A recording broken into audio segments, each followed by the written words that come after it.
On January 1, 2015, humanity was not greeted with the warm shine of a new day. Instead, they were confronted with a gate. This portal connected our world to another, known as a dungeon, and these gates began appearing all over the world.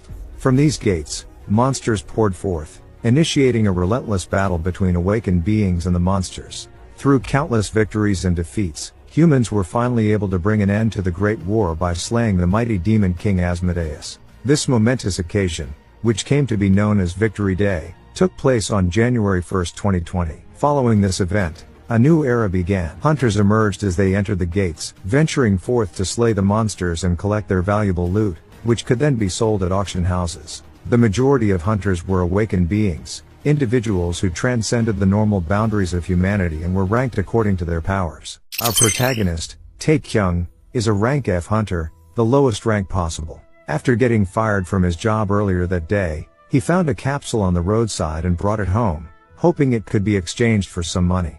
Tae-Kyung needed the funds to support his family and was determined to find a way to improve their financial situation. But his friend, Jin Ho, who had been retaking university exams for 7 years, and having some knowledge in technology telling him that this capsule was trash, it disappointed Tae-Kyung. During night, Jin Ho totally drunk and vomited on Tae-Kyung's shirt. Tae-Kyung threw his dirty shirt on Jin Ho's face and said that is nasty bro. Tae-Kyung sighed again and said I am the one having a hard time here, not you. Then he stared on the capsule. He wonders can sell it for price of some snacks. Tae-Kyung have a look on it. Find out there is even a user's manual inside the VR machine. Tae-Kyung curious why did someone put a user's manual in an item they were throwing away? In the user's manual wrote, description, the most realistic simulator. Date of production January 1, 2020.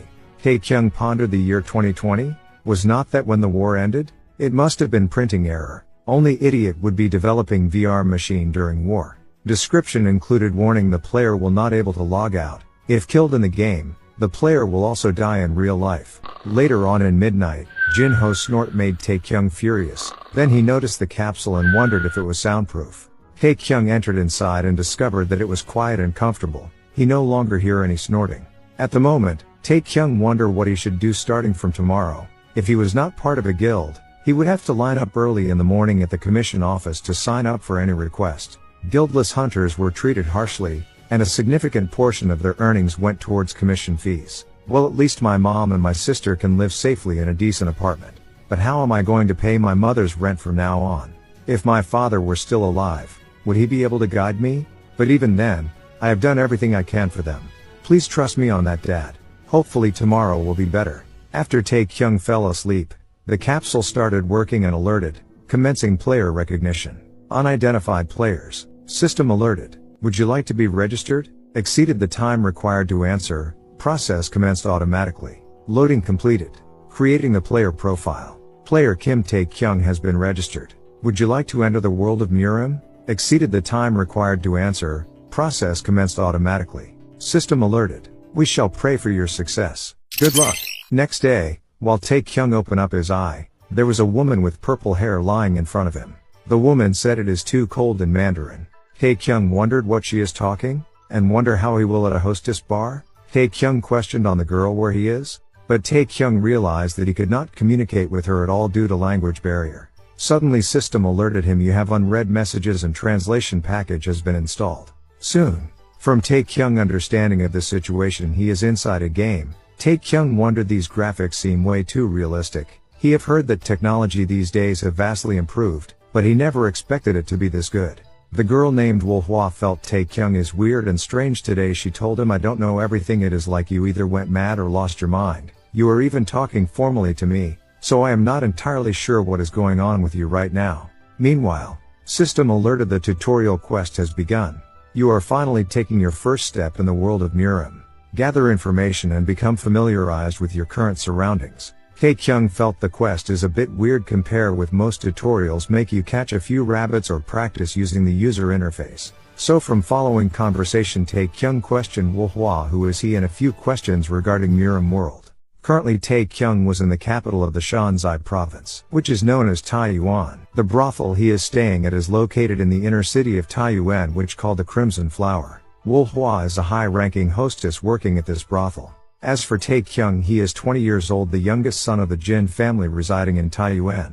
The Jin family of Taiyuan is a prestigious family that represents the Shanxi province. They were known for fending off bandits and providing food and supplies to the people during famines or droughts. Due to these reasons, the Jin family was respected and liked by the people of the city. The system alerted, information found. You have earned the title Son of a Noble. You will be able to check your title in the character profile. Tae-Kyung thought, my character is from a wealthy family? I am filthy rich. Wolfhua said, but I have heard that your family is facing some internal issues. The external issue is that the Mount Hang Sword sect is trying to find an opening to take over the leadership position in Shanxi province. As for the internal issues, apparently the third son of the Jin family is a troublemaker. Tae-Kyung nodded and said, of course, there are always bastards like him wherever you go. But immediately, he felt something was wrong and questioned, how many sons does the Jin family have? As Wolfhua answered 3, Tae-Kyung wondered-eyed as me. Shit. System alerted, you have earned the title The Shame of the Family. You have completed the gather information objective. Tae-Kyung wondered, now that I think about it, what the hell am I doing playing this game? I need to focus on finding a job. Even though it was brief, I still had fun. It is time to stop playing. Tae-Kyung pointed to the top and said log out. But it was not working. Tae-Kyung continued keep saying log out. After multiple tries, the system alerted, it is impossible to log out. At this moment, Tae-Kyung was shocked and thought, did I do something I was not supposed to? Is it an error in the system or an issue with the capsule? But very quick he recalled back his memory the user's manual mentioned. Now Tae-Kyung trapped inside a Murim world. System alerted, you have completed tutorial part 1. Quest rewards. You have access to character profile, inventory skills. You are now able to progress to the next part of the chain quest. Tutorial part 2. After all, Tae-Kyung understand he is in the midst of playing a VR game called Murim, which is some sort of a martial arts game, but unable to log out, and as user's manual, if you die in this game you die in real life as well. At first he sat around hoping someone in the outside world could save him, but nothing happened, and according user's manual it stated that the player will not be able to log out of their own volition, which means if certain conditions are fulfilled in this game, it might be possible for him to log out. After mentally suffering for 3 days, Tae-Kyung decided focus on doing quest in order to level up. Part 2 of the tutorial. You were able to gather basic info and got a decent hold of your current situation. However, the world of Murim is still an unfamiliar place for you. Starting now, you will have to rely on your only strength known as the system. Objective: distribute your status points in the character profile. Distribute your points in the skills menu. Equip an item from your inventory. Quest rewards: Keen Spear. When Tae-Kyung opened the character profile and he pondered, was not I supposed to be the son of a famous reputable family in Murim? I am only level 10 and a third-rate warrior. Well, I guess being the son of a noble plus the shame of the family is the reason. Tae-Kyung tried to spend his points into chi but was restricted from system as chi must training by consuming spiritual elixirs, or through special items.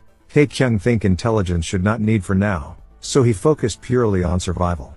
He put 30 points into strength, 30 points into stamina and 40 points into agility. A bright light covered up Tae-Kyung and he realized the feeling is the same when he awakened 7 years ago. System alerted, job advanced to a second-rate warrior. Quest completed. Then Tae-Kyung opened up his skills dialogue, but he immediately find out due to not practicing his martial arts, he had forgotten all of the techniques. So he wonder where can he spend his ability points. The internal state encompasses the structure of veins and tendons and they are important in maintaining a strong internal force. The physical state encompasses the structure of bones and muscles, and they are important in maintaining a strong external force. In real world, his fighting style that he have developed is more similar to external force. Using magic and manipulating auras are closer to internal force. So he decided to put 60 into physical and 40 into internal. After the accept, he could feel a big change among his body, and keep on sweating from body. He could feel the physique, the strength overflowing with raw strength. He thought this place is different from the real world. With the help of the stem he can become even stronger than before. He don't know what the limit to this power is, but he will make full use of it and he will survive. Tae-Kyung open inventory, and equip the only item, and store back his silk clothing set. System allayed tutorial part 2 completed. You now have access to the tutorial part 3. Tae-Kyung feel happy as the reward Keen Spear received. Effect: landing a direct hit has a 5% chance to cause bleed. After he equipped the spear, Sismter alerted be prepared. While Tae-Kyung still wondering be prepared for what, Coachman said, Master Jin, it seems we have a small issue on our hands. Tae-Kyung heads out and question, what do you mean? System alerted of objective eliminate the bandits. Quest reward full recovery. Quest failure death. In Tae-Kyung mind small issues my ass. Aang Sam is a bandit, a man who never left the vicinity of the 5 great mountains. Jang Sam yelled, hand over everything that you've got. The coachman said, there are 6 of them in total, and it doesn't look like they've set up an ambush. Bandits like them are a pretty common occurrence, but this is my first time seeing them in this region. Tae-Kyung questioned, why? The coachman told him, outside of the 5 great mountains, it's pretty much suicide for them to attack someone from a martial arts family. Tae-Kyung immediately realized that this old coachman might have something up his sleeve. He seemed so relaxed in this situation. Tae-Kyung thought, it's because he's a martial master. Of course, he's not just your average coachman. As expected of Wu Hua, she put in some extra care for me. But the next moment, the coachman ran back with a creepy move and told Tae-Kyung, it seems you will have to come out and meet them. They are the type who needs to witness firsthand the fearsome power which you hold. It must be because they have never seen the true powers of a martial master. The heavenly Jin Blade, I've heard your tales. At the young age of 20, you were a genius swordsman who reached the peak of the Murim world. At this moment, Tae-Kyung wondered what the hell this old man was talking about and said, I think you are misunderstanding something here. The coachman yelled to the bandit, do you still not recognize who this person is? He is the second son from the Jin family of Taiyuan, the renowned martial master in the Shanzai province. He immediately pointed at Tae-Kyung and said, he is the heavenly Jin Blade, Master Jin Mu-Kyung. But Tae-Kyung introduced himself, I am Tae-Kyung, though. The coachman immediately realized and said, Jin Tae-Kyung, are you talking about that useless third son? Then he started foaming at the mouth and fainted. Jang Sam took out his axe and pointed it at Tae-Kyung, saying, I don't know if you are really the third son, but I will let you live if you obey us. Tae-Kyung thought he had no choice, as the quest failure would result in his death. It was 6 versus 1, and even though he had fought against 6 goblins before, these guys were different. But the next second, one of the bandits threw out the axe. Tae-Kyung thought he could beat them. Tae-Kyung acted like he was giving up and slowly walked towards Jang Sam while the bandits laughed at him. Tae-Kyung reached his attack range and could feel his chi. Meanwhile, he opened his inventory and equipped the keen spear. He instantly raised it and threw it towards Jang Sam, giving him a critical hit. The next moment, the system alerted, you have eliminated LV-10 Jang Sam. Level up. The balance of the bandits was lost without their leader, and they all surrendered. Tutorial Part 3 completed. Tutorial Part 4 is now available to you. Soon Coachman wake up and thought he can't believe his eyes. Said, was this really all done by you, young master? Tae-Kyung killed Jang Sam and proceeded to bind the remaining bandits and tie them up securely. Coachman again questioned, are you sure you are really not Master Jin Mu-Kyung? Tae-Kyung mad and replied, God damn it. How many times do I have to tell you that I am Jin Tae-Kyung? Just get ready to leave. Tae-Kyung recalled back what Jin Ho had told him about VR games regarding time manipulation effects. Most of VR games slow down time by spreading the amount of information received by the brain. The standard ratio is typically 3 hours of in-game information equivalent to 1 hour in real time. But if the technology used for the capsule is good, then the differences do get a little higher. Tae-Kyung wondering he have already spent 3 days inside this game. So if what Jin Ho said was right, then should not he already be up by now? Then he notices it possible that this capsule has an insanely high time difference? Since he can't anything other wait for his wake up, then only thing he can do is focus on the mission. Tae-Kyung open skill menu. Both Jin family's spear and footwork technique is unavailable. Then he noticed Jin family's cultivation technique is peak, which is pretty good. System alerted tutorial part 4. Objective chi circulation control. Tae-Kyung muted and thought again the failure with the death. He wondering if he wait a little longer, he is pretty sure Jin Ho can save him. But he don't know if he want to risk his life for some petty quest items. System alerted waiting for response. Tae-Kyung shows system a scheming smile, said nope, I won't accept. Decline. System alerted you cannot decline a tutorial quest. Will you accept this quest? Accept or accept? Tae-Kyung yelled, why are there only 2 accept buttons now? System alerted the quest has been accepted automatically. You fucking piece of shit. System alerted your chi circulation control will now begin. The Jin family's cultivation technique shall boost your stability. Since this your first time utilizing chi circulation control, you shall receive a helper for this quest. Will you move to where the quest helper is located? Tae-Kyung replied decline. System alerted automatic exception. Tae-Kyung thought now it is just flat out ignoring me. Even that system notification sounds like it is making fun of me. Then the system transfer him to quest helper space. Tae-Kyung wondering where is this place and listen a sound from behind come over here. Then he found out the helper is that old Gramps. Old Gramps told him sit as comfortably as you can. Tae-Kyung thought in order to control circulation of your chi, you have to sit in a lotus position. Old Gramps read his thoughts and said only weaklings are a stickler for details like that. For martial masters none of that matters. Old Gramps dash and taps 3 points on Tae-Kyung body said don't be surprised. I have merely opened your meridians. It is important that you focus now. Tae-Kyung wondering he can't move after the taps. Old Gramps continue knowing how to regulate the flow of your chi is crucial for all mart artists. Not only does it help with accumulating your chi properly, but it will also allow your mind, chi and spirit to become refined and polished and allow for you to reach an even higher realm state. Focus and allow your mind to become as clear as water. Draw out the flow of chi within you. Then Old Gramps now recite the verses pertaining to the Jin family's cultivation technique. After a fast-forwarding incantation, he told Tae-Kyung follow it. System alerted the chi circulation of the Jin family's cultivation technique shall now begin. Follow the light within the meridians. Soon system alerted you have completed the chi circulation control. You have completed the tutorial part 4.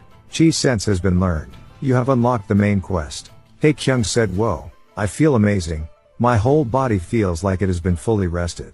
He thought chi is pretty interesting and he found his 10 years of chi. It is a small but pure essence, but he found another source of chi beside that. He know if he absorbed that he could become even stronger. But due to the quest failure, he decided not to do that. No point in risking his life for that. Soon, Coachman said young master, we have arrived at the Jin family's estate in Taiyuan. Tae-Kyung told Coachman to go a little slower. He opened skill menu and activate chi sense. Effect able to identify things that are within 30 levels of you within certain range. He thought it is exactly that. The power level scanner. Followed by chi sense activated he saw the Coachman name and level. Then he opened quest menu and find out.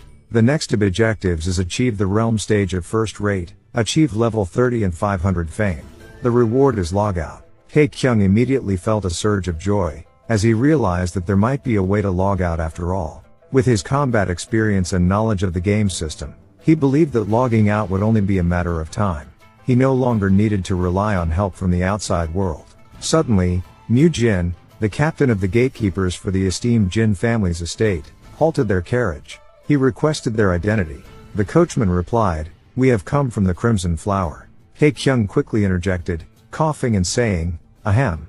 The gatekeeper should recognize me. After Mu Jin realized his identity seems mad and told him to come down right now. Tae-Kyung trying to explain who he is. Mu Jin said I am fully aware of who you are, so just step outside of the carriage. We will continue with the standard protocol. Tae-Kyung feels weird about this, but he still follow the procedure. He thought it feels like they are treating me as a criminal. Mu Jin questioned his affiliation, age and the stage of your martial arts.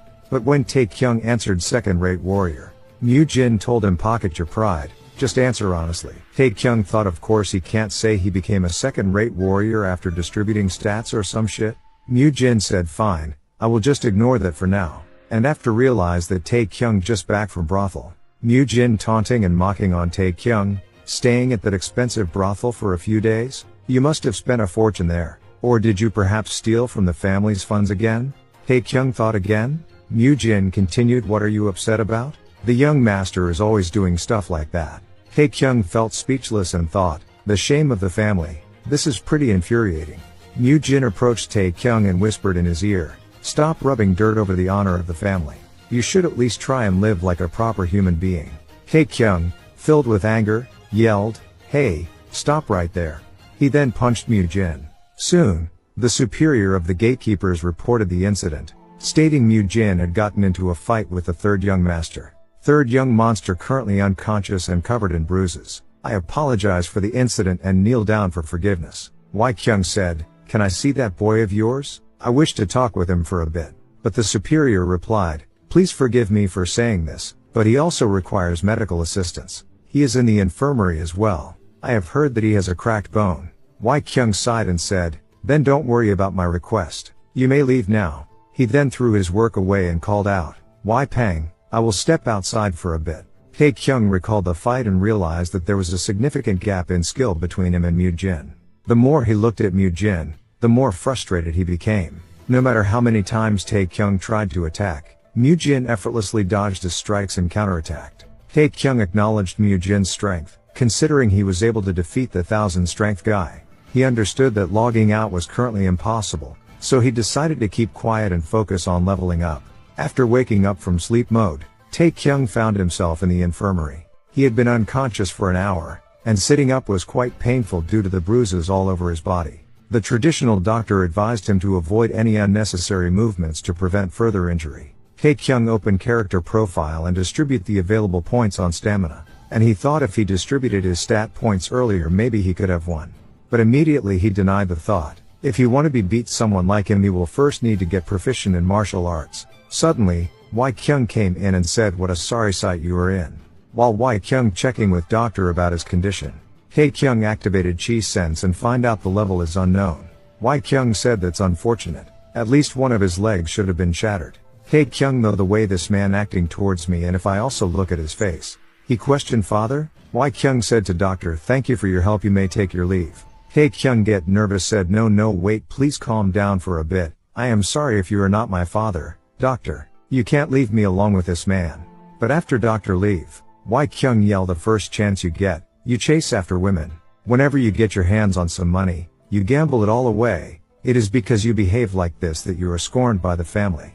But Tae-Kyung immediately realized he is just acting. Wai-kyung said, I am glad it was a minor injury. Why did you even pick a fight with that boy? You have never trained in martial arts before. So after the explanation, Tae-Kyung realized Wai-kyung is his eldest brother. Wai-kyung questioned, you really can't remember anything? Not even a little bit? Tae-Kyung pondered, I will just pretend I am suffering from amnesia. This is the best choice for now.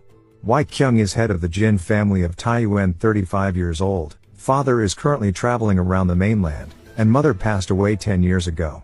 Soon a staff escort Tae-Kyung back to his room. He find out previously has an entire floor dedicated to clothes, what a fashion addicted. When Tae-Kyung open up the last room, he found out the martial scrolls he want. Tae-Kyung noticed system would also help him learn martial arts, but he wanted the system show up 3 out of 10 must be the 3 Jin family technique. So is there a limit to how much martial arts he can learn, so he throw away the third-rate martial scrolls. Tae-Kyung decided to find best martial arts around. Next second, it show up type erotic novel. According to their conversation, Wai-kyung is doing everything for his family. Wai-peng is his right-hand man and assistant. While they on their way back to their room, Wai-kyung spotted his youngest brother residence candles has not put out yet. Wai-peng thought it seems I've been underestimating the third young master. I can't believe he even brought a woman over this place. But when they observing throughout the window, they realize Tae-Kyung is practicing martial arts, which is something miracle for them. Soon, system alerted you have learned the Jin family's foot technique.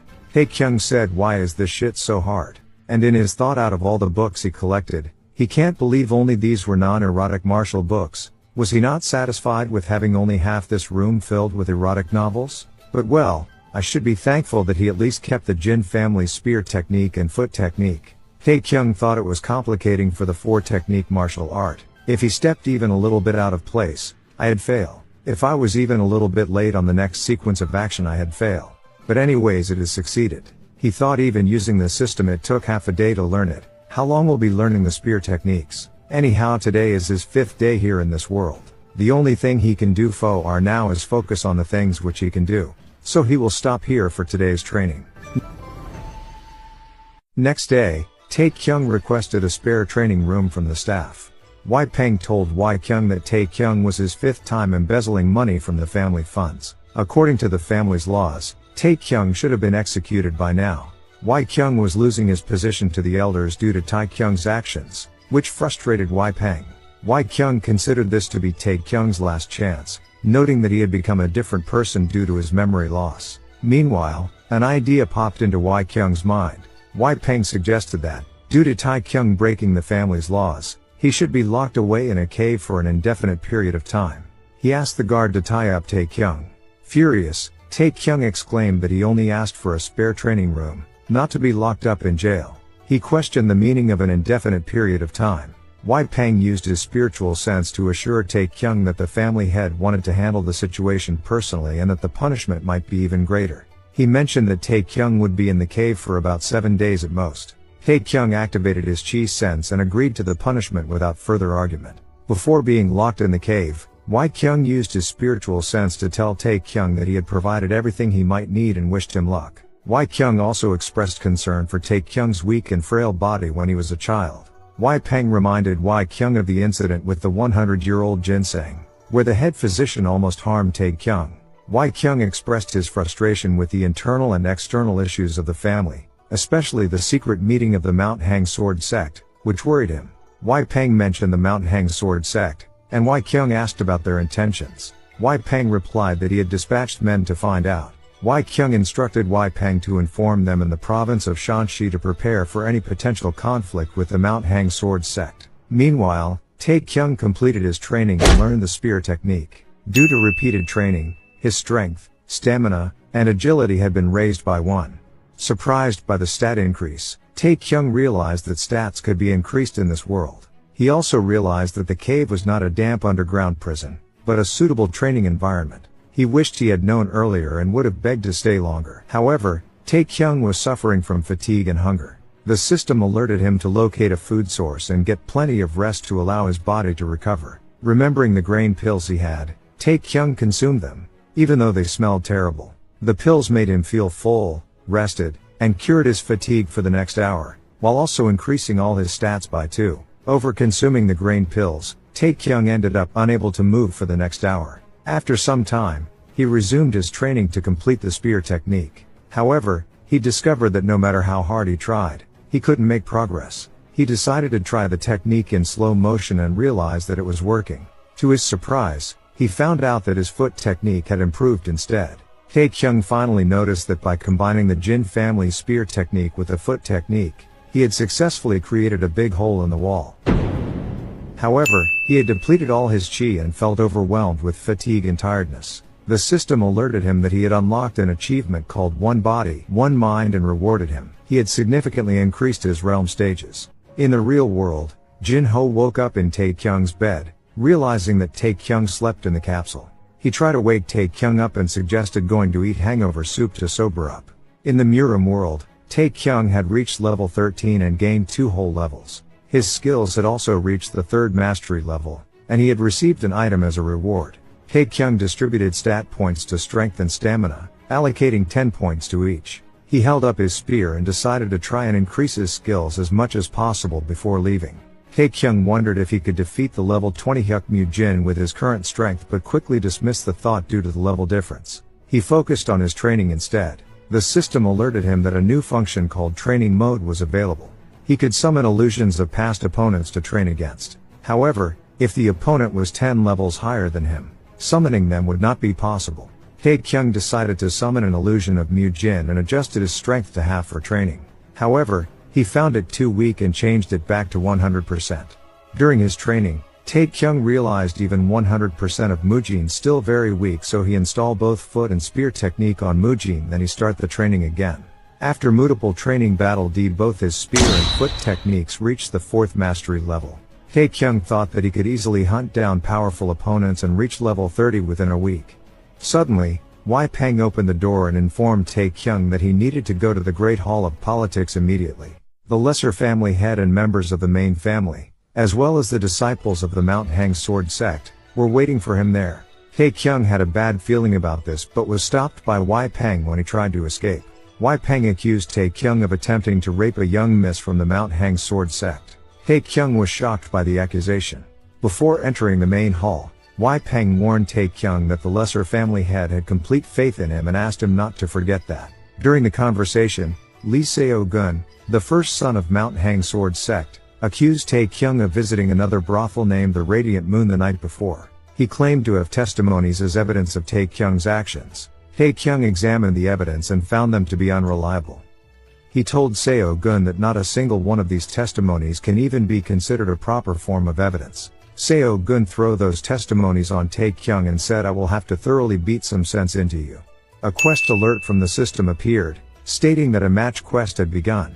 The objective was to win against Lee Seo-gun, with rewards including EXP, fame, and a title. Failure would result in the title Sex Maniac and severe injury. Tae-Kyung realized that Lee Seo-gun's level was 2 times higher than his own and wondered how he could defeat him. The system alerted him again, repeating the quest notification. If he declined the quest, the Mount Hang Sword sect would declare war on the Jin family, and Tae-Kyung would be named an enemy of the faction. Tae-Kyung contemplated the situation, surprised that he even had the option to decline. Wai-Kyung asked Seo-gun about his true purpose, and Seo-gun revealed that he wanted Wai-Kyung to withdraw his control over Taiyuan. If Wai-Kyung complied, Seo-gun would overlook the incident as a mere accident. Wai-Kyung declined the request, and Seo-gun realized that his plan to instigate a war was the only option left. Meanwhile, Tae-Kyung announced that he accepted the match, setting the stage for a confrontation with Lee Seo-gun. Tae-Kyung wondered, "I know I said I had accepted this match, but that bloodlust of his is way too intense. How am I not going to get killed at this point?" The system alerted, "You are affected by the status effect cower." Wai-Kyung reassured Tae-Kyung in his mind, saying, "Little brother, just relax and take deep breaths. Don't worry, if I feel like you are in danger, this big brother will step in." Seo-gun laughed at Tae-Kyung and asked, "Where did you get the confidence to accept this match? I thought you had no basics in martial arts and only knew how to run away?" Tae-Kyung confidently replied, "I felt like I could at least beat someone like you. And this whole situation, you were the one who set it up, right?" Seo-gun became furious and launched his attack. Tae-Kyung managed to defend against his sword strikes and unexpectedly hit Seo-gun's face with the bottom part of his spear, shocking the onlookers. Seo-gun, enraged, declared, "Not bad. However, this will be as far as you get." Tae-Kyung retorted, "You are actually fucked now. You better prepare yourself. I am going to beat the shit out of you." The system alerted that the status effect cower has been lifted. Seo-gun, who had become the hope of the family due to his hard training and rising to the rank of first rate at a young age, saw the current situation as an opportunity for the Mount Hang Sword sect to increase their power in the province of Shanzai. However, he couldn't believe what was happening as Tae-Kyung continuously dodged his attacks and even landed blows on him. Wai-Peng was amazed at the turn of events, witnessing Seo-gun being beaten by Tae-Kyung, who had just achieved the third-rate warrior rank. 4 members from the Mount Hang Sword sect shouted to nullify the match, but Wai-Kyung gave a warning blow to one of them, silencing their protests. Wai-Kyung thought to himself, "What bullshit are you spouting? This match is something that you guys wanted. Go back to your seat and quietly wait until this match is over." Wai-Peng was about to say something, but Wai-Kyung stopped him, remarking, "Don't talk. This is quite possibly the greatest moment of my life." Seo-gun's weapon flew out of the stage, and Tae-Kyung told him, "Hurry and surrender. You know you can't beat me." Seo-gun gathered his chi and decided to give Tae-Kyung a powerful blow. Tae-Kyung managed to stop Seo-gun's first attack with his spear but received an attack to his face with the second strike. Seo-gun thought he had dodged it, the hit supposed attack on his neck. Then Tae-Kyung immediately counterattacked with multiple of powerful punch. The system alerted, "You have successfully completed the match quest. You have earned the title victorious. The realm stage of your chi sense has risen to 3rd mastery. You will now be able to identify things that are within 50 levels of you. The realm stage of your Jin family's cultivation technique has risen to 4th mastery." Wai-Peng questioned what was happening, and Wai-Kyung proudly said, "I drew the match from yesterday. The main focus is Lee Seo-gun, who has been thoroughly defeated, and my amazing Tae-Kyung, who emerged victorious." Wai-Peng scolded him, saying, "There is a lot of work you need to catch up on. And you are telling me you spent the entire day drawing this one thing? Are you out of your mind?" Wai-Kyung replied, "Oh, that is why I drew another one. I was going to show it to you later, but your eyes are pretty sharp. That one is about what happened after the match." Wai-Peng admitted, "Well, I have to admit, I am quite surprised. The 3rd young master has completely changed." Wai-Kyung agreed and commented, "Who would have thought a day like this would come? My little brother has finally emerged as a divine hawk." Suddenly, a messenger pigeon delivered bad news to them. Seo-gun was killed on his way home by a mysterious assailant. Tae-Kyung pondered about their recent battle and wondered if it was because he had stacked his stat points on strength, stamina, and agility, which seemed to have made him slightly better than Seo-gun. Additionally, he had plenty of combat experience. Overall, it meant that he was strong enough to take down someone as powerful as a level 30 Lee Seo-gun. However, even though he relentlessly attacked Seo-gun, the latter was able to withstand most of his blows. But the last attack, which Tae-Kyung managed to dodge most of, still sliced through him easily. That meant the difference between them was their chi. Tae-Kyung wondered why his chi hadn't increased despite defeating Seo-gun, who was a first-rate warrior. He questioned the system as to why he was still a second-rate warrior. The only aspect in which Seo-gun surpassed him was the strength of his chi. Tae-Kyung immediately thought that he had no choice but to consume his chi early, which he found peculiar. Until now, Tae-Kyung had been extremely cautious since even the slightest threat could endanger his life. But now that nothing serious had happened to him in a week, everything had changed. Tae-Kyung wondered how he was supposed to raise his fame. The system alerted that rumors regarding the Jin family of Taiyuan's sleeping dragon had started to spread. Due to these rumors, his fame had increased by 10. Kyung summoned all the members for a meeting, and as Kyung was about to explain the reason for gathering everyone, the head elder mentioned that it was regarding the Mount Hang Sword sect. During the subsequent conversation, Tae-Kyung was called forward, and they explained everything to the main elder. Kyung advised Tae-Kyung privately in his mind to show utmost respect to the head elder, who was not only the family head but also Tae-Kyung's grandfather and the greatest senior of the family. Kyung addressed everyone, stating that since their witness had arrived, they could proceed with the interrogation. He asked Tae-Kyung, in lieu of the family head, whether he had poisoned Lee Seo-gun of the Mount Hang Sword sect. Tae-Kyung wondered what kind of nonsense this was. Tae-Kyung replied that it was pretty obvious he had nothing to do with Lee Seo-gun's poisoning. During the subsequent conversation, some members sided against Tae-Kyung, hoping to hand him over to prevent a war. They didn't even care whether he was guilty or not. They believed that if a war were to break out, hundreds of people would be killed or injured, and in the worst case scenario, the family might face total annihilation. They argued that handing over the third young master would avoid this outcome. Kyung became angry and asked if they were willing to offer the life of the third young master without any valid proof. He questioned whether it was something an esteemed lord of the family should say. However, he quickly calmed down and stated that the match was fair and that the poisoning of Lee Seo-gun was plotted by someone else. He was certain that everyone knew this was the truth. He asked if they were willing to surrender themselves out of fear to an unknown enemy. Kyung added that they didn't know when the Mount Hang Sword sect would attack, but it was already too late to stop them. Therefore, their only option was to face them head-on. Kyung asked if they wanted to live and protect the family. If that was truly what they desired, they should assemble their men and prepare for battle. The head elder clapped his hands and praised the lesser family head, stating that he had always thought of him as a young boy but now realized he had grown up to be a splendid man. He mentioned that it was common sense to come together to fight off any beasts that appeared at their doors but questioned how the core figures of the family could talk about offering the life of their own to stop a war. Tae-Kyung never expected the head elder to be on his side. He thought that the one who had saved their asses was his older brother, yet they were wagging their tails for this old man. He had a bad feeling about this. The head elder raised Kyung's hand and said that since the family head was not present, the lesser family head would undoubtedly take his place. He asked everyone to show support for the lesser family head in this incident, as those who opposed them wouldn't be able to do anything against the main family. Tae-Kyung thought, it can't be. Was this all part of their plan? Meanwhile, someone delivered a letter from the Mount Hang Sword sect. Mortal enemies under the heavens, which means they can't coexist under the same sky and will do whatever they can to eliminate each other. The system alerted that the reality of war had been acknowledged by both parties, and the main quest war would now begin. Peng curiously asked Kyung, the head elder, I still can't figure out what his true intentions are. Tae-Kyung wondered to himself what kind of person the head elder really was and compared him to old politicians. He questioned whether the head elder was someone they could trust or if he had ulterior motives.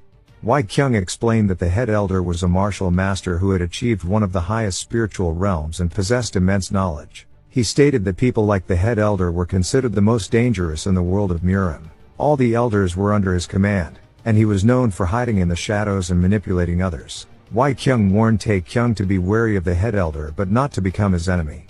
Peng expressed his disdain for the elders, calling them disloyal traitors who deserved death. He mentioned that when the head elder suggested executing them, he had hoped that Kyung would accept it. Kyung replied that executing the elders would have caused internal strife within the family. He acknowledged that their current situation was not looking good, with the news of Lee Seo-gun's poisoning spreading and the reputation of the main family rapidly declining.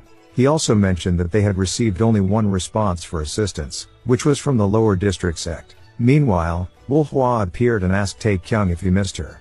Tae-Kyung was surprised by her presence and quickly denied any involvement with her. However, he realized that he couldn't pull her away with his full strength. Tae-Kyung instructed Tae-Kyung to pay his respects to Wolhwa, who was revealed to be the province of Shanxi's branch leader of the lower district sect. Tae-Kyung then noticed that her level was 50, indicating her considerable strength. During their conversation, Wolhwa explained that the lower district sect was willing to help the main family for profit and because she personally liked Tae-Kyung. They negotiated terms, and the lower district sect would receive half of the Mount Hang Sword sect stores and goods, as well as exclusive control over their red light district.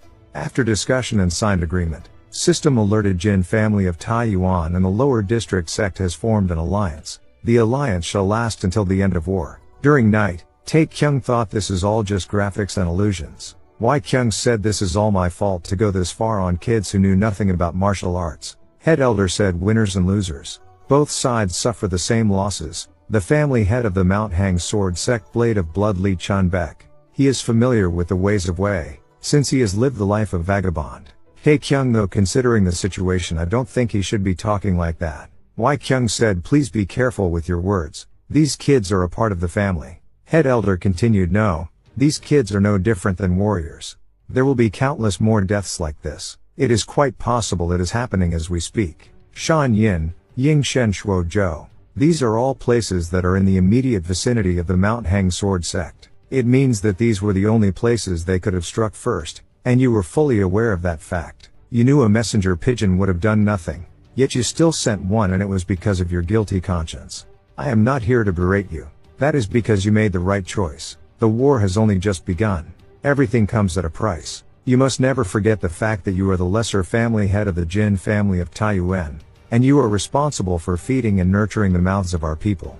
Tae-Kyung thought it is vexing but he is right. At times like these, I must remain focused. Elder head noticed Tae-Kyung and said is not that the sleeping dragon. If those rumors are true, then I believe it is important that someone from T main family joins the front line of this upcoming battle. And he questioned Tae-Kyung what are your thoughts? Tae-Kyung replied I believe you will be of great help for us. System alerted a new quest has begun. The head elder wanted to assign Tae-Kyung to the combat force that was under the direct guidance of the elders. But with Tae-Kyung's fierce opposition, Tae-Kyung finally put into leader of the bodyguard reconnaissance team. Tae-Kyung thought since the risk for the quest failure is unclear, I don't feel too good about this. But since I am part of the reconnaissance team, it should not be too dangerous. I know this is all just a game, but I still can't get those dead kids out of my mind. In any case, I have 5 people assigned to me. Tae-Kyung noticed that the members of his team seemed nervous, and there was one overly enthusiastic kid among them. Additionally, there was someone he found annoying. Wei Peng told Tae-Kyung that since they had departed at noon, they should arrive at their destination in 2 days. Tae-Kyung commented that they should stop treating Tae-Kyung like a little child and have faith in his abilities. However, they received a message via pigeon that the famous killer Zhou Pil and 40 warriors had appeared at Zangyang. Tae-Kyung speculated that if they passed through Hongshui, they would eventually reach Taiyuan, and some people had not yet returned to the main family. They suddenly realized that Tae-Kyung was on his way to Zangyang. Tae-Kyung claimed that he was training the 5 members of his team, but Mu Jin became angry and criticized Tae-Kyung for treating the war like a joke and wasting their time. Mu Jin argued that Tae-Kyung knew nothing about warfare or battle tactics and instead caused accidents. Tae-Kyung warned Mu Jin about his mutinous behavior, but Mu Jin challenged him, asking what Tae-Kyung could do about it. Tae-Kyung declared that as the group leader, he would settle the issue with 3 slaps to Mu Jin's cheeks. During the confrontation, Mu Jin attempted to punch Tae-Kyung, but Tae-Kyung dodged the attack. Tae-Kyung then told the team to end the break and prepare to leave. Meanwhile, the famous killer Zhou Pil discussed their mission to hunt down the Jin family of Taiyuan. They had killed many people and believed that if everything went well, they could earn 1,000 gold. Their subordinates informed them that there were still 1 warrior and 2 kids left, and they were currently heading towards Hongshui. The subordinates told Zhou Pil he will bring few mans to chase them, tell him not to worry about that. Returning to Tae-Kyung, Mu Jin regained consciousness and tried to attack him again but ended up being cornered. Tae-Kyung commented on the bad weather and expressed doubt about reaching Zangyang by that night. The 4 remaining members wondered if they could receive more training. One of the member yelled, "There is the kid over there." Tae-Kyung thought to himself that he had a bad feeling about the situation and questioned why he felt like something significant was about to happen. An unexpected quest has begun. Seo Chun is the little kid name. It has not even been 5 days since he have witnessed the brutal killings of his father and their people of Shuozhou. Seo-chan thought I was useless bastard who could do nothing but run. I can't afford to let my guard down again. His little sister named Seo-yul. Seo-chan met their Uncle Gong while they are hiding. They are running all the way to Hangshui. Uncle Gong said no matter how cruel of a monster they are, even they would not chase us there. But after they left, 10 of the killers started chasing them. Uncle Gong blamed himself, saying it was his fault for not hurrying before the snow started. He told the others to run quickly while he would catch up later. Seo-chan arrived at Tae-Kyung's location. Tae-Kyung urged everyone to hurry and go, wondering why they were confused when it was obvious something bad was about to happen, given his ominous feelings. The system alerted them about survivors in the Shuozhou region and their objective to rescue them. Tae-Kyung yelled for the team to quickly get into formation for a battle against the 10 killers. However, Tae-Kyung used his chi sense to detect the enemies in order to transition from offensive formation to defensive formation. Knowing that the enemies were low-level scrubs, Tae-Kyung planned to take all the solo experience for himself. In an instant, Tae-Kyung took down 9 of them using his chi sense and Peace of the Heavens technique. The last enemy died instantly, uttering his final words about the Great Brother finding them. Uncle Gong woke up and explained everything that had happened in the past few days. 5 days ago, the Shuozhou district was besieged, and about 100 mercenaries hired by the Mount Hang sword sect brutally massacred their people and burned down their buildings. They managed to escape with the women and children through a secret passage, but the mercenaries pursued them. Uncle Gong revealed that there were still 30 of them, including Joe Pill. Tae-Kyung got excited about the incoming experience and declared that they must wipe them all out, not letting a single one of them live. But Uncle Gong told him that Joe Pill is one of the few martial masters who has attained the peak realm in all of Shanzai. That was why, the moment our branch leader saw him, he accepted his loss and ordered me to escape with our people, and that is because nobody has ever been able to survive after encountering him. Tae-Kyung told Seo-chan that they should focus on escorting him and his sister back to the main family. He realized that he had been rushing things and suggested heading back to the main family. Tae-Kyung commanded everyone to get ready to leave. Uncle Gong expressed gratitude to Tae-Kyung for saving their lives and asked for his name, referring to him as their great savior. Tae-Kyung hesitated, thinking that if they knew his name, they might try to kill him instead. However, before he could respond, Mu-jin shouted Tae-Kyung's name, calling him a bastard. Tae-Kyung slapped Mu-jin once again, and at that moment, Joe Pill and his group arrived, finding the situation interesting. Wai Peng is on his way to assist Tae-Kyung. One word, one kill Joe Pill. If there is an opponent he takes an interest to, he will always ask them a question before brutally killing them. Wai Peng thought, I can't let that monster meet Tae-Kyung. I will need to hurry and find the third young master. Joe Pill find out all his men killed in one strike, especially this last attack where Sandu's chest was cleanly penetrated. How amusing. He wonder who could it be? A martial master of the Jin family of Taiyuan? But no matter the case, this hunt shall be fun. Soon, one of his men report that they have spotted a group of 7 or 8 figures, one of which seems to be injured. They seem to have abandoned their horses a day earlier, and are following the mountain ridges to head towards Taiyuan. A few men from Mount Hang sword sect questioned Joe Pill, did you forget what our family head has ordered us to do? Joe Pill replied, that's right. I completely forgot about the family head of the great Mount Hang sword sect. You were told to regroup with the main forces after eliminating the people of Shashuo. We overlooked your decision on not heeding that command, but we will not allow you to continue this act of disobedience. Joe Pill said, I really don't like that word. Joe Pill instantly killed the man who spoke and told him, you see, this is why I love war. Then he instantly killed another 3 of them.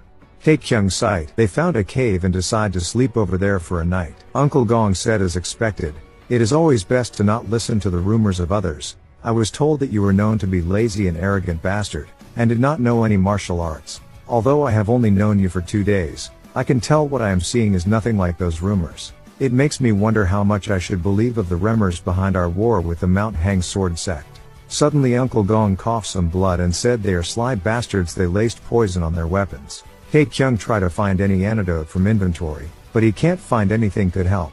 Uncle Gong said, the kids, I shall entrust them in your care. System alerted Gong Ye-chung's last request. Objective, escort Seo-chan and Seo-yul safely. Quest reward, none. Uncle Gong decided to stay, as with this bad state he will only end up harming the group. Tae-Kyung thought, it is fine. I made the right decision.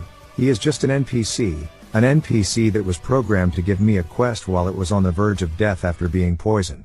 A player just needs to accept the quest and move on. There is no need for me to act like a hero and end up putting everyone in a bad situation. Once that happens, everyone will be killed and it will be game over for me. There is nothing more to it. This is all just a game. But why do I feel like shit? I have a family to take care of. Not a family made with graphics, but a real living family in the outside world. I can't afford to die here. Seo, you'll question Tae-Kyung, are you stronger than my daddy? My brother said that Mr. is really strong. But my daddy is super strong too. Tae-Kyung replied, it seems Seo Yul misses her dad. Seo Yul replied, I wants to see daddy. But daddy does want to see me. Older brother said that daddy left Yus to go play with mommy. Suddenly, Han yopped the Uyghur member back to carry Uncle Gong. Tae-Kyung thought, fuck, I don't know anymore. Meanwhile, in somewhere, a man said Joe Pill is a troublemaker and is going on a rampage on his own. The foolish young master is currently being pursued by this man. This was not a part of my plan, but it proved to be better than I thought. The old man said the younger brother that the lesser family head cherishes once he witnesses his death he will most certainly lose his mind. Once that happens, there will be a bloodbath in the province of Shanxi. Man with hood continue, I almost forgot, it seems the lower district sect is also involved in this war. Old man questioned lower district sect? For what reason? The man continued, the new branch leader they got has a good nose, but fear not, once this incident is taken care of we shall take care of that person as well. Old man remind, be careful no matter how great the heaven is, the moment you let your guard. The man releases bloodlust and warned him you should choose your words more wisely. Old man replied, it seems I have misspoken, I apologize. The man said, then let's leave it here for today. Should problems arise, I shall come visit you once more. Head elder walked to window and thought, everything shall finally come into my grasp. Back at Tae-Kyung's location, he told Uncle Gong, we're almost there. Please hold on for a bit longer. He urged everyone to get up and prepare to move. Suddenly, a sound emanated from the forest. Tae-Kyung initially thought their pursuers had caught up to them, but instead, an immense pack of wolves emerged. Tae-Kyung felt relief and wonder if these wolves also give him experiences, but next second all the wolves run away instead. Tae-Kyung thought this is just like those legendary abilities in those comic books, where you can strike fear or knock out an enemy with just the pressure of your chi. I don't know why I am suddenly able to do this, but if it is this game, then anything is possible. The system alerted the start of a new quest. One word, one strike. Joe Pill. Tae-Kyung's objective was to survive, with the consequence of quest failure being death. It was then that Tae-Kyung noticed Joe Pill standing before him. Joe Pill assured him that there was no need to be on edge and expressed his curiosity about Tae-Kyung. He claimed to harbor no grudge and proposed a conversation, offering to let Tae-Kyung go if he could answer a few questions. Intrigued, Tae-Kyung questioned Joe Pill's assurance of letting him go. Joe Pill vowed to bet his life on it, hoping his promise would be enough to convince Tae-Kyung. After answering Joe Pill's questions, Tae-Kyung learned that he had caught the interest of Joe Pill. Despite initially wanting to kill Tae-Kyung, Joe Pill had changed his mind after their conversation. He intended to continue observing Tae-Kyung, especially during uncertain times. Tae-Kyung questioned Joe Pill about these uncertain times, to which Joe Pill replied that Tae-Kyung would understand once he returned home. With that, Joe Pill urged Tae-Kyung to leave, expressing his hope that they would meet again when Tae-Kyung had grown even stronger. Determined to escape, Tae-Kyung instructed his teammates to hurry and leave. However, Joe Pill interrupted, stating that he had allowed only Tae-Kyung to go free. If anyone else refused, he would be deeply disappointed. In response, Tae-Kyung defiantly shouted, "Then be disappointed, you shitty motherfucker." Joe Pill swiftly attacked with his sword, and although Tae-Kyung managed to block the attack, it still inflicted considerable damage. Tae-Kyung realized that had he not leveled up earlier, he might not have been able to defend against that attack. He acknowledged that he had never experienced such a powerful strike, even during his time as a hunter. Feeling a surge of fear, Tae-Kyung thought, "I picked the wrong opponent this time. I might really die here." Joe Pill, sensing Tae-Kyung's fear, commented that with such a weak heart, Tae-Kyung would struggle to survive in the violent world of Murim. Determined to boost Tae-Kyung's strength, Joe Pill resorted to a ruthless act, throwing a few daggers and killing one of Tae-Kyung's teammates. Tae-Kyung wondered, what is his name again? There was no reason for me to memorize the names of some NPC, so then why am I trying to figure that out now? Why am I being consumed by anger? He took out Grain Pill and consumed it for stats increased. He attacked Joe Pill with his spear, but Joe Pill deftly evaded every strike. Joe Pill marveled at Tae-Kyung's skills, acknowledging his exceptional intuition and battle sense at such a young age. As Joe Pill continued dodging Tae-Kyung's attacks, Tae-Kyung's strikes suddenly changed direction, narrowly missing Joe Pill. Frustrated, Tae-Kyung exclaimed, "I was so close. I could have ended it right there." Enraged by Tae-Kyung's words, Joe Pill vowed not to hold back, proclaiming himself as one word, one strike Joe Pill. He activated Frenzy, significantly increasing his strength and agility. During the ensuing battle, Tae-Kyung noticed that Joe Pill swings were more forceful and powerful than before. Now, Tae-Kyung couldn't find an opening to exploit against Joe Pill. Seeing his teammates approaching, Tae-Kyung desperately tried to signal them not to come closer. If they did, the effects of his victorious title would disappear, and he was barely holding on with the boosts it provided. As Tae-Kyung managed to block Joe Pill's attack, both of his teammates launched a joint assault on Joe Pill. However, Joe Pill swiftly countered their attacks, effortlessly breaking their weapons and launching two chi attacks that incapacitated them. Thinking it was an opportunity, Tae-Kyung quickly unleashed his skill, Pierce of the Heaven, but Joe Pill evaded the attack and retaliated with a relentless onslaught, slicing at Tae-Kyung. Joe Pill commended Tae-Kyung for enduring his attacks and proceeded to use a skill called Divine Palm of Fire. The powerful strike sent Tae-Kyung flying a considerable distance and left him severely injured. Tae-Kyung struggled to gather strength, feeling the intense heat from the attack. To his surprise, Joe Pill expressed amazement that Tae-Kyung could still stand after being hit by a fifth mastery skill. With determination, Tae-Kyung used his spear to strike at Joe Pill, narrowing the distance between them. He realized it was his last chance and focused on gathering as much chi as he could to strike Joe Pill's vital spot. However, in a sudden turn of events, Tae-Kyung was injured once again and fell to the ground. Joe Pill chuckled and taunted Tae-Kyung, stating that attempting to circulate chi blocked by the Divine Palm of Fire would lead to chi deviation or even death. He added that Tae-Kyung should be grateful for only suffering that extent of damage. As Joe Pill prepared to deliver the final blow, Tae-Kyung had a realization. He thought, "Am I really going to die like this? That can't be. I've survived thousands of battles over the past 7 years. But now I'm going to be killed in a game battle?" Suddenly, an idea struck him. He remembered that this was just a game. Just as Joe Pill was about to strike, Tae-Kyung's two teammates caught Joe Pill's attention, buying Tae-Kyung some time. Tae-Kyung exclaimed, "This whole time, I was fighting like an idiot," and equipped a dagger. He started using the system to repeatedly equip and unequip the dagger, causing damage to Joe Pill. Infuriated, Joe Pill unleashed another chi attack on Tae-Kyung, berating him for falling for such a trick. Walking towards Tae-Kyung, Joe Pill unleashed the Divine Palm of Fire once again. He questioned Tae-Kyung, asking how he could have done anything when he was empty-handed. With a laugh, Tae-Kyung revealed that he had been waiting for Joe Pill to gather his chi to its peak, causing a blockage and backflow of chi. He taunted Joe Pill, calling him a shitty bastard. Joe Pill suffered severe injuries, and Tae-Kyung believed that it was finally over. He thought that Joe Pill wouldn't be able to attack him in that state.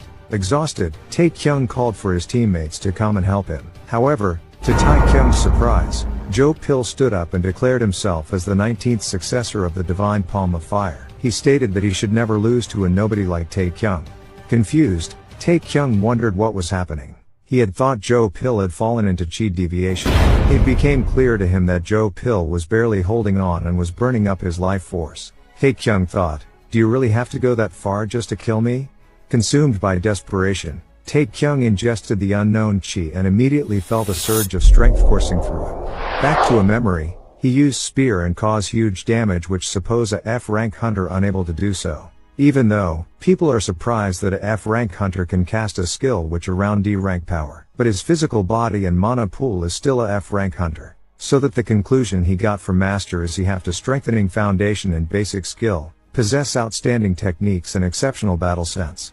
But in any case, if he want to live a long life, he should not use that skill anymore, unless in special circumstances like life is endangered. His master questioned, "Did you give a name to that skill of yours?" Back to Murim's, "The name of the skill is Piercing with All My Might." System alerted you have completed your quest. You have defeated one word, one strike Joe Pill. Your reward has been given. Last moment, Seo Chun run to head slices off Joe Pill head for revenge. Back to Tae-Kyung memories. During a raid, They found a huge amount of magic gems. Leader felt strange regarding this situation. Because the monster they have been facing have all been but these common goblins, so it does not make sense that there are this many magic gems. But Tae-Kyung as vice leader said, I think you are the strange one if you want to abandon a raid as amazing as this. And it looks like all of the team members want to finish it as well. End up all of them got killed. Before leader die, he told Tae-Kyung hurry and run. Coming back to consciousness, Tae-Kyung woke up from his unconscious state. Wai Peng told him you have been unconscious for 5 days, since you were in critical condition. The head physician stated that you probably would not even make it to the next day. After hearing those words, my lord became extremely enraged. If I was not there to stop him, he would have probably beat the head physician to death. Tae-Kyung questioned, so aside from that nothing major happened? Wai Peng first to tell him the good news. The survivors from the Shashuo region have all safely returned back to their homes. From your group, only 2 suffered injuries, but they were not in life-threatening conditions. And we recovered the died member corpse. We were also able to give him a proper burial, but it seems he was an orphan. So we did not have any families to pass on his belongings. Spotted Tae-Kyung upset condition. Wai Peng told him a martial warrior is not someone who seeks to receive protection, but rather a martial warrior must fight enemies in order to prove their existence, even if the opponent they encounter kills them, as they are much stronger than them. That is why the ones who are living must remember them in their hearts and carry them to the place of their dreams, so that their deaths will not have been in vain.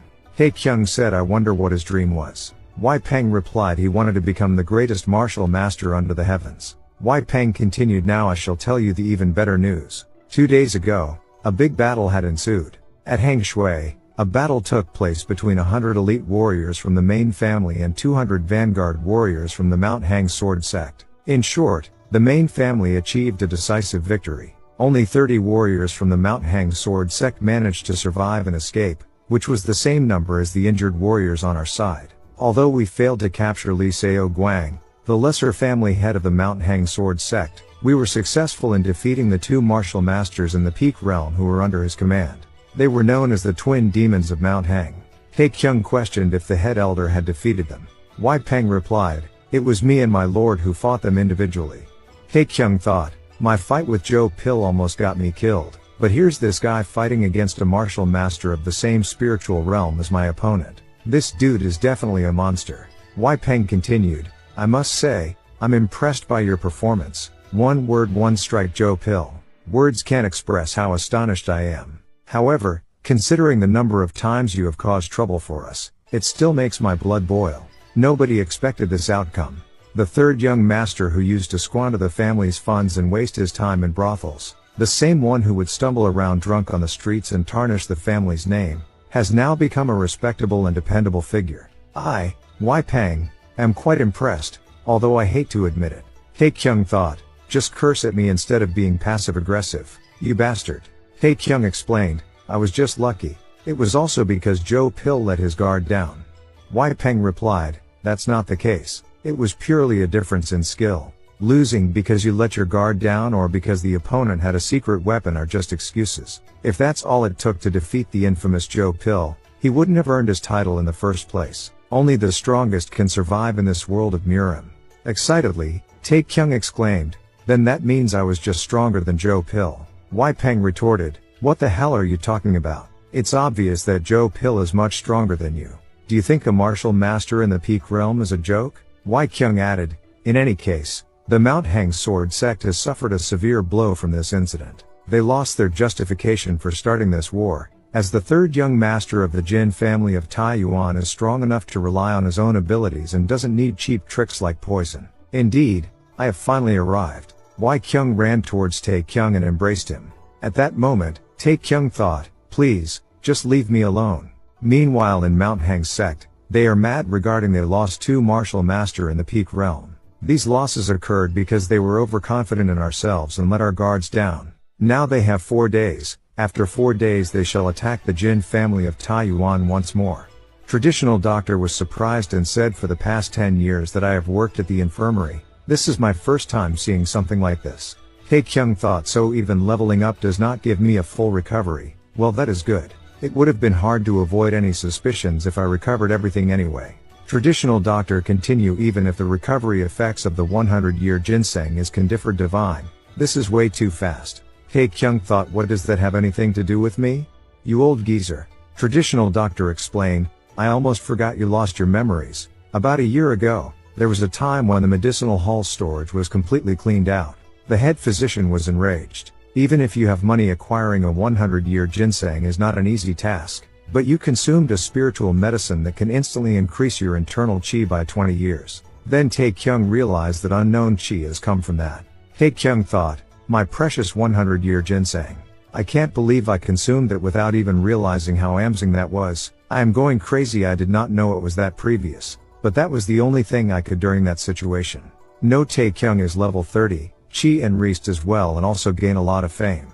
And also got a brand new skill, one strike. But Tae-Kyung wonder, it is just the name different, it is same as my piercing with all my might. But the important part is that, since my body in real life is that of a F-rank hunter, using that skill once was my limit. But now that I am in the body of a level 30 martial warrior, I should be able to use that skill more than once, right? He noticed the rumors became bigger than he thought. Well, this is a bit embarrassing, but even still it is not a bad feeling. Who knows when he will get a chance like this again? But it is also because of Tae-Kyung too. He wanted to prove to people that the rumors were true, that he did that to Tae-Kyung back then. Tae-Kyung thought, I was so embarrassed that I wanted to fucking hide in the jungle. This is why games are so scarce. I am starting to enjoy the life of the Jin Tae-Kyung in the Murim game.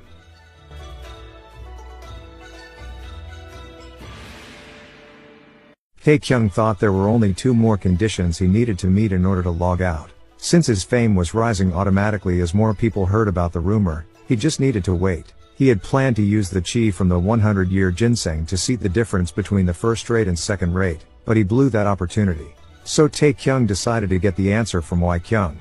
Tae-Kyung informed him that the Mount Hang Sword sect was planning to recruit more soldiers, and he planned to attack their main forces before they had the chance to do so. The battle would begin in 2 days. Tae-Kyung wondered, why is it so soon? Will I be able to log out before then? Tae-Kyung continued, thankfully, the 5 gates of Shan-Sin, with whom the main family has always maintained a good relationship, have decided to assist us. So, I wish for you to take a part of their forces and protect our rear. As Tae-Kyung accepted the quest, his quest reward fame rose by 10. Then Tae-Kyung questioned whether he was still in the second-rate realm. But Tae-Kyung interrupted and said, you are a first-rate already. In the following conversation, Tae-Kyung was very sure that he was a second-rate warrior, but Tae-Kyung told him, you are definitely a first-rate warrior. When Tae-Kyung asked, who told you that you are a second-rate warrior? Tae-Kyung couldn't explain and simply said that he just thought he was still a second-rate warrior. Tae-Kyung wrote a word on the table, sing, which means belief. Tae-Kyung told him, you just have to believe in yourself. It has everything to do with it. Martial arts begins with belief. At that moment, Tae-Kyung wondered, what do I believe? What have I been believing in this whole time? The system. The reason why I kept thinking I was a second-rate warrior was because the system kept telling me I was a second-rate warrior. But was not the system designed to only tell me the truth? But according to Tae-Kyung, he was already a first-rate warrior, and if what the system said was not a lie, then the fact that he believed he was still a second-rate warrior was because the system was a mere reflection of himself. He was able to defeat a first-rate warrior, Seo Gun, took down a group of mercenaries all by himself, and even killed a martial master in the peak realm. Then there is no way I am still a second-rate warrior. Tae-Kyung proudly said, I am already a first-rate warrior. The system alerted him that he had attained the first-rate spiritual realm. The realms of his skills had increased by 1 as well, and his external and internal state had significantly improved. The base of his abdomen had increased. The next day, Tae-Kyung's fame had risen as everybody heard his story while he went to the market to raise his fame. He met June, the protector of the 3rd gate and an assistant from the 5 gates. Tae-Kyung thanked him for coming this far to assist them and told them he would take his leave to the medicinal hall right away. Han Yop and Mu Jin recalled Joe Pill's one palm strike and wondered if he was really a monster. Han Yop set a target for himself, believing that when he became a martial master in the peak realm, he would become stronger. Mu Jin said, I will be the one to accomplish that. Tae-Kyung never went in and felt cringy when he listened to the 2 of them filming their own drama in there. He thought, I had planned to bid them farewell before the war began, but let's just go. I should just be satisfied with seeing their faces. Seo you'll notice Tae-Kyung and exclaimed, it is Mr. Savior. She brought Tae-Kyung to visit Uncle Gong and Seo Chun. Uncle Gong was practically all healed. He had been recuperating for a long time and asked, I heard that a big war will begin soon. I hope everything is going well in terms of preparation. Tae-Kyung was speechless and thought, were not the main forces the only ones who knew about this? If someone like Gong, who has been spending his entire time in the infirmary, knows about this news, then doesn't that mean practically everyone in the Jin family of Tae-Yuan is aware of this as well? What if a spy from the Mount Hang Sword sect hears about this news? Tae-Kyung sighed and wondered, whatever, it's not like it matters since it will have nothing to do with me. He replied, everything is progressing smoothly. Uncle Gong continued, since it is a battle that will decide the fate of the family, I am sure the young master is quite concerned. I am glad I was able to recover the belongings you left behind. Since you were unconscious, these are the items that you were not able to recover. Please open it when you get the chance. If possible, away from suspicious eyes. Soon Tae-Kyung find out martial arts scroll, divine palm of fire, a rank peak burning flames pill, and a nameless sword. Tae-Kyung said, if you were planning to give me these amazing items, should have done so from the start of this game. It is pretty obvious that you're trying to make me play this game for a bit longer. Tae-Kyung, imagine what if I consumed that spiritual pill and also learned to utilize the divine palm of fire? I can probably summon fire from my hands just like Joe Pill. But very quick Tae-Kyung wonder what if it burned off himself. Safety is his #1 priority. Let's never forget that. The moment I start to stray away from that path, I will be killed.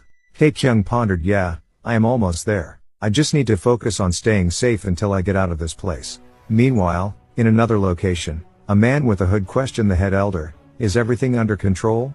The head elder replied, don't worry, I have finished preparing everything.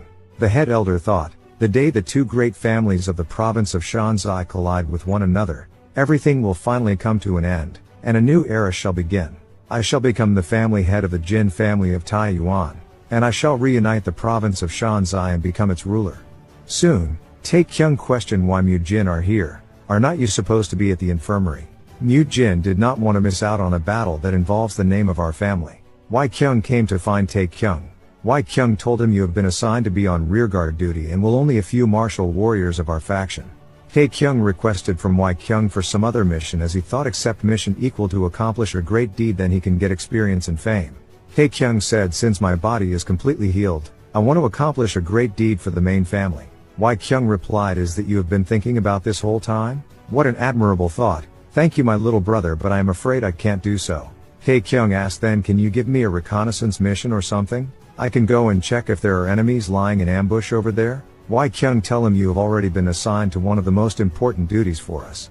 To survive, you must do whatever you can in order to survive. Even if the main family is on the verge of destruction, you must run as far as you can.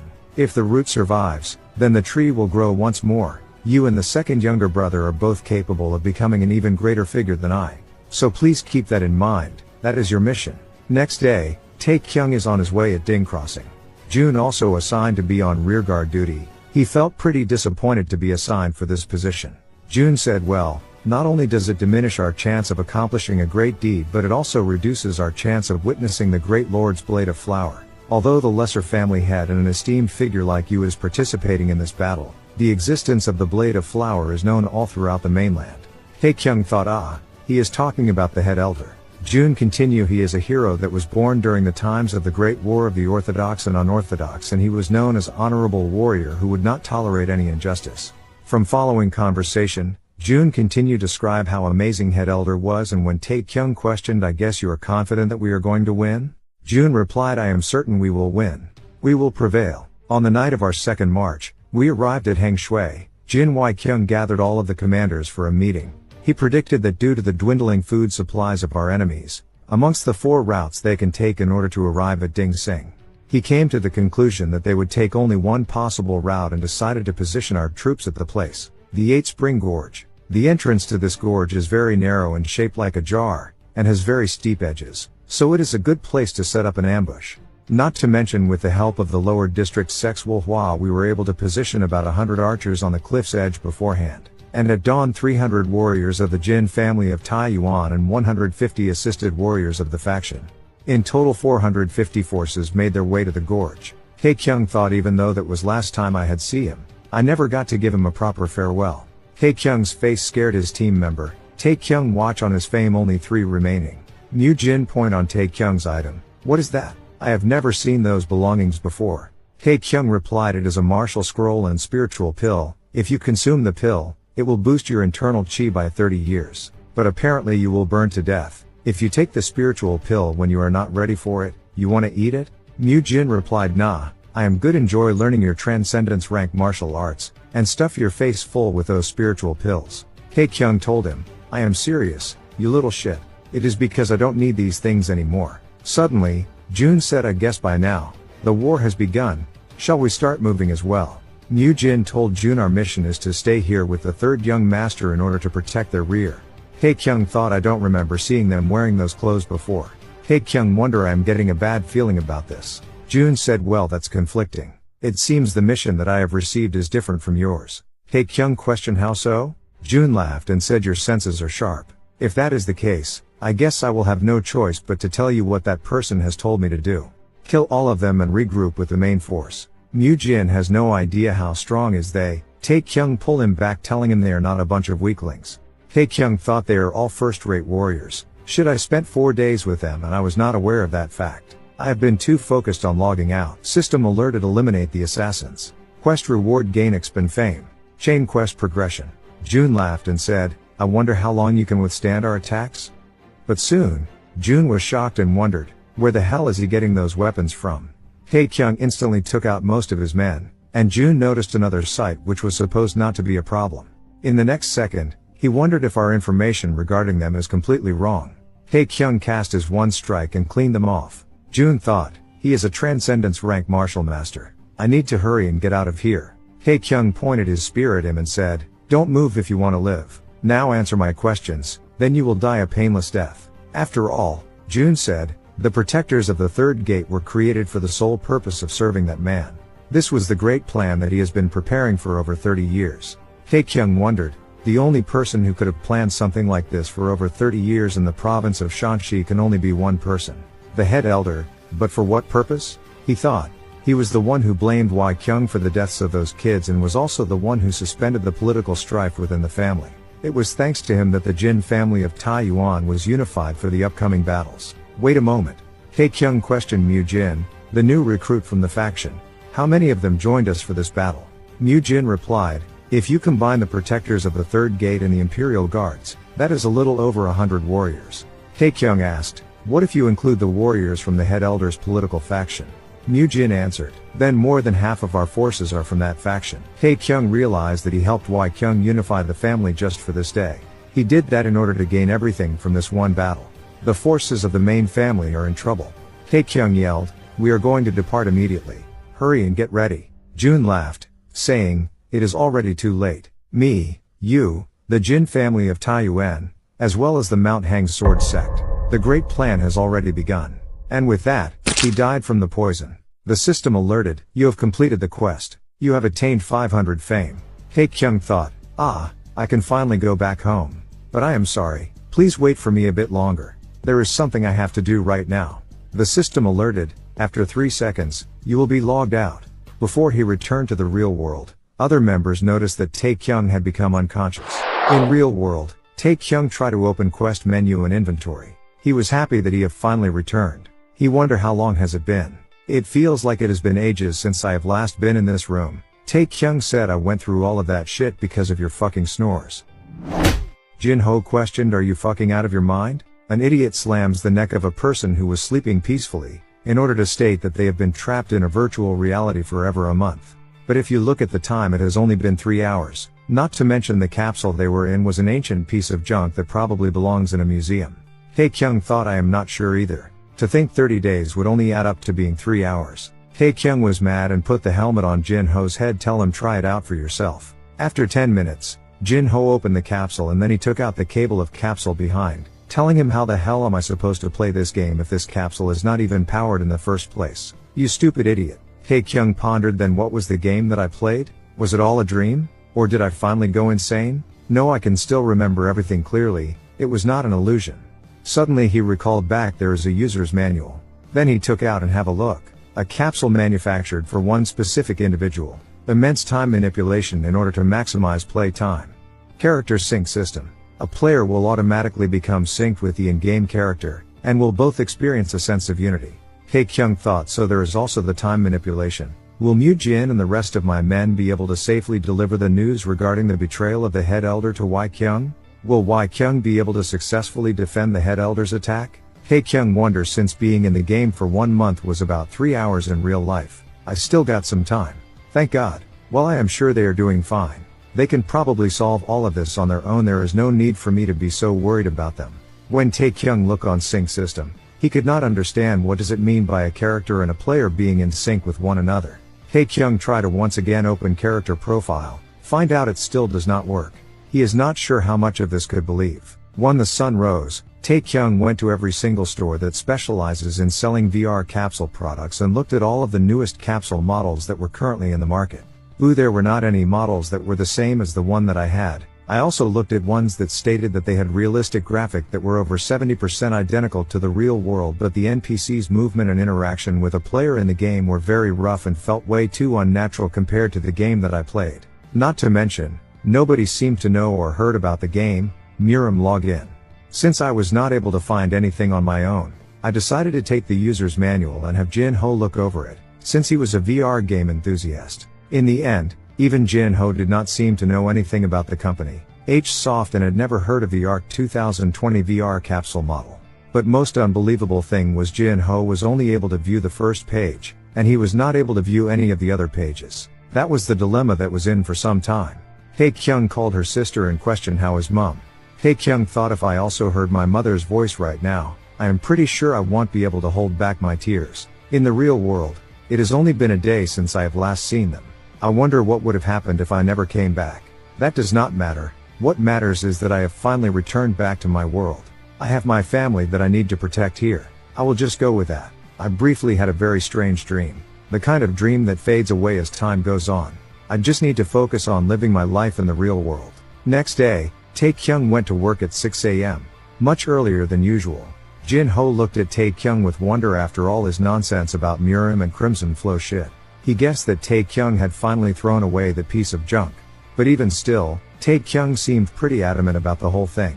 Jin Ho was pretty sure he was just bluffing, but he guessed it wouldn't hurt to do his own research. Tae-Kyung thought about the rough guy, whose real name he didn't know, but he was the first hunter that Tae-Kyung met when he started out.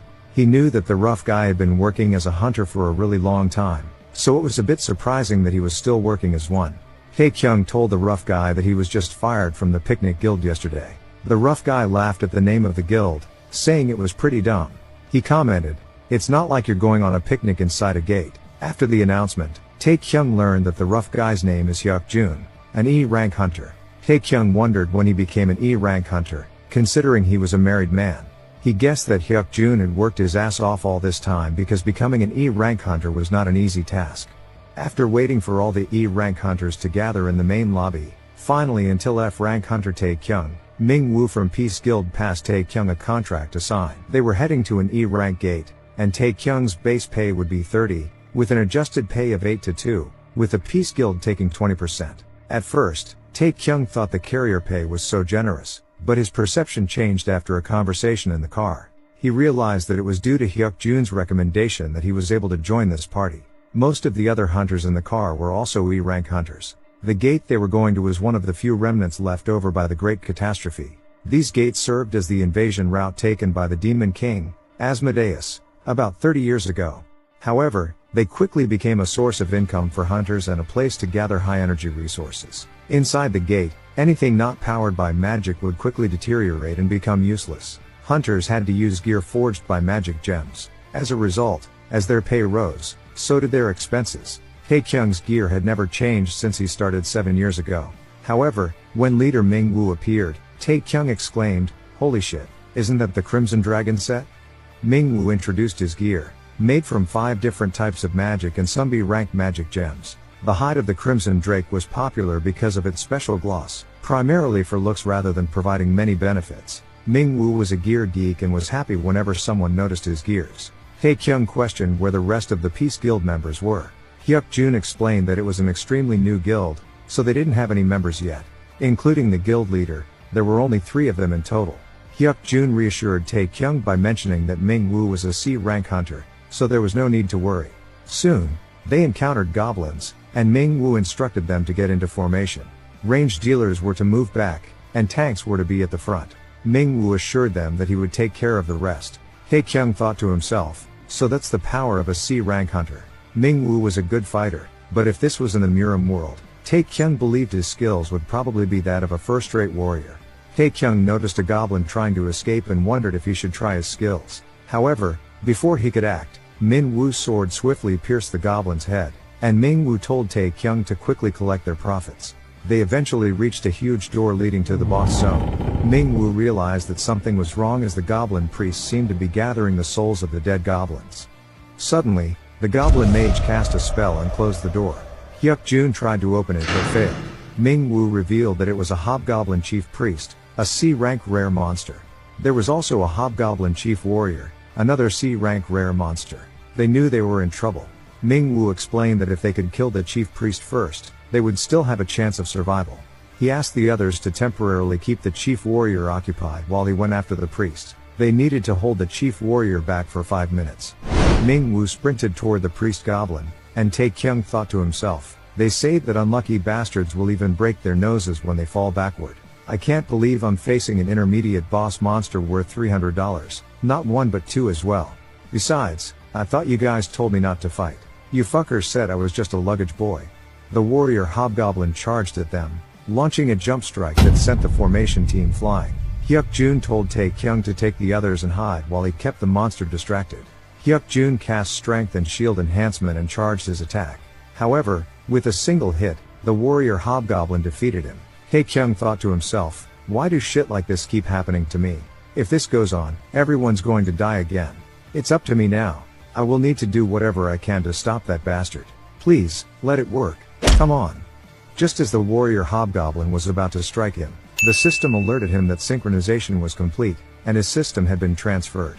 In that moment, Tae-Kyung could feel his chi. He took out his spear and defended himself, using chi sensation. He thought to himself, interesting, so this is how it's going to be. Tae-Kyung employed the Jin family's footwork technique to dodge all the attacks and used the Jin family spear technique. First mode, brutal head of the dragon. Second mode, whirlwind of the black snake. As he followed these spear techniques, Tae-Kyung said, I guess I didn't even have to use my one-strike skill on you.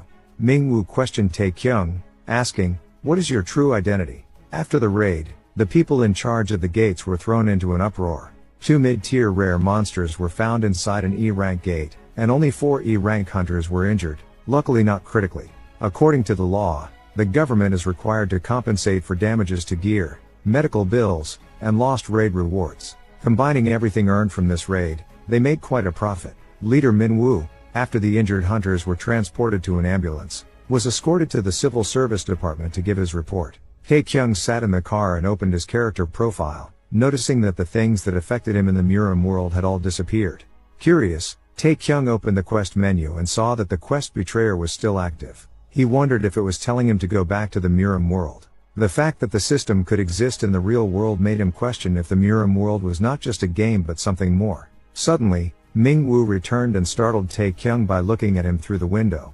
Ming-Woo informed him that he had given a quick report on the incident and expected to be contacted within the next few days. He also mentioned that Tae-Kyung would likely be investigated as well. Tae-Kyung asked Ming-Woo about the request he made earlier, requesting Ming-Woo to keep the secret for him. Tae-Kyung thought that since he didn't know if the system would be permanent or temporary, it would be best to avoid any leaks to the public. Ming-Woo showed Tae-Kyung his watch and asked him to take a look. Tae-Kyung said it was 2 o'clock. Ming-Woo explained that the watch was made by N Company using a C-rank magic gem and had defensive enchantments, allowing it to be used as a shield in emergencies. Ming-Woo suggested grabbing some food. During their conversation, he revealed that he was the one who subjugated both the chief priest and the warrior to those officers. Ming-Woo then asked Tae-Kyung if he would join his guild. Recalling their previous conversation, Tae-Kyung had told Ming-Woo that he had something important to take care of and needed time to think about joining the guild. Ming-Woo had asked someone to investigate Tae-Kyung to gather more information. The investigation revealed that Tae-Kyung was the sole survivor of the gate that appeared in the Sangdong district and was at least a C-rank hunter. However, he was supposedly an F-rank hunter. Ming-Woo wondered if Tae-Kyung had been hiding his strength all this time or had recently experienced another awakening. He doubted Tae-Kyung had a reason to hide his strength, so the highest probability was that he had recently awakened. Ming-Woo questioned whether it was possible for someone to go from F-rank to C-rank so quickly. He realized that they weren't living in a game and was shocked when the cashier told him the total cost was $1,938. Meanwhile, Tae-Kyung went back to the place where he had thrown the capsule, but it was nowhere to be found. Frustrated, he yelled, wondering who took his capsule. Jin-ho yelled from the top, admitting that he was the one who picked it up. Tae-Kyung instantly replied with "I love you." Jin-ho then informed Tae-Kyung that he would sell the VR game capsule for $100. Tae-Kyung had no choice but to buy it back. Tae-Kyung thought to himself how it felt like yesterday when he was struggling, looking at flyers and pamphlets for work. He couldn't believe that he was now being recognized and scouted. He remembered Ming-Woo offering him $100,000 as a down payment and the same wage as their C-rank hunters. However, he had concerns about the system disappearing. Tae-Kyung compared it to eating too much food and getting a stomachache. He had realized at a young age that the world was not forgiving. But with the strength he had now, he wondered if he could use the system permanently. Unable to hold himself back any longer, Tae-Kyung decided to go for the hunter ranking reevaluation. He arrived at the Hunters Association. This guy is Tae-Kyung's former boss, Kim Sang-shik. He overheard someone discussing a person with mana control ability above A rank and realized this was a great opportunity for him. If he could recruit this person into their guild, he could potentially become a vice guildmaster. Sang-shik bowed and hands over his name card while the escalator door opened. But next second Sang-shik felt the sound was so familiar. Sang-shik saw Tae-Kyung when he turned his head. Sang-shik was one of the 3D rank hunters in the guild and was known for bullying the weak, especially F rank hunters. He had despised Tae-Kyung the most and had played a part in his dismissal from the guild 2 years ago. Tae-Kyung felt relieved, as if years of burden had been lifted. Sang-shik ran toward Tae-Kyung, apologizing and begging for forgiveness. He offered to take responsibility and hoped they could let bygones be bygones. Tae-Kyung sensed Sang-shik's panic and realized that if the guildmaster of the Sapung Guild heard about him reawakening into a C-rank hunter, Sang-shik would be in a lot of trouble. Tae-Kyung told Sang-shik that if he wanted to recruit him, he should ensure that one particular person is not present. Sang-shik, infuriated, attempted to punch Tae-Kyung but was countered and sent flying. Soon Tae-Kyung received a message from Ming-Woo to meet up. Ming-Woo passed him a temporary contract. Ming-Woo said conditions of this contract is similar to that of a B-rank hunter. You also decide on the length of your contract as well. Will you really refuse this as well? Tae-Kyung curious and questioned, why are you going this far for someone like me? Ming-Woo replied, because I trust myself. I trust my intuition and ability to determine the value of a person.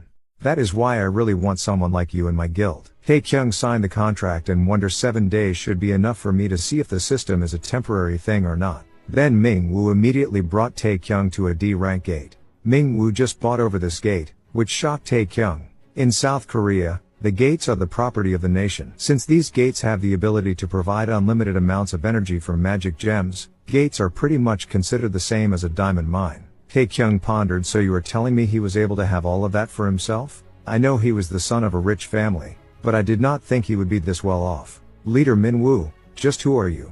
Ming-Woo said the monsters that appear in this gate are the swamp lizardmen. They are a large tribe that break off into smaller militaristic forces. They are usually in a group of 20, so let's hurry and kill them and move on.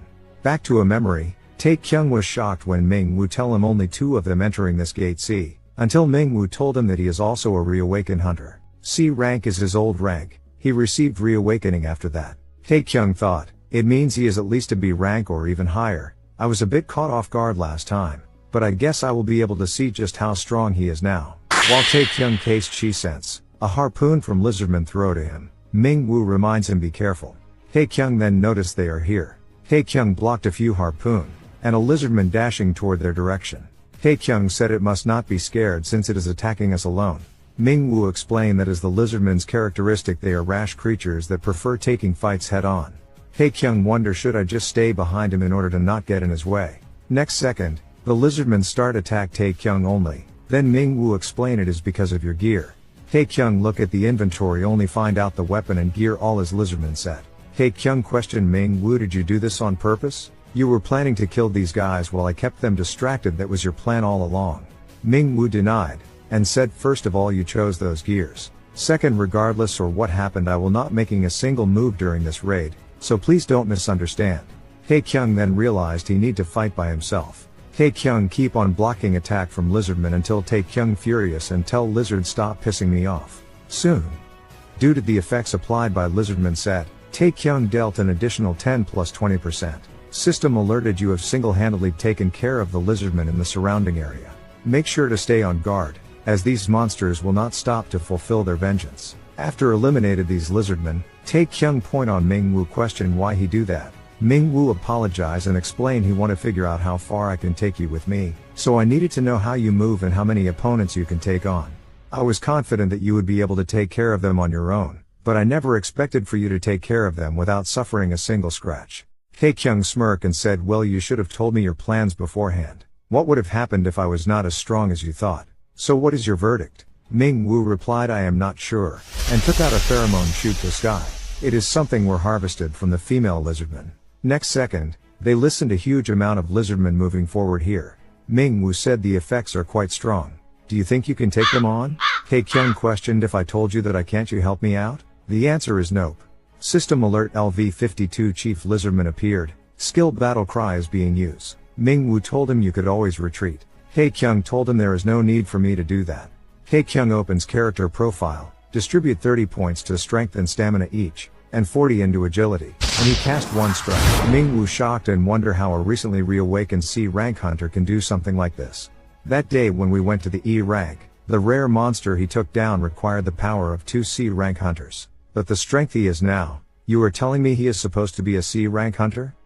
What a joke. I went on this 2-man raid because I wanted to see his limits, but now I am even more confused than before. I guess we have to go to a C rank gate next time. Ming-Woo thought, wait, is it possible that he is stronger than me? Next moment, Tae-Kyung cried and said, this is not supposed like this. I damaged an expensive piece of leather.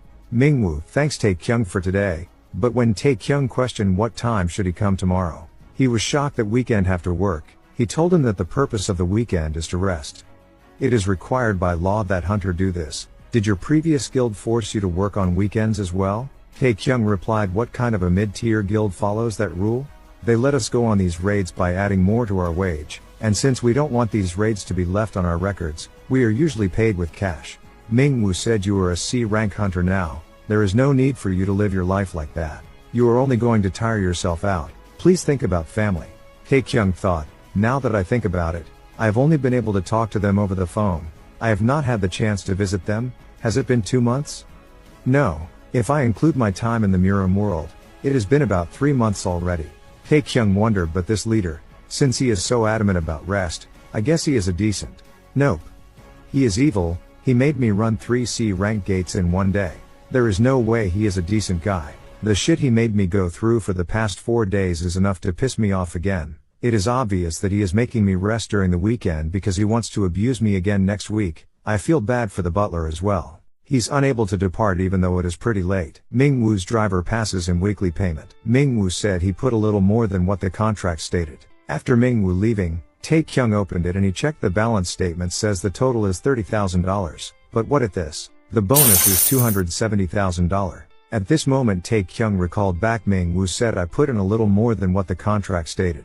Tae-Kyung wonder, ah god Ming-Woo, I will offer my entire body to your guild. Soon Tae-Kyung back to his home visit his mom and sister. He passed them some money and showed them his C rank hunter's license. Then they go shopping and having dinner. Next day, his sister wake him up, question, were you having a nightmare? Why are you screaming in your sleep? Tae-Kyung wonder, it was a dream, but what I was even dreaming about, I can't remember, but what was with this shitty feeling? Usually when I sleep, the system does a good job adjusting my body's condition. His sister questioned, did something bad happen to you? If something did happen, let me know. Stop shouldering all of the burden by yourself. Tae-Kyung explained, no, I have pretty much got all of our living expenses covered. So what is there for me to worry about? The only thing I am worried about is how are we going to spend all of our money from now on? Aside, there is no need for you to worry about me. Just focus on your studies. His sister said, you are bluffing. I am doing fine as well, so you don't have to worry about me. While she leaving, she questioned, alright, who is Jin Tae-Kyung? Later on, Tae-Kyung and Ming-Soo went to another raid. Ming-Soo said 3 times, that is the amount of times you have gotten hurt today. Tae-Kyung said, it is fine. I can easily take care of this by drinking a low rank potion. Ming-Soo point out, this is not fine. This is the same gate as the one we ran last time. You did not suffer a single injury back then. That means there is only one possible explanation for this. Mr. Jin Tae-Kyung, is there something bothering you? 3 days later, Ming-Soo said, this is not going to work. I will contact you later, you can go home for today. Tae-Kyung wonder, what is wrong with me? The system has not disappeared and I still have a shit ton of money to go around. All that is left for me is to just focus on my duties as a C-rank hunter. Tae-Kyung recalled back the conversation with his sister. Tae-Kyung questioned, where did you hear that name? His sister said, from you. You kept yelling his name in your sleep. Why? Who is this person? If you are calling for this person's name in your sleep, you must be pretty close to them. Not to mention your names are pretty similar. Tae-Kyung thought everything went downhill since that day. The nightmares would not end, and no matter how many times I used my chi circulation, I can't seem to make my body focus. Why do I keep thinking about him? Maybe I need to see a psychologist. Tae-Kyung back to his room, find out Jin Ho did something to the capsule. Tae-Kyung told him not to come inside my room. Jin Ho curious, why are you getting this upset over a shitty capsule that does not even work? And you are the one who threw it away as well. Tae-Kyung quickly check on the capsule situation. Jin Ho point on Tae-Kyung said, because of your screams at night I have been having it pretty rough dealing with all the complaint from our neighbors. You have no right to treat me like this, Tilda. Also Jin Tae-Kyung, who the hell is this person? Is she a cute girl? I guess you are dating someone, now that you are earning some money. Tae-Kyung yell on him to get out. Now. This dream is getting more and more vivid. The battle has started. Tae-Kyung yell, ah fuck. I really don't care about them anymore. So what if that Murim world is an actual world itself? There is going to be over 2,000 Murim warriors fighting. What the hell do you want me to do about it? There is going to be monsters who are far stronger than Joe Pill. Do you want me to die fighting those bastards? I only lived a month in that world. The life that I have to live is here in this world. Besides, there is nothing Tae-Kyung can do now. Mu Jin will probably deliver the message regarding the betrayal of the head elder, and that is something they will have to figure out for themselves. Young master, squad leader, savior. The lesser family head believes in you. Please survive, my dearest brother. These are the words they said to Tae-Kyung. Mingwu questioned Mr. Butler, what do you think about Tae-Kyung? Mr. Butler replied, he is clean. He is not an abnormal reawakened being, nor did he approach you with ulterior motives. Mingwu curious, reawakening is about 1%. It is 1 out of 100 people, not to mention, being a hunter is already an extremely low probability. Now what do you think is the probability of a F-rank hunter reawakening into a C-rank hunter? What about the possibilities of a C-rank hunter being able to solo clear a C-rank gate? Mr. Butler said, I don't think solo clearing is possible. He would at least have to be a B rank or above. Mingwu said, but Mr. Jin Tae-Kyung is able to do it. 5 D rank gates and 15 C rank gates. In total 20 raids. All I did during those raids was observe him from afar. I did not even have to help him. Mr. Butler said, then shall I look into him again? Mingwu denied and said, I am going to continue to observe his actions, and he intends to invite him to Peace Guild. If nothing suspicious happened, then I will make him one of my men. No matter how long it takes. Tae-Kyung thought a down payment of $500,000 and a fixed salary of $50,000 with a 70% increase every year. I will also have one of the highest insurance policies, a 40-floor studio, and my personal car as well. This is insane. The conditions are even better than last time. With this, the thing I dreamed about having as a hunter for 7 years is finally all coming. Mingwu questioned, have you fixed your issues? So we won't be having any problems then? Tae-Kyung said, I believe so. Of course. Tae-Kyung thought, let's finish this contract before he gets second thoughts. But when he signed until last page, he wonder, I can live my life in peace and comfort. I will be able to end the shitty life that I used to live. I can finally say goodbye to that Murim world, and there goes my fountain pen as well. Mingwu said, let me ask you again, the problems that we had last time, did you really resolve them? Tae-Kyung said no. Mingwu said, if it is something that I can help you with, then feel free to. Tae-Kyung stopped his word and thanks for his offer. He said, it is something I will have to figure out on my own.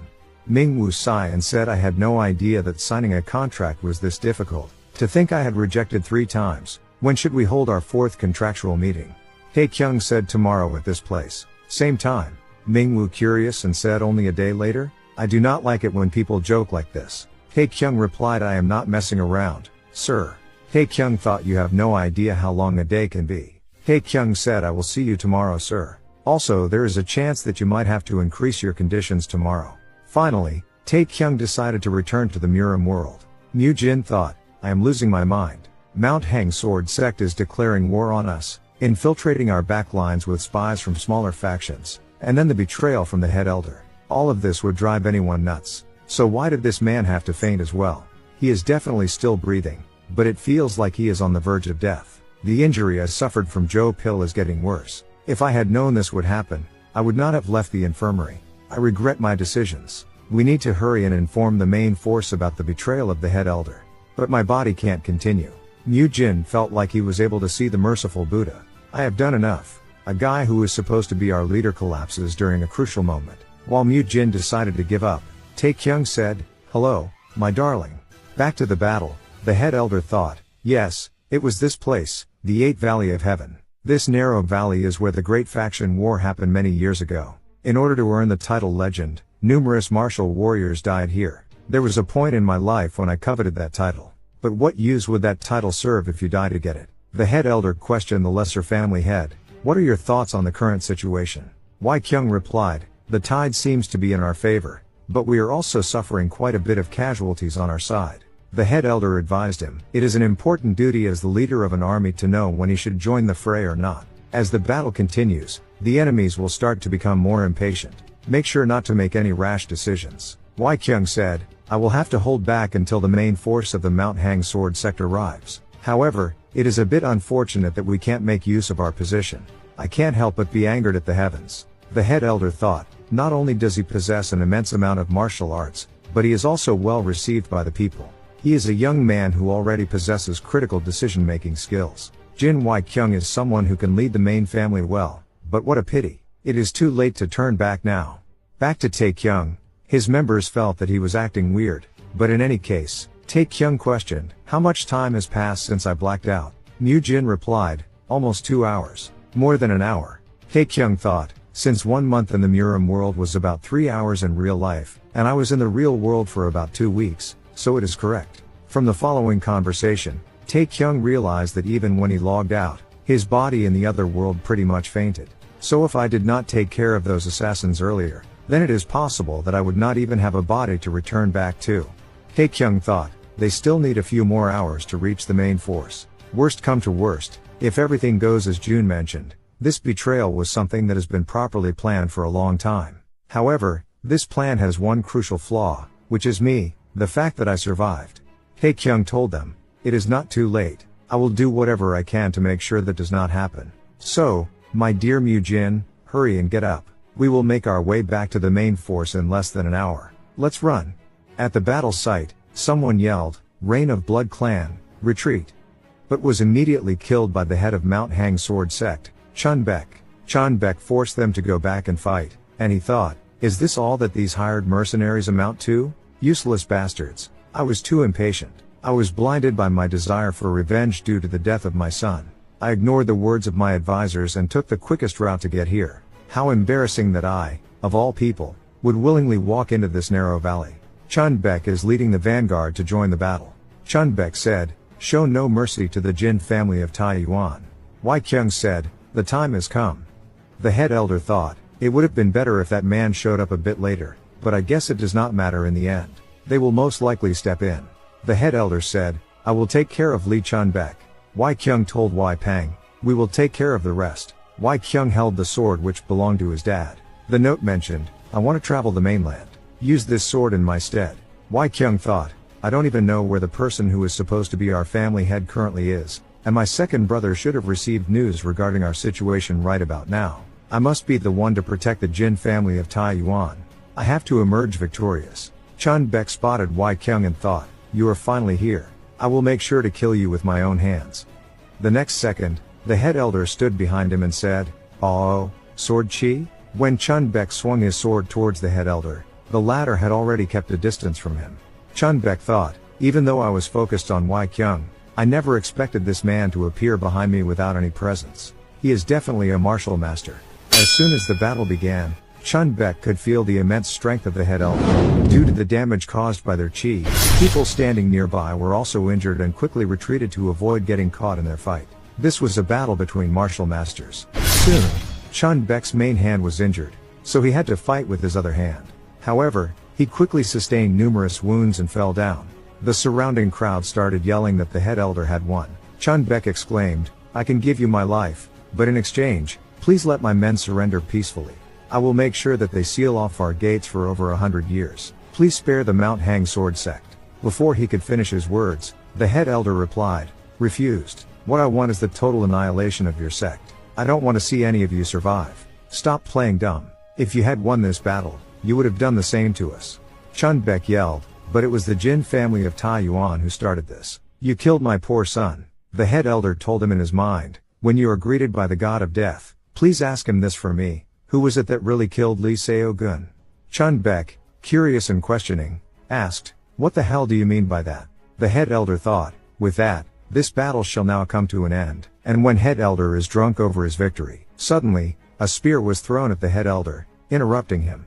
The head elder was shocked and wondered how Tae-Kyung was still alive. Tae-Kyung immediately yelled, the head elder has betrayed the family. Most of them were curious about what Tae-Kyung was talking about. Only Wai-kyung thought that Tae-Kyung was not the wisest person out there. He wasn't the type of person who would come all the way here just to mess around when he should be guarding our rear. Wai-kyung wondered, now that I think about it, everything leading up to this battle was quite strange. A completely healthy Seo-gun was assassinated by some form of poison. Rumors regarding his death spread unusually fast, and nobody really paid attention to the anonymous killer. The head elder, who was known to be reclusive, made a rare appearance, and it was because of his peaceful cooperation that we were able to make it this far without running into any trouble. But what if getting this far was exactly what the head elder wanted? Wai-kyung gave an order to Wai-peng, kill the first elder. Use everything you've got. As the sword almost hit the first elder, it was blocked by two other elders. Wai-peng said, so you have been hiding your martial arts this whole time. The first elder cast a chi attack and said, it is a bit early to be doing this, but it should be fine. As the first elder successfully set off fireworks, warriors from the head elder's side began removing their attire. Wai-kyung noticed members from the Demon Bow sect, the Third Gate sect, and even the Imperial Guards. This was something that had been meticulously planned for a very long time. The head elder said, if we were going by our plan, we would have started this battle after we killed off the Mount Hang Sword sect. It is a bit early. Everything requires time and patience. The head elder told Chun Baek, I can't kill you just yet. There is something you still have to do. Tae-Kyung yelled, you bastard, get your hand away from him. Tae-Kyung thought, I was too far away to see properly, but that man over there has a large stature and wields a large sword. Is it Wai-kyung? I can't believe he has been attacked already. Did the head elder kill him? What should I do? Will I be able to save him? I don't know anymore, but I did get stronger in both worlds. I am not going to lose that easily. Tae-Kyung threw his spear towards the head elder and immediately noticed that his sword had an aura. Aura, a condensed form of mana that can only be utilized by A-rank hunters and above. Although it is called mana, it is essentially the same as chi. Three of his members and Tae-Kyung realized they were in real trouble now. Tae-Kyung told them to wait there and comforted his members, saying, I am not planning to get us killed. I will just test the waters a bit, so sit tight. Tae-Kyung wondered, if I take full advantage of the length of my spear, I think I can beat him. The head elder easily blocked Tae-Kyung's attack and said, not bad, but do you think this is enough to kill me? The head elder instantly broke Tae-Kyung's spear into pieces. Tae-Kyung threw the pieces towards the head elder and quickly saved Chun Baek. But as he escaped from there, he wondered who the hell this guy was. From Mu Jin's words, only Tae-Kyung realized that this guy was the leader of the Mount Hang Sword sect, Chun Baek. Tae-Kyung wondered, he is the bastard who started this war in order to kill me.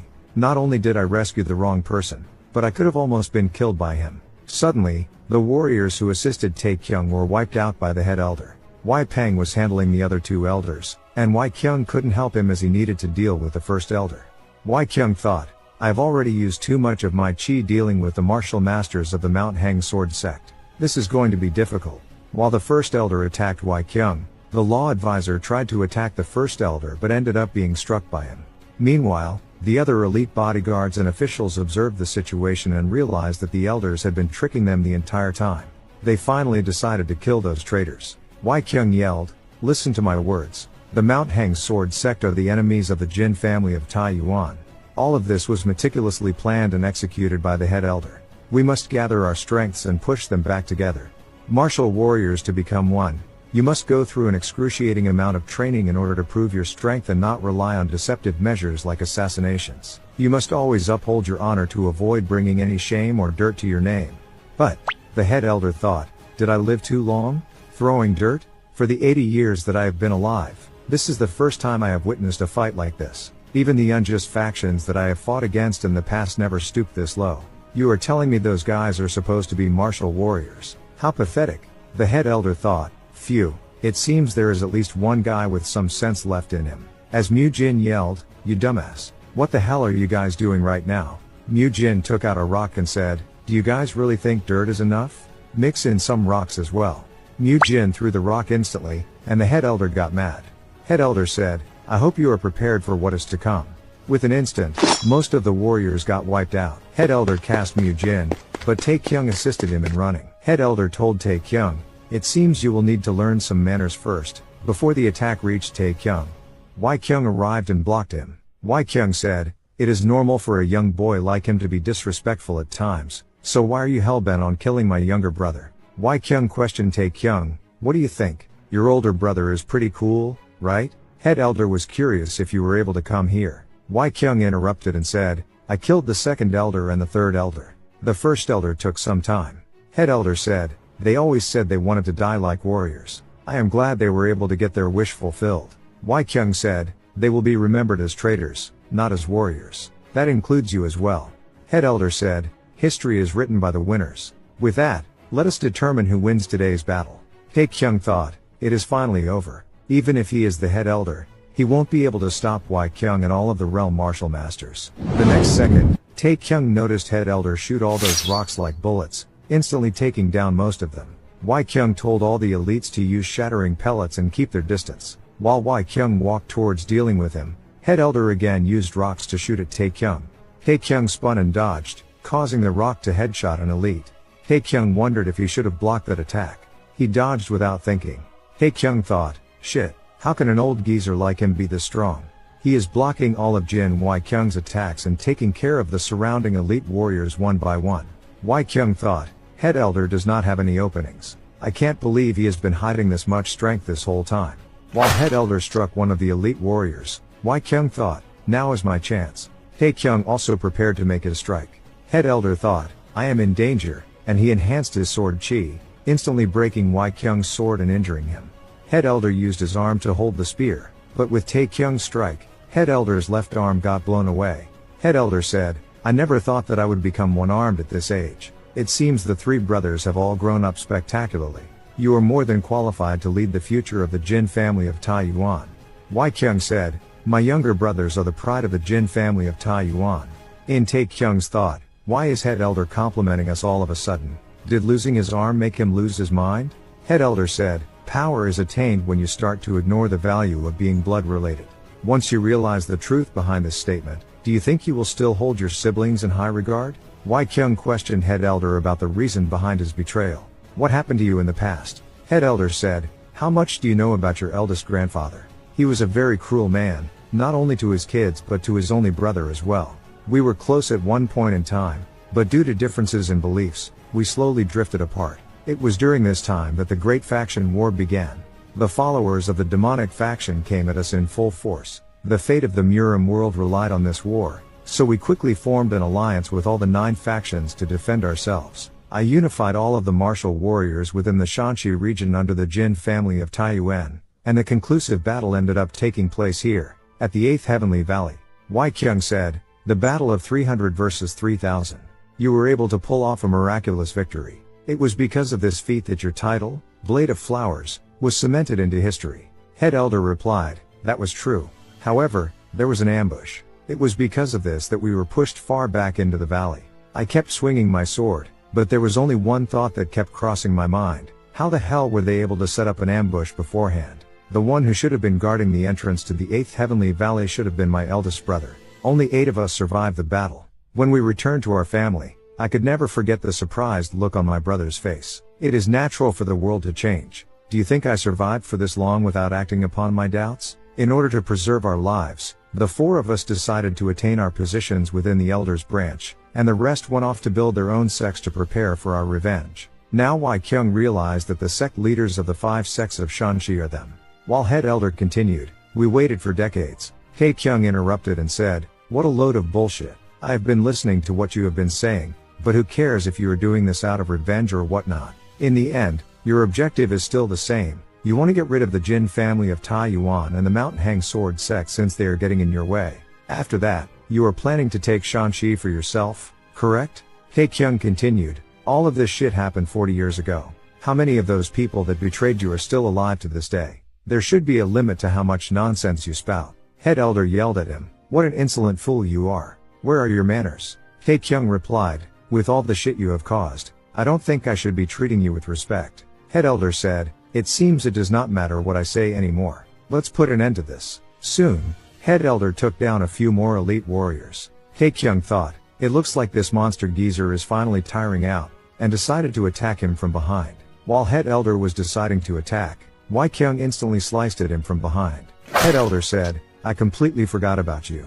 Attacking me from the back, did you learn that from my brother? Tae-Kyung told him, I would be a fool to practice chivalry when the life of my family is in danger. I am the lesser family head, and the winner of this match has already been decided. There is no point in continuing this fight, so please just surrender yourself. Head Elder said, yes, your words are right. This may be a pointless battle. However, I have come too far to stop now. Tae-Kyung could feel the stance from Head Elder, the same as last time when Joe Pill was burning up his last remaining life force to draw out a powerful attack. Head Elder enhanced his sword and attacked towards Tae-Kyung. At that moment, Tae-Kyung thought, I'm going to die. I need to do something. Then he noticed that his spear stabbed into Chunbek. Chunbek said, that is why you should have finished me when you had the chance. Chunbek laughed, ha ha ha ha. And the system alerted. You have eliminated LV-75 Chunbek. Level up. As a side effect of leveling up, your body makes a full recovery. Tae-Kyung immediately felt his chi at 100% and instantly cast one strike to blow off another arm of Head Elder. Tae-Kyung thought, I can't believe I survived because of that man. It is a good thing that I saved Chunbek earlier, although it was by accident. As the war came to an end, Tae-Kyung questioned, why are you still talking bullshit? But was instantly stopped by Tae-Kyung. At that moment, Head Elder thought, there was a time when I used to have the same relationship as you guys. Yes, those were the days. The system alerted, you have eliminated LV-95 Jin Tae-Kyung. Level up, and you have earned the title Sleeping Dragon of Shanzai. Mu Jin raised up his sword, yelled the third young master, Jin Tae-Kyung has slain the Head Elder. All the balanced warrior yelling the Sleeping Dragon of Shanzai. Warrior from Head Elder put down their weapon as leader has gone. Wai Peng said to think the third young master, who was infamous for being a troublemaker, would receive such praise. Looks like things are about to get hectic from now on. Wai Peng questioned First Elder, what are you going to do for now? First Elder said Head Elder death was still a part of our master's plan. If you believe that the third young master who truly killed the Head Elder, then you are a fool. First Elder rejected for treatment and said I am already destined to die, it will be a painful death as well. You guys will not be able to save me. Listen carefully to what I am about to say. The dark heavens watch out for. Next second he die with poison. Wai Peng thought, is not this forbidden arts? The dark heavens, I am positive that is what he said. He is telling us to watch out for the dark heavens? The man with black hood said to one of the sect leader on top of hill, 40 years ago, when you guys were on the verge of being killed by the demonic cult, not only did we save you guys the opportunity to exact vengeance as well. Correct? However, look at this result. The sect leader said, but that was only because you guys implanted parasitic poisons into our brain and forced us to do your bidding. Were not you guys planning to use us in order to take over the province of Shanzai? The man said, well, we did it first, maybe for a bigger picture. Then he give him final blow. He thought the sleeping dragon of Shanzai, how annoying. The one variable that we did not expected. I don't like this one bit. Should I just kill him now? I shall spare you for today. After all, Muk Young is the second young master of Jin family of Taiyuan. He heard the news that the sleeping dragon of Shan 11 played the biggest role in the success of our war. Apparently, he single-handedly destroyed the greatest armed force in the Hubei region, the 18th Legion of the Green Forest Army. Soon when he reached Jin family, Mu Jin said, I am the defender of Shanzai as well as the gatekeeper of the great Jin family of Taiyuan, the right-hand man of the sleeping dragon. Now hurry and state your name and business for this visit. Muk Young asked Ken shut up and open the door. Back to Tae-Kyung, he gained 13 levels at once and his fame is over 1000 as well, and he got a brand new title. Tae-Kyung thought, this is just what I need. It was worth risking my life by fighting the Head Elder. Tae-Kyung thought, I will aim to become the strongest in this world and then return back to reality. I should probably log out when I become a B rank hunter. No, actually maybe I should log out when I become an A rank hunter. Tae-Kyung wonder, I think I am forgetting something important right before his word end. The door instantly broke by his brother Muk Kyung. Tae-Kyung questioned Mu Jin, who the hell is this guy? Mu Jin curious that Tae-Kyung has forgotten him. Tae-Kyung thought, although there is dirt covering his face, he looks pretty young, his body looks well trained, which implies he is skilled in martial arts. I suppose he is the idiot warrior that came to fight me as soon as he heard about my accomplishments. I can already tell how this is going to go. Alright then, let's see how strong he is. Chi sense activated. LV? Jin Tae-Kyung. Tae-Kyung recalled his memory of what Kyung had told him before. Jin Tae-Kyung is 25 years old, a genius in martial arts. He was able to attain the peak spiritual realm at a very young age. Kyung informed Tae-Kyung that Jin Tae-Kyung was currently in a faraway place, at a martial school in the province of Henan. Even Kyung hadn't seen him in over 3 years. When Tae-Kyung asked about their relationship, Kyung replied, "I think you guys were close." Tae-Kyung instantly called him second brother and walked towards him, extending his hand for a handshake. Jin Tae-Kyung said, "The way you talk to me has become quite informal," and instantly threw Tae-Kyung away. Tae-Kyung questioned, "I thought we were pretty close, weren't we?" Jin Tae-Kyung replied, "Yep, we are close, as in my fist and your body." At that moment, Tae-Kyung realized it was wrong to trust the words of an idiotic older brother. Jin Tae-Kyung continued, "It seems my younger brother has grown quite a bit. You're even fooling around in front of me." In an instant, Jin Tae-Kyung blinked in front of Tae-Kyung and landed a blow. He said, "It has been a while since you last tasted my spicy fist of the older brother." Tae-Kyung tried to counterattack, but Jin Tae-Kyung easily dodged. Jin Tae-Kyung continuously punched Tae-Kyung and said, "I am far from being done." Tae-Kyung wondered why it hurt so much. Jin Tae-Kyung's power and speed were much stronger than his own.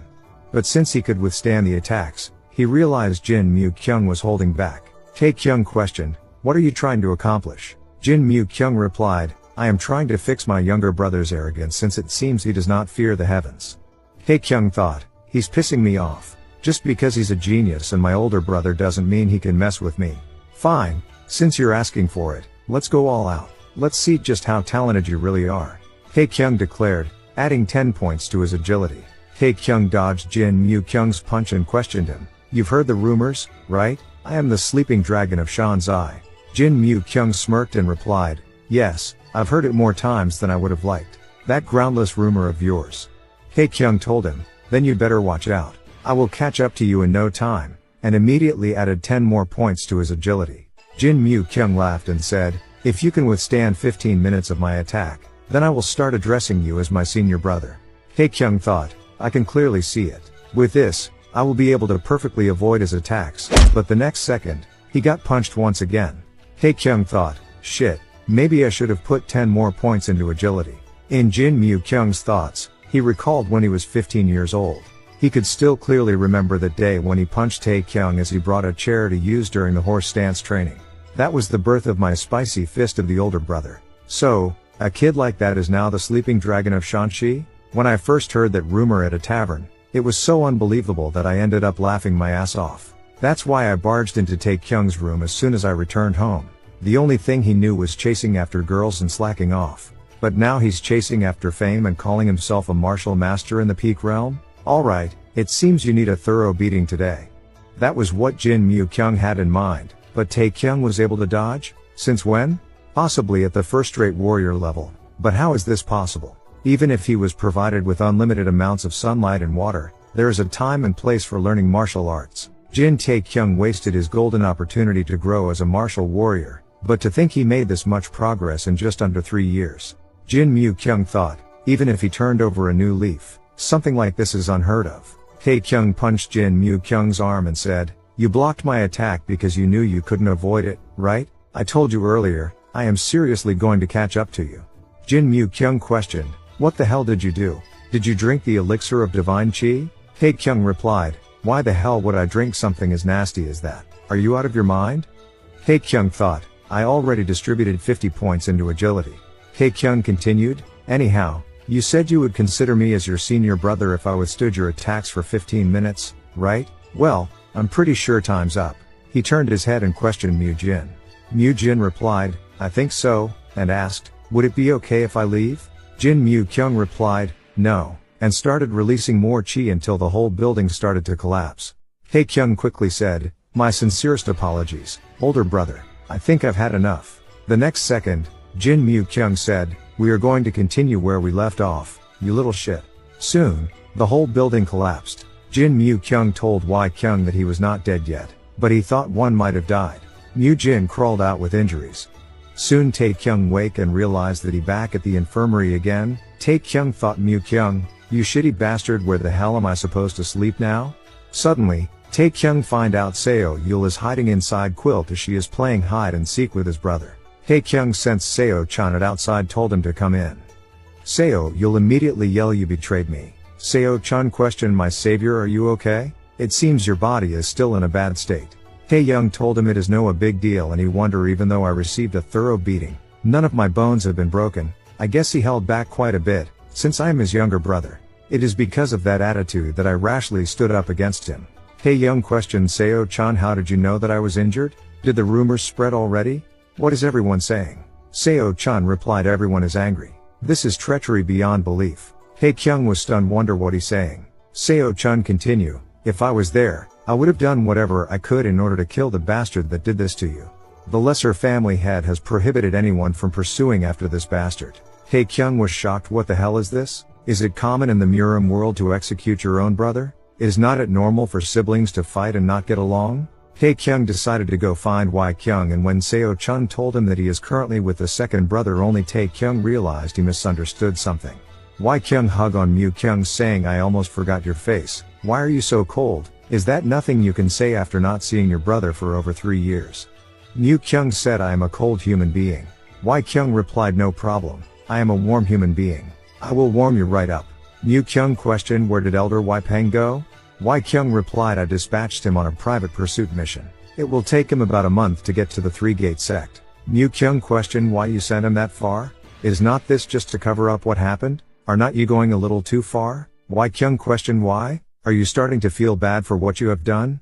Mu-Kyung explained, "I just had no idea that things would escalate like this. I only wanted to have a simple fight with him. But well, he is not bad. So my anger get up when listened his taunt." Wai-Kyung remind, "I am not surprised. He is no longer the younger brother that you once knew." When Wai-Kyung about tell Mu-Kyung whole story about head elder and about his 30 years for preparing the war.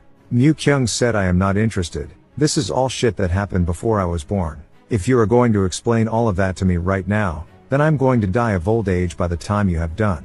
If that is the case, I would rather practice my sword right now." Wai-Peng thought, of course you guys are not going to find anything, since there was no intruder from the start. I can't believe I have to play along with this farce. In Wai-Peng's memories, he told Wai-Kyung, "The dark heaven, the clouds are brewing, we are seeing things that have not made an appearance in centuries. We need to prepare ourselves." Wai-Kyung said, "I will assign 30 soldiers to you, take them and head to the south. We will let the public think that we are chasing after the intruder, but your real task will be something else. The new year is fast approaching. I plan to convene all of the sects within the province of Shanzai." Wai-Peng questioned, "You are summoning them? Are you perhaps aiming to become the faction leader?" Wai-Kyung replied, "Yes, if need be." Back to Tae-Kyung, he thought he used too much of his stat points during the fight. Just how strong is Jin Mu-Kyung? Suddenly, with a yell from Mu-Jin, traditional doctor told Mu-Jin, "Mark my words, if you escape this place without my permission again, I will personally use my pressure needles to block off your blood meridians." And doctor turned his head and stared on Tae-Kyung. He found out Tae-Kyung is already recovered. He wonder, is this effect of the 100-year ginseng? Or did this bastard end up pillaging my medicinal storage room again? Soon, Tae-Kyung went to find Wai-Kyung, request a place for him to stay. Wai-Kyung told him, "We have arrived, it is this building." Tae-Kyung said, "It looks pretty clean and also a lot bigger than I expected." Wai-Kyung said, "Of course it is big. I installed a training ground as well. In case the weather is bad outside, I also constructed an underground training ground as well." Wai-Kyung said, "You guys won't have any issues if the two of you share properly." Tae-Kyung curious question, "Share with? I thought this place was only for me." Suddenly Wai-Kyung yelled, "Mu-Kyung, your brothers are here." A few minutes later, Wai-Kyung told them to stay together just for 2 weeks until Tae-Kyung's house gets rebuilt. Wai-Kyung said, "I made this decision after much thought. However, if you guys truly dislike each other that much, then say it right now. I will make sure to listen your opinions." Wai-Kyung ignored their reply and hugged them, said, "Words can't express how grateful I am that my younger brothers are heeding the words of their eldest brother." As Wai-Kyung pleased both of them and guaranteed them it will just be for 10 days. Mu-Kyung agreed. Mu-Kyung list out some rules that Tae-Kyung must follow. At first Tae-Kyung seems don't want to listen until the punch on the iron dummy. First rule, Tae-Kyung must address him with respect. Second, Tae-Kyung live here if he don't exist. Never disrupt Mu-Kyung's sleep or training. Third, Tae-Kyung free to use the training ground. However, if Mu-Kyung tell him move, he must move without any complaint. After all, Tae-Kyung went back to his room and thought, just you wait. I will catch up to you soon. think I will catch up to you someday. In Tae-Kyung thought, Jin Mu-kyung he dislikes dependency, and he is the type that prioritizes efficiency above all else. A try-hard that does nothing but train. He is also a psychopath that beats up his younger brother whenever he feels like it. Then again, the two older brothers of the Jin family of Tae-Yuan are trying their best to restore honor to their family. But the youngest brother slacks off and does nothing but chase after women.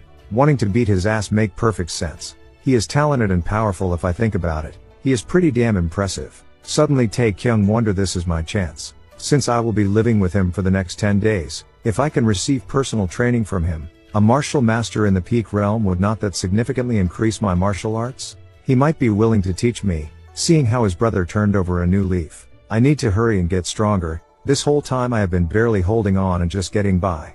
At my current level, not only will I be unable to protect others, but I won't even be able to protect my own goddamn life. It took me about 2 months to get to C rank from F rank. If I can train my ass off before the next logout, then would not it be possible for me to reach B rank or even A rank? Tae-Kyung stand up and yell, that's right. He quickly opened quest log. Find out he don't have any quest in progress. Then what about the logout quest? System alerted you have earned the title returner.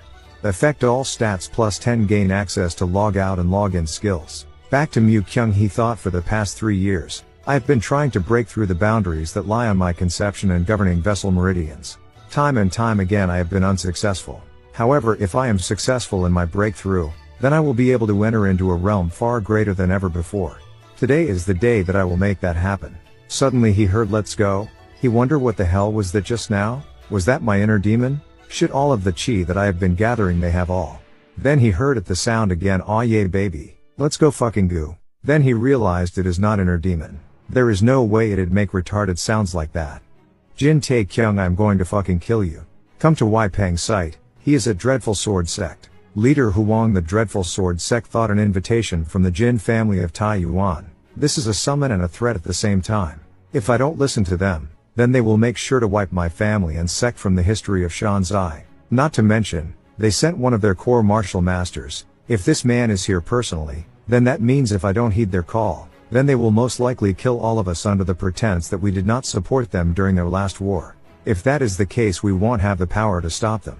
It seems the Jin family of Tae-Yuan has made the first move. Leader Huang respond, we will make sure to attend. I've been wanting to see the lesser family head for quite some time. It seems this is the perfect opportunity to do so.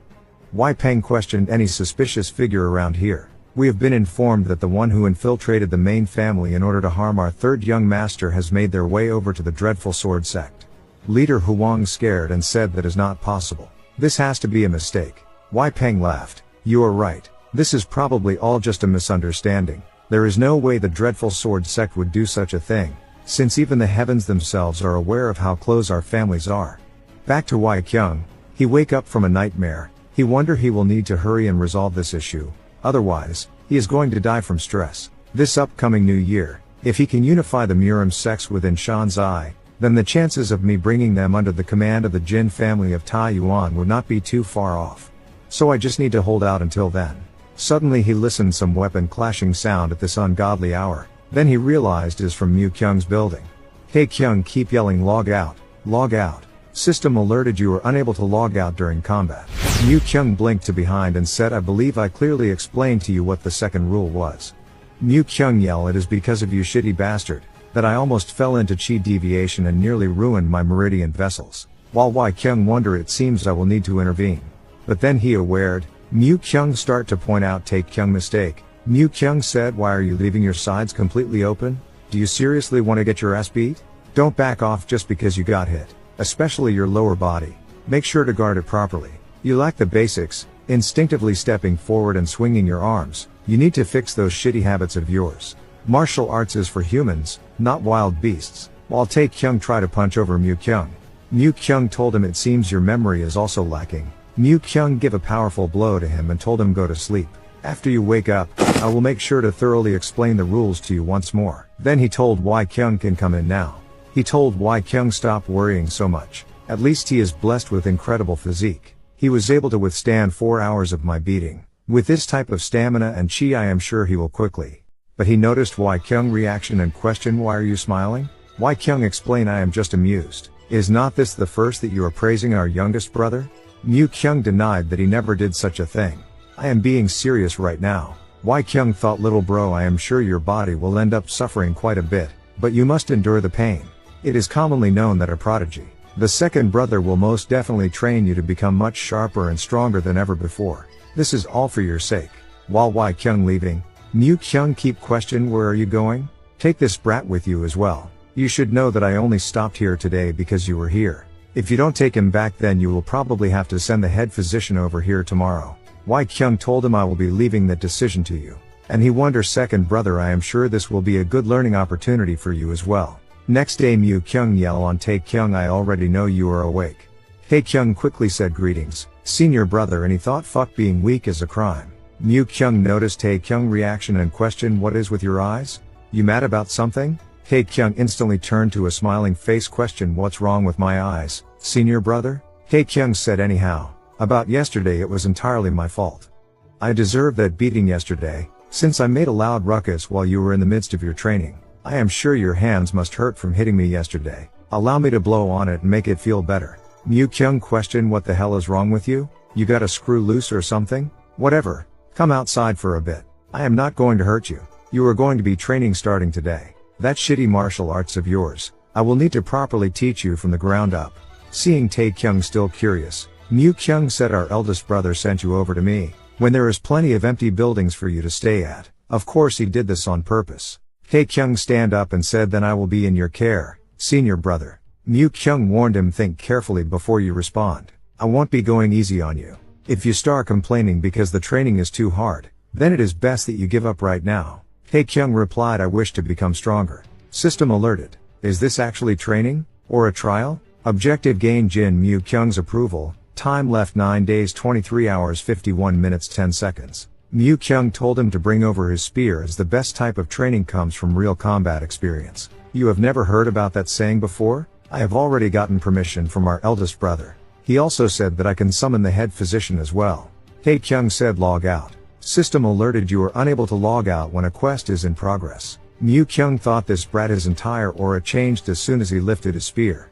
Training begin. Mu-kyung warned Tae-Kyung, I told you before, make sure your eyes are not wavering. After some time, Mu-kyung thought, seriously, what the hell happened to him? Not only does he possess an inhumane amount of stamina, since he is able to get right back up after fainting 4 times in a row, but he is also able to continuously get stronger and even be able to withstand 200 rounds of my attacks. Even if the disciples from prestigious families spend their entire life training, they are barely able to reach the first-rate warrior realm stage. But to think he was able to attain that in just under 3 years, am I seriously supposed to consider him as a prodigy? After Tae-Kyung wake up, Mu-kyung explained why he entered the Heavenly Martial Academy. He said, our family no longer had anything left to teach me. I needed something new. That's why the Heavenly Martial Academy sent a letter of invitation to me, and I did not have a reason to refuse them.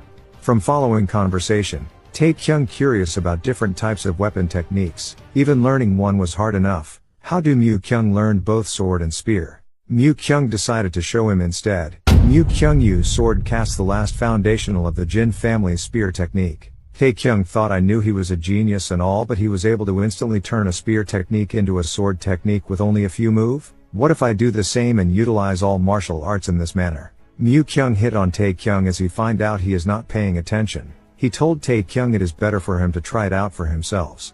Tae-Kyung requested for a break, but Mu-kyung told him, in a real fight, your opponent is not going to wait for you. Are you going to be saying those words to an enemy who is about to kill you? Tae-Kyung counter-attack a swing, but Mu-kyung dodge and telling him, when you are refaced with an enemy who is far above your level, you must attack cautiously.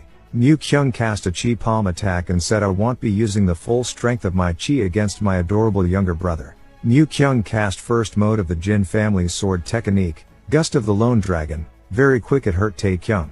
Mu-kyung told him, never forget the fact that while you were busy fooling around with women and getting pissed drunk, I was pouring my blood, sweat, and tears training and honing my skills.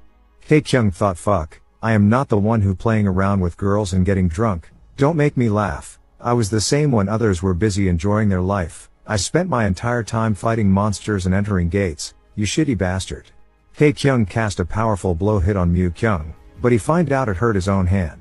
Mu-kyung took out Iron Sheet, telling him, commit to your attacks after you have fully understood your opponent's intentions. You must never slack off when it comes to endurance training. Tae-Kyung seeing Tae-Kyung's reaction, he questioned, "Are you done just with that much?" Instantly cast a chi attack to both his arms and legs. But Tae-Kyung noticed it is completely fine. Tae-Kyung said, "You just lost your arms and legs to a martial master from the underworld who is 100 times stronger and more violent than you, and if your opponents was more vicious than that, they would have used a different method." Tae-Kyung tapped 3 on Tae-Kyung. System alerted, your meridians have been sealed. Your body will remain paralyzed for 2 hours. Your vital points have been sealed. You will not be able to make a sound for 2 hours. Tae-Kyung said, the suppression of vessels and vitals is an extremely cruel technique. Your chi becomes distorted and our mind becomes foggy, and at a bare minimum, this effect lasts up to an hour. Even if you miraculously survive this attack, there will be permanent damage. You will either end up going insane or become a cripple. Do you think you have what it takes to endure that kind of torment? It is even possible that you will forget who you are. System alerted, you have detected a large amount of bloodlust. Tae-Kyung shocked and wonder, is he seriously planning to kill me? Tae-Kyung said, but rest assured, I will make sure to deliver a swift and painless death. Tae-Kyung thought, what the hell is this situation? Next second he could felt like he'd being killed until Tae-Kyung told him, wake up. Tae-Kyung wonder, what the hell happened just now? I am pretty sure I felt the sensation of a blade piercing through my skin. Tae-Kyung reminds him, you have died once today. Whether you died from getting your limbs cut or died from having your vitals and vessels forcefully destroyed or getting decapitated, the only difference is the amount of pain inflicted. It does not change the fact that you were killed. Never forget that. Tae-Kyung is trying to emphasize that Tae-Kyung lifespan is getting shorter by the minute. Tae-Kyung point on Tae-Kyung, say, you are a halfling. You are not a true martial warrior nor a truly skilled vagabond. You are nothing more than half of these things. A poor bastard like you would not even last a day in the real world of Murim. You don't even know the basics of fighting. That is why you are a sore sight to any martial warriors and an outcast to any skilled vagabonds. Don't ever think that your luck is a skill. Tae-Kyung questioned, then what about my fight with Joe Pill? Are you saying that was all luck? Tae-Kyung explained, one word, one strike. Joe Pill. Everyone knows that the third young master of the Jin family of Taiyuan is a lazy bastard. Do you truly believe that Joe Pill was not aware of that fact? He was a dumbass for letting his guard down when he confronted you. I also would not be surprised if you have something hidden up your sleeves in order to overturn that fight into your favor. So let me rephrase my point, that is as far as your luck will carry you. The real world of Murim is filled with monsters. They won't let their guard down like Joe Pill, and do you know why? It is because to them, you are no longer the useless third young master. You are now the sleeping dragon of Shanxi. Tae-Kyung finally realized and said, I hope my older brother can help me get stronger in order to get by as the sleeping dragon of Shanzai.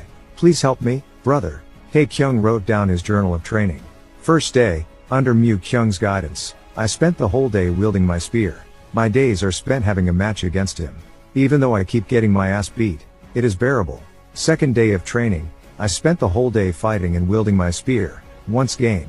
Because of this, my strength and stamina stats rose quite a bit, and I have also attained 9th mastery in the Jin family's spear technique. Also, I realized that there is a benefit for getting my ass beat every day. My experience goes up a lot faster compared to when I trained by myself. Third day of training, my senior brother's still teaching me the Jin family's spear technique. I asked him if he could teach me something else, but he ended up getting pissed and beat me again. Anyhow, while I was busy dodging his attacks, my Jin family's foot technique reached 8th mastery. Fourth day of training, ever since I started this training program, I have only gotten 2 hours of sleep every night. It has been a non-stop cycle of Tae-Kyung training me, then fighting me, then training me. He has also been saying that eating meals are a waste of time, so I have been having to survive off of grain pills. Fifth day of training, I am exhausted.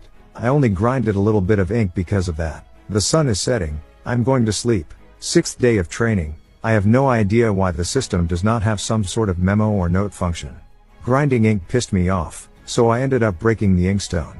Tae-Kyung got mad and hit me. Seventh day of training, I have attained 9th mastery in the Jin family's foot technique. I was also able to level up. I have been using the foot technique so often that I end up using it even when I am walking normally. 8th day of training, I don't know why, but for some reason my hands and feet did not move the way I wanted it to today. Even though I have been practicing the same techniques more than tens of thousands of times, it was as if I had completely forgotten it. Tae-Kyung told me that this was normal, and it was all part of a phase. Last day of training, I finally understand it now. Tae-Kyung broke Tae-Kyung's wood sword. Tae-Kyung wonder, so this is the full extent of the Jin family's spear technique. I can't believe I have not been using even half the potential of the Jin family's spear technique. System alerted you have mastered both Jin family's spear and foot technique. You have completed an achievement first rate in my martial arts. You have gained an enormous amount of experience. Level up X2. For completing your achievement, you have been rewarded with the skill, scroll crafting. Tae-Kyung thought. Mastery over martial arts means having a complete understanding of your martial arts and being able to freely exercise it without any trouble.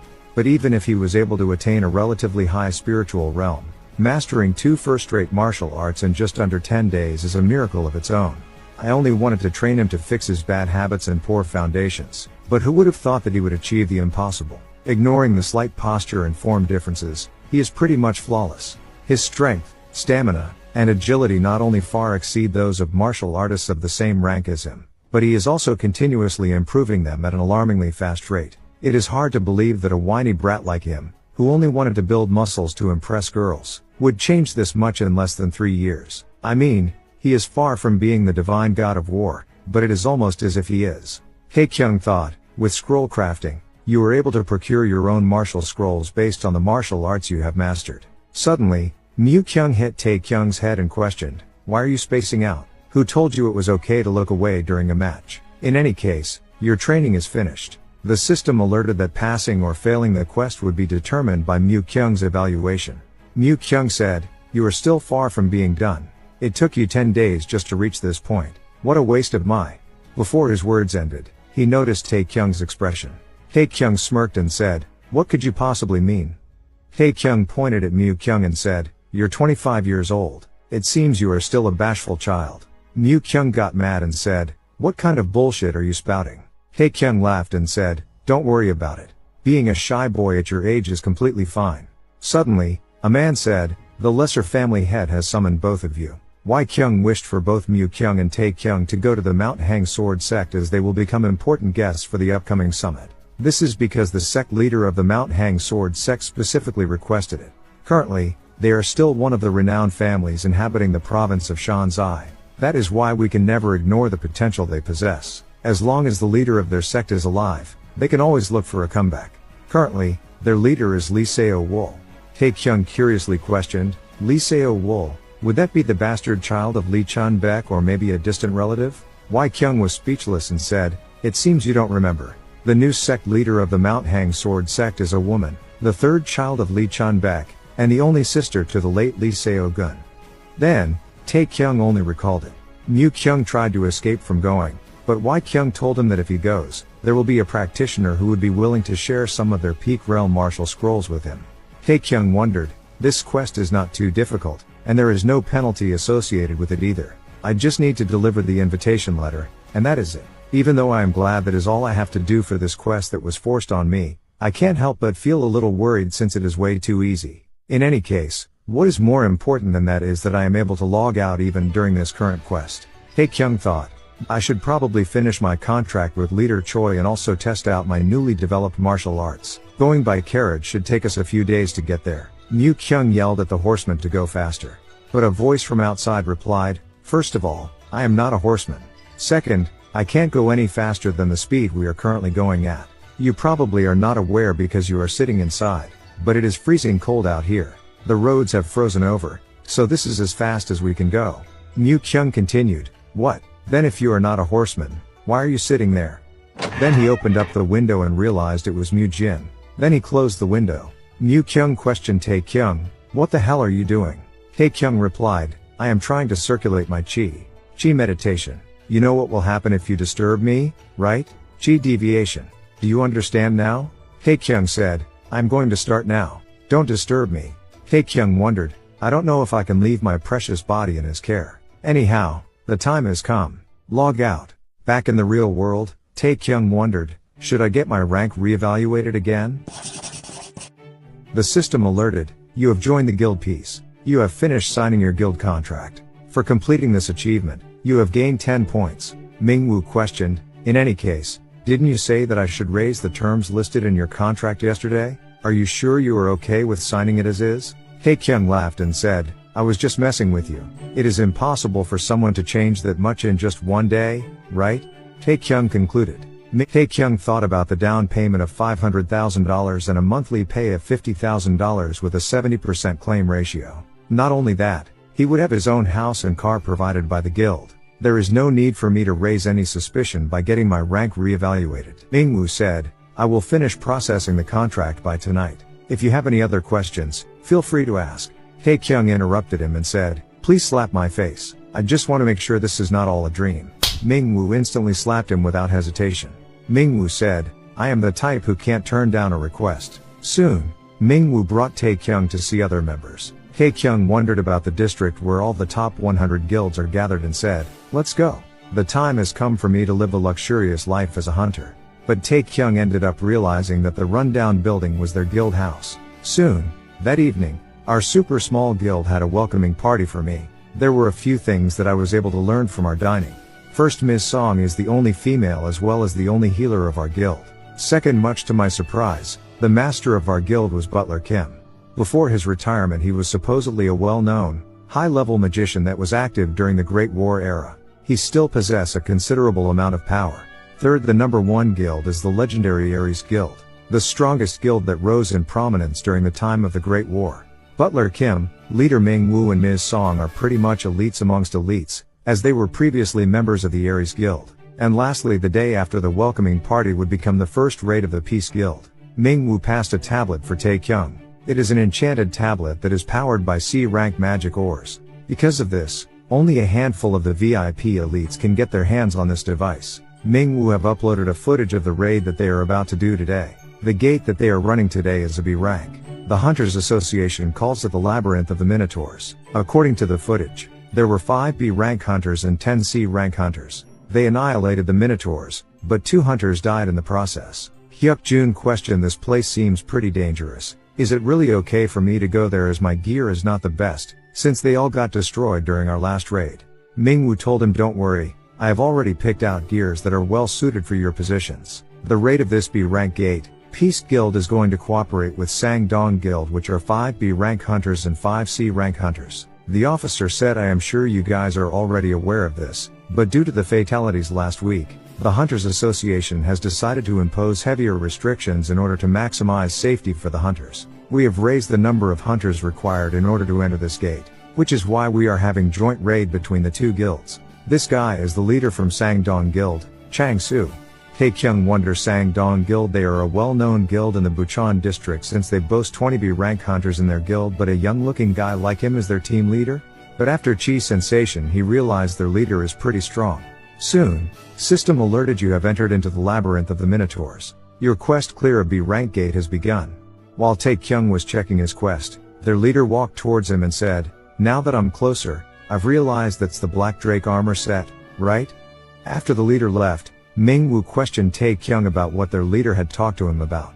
Tae-Kyung replied, I think he's a gear geek like you, since he was pretty interested in mine. He even asked me where I bought it. Mingwu then said, that man is wearing a limited edition gear. Regarding Chang Su, he wondered, since a no-name guild showed up out of nowhere wearing top-of-the-line gear, I was pretty interested in them. But just as I thought, they were a bunch of nobodies. Even though I bribed the gate operator to get rid of them, I decided to let them join us, since that girl is definitely my type. I believe she said her name was Song Song. If you have power and money, then picking up girls during a raid is easy.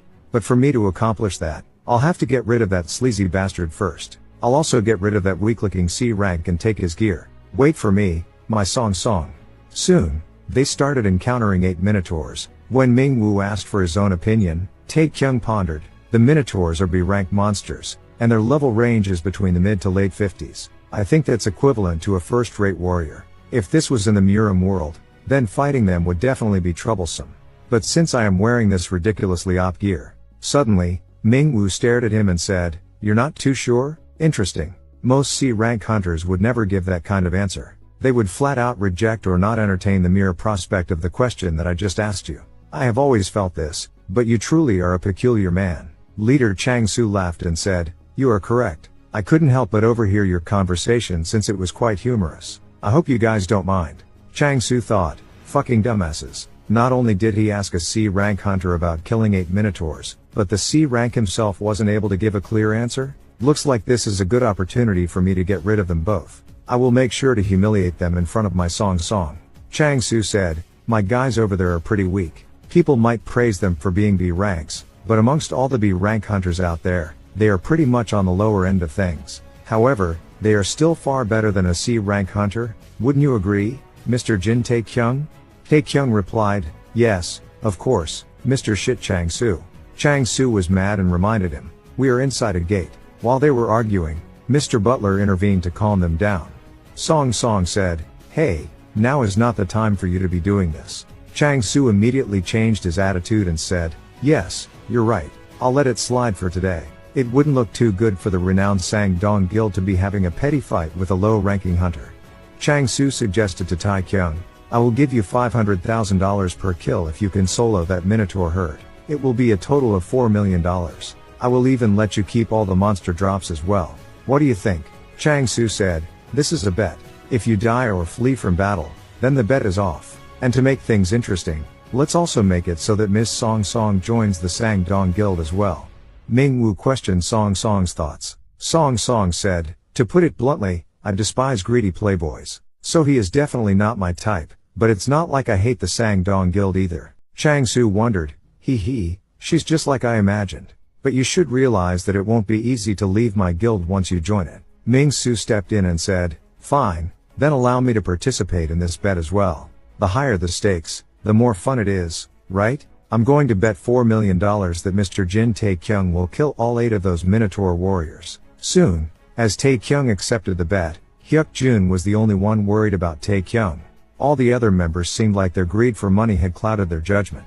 Hyuk-jun wondered, you guys need to cherish your lives more, instead of risking it for some money. I have to stop them. Next second, with a single swing, Tae-Kyung eliminated 1 Minotaur. At this moment, Chang Su thought, fuck, there goes my $4 million. Very quickly, Tae-Kyung already took down 8 Minotaurs. Tae-Kyung laughed and said, time for me to enjoy my delicious payment. Soon, they learned that Chang Su is the son of the Sang-Dong Guildmaster. Chang Su wondered, seriously, who the hell is he? He's definitely not a C rank hunter. There are no C ranks in this world who can single-handedly annihilate 8 Minotaurs on their own. Is it possible that he has consumed doping substances? Or perhaps he's a false ranker. In any case, I will uncover the truth once we get out of this gate. Chang Su told his teammates, we are soon going to enter the boss zone. The boss of this gate is the legendary Minotaur warrior. It is a B rank monster, but its physical stats are equivalent to that of an A rank monster. Even if Tae-Kyung is strong, I highly doubt that he would be able to handle a monster like that on his own. That's when we will strike. Song, it's unfortunate, but it has to be done. You guys should be able to handle a healer on your own, right? If one of his guildmates is in danger, there is no way Jin Tae-Kyung will be able to focus on his battle. Their guildmaster is a B-rank magician, so he will be weak to close-range attacks. As for their E-rank tank, there is nothing for us to be worried about. The one that is actually a threat is Choi Ming-woo. In any case, I will have to figure out a way to deal with him myself. Don't let me down. You know what will happen if you guys fail, right? Soon, Tae-Kyung yelled, hey, we are at the boss zone. Get your ass over here. Next second, Tae-Kyung cast 1 strike. The system alerted, you have eliminated the LV-70 legendary Minotaur warrior. Tae-Kyung said, let's hurry and collect the loot and leave. I'm starving right now. He questioned them, what's wrong with you guys? Ming-Wu said, I had no idea that you were capable of this much. Do you have some time to talk with me about this matter after our raid? Tae-Kyung questioned the 2 members from Sang-Dong Guild. What the hell are you guys doing over there? Chang Su thought, he is a monster. Nothing good will come from messing with a person like him. After all, Butler told the officer that they would sell all the loot to the supervising agency. Tae-Kyung pulled over Chang Su and reminded him to send over the funds tomorrow. Hyuk-jun questioned Tae-Kyung, do you really think he will send the money to you? He can always find a way to get rid of the evidence. I am only like this because I have heard some rumors from some people. It's about Chun Su, the Sang-Dong Guildmaster. His nickname is Frozen. The A-rank hunter Chun Su was a mage who played a crucial role during the Great Catastrophe. He was also one of the few mages gifted in systematic freezing-type magic, which was how he earned the nickname Frozen. Instead of retiring from his duty after the Great Catastrophe, he decided to establish the Sang-Dong Guild. However, there were already prominent guilds in the Bucheon province, making it quite difficult for newer guilds to set up in that region. The only reason the Sang-Dong Guild survived to this day was because Chun Su completely decimated all of the rival guilds on his own.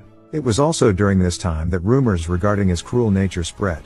So, what do you think will happen if a person like that found out about today's matter? Would it really be possible for him to overlook the shame and humiliation brought to his only son? Soon, a man said, "Master Chun-Su, I have brought him."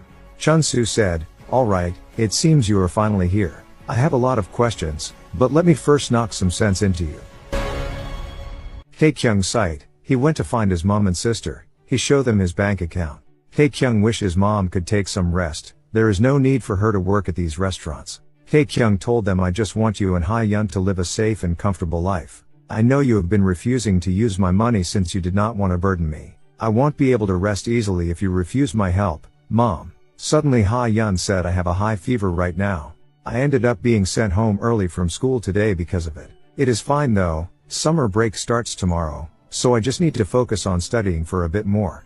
Tae-Kyung wondered, "I know it is a bit pricey, but I am sure she will make a fast recovery if she went and saw a renowned healer or drank some high-quality potions. Why are they holding themselves back like this? Even something like chi circulation should be able to instantly." Then Tae-Kyung asked her sister pass her hands over. Tae-Kyung thought the Jin family's cultivation technique has a slower cultivation speed, but it allows for you to build an extremely strong and stable internal core. That is why I am sure Ha-Yun will be able to control it as well. 1 hour later, system alerted, "You have successfully completed your chi transfer. Your chi has improved slightly." Then Ha-Yun said, "My fever's gone." She curious and questioned, "Oppa, what did you just do?" Tae-Kyung explained, "Let's just say you were cured with an extremely powerful oriental healing technique. Anyhow, how are you feeling?" Ha-Yun said, "It hurt at first, but as time passed I started to have a sense of relief. My body feels lighter and my headache is gone." Tae-Kyung thought, where else would the 19 years of turbid energy in your body have gone? It all got expunged out of your pores. At this rate you should start feel something else coming out. His mother said, "When I was younger I did have some experience with oriental medication, but not to this extent." Tae-Kyung questioned, "The effects are not bad, right? Do you want to give it a try, Mom?" But listen, the situation of Ha-Yun. They decided to do this after Ha-Yun gets out from bathroom. Soon, Tae-Kyung got a call from Ming-Woo telling him that he was currently in the process of remodeling our guild. So will be a 1-week break. Tae-Kyung questioned, "Is there any issues about Sangdong Guild?" But the answer from Ming-Woo is no worry at all. After ending call, Tae-Kyung then went to find Property House. Ming-Woo wondered, Tae-Kyung definitely a clueless F-rank hunter when I first met him, but he was still able to solo a B-rank gate all on his own last time. I had some suspicions, but this just confirms it. Jin Tae-Kyung is a hunter that continues to get stronger. Not to mention, at an extremely fast pace. Ming-Woo questioned Butler Kim, "Do you think you can find any information regarding hunters that received a third awakening?" Butler replied that it will take some time, but I am sure it will be worth looking into it. From following conversations, Sangdong Guild seems they have already dispatched their spies. Butler's certain that their target is Tae-Kyung, but we should not also exclude the possibilities that Msgong and Mr. Im are targets as well. That is why I informed them ahead of time. Butler questioned, "Should not we do the same for Tae-Kyung?" Ming-Woo said the Sangdong Guild's intelligence unit is much stronger than ours, so I'm actually kind of hoping that they reveal the true nature behind Tae-Kyung's identity. Butler reminded, "In any case, it seems that Sangdong Guild Master has become quite tame. If this incident happened in the past, he would have definitely started a war against us." Tae-Kyung's sight. He went to see a 2-story house with a personal terrace, while Tae-Kyung went to visit neighborhood around. Then he met Jin Hoon, which is his so-called friend. He invited Tae-Kyung to join their upcoming middle school classmates party. After some time, Tae-Kyung realized he forgot about his contract to purchase the house. After completed the purchase agreement, Tae-Kyung thought moving to our new place should be done after Ha-Yun's final exams. "I guess I will work on remodeling the house so that it looks pretty similar to the house we used to live in when we were younger. I bet my mom would be surprised." While he pondered, he find out someone seems tailing him. But when he noticed it is a cat, but Tae-Kyung sure that he sensed something weird. When he activated Chi's sense, only show a LV1 street cat. Meanwhile the man with red hood said, "Holy, that scared me off. What the hell is wrong with that dude? Why the fuck did he turn around and stare at me over here? Shit. There is no way that he noticed me." The man wonder, "I am a B-rank mage, Wu Jin. Although I may not be strong on my offensive abilities, no one can come close to my tracking and observation magics." Tae-Kyung killed another flies and wonder, "Why are there so many flies around?" Ha-Yun said, "Because it is summer. Are you stupid?" Tae-Kyung said, "It is not even one fly. There is multiples of them. I caught like 100 flies today." Ha-Yun told Tae-Kyung that just leave it alone. It will quiet down in a few minutes. The fly in my room is pretty quiet? Tae-Kyung curious. There is not possible, leave it alone, then it will stay quiet. So he went to see the fly. He questioned Ha-Yun, do flies usually run around like that? Tae-Kyung wonders something is off. It is way too suspicious. Not only is the timing of its movements completely wrong, but it is also trying really hard to act normal. There is also that incident from last night, where I felt like someone was keeping eyes on me. What if I am not overreacting? Tae-Kyung activated Chi sense once again. He noticed those houseflies name with a word familiar behind. Chunsu questioned Team Leader 1, do you think that is possible for a low-ranking C-rank hunter being able to single-handedly take down a legendary Minotaur warrior? Team Leader 1 replied, no, I believe that is impossible. Chunsu said, told the one who write the report, rewrite up another report. Also the Peace Guild, were you able to find anything about them? Team Leader said information regarding the guild master and the team leader of that guild have been locked. Not only are their personal information locked away, but their financial statements as well. The intelligence team that we hired are quite perplexed. Even I gave them a large chunk of money. According to them, it was their superiors who placed this high restriction on their information. Chunsu thought, what the hell is this? Not only are they a newly formed guild, but they are also a small guild without any rating recognition, and not just one, but two of their members. There is something off about this. Chunsu said, the ones we hired, make sure they keep their mouths shut. We will investigate them at a later time. Instead, we are going to focus on finding everything that we can about Tae-Kyung. Gather our intelligence team and mobilize them. That is right, this report is not completely useless. There is something worth looking into, and let's be honest here. Our intelligence team is quite skilled as well. The man with red hood guaranteed to them in 1 week I will be sure to find out everything about him. Even down to the color of his underwear.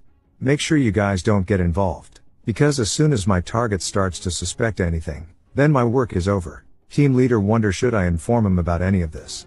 But still, he never tell Chunsu about this. Familiar magic, it is a one-of-a-kind mind control magic used by mages. This magic allows the user to form a link with any living organism in order to turn them into their familiar, and depending on their skill level, they are also able to submit them to do their bidding.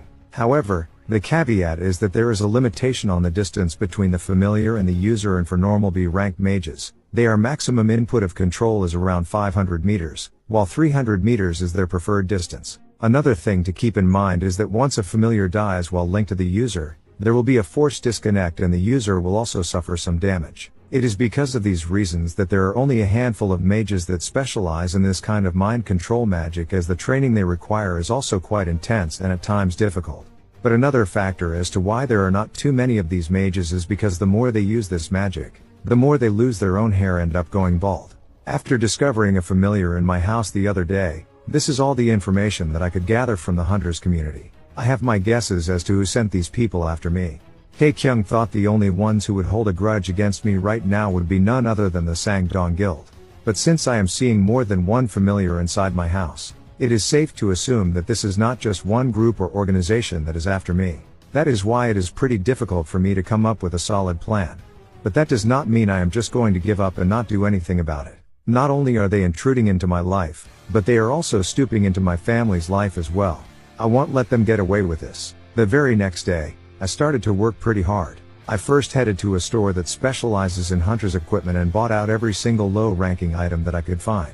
The next thing I did was to go around pretending to look for apartments, and for the next few days I ended up looking up quite a few different places that were within 500 meters from my place. And since I could sense a faint trace of mana everywhere I went, I had to act under the pretense that I might have some wiretap magic attached to me, which forced me to ask a bunch of questions in a roundabout way. In the end, I managed to find out everything that I needed. These bastards also started to move. Ha-Yun brought in a familiar that was disguised as a cat. Next day, another cat familiar showed up in front of me. I guess they were worried that I would not take the cats back into my house, because this random man showed up recently in my neighborhood and started to act friendly towards with me. Finally, I finished preparing everything. Brown Kitty thought the Gray Kitty bastard has to be Hong Woo Jin, while another Gray Kitty though Brown Kitty must from Sangdong Guild. Tae-Kyung called someone and said, it is me Tae-Kyung, the plan has been set into motion, and it seems the Sangdong Guild has not caught on to me just yet. The item I have, it is right here with me, I will make sure to see you then. After ending the call, Tae-Kyung said, why is my body so sore today? Did I do too many push-ups last night? I guess I will just go for a stroll in the mountains to loosen up my body a bit. Tae-Kyung thought, From what I have gathered from the real estate agencies, there are 3 different buildings that surround my place as the focal point. There are also 3 different spots that have exceptional views of my place. That is why I wouldn't be surprised if those guys are located in those places. Since these guys utilize familiars over magic tools to keep watch on me, they are definitely careful about letting themselves get detected. I will need to take things slow, otherwise, I won't be able to catch them. So, I have to force them to come to me. Tae-Kyung wondered.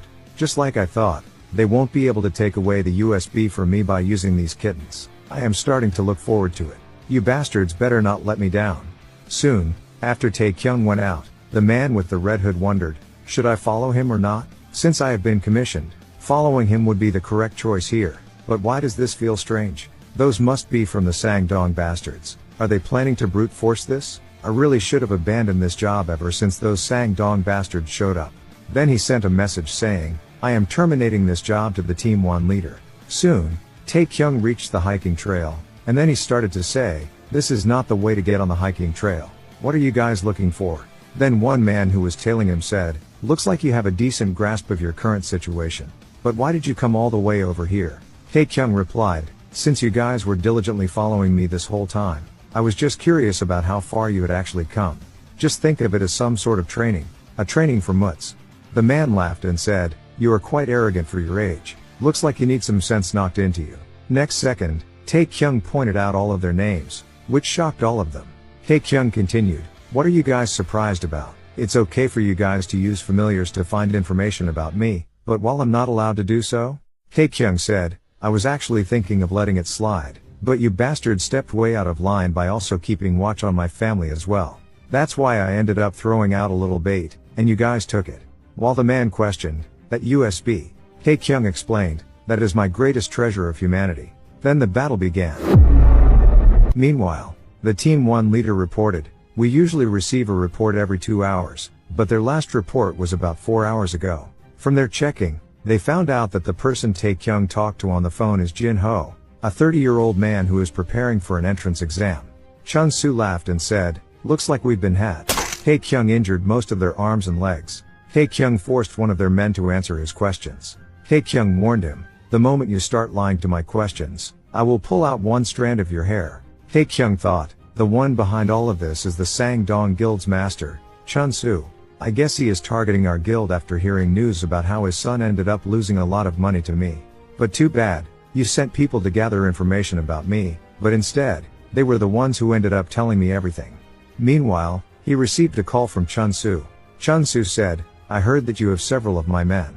Come down here. I will be waiting. Chun-Soo told the Team 1 leader to go retrieve their guys. Then Chun-Soo started explaining the reason he wanted to meet Tae-Kyung. He said, when you become as old as me, you will start to realize that time is gold. The past 10 years have been long and tedious. I was finally able to unify all of my surrounding guilds and made it so that we have no more enemies to deal with. That was until you folks showed up. Not to mention your guild master and your team leader both have private profiles with high restrictions on their information. But above all else, your existence alone has annoyed me. Chun-Soo cast multiple ice arrows, preparing to shoot them at Tae-Kyung. Tae-Kyung wondered, should I get my spear out? Suddenly, Butler Kim said, surge before me, and cast a firewall. Butler Kim said, looks like I made it just in time. Chun-Soo recalled his memory, when I first received a report regarding the Peace Guild, I thought my eyes were deceiving me. That was because the man in the picture was someone I believed I would never see again. His face is just a tad bit similar to that man, that's all there is to it. Not to mention that Demon was killed more than 30 years ago. Even though our world has changed quite a bit, that still does not mean a dead person can come back to life. But hypothetically speaking, even if he did come back to life, I highly doubt that he would waste his time at a place like this. This is all just a coincidence that this old B rank hunter looks just like that man. Even at my age, to think I would still be haunted by the trauma I suffered back then. Shortly afterward, after hearing news that Kim Hwa Jong's information was under high restriction, I could not help but start to doubt myself. But I still think that is not possible. Butler Kim said, it has been a while, 28th Regiment, 2nd Squadron of the 1st Division, Chun-Soo. Chun-Soo immediately yelled, first recruit, Chun-Soo. While the Team 1 leader and the other members were coming down, they had already left. Chun-Soo told them, after talking with him, I found out that he was not a bad kid. In any case, what is wrong? When his man questioned, What about the voice just now? Chun-Su quickly explained, some young sprouts down there were causing a loud commotion, so I ended up teaching them a lesson.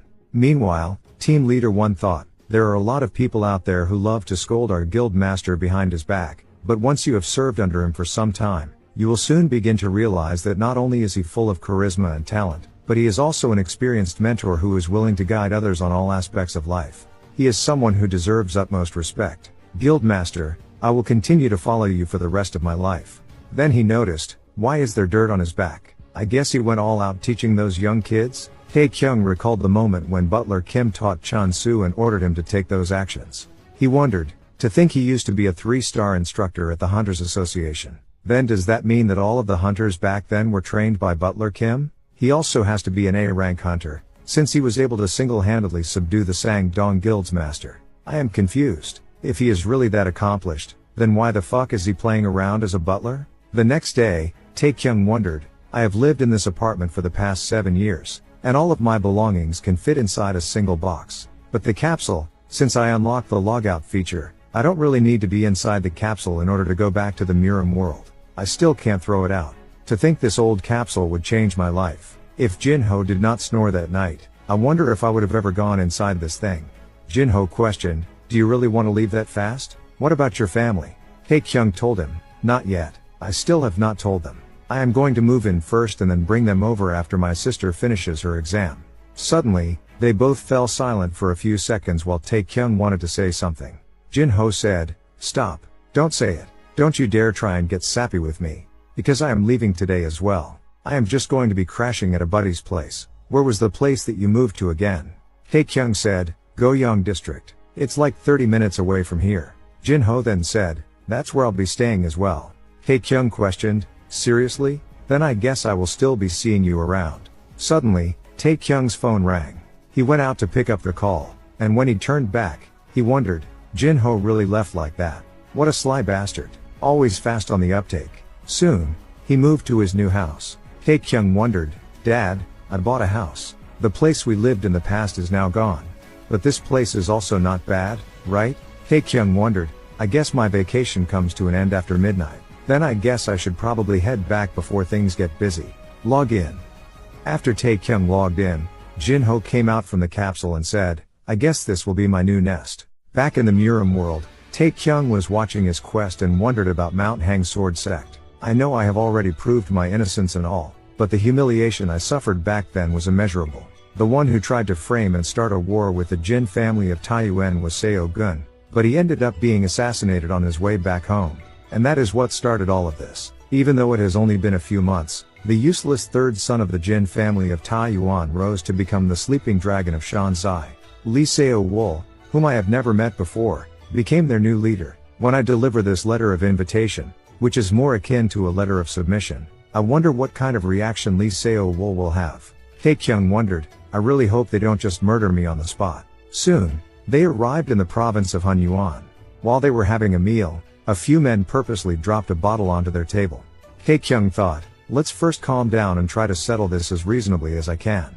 Tae-Kyung said, a dog is smart enough to know not to mess with someone, so if any of you bastards have a brain, it's better to apologize and return our food right now. Their leader walked towards him and said, hey, kid, stick out your tongue. I will fucking pull it out. Tae-Kyung immediately threw a punch. Meanwhile, someone told Wolhua that it seemed a fight had broken out between a Murim warrior and 6 members of the Crimson Wind clan. Back to Tae-Kyung, he thought, these bastards are used to killing people. Not only were they the ones who picked a fight, but there was no hesitation in them drawing out their weapons, not to mention their bodies reek of blood. Very soon, Tae-Kyung took down all of them and discovered that they all had horse tattoos. Tae-Kyung wondered, that means they are not just some ragtag group of thugs. It means they are members of an organization or a group. Then a voice from Wolhua said, in the northern plateau region, there are over a dozen different horse tribes. Lee Chun-Bek made a foolish mistake in trying to utilize these people. In their following conversation, Wolhua hoped that Tae-Kyung could bring her to Mount Hang Sword Sect. Tae-Kyung rejected, as he strictly kept his business and personal affairs separate. Wolhua wished to go to Mount Hang Sword Sect to take half of the stores and merchandise, as earlier discussed, but they were currently in a difficult situation. Tae-Kyung said, if Mount Hang Sword Sect accepts our conditions stated within the letter I am delivering, I am sure you can ask for all of this then. Wu Hua sighed and said, however, that is riding on the fact that the Jin family of Taiyuan becomes the unified leader of the province of Shanzai. There is also the fact that we are assuming that the lesser family head is able to accept suitable conditions in order to provide us with adequate products and districts. That's why wouldn't it be better for us to directly meet with the district leaders ourselves? Tae-Kyung wondered. The Mount Hang Sword sect that govern the northern regions with an iron fist is currently falling apart. That's why Wu Hua is trying to take advantage of this opportunity to further grow the lower district sect's influence over the northern parts of Shanzai. And I'm sure why Kyung strongly desires for the Jin family of Taiyuan to be the sole proprietor over the entirety of Shanzai. Then I guess that means yesterday's friend is now our rival. After considering everything, Tae-Kyung still declined Wu Hua's offer to follow. Before Tae-Kyung left, Wu Hua asked him to remind his second brother, the old pine trees behind us are quite expensive, so it would be best for him to be a little bit careful during his training sessions. However, they ended up being unable to afford the price of cutting down the old pine trees, so they had no choice but to ask for Wu Hua's assistance. Because of this, Wu Hua was allowed to accompany them on their journey. While they were on their way, Tae-Kyung wondered why the hell his brother was acting like that the whole time. Wu Hua questioned, you look quite uncomfortable sitting in that corner. Why don't you come closer? There is plenty of space for the two of us. Mu-Kyung said, he is completely fine. Stop talking to me. While Tae-Kyung and Mu-Jin were discussing, Mu-Kyung acted strangely. Wu Hua said, I apologize in advance. It seems I haven't formally introduced myself. I am the branch leader of the lower district sect in the province of Shanzai. You can call me Wu Hua. Mu-Kyung quickly introduced himself as well. From the following conversation, both Tae-Kyung and Mu-Jin could feel that Mu-Kyung was speaking formally. Suddenly, Mu-Jin stood up and said, the bashful young warrior and the young beauty. Just the sound of that would make anyone's heart flutter. Mu-Jin questioned Tae-Kyung, am I wrong? Tae-Kyung quickly denied and wondered, I guess your heart won't be fluttering for too long either. Since it is late, they decided to camp at an abandoned shrine. Tae-Kyung questioned Wu Hua, what happened to those bastards back at the tavern? Wu Hua replied, if you are talking about the Crimson Wind clan, I have already detained them. They are a rising star from the plateau region. Not only are they a large and well-structured group, but their leader's martial art is considered extremely powerful as well. Tae-Kyung was curious, the northern plateau should be pretty far from the province of Hunyuan, so why did they come this far? Wu Hua explained, since Li Chun-Bek was desperate, he ended up recruiting vagabonds and warriors from all sorts of tribes. Although many of them died in the battle that took place in the 8th Heavenly Valley, most of their main forces survived and were able to escape. The Crimson Wind clan did not even participate in the battle. Their leader decided to observe from afar and, after hearing the results, decided to withdraw from the fight along with 200 of his men. They ended up heading north and tried to take over the Mount Hang Sword sect for themselves since it was still left unguarded. As you already know, the Mount Hang Sword sect was able to successfully defend themselves from this attack, but their lesser family head died as a result. Tae-Kyung wondered, if the Crimson Wind clan had participated in the battle, what would have happened to us? I'm pretty sure we would have lost that battle. It might have been unfortunate for the Mount Hang Sword sect, but I suppose it was a huge blessing for us. Wu Hua continued, the ones who attacked you at the tavern might have been the horsemen that fled from the battle at Mount Hang Sword sect. Even though the Crimson Wind clan is well organized, they are still susceptible to deserters. However, I am still unsure what those people were doing in the province of Hunyuan. It is because of these events that the current region is in such disarray. Bandits, vagabonds, horsemen, and even the black assassins are starting to show up around here since the Mount Hang Sword sect's powers have vastly diminished. However, it is also thanks to them that they will have no choice but to accept your Jin family's conditions. Tae-Kyung asked, do people normally come to this shrine around this hour? The leader of the group replied, we have been using this shrine as our hideout for the past few days, but it seems we are in a dilemma. Tae-Kyung instructed them, prove that you own this place. If not, then turn around and leave. Make sure to release those captives as well. The leader said, you might know a thing about fighting. However, it seems you are looking down on the world of Murim too much. Suddenly, the captives yelled, it's me. And Tae-Kyung realized that these guys were the followers of that 1000-strength guy from back then. While Tae-Kyung was telling Wu Hua, my intentions were never to save or rescue someone. I just wanted to. The leader interrupted him and told his men, tie them up. We will sell the bastard to a slave merchant and the girl to a brothel. Wu Hua instantly said, I am so scared, and hugged Tae-Kyung's arm. The leader told her, don't be too scared. Even though I might lead a rough life, my heart is as soft as silk. I am a real man. I will make sure to convey those feelings to you with our bodies later. In the next second, Mu Kyung instantly delivered a powerful blow and warned him, say that shit again, you bastard. Meanwhile, Mu Jin wondered, I should be thankful that he only hit me this much. From following conversation, Tae-Kyung realized from these captives, these horse tribe were a rowdy group of warriors, while captives trail them for snatching money. But then who would have thought that these guys were from the notorious horse tribe within all of the northern regions, the Crimson Wind clan. Captives even heard that they were planning to leave their area at sunrise. They were worried about something, since they said they will have to ride without rest for a whole day to get to Shanyin. Else they would be late to their destination and lose their prize. Suddenly Tae-Kyung wonder if it is Shanyin, then it is close to the Fo Gong temple, which is near the main branch of the Mount Hang sword sect. Then Wu Hua received a messenger that the Crimson Wind clan has passed the plateaus and is heading south. They have approximately 200 forces. Wu Hua and Tae-Kyung realize that they are planning to attack the Mount Hang sword sect again. Due to Wu Hua organization is not very well established in the northern regions, which is why it will be quite difficult for us to properly track and convey information regarding the Crimson Wind clan's movements. It seems fortune is on our side. We can at least glean some information from these guys and adjust our plans appropriately. After some question, Wu Hua unable to get useful information, so she assigned Chun Sam immediately kill one of them.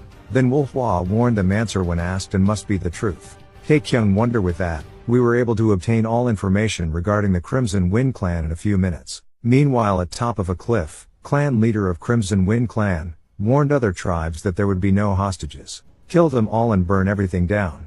Back to Tae-Kyung, he thought, since she is usually pretty aloof and carefree about everything, I completely forgot that not only is she a skilled fighter, but an experienced one at that as well. Wu Hua noticed Tae-Kyung and questioned, was I too violent for your taste? Tae-Kyung replied, maybe a little, but your method was quite effective. Wu Hua told him, please don't misunderstand, I do not take pleasure in taking the lives of others. Suddenly Mu Kyung passed over handkerchief to Wu Hua, said, it is only because you looked like you needed it. After all, Wu Hua said the Crimson Wind clan is most likely half a day away from the Mount Hang sword sect. As for us, we have about a day and a half ahead of us. However, since our route is even and well maintained, if we ride without any stops in between, we should be able to close that distance. While Tae-Kyung wonder, was not this quest supposed to be simple and easy? System alerted the quest difficulty has been changed from first rate to peak. Mount Hang sword sect received information regarding an annihilation. According to the guy who report, their attack is expected to begin within a day or two at the earliest. Most of the remaining member wonder the Mount Hang sword sect is stuck. What is the point of getting a promotion now, when the clan is like this? Even if we leave them alone, they will come here and make a mess. Some of them said, damn it, if only the master was here, to have a young girl who does not even have qualified to be master. Suddenly someone crashed the door and said, who was the person talking bullshit earlier? According to the rumors, two wild beasts live in Mount Hang sect, Hyo Lang Jiam, and Hang San Ho. They were close friends who have overcome many challenges together. Chul Mu Baek was already a master known as the Tiger of Mount Hang for decades. After seeing the anger and chi release from Mu Baek, they quickly denied it. Everyone could sense the such intense heat, until Seo Wool told them it is hot. She told them once more that, please call me master, not young lady. Back to Tae-Kyung. He wonder, I have definitely gotten stronger. With this, no matter how difficult the quest, I should be able to keep myself alive. He wonder after this quest, should I try focusing on those non-combative stats too? Then again, this guy falls behind in the group, so he would have to work harder to keep up. Mu Jin told him, I feel more excited compared to the last reconnaissance mission. I ran much more than I did back then, but I am not tired at all. Tae-Kyung activated Chi sensation to see how much he has grown. He find out he has almost doubled his level in 2 months. Perhaps did get influenced by the system because he traveled with me? If so, does he receive stat points like me? How would he distribute points? Does someone else have to distribute the point for him? Tae-Kyung tap on him and try to open status window, but end up nothing happened. Mu Jin questioned, what? Is there something on my face? Tae-Kyung replied, no, you are just ugly. Tae-Kyung wonder, nothing happened? I thought it would work. Should I try saying it out loud? Tae-Kyung said, once again status window open. System alerted, a time limit has been added to the quest requirements. Arrive at the Hang Sang Genmon in 22 hours. Back to a memory. Seo Wool questioned his dad, if I say I am not okay, will you change your mind to start this war? Chun Baek said, at least, I would find a different method rather than making you marry the third son of Jin family of Taiyuan. Maybe a war with Taiyuan family is guaranteed to happen, and now without the San Seo Gyu organization and the Jin Chun sword is perfect time. It is a chance that won't come again. Seo Wool said even without the family head and Lord Li, the Tai-Yuan family is still strong, please reconsider. As Chun Beck told her impossible, the decision's already been made. Seo Wool told him then please win. Become so strong that you won't ever need to speak a word of the scandal. Seo Wool wonder if I were a man, maybe I would have become the family head. Luckily I was born as a woman, since I have no interest in becoming the main family's head. Seo Wool wonder until this step. Whose fault is it? I should have persuaded him against it. Now I am alone.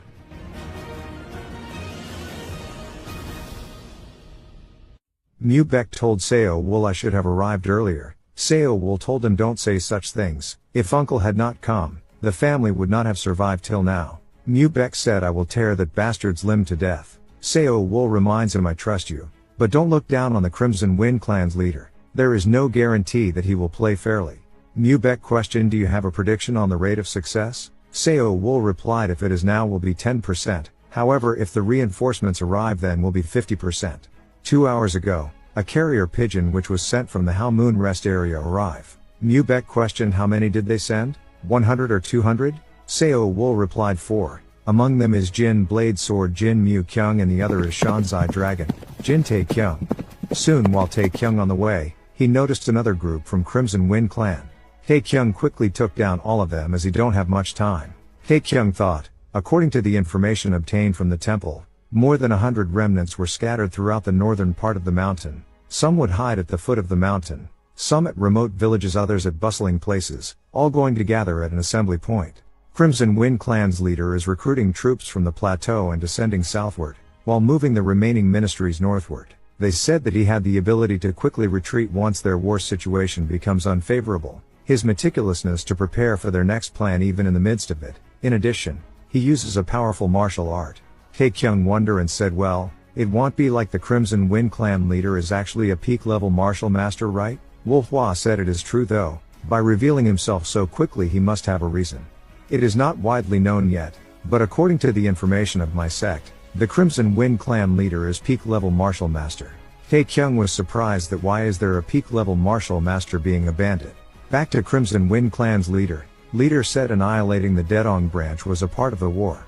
But if you touch their civilians now, you are only creating an excuse for Tai-Yuan to intervene as they reveal their true values. They will soon be the Lord of Shanzai, so before that, should not we take down Mount Hang Sword sect? Crimson Wind clan's leader continue no matter annihilation or marriage, the Mount Hang Sword leader will have to choose one of two. His man questioned then how about the Crimson Wind clan? Leader replied we will take what is useful and throw the rest away. For you I will make you the Forest Gate Pavilion leader. Leader thought after 20 years living the life of a mounted bandit, I have finally arrived here. I, who grew from a beggar's den and learned third-rate martial arts, could not even dream of this. 3 years ago, a miracle happened. Else I would have still been stuck there. From the mounted bandit squad leader to the Lord of Crimson Wind clan leader, now it is time to take over the sects in the Murim. Soon they arrived Mount Hang Sword sect. Leader thought although last time I retreated with a few losses, it will be different this time. Leader said today, before the sun sets, I will hold Mount Hang Sword sect in mine hands. Attack now. System alerted you have successfully completed chi circulation. Suddenly Tae-Kyung seems like hear the noise from horn. But Wolhua, Mu-jin and even Mu-kyung all of them did not hear it. Mu-kyung said you must have heard it wrong, I did not hear anything. Even Tae-Kyung sure that he heard something. But Mu-kyung still denied there is no way I would not have heard it. Tae-Kyung is pretty angry but knows that his brother is right so he can't refute. Mu-kyung warned him if you don't want to die during the battle, better focus on controlling your mind and body. You never know what will happen in a battlefield and since there are a lot of people on the enemy's side, save your energy and keep your movements to a minimum. Of course, I will take the lead, so if you just follow me there won't be a problem. Tae-Kyung thought is he worry about me because we are from the same bloodline? Now that I think about it, until now, despite how much he dislikes me, he has still helped me quite a lot. When you come to know him he might be a man who very affectionate person. Next second, Mu-kyung said what are you looking at? Want me to pull your eyes out? If you get hurt by those bastards, I will kill you by myself? Tae-Kyung wondered that is right you are not at tsundere. I was out of my mind for a second there. System alerted 6 hours 25 minutes 19 seconds. Mount Hang Sword sect, the war already begin? Seo will wonder so this is Murim. She said when I give the signal, shoot the fire flaming arrows towards the castle walls. She requests Uncle Chul to buy us some time. She said the uncle I know is a martial master that can take on thousands. However, please be careful. As the fire arrow released, leader of Crimson Wind clan Peng Yang thought even if we have experienced significant losses, we could still easily wipe out Mount Sword sect. Those arrows are merely to stall from time. Perhaps, are they waiting for someone's help? Then there is no reason to hesitate. He decided to go personally. He told his man, he will take care of this. Mu Baek was mad about Peng Yang betrayed them, and caused Chun Baek died, and also he killed So Guang. Peng Yang told him, I am not gracious enough to spare a little kid who attacked me without knowing their place. If I had known that little boy would be my brother-in-law, should I have held back a little? Mu Baek instantly releases chi and said, don't hope for a fluke like last time, since there won't be any guys who can use barriers this time. Peng Yang said, why do you think is the reason I made them leave? It is not like I can use cats to catch a tiger, right? Peng Yang immediately eat a pill and said it won't be that easy. Seo Wool noticed other bandits almost reached to her side. She wondered where else can she escape to? Then he noticed the main door open. She thought it is Uncle Chul. But end up Peng Yang told her, you have to marry me. Mu Baek wonder how can a human suddenly become so strong like that? Meanwhile, Tae-Kyung questioned, don't the Crimson Wind clan have something like a retirement age? Why are they also sending old men? Wol Hua explained he is Mount Hang Tiger, great warrior Chel Mu Baek. Then Tae-Kyung quickly said, I am sorry. And he told Mu Jin, what are you doing? Apologize to him now. Tae-Kyung walked towards him, said Grandpa. But quickly changed his word to great warrior, are you okay? Soon, Tae-Kyung gave a potion to him. Wol Hua said now his condition is literally better, but just for temporary only. Right now, even a small child will be able to kill warrior Mu Baek. Mu Kyung said, I understand, so both of you stay here and protect him. Mu Baek trying hard and said, Crimson Wind clan, Seo Wool is in danger. Tae-Kyung wonder we have to deal with Peng Yang who beaten Chul Mu Baek, a peak master half to death, and we also have to deal with all other command, and Mu Kyung are saying that 2 of us is enough. I don't know about Hyuk Mu Jin, but should not we at least bring Wol Hua? Mu Kyung told him earlier that I can do this, trust me. System alerted remaining time 1 minute 7 seconds. While enter the hall, Mu Kyung instantly yelled Peng Yang. Back to a few minutes earlier. Seo Wool exclaimed, I would rather choose death than marry you. Peng Yang told her to stop struggling, as this is the end for her. He thought to himself, is this the after effect of the pill? I knew there would be side effects since it was so effective, but I can't believe it's happening so quickly. I don't know what other side effects there will be, so I have to use the remaining 2 pills carefully. Peng Yang instructed his men to bring over a member of the Mount Hang Sword sect. He warned Seo Wool, if you want to kill yourself, I won't stop you. However, your loyal subordinates will suffer in return, or I will have to pick your Uncle Chul earlier on my way back too. I promise you one thing, it's not too late. If you marry me, then I will spare everyone here. Seo Wool replied, keep your promise. While Peng Yang wondered, finally, a nameless beggar boy has become the lord of a clan. I don't care about the losses suffered during this battle. It's time to put new wine in a new bottle. Using the name of the Mount Hang Sword sect, we will recruit martial artists and develop power throughout Shanzai province. Back to Mu Kyung's yell at Peng Yang. Peng Yang thought, a young swordsman with this level of martial power, there is only one person in Shanzai province, Heavenly Jin Sword, Jin Mu Kyung, and next to him will be the sleeping dragon of Shanzai.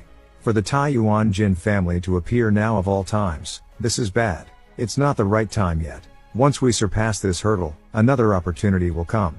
Peng Yang introduced himself, but Mu Kyung didn't care and quickly launched a sword attack infused with chi. Mu Kyung said, you dodged that? You're pretty good for a bandit. Peng Yang became angry and dashed towards Mu Kyung, but after a few rounds, he was injured by Mu Kyung. Peng Yang wondered, he's stronger than me. Peng Yang dodged and hid behind his men. Tae-Kyung noticed that Peng Yang took out a power burst pill that Mu Baek had mentioned earlier. After consuming it, Peng Yang's speed and power increased, and he delivered a powerful blow to Mu Kyung.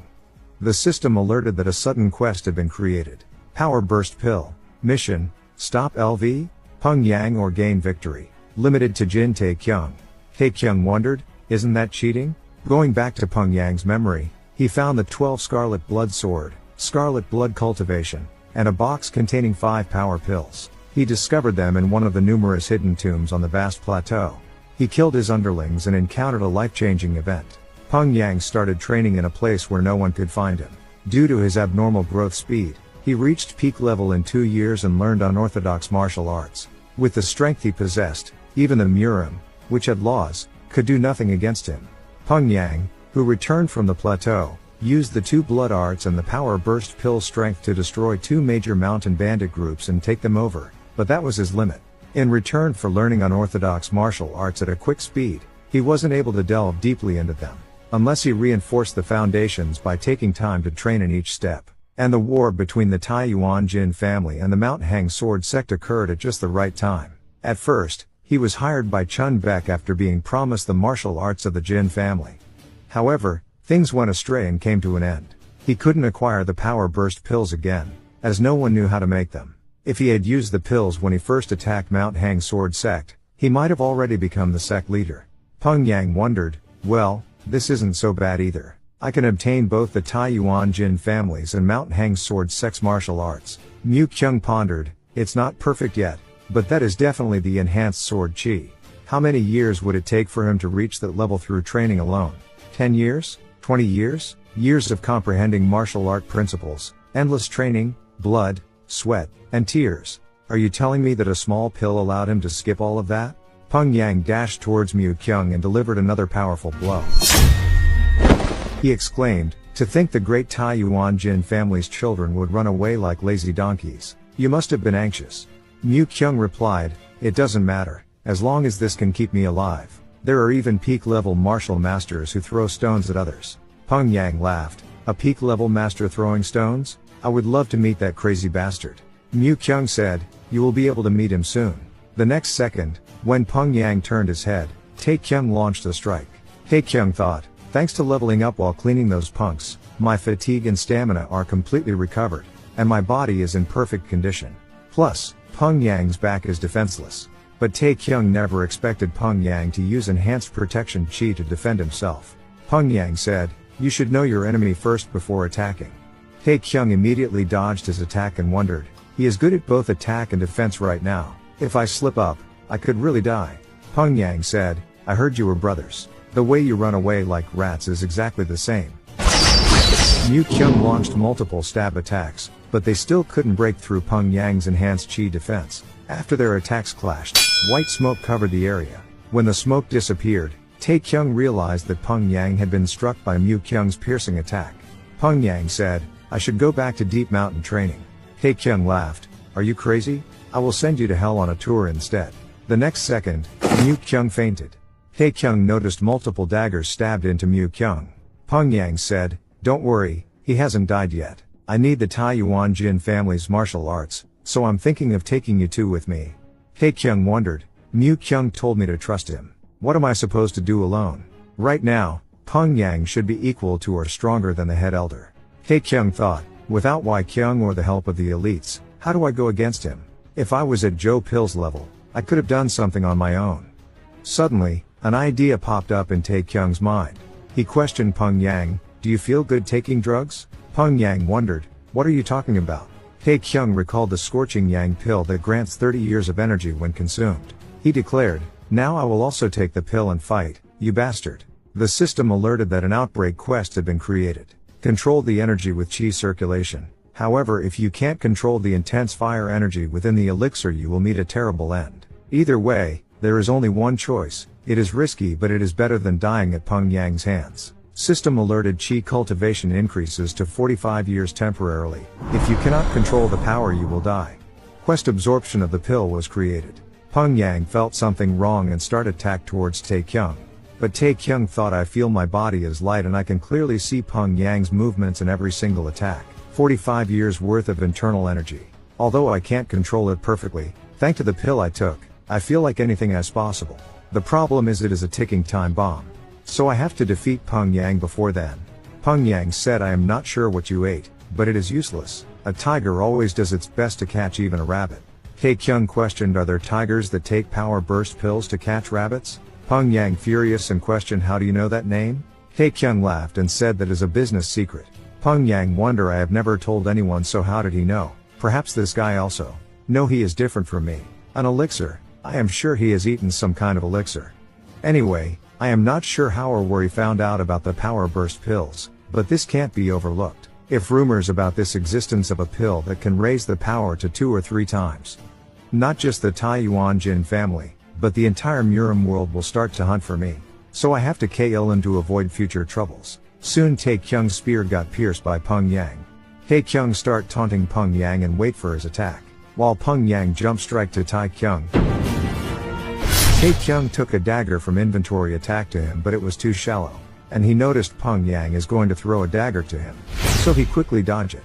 Peng Yang wondered this bastard like a rat. Suddenly Tae-Kyung thought the scorching yang energy is increasing on its own more and more. It is slowly getting harder to endure. Does this guy have no side effects? He is so lively still. Peng Yang thought the power burst pill's effect is dropping. Not even half of the duration passed, but already dropped. Was using 2 power burst pills at the same time a problem? In a way, I guess the effectiveness of these pills does not last very long. Either way, I must end it right here. Tae-Kyung wonder I definitely felt like the pile was wearing off. I can only suppress the scorching yang energy this much. I have to release this energy somehow. If I can escape Peng Yang's sight for just a moment. Suddenly, an arrow shoot to Peng Yang but blocked by him. Peng Yang said, "This one's a girl? I don't think I need to waste my time of an introduction, seeing that this will be your final resting place." Tae-Kyung said, "Nice shot, Miss Seo Wool." Tae-Kyung gathered all his chi and cast one strike.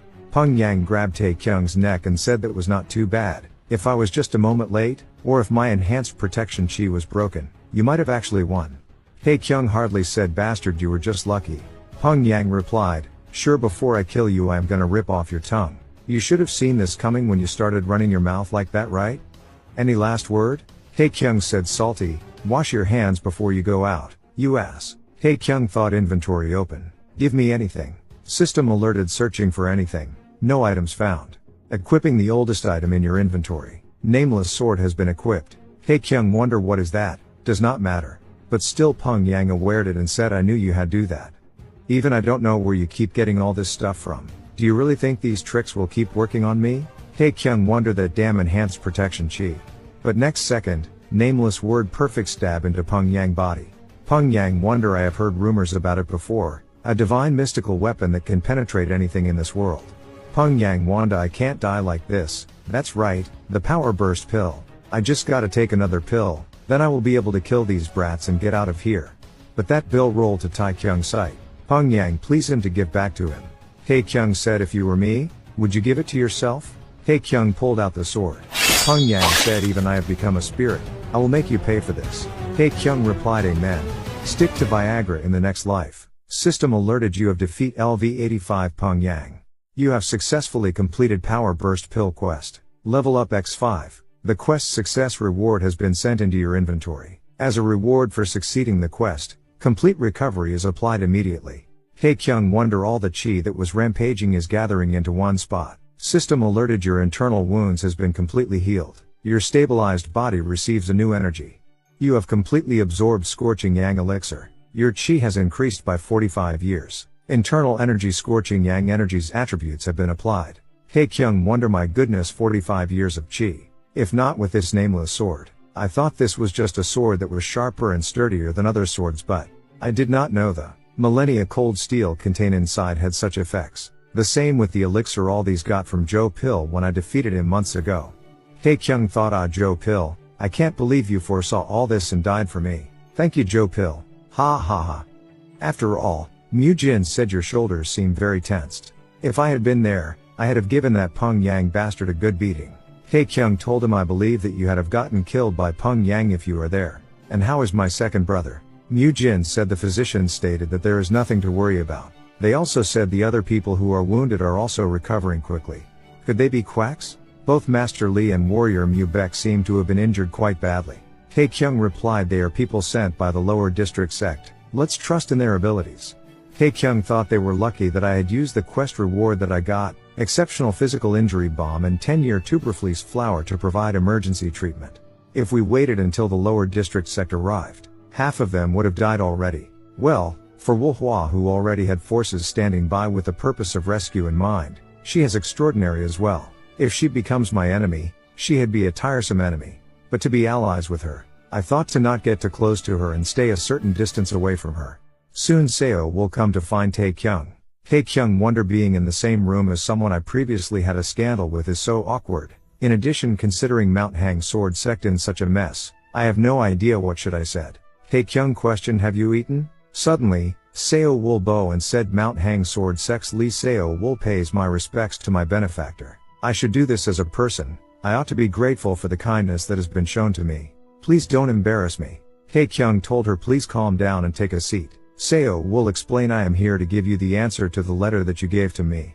System alerted, quest completed. Seo Wool said, I had be honored to accept your invitation, and as my apology for what happened previously, all the rights of the territories under our sect will be handed over to the Tae-Yuan Jin family. Tae-Kyung wonders, she is giving me the whole of the northern part of Shanzai. Even Jin Tae-Kyung would not be able to make that kind of request though. We are more than happy since she is serving it to us on a platter. Tae-Kyung said, thank you, I am sure my eldest brother would be happy to hear this. Seo Wool said, adding on, the martial arts that my father created while he was alive, Blood Vagrant Sword Technique and Stride Technique, and also Uncle Chul's secret ultimate technique Asura Annihilation Fist. These are all remarkable peak level martial arts. Tae-Kyung wonder, 3 secret martial art of peak level? This is the value of this way surpasses the rights to the northern Shanzai territory. Seo Wool then said, this is a trade. In my opinion you are most than enough to take care of this trade. Although a lot of discussions will be needed, please marry me. Soon, Seo will come out from there. Mu Jin stared on her in wonder, although it was brief. I loved you, Lady Lee.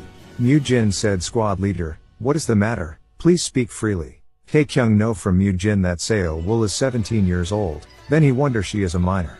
After all, Wool Hua assigned his men just spread rumors the sleeping dragon of Shanzai and Heavenly Jin Blade killed Peng Yang in one blow. Then those remnants will run away on their own. Although it may differ a little from the trust, we can't shed blood for someone else's fight, right? One of the branch leader from lower district sect curious and questioned, I heard that Peng Yang took down both the Mount Hang Tiger's guards and the Heavenly Jin Blade in a short time all by himself, and then the sleeping dragon of Shanzai overpowered him. Is that true?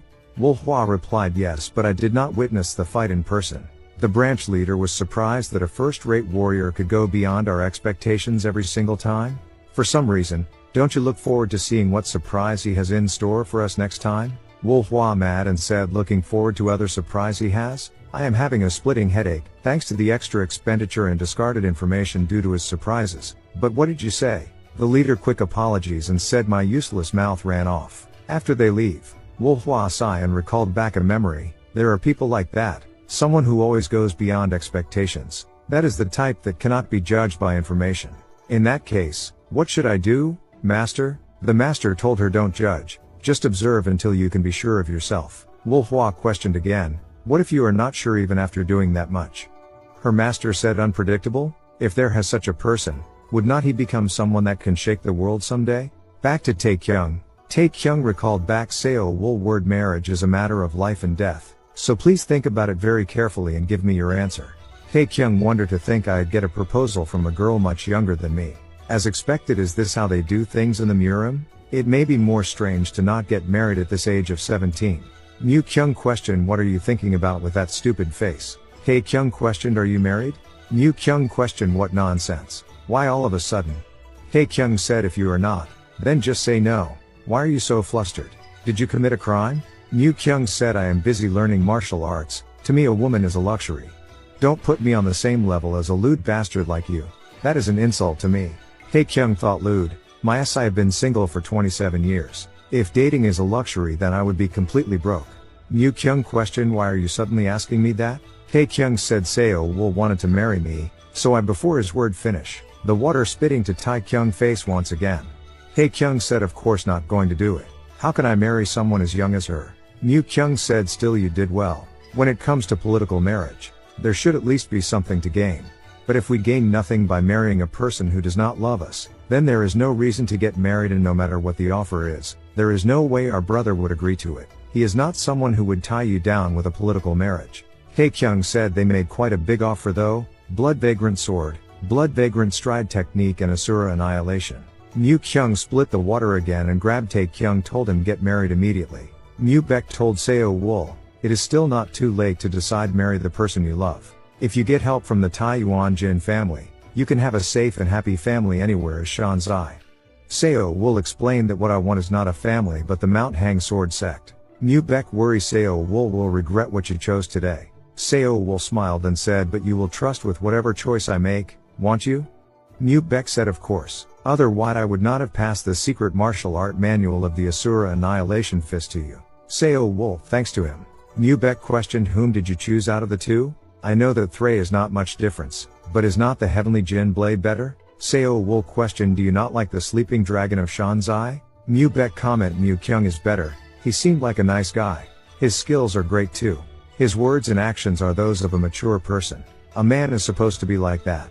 Back to Mu Kyung, he yell on Tae-Kyung, you ignorant son of a bitch. Don't you know what kind of martial art the Asura Annihilation Fist is? It is not matchless, but it was hailed as one of the top 10 world best martial arts 200 years ago and was said to only be passed down to one person. Also, according to the rumors, this technique already missing for so long. Even in the famous martial art library only have introduction of the technique, did not have the lesson of this martial art. Mu Kyung realized Mu Bek is Asura Annihilation Fist of this generation. Tae-Kyung explained, but the Asura Annihilation Fist is no longer the top 10 best martial art, right? If it is as powerful as you said, Peng Yang would have stolen it a long time ago. Most importantly, I have no intent zero on of getting married. Tae-Kyung wonder, this bastard, he is really a martial arts maniac. That is why he went all the way to the Heavenly Martial Art Academy just to improve his skills. Shall I tease him a bit? Tae-Kyung said, is it really such a waste? After we have built our relationship we can always get it next time. Mu Kyung said, do you think peak level martial arts will fall from the sky? Even at the Heavenly Martial Art Academy where all the martial arts in the world gathered, all peak martial arts are thoroughly managed. Meanwhile, Tae-Kyung said, it did fall right into my arms though. He took out Divine Palm of Fire, which shocked Mu Kyung. Mu Kyung questioned how he get that. Mu Kyung told him, stop talking nonsense and tell me the truth. Tae-Kyung continued teasing, saying someone gave it to him. Mu Kyung seriously said, you may very well be the thief who stole martial arts manuals from other martial arts sects. If that happens, our family will be criticized by whole world. In the worst case, it may lead to our family's destruction. Soon Tae-Kyung told everything to Mu Kyung. Tae-Kyung remember that he said he is the 19th generation of the Divine Palm of Fire, one word one strike Joe pill. From conversation, Mu Kyung said the Flame King is a master who can be in the top 20 with this world domineering power. Did not you heard of them? 1 god. 3 stars. 10 kings. Tae-Kyung wonder, 3 stars. Mandarin of Samsung. And said, I think I have heard of it before. Mu Kyung continued, it happened 40 years ago, during the war between the demon and just factions. The demon factions took advantage of the situation and defeated the Namgung family, occupying Anhui Castle. In the process, numerous lootings, murders, and arson took place. They set fire to Mount Guhua, which angered a mysterious hermit living nearby. As a result, 1,000 people from the demon factions were killed in just 4 days, forcing them to retreat from Anhui Castle. But that didn't quell the old man's anger. He continued to seek out and kill every demonic martial artist he encountered for a whole year. Then he disappeared once again. That's when people started calling him the Flame King. Tae-Kyung expressed his concern, saying, why don't we return the technique now? Mu Kyung replied, nobody knows where he is, and their technique is only passed down to one person, similar to Lord Chul. However, the Flame King was already an old man when he last appeared 40 years ago. What if he has already passed away? Then you would then become the Flame Clan's patriarch. Hua had to leave due to her tight schedule. Mu Bek went all the way to find Mu Kyung, chit-chatting about martial arts. Tae-Kyung wondered what the hell was going on. When did they get so close? When Mu Bek turned his head to Tae-Kyung, he instantly became mad and questioned, don't you have anything to say? Tae-Kyung wondered if he had a great memory for an old man. Mu Bek then thanked all of them, acknowledging that without them, the Mount Hang Sword sect might not have survived. He swore that he would never forget their contributions until the day he died. Seo Wool said that the Mount Hang Sword sect would forever remember their benefactors and apologized for the mistakes committed by her late father. Mu Kyung told Tae-Kyung in his mind to answer them. Tae-Kyung replied, I can't accept your apologies because there is no one here who deserves to be forgiven or apologized to. While Tae-Kyung was leaving, Seo Wool said, Savior, when we meet again in 15 days, I will be looking forward to hearing the answer that I couldn't hear last time. On the way back, Tae-Kyung took out the power burst pill and wondered, it is strange. No grade, unknown after effects, and even the one who made it is unknown. Which bastard created such a pill? Soon, they arrived. Tae-Kyung took out the power burst pill and explained everything to them. Wai Kyung asked Wai Peng for his thoughts on it, whether it was really a pill made by the demon faction. Wai Peng replied that he couldn't tell. mentioning a similar pill called the explosive blood pill used by evil practitioners during the previous war. Tae-Kyung suggested that maybe it was not made by the demon faction. He reminded them that during the last war, everything seemed to be caused by the Mount Hang sword sect on the surface, but it turned out that their real enemy was the head elder. He believed it was right to consider the possibility of a third power's involvement. Wai Peng mentioned Dark Heaven, but Wai Kyung immediately stopped him. Meanwhile, the system alerted them about a pill made by an unknown entity turning towards Dark Heaven. Tae-Kyung noticed that both of them seemed to know something and wondered if he should probe further. Mu Kyung was the first to question what Dark Heaven was. Wai Kyung told them, "I'm sorry, it's not the right time for you two to know yet. I will inform you myself once it becomes clearer." 3 days later, an old man who didn't seem to like the sleeping dragon of Shanzai approached Tae-Kyung while he enjoyed his fame. The system alerted that as his fame increased, the effect of his title, Sleeping Dragon of Shanzai, would be enhanced. Tae-Kyung thought, so the higher my fame, the higher the effects of my title. Anyways, I am level 61 now, and my combat stats are already over 200 with 45 years of chi. Soon, the mayor greeted Tae-Kyung and said, "You must have worked really hard to deal with those wicked bastards, and I also heard that you killed more than 500 evil troops." Tae-Kyung, aware that people were listening around, purposely said, "Actually, it's nearly 600 people," to further boost his fame. But immediately, he corrected himself and stated the exact number, 285. The mayor expressed a desire to meet the head of the Jin family, but Tae-Kyung explained that he was in the middle of chi meditation, which was a very dangerous thing. The truth behind it was that they lost to Tae-Kyung in a drinking competition over the past 3 days. The mayor then took out an invitation from the Lord and passed it to Tae-Kyung. The Lord was very impressed upon hearing about Tae-Kyung's recent achievements and wanted to meet him.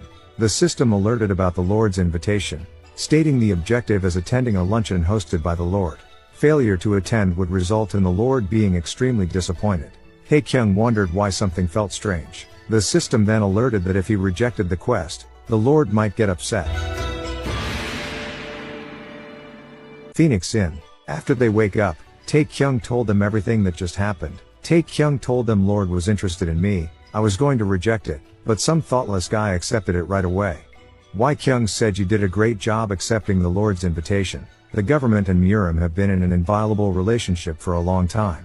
It is the emperor who rules the world, and the ones following his orders are the lords who govern the provinces, so it is a given that the people from Murim should also follow the orders of the lords. However, for security issues that cannot be solved by the government office, the Murim Association will take charge of them, and since the Murim Association sometimes have to dispatch their martial artists to the government office, they end up cooperating with each other, and recognizing each other's territory. That is why there is nothing good from offending a governor. After all, the Murim world that we live in is only a fraction of the world ruled by the emperor.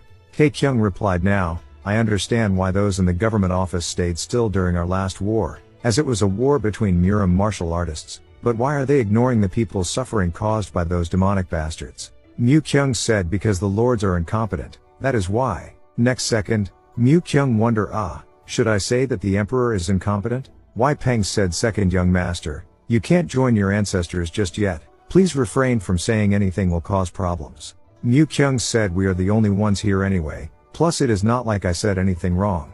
From following conversation, Mu Kyung stated our current lord is the emperor's youngest brother, as he is of imperial descent. He is quite different from the other lords. He is someone who would force you to accept his invitation just to save his face. Tae-Kyung questioned, "The emperor's brother, then he must be the legendary ultra super golden spoon. But why is he incompetent? He must have received a lot of support from his older brother, or is their relationship is not that good?" Mu Kyung replied, "Well, I don't know for sure, but I heard it is not the best. Rumors have it that the current emperor also ascended to the throne after assassinating his older brother, the crown prince." Tae-Kyung again questioned, "So the lord is incompetent because he does not receive any support from the emperor? Or is it because he is into alcohol and women?" Mu Kyung pointed out that it is too early for him to live that kind of life. He is barely 10 years old, you know. Then Tae-Kyung realized the quest earlier, that is why he may get upset. Tae-Kyung said to Mu Kyung, "I thought you were only obsessed with martial arts, but to think you were this knowledgeable about the whole situation. You surprised me a little, you know?" Mu Kyung then said, "Because I have gone there before myself. To be precise, I was summoned there about 3 years ago, that shitty incident." Soon, Wai Kyung told Tae-Kyung and Mu Jin, "Go ahead to the capital of Shanzai province Taiyuan first, so that you won't be late for the luncheon. From Mu-jin, word here is his hometown. It has been 5 years since he had been here, so a lot has changed.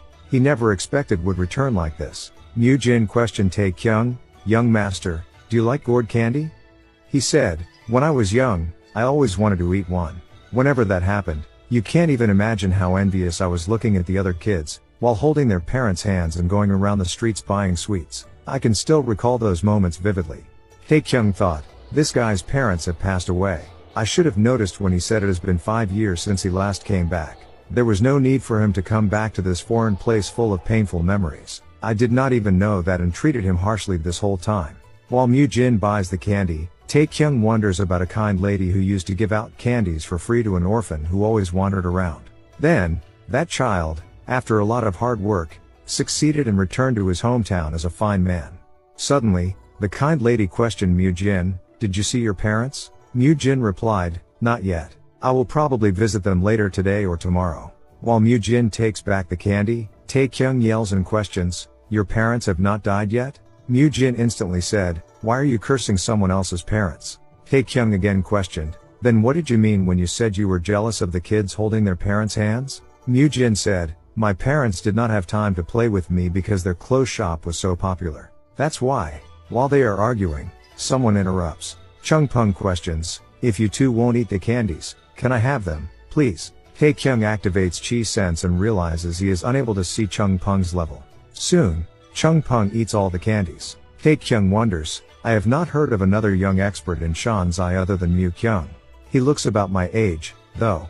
From their conversation, Chung-pung has been starving all day because he lost his travel expenses. Still, it was a fun experience for him. When Tae-Kyung introduces himself, he expects Chung-pung to have heard of his name, but he ends up requesting another favor. He wishes for Tae-Kyung to treat him to a meal. They go to Hawa Inn. At first, Tae-Kyung tells Chung-pung to order whatever he wants, but Chung-pung rejects it. Until Tae-Kyung insists, saying, we are fine with it, so just go ahead. End up, Chung-pung tells the waitress, please give me everything you have right now. Mu-jin questioned Tae-Kyung if this beast is not a common beggar, is he an expert from the beggar's sect? Tae-Kyung thought if he really came from the beggar's sect, he would have access to the information going around the world. When I stated my name earlier, there must have been some kind of reaction. Seeing how we both belong to the Just faction, there is no reason to deliberately pretend not to now. He must have definitely come from a prestigious clan, though which one will it be? After Chung-pung finished food, he quickly said, I have never had any of these foods before, to think I would show my unsightly appearance before my saviors. I hope I did not go overboard. Tae-Kyung replied, it is alright, and questioned, when you said that you have never had these foods before, I guess you don't usually eat greasy food. Chung-pung replied, it is not that I don't eat it, but I could not. If I had known such delicious food existed, I would have descended earlier. Chung-pung noticed bear, then he questioned Tae-Kyung that can I order some alcohol as well? I have never tried it before, so. Tae-Kyung wondered, there are so many things that this bastard has not eaten before. Soon, Chung-pung said, so this is how it feels when you are drunk. From following conversation, Chung-pung stayed with his grandfather, lived on a mountain since he was 5 years old, so it has been 15 years. Tae-Kyung thought a peak level at the age of 20. Genius comparable to or even stronger than Jin Mu-kyung. I am getting more and more curious about his identity. When Tae-Kyung questioned the mountain location, Chung-pung replied, I can't tell you, because my grandfather hates it a lot. Strange people keep coming to find us, so we have to move to different places once or twice every year. When I was 10 years old, in one day dozens of people suddenly came and wreaked havoc. I remember my grandfather shouted at them to go away before setting fire to the mountain. Fortunately, maybe because the mountain is so wide, we have been able to avoid them ever since. Mu-jin questioned, may I ask why did you come here? Chung-pung said, because of the 10 dragons and phoenixes. Tae-Kyung questioned, what is that? Mu-jin replied, how can you not know about that? Mu-jin then said, the second young master is one of the 10 dragons and phoenixes, though the strongest martial artists of the Just faction. They will lead Murim in the future. Chung-pung said, I just wanted to know that between me and them who is stronger. Tae-Kyung wonders, so in the end he came down from the mountain because of his competitive spirit. Since he is a warrior, of course he would have wanted to prove his martial arts by beating the strong, and he also seems to have the skills to pull that off. Suddenly someone laughed on top and said, these ignorant bastards who don't know anything about martial arts, talking about nonsense beating the 10 dragons and phoenixes? Tae-Kyung questioned, are you done? And told him come down here immediately, my neck is hurting. Shanzai 5 sects, a term that refers to the 5 sects that can to be representatives of the small and medium-sized sect associations located in the southern part of Shanzai. Until recently, the Third Gate sect and Demon Bow sect were included in those 5 sects. They were wiped out of existence after it was revealed that they were in cahoots with the Elder at the battle. And the Star Cloud Escort Agency's head created the new Shanzai 5 sects. The reason why the Star Cloud Escort Agency formed was because they have bought off more than 20 small and medium-sized sects, from the sect masters to prominent figures and their children, and filled them with alcohol and fortune all day and night. Since they could generate profits through various businesses, the immense benefits gained from rising to the position of Shanzai 5 sects, and the reason why Jin Tae, the successor of the Star Cloud Escort Agency, and the rest of the children from the Shanzai 5 sect have gathered here tonight was because of the luncheon with the provincial lord of Shanzai tomorrow. 5 of them come down on upstairs. Jin Tae wonder, so obvious, these ignorant fools must have wanted to pretend they were strong. Tae-Kyung questioned Jin Tae, are you the leader among all? While Jin Tae about to say something, next second Tae-Kyung pointed out all of their name. Sung Ryong, Chun Woo, Myung Hwa, So Hae and Yu Jin Tae. Tae-Kyung told them, this is a personal request, but please don't ask me how I knew you all names. I am so tired of hearing that. I'm going to hit you if you ask me that. Jin Tae said, how? Then instantly got slapped from Tae-Kyung.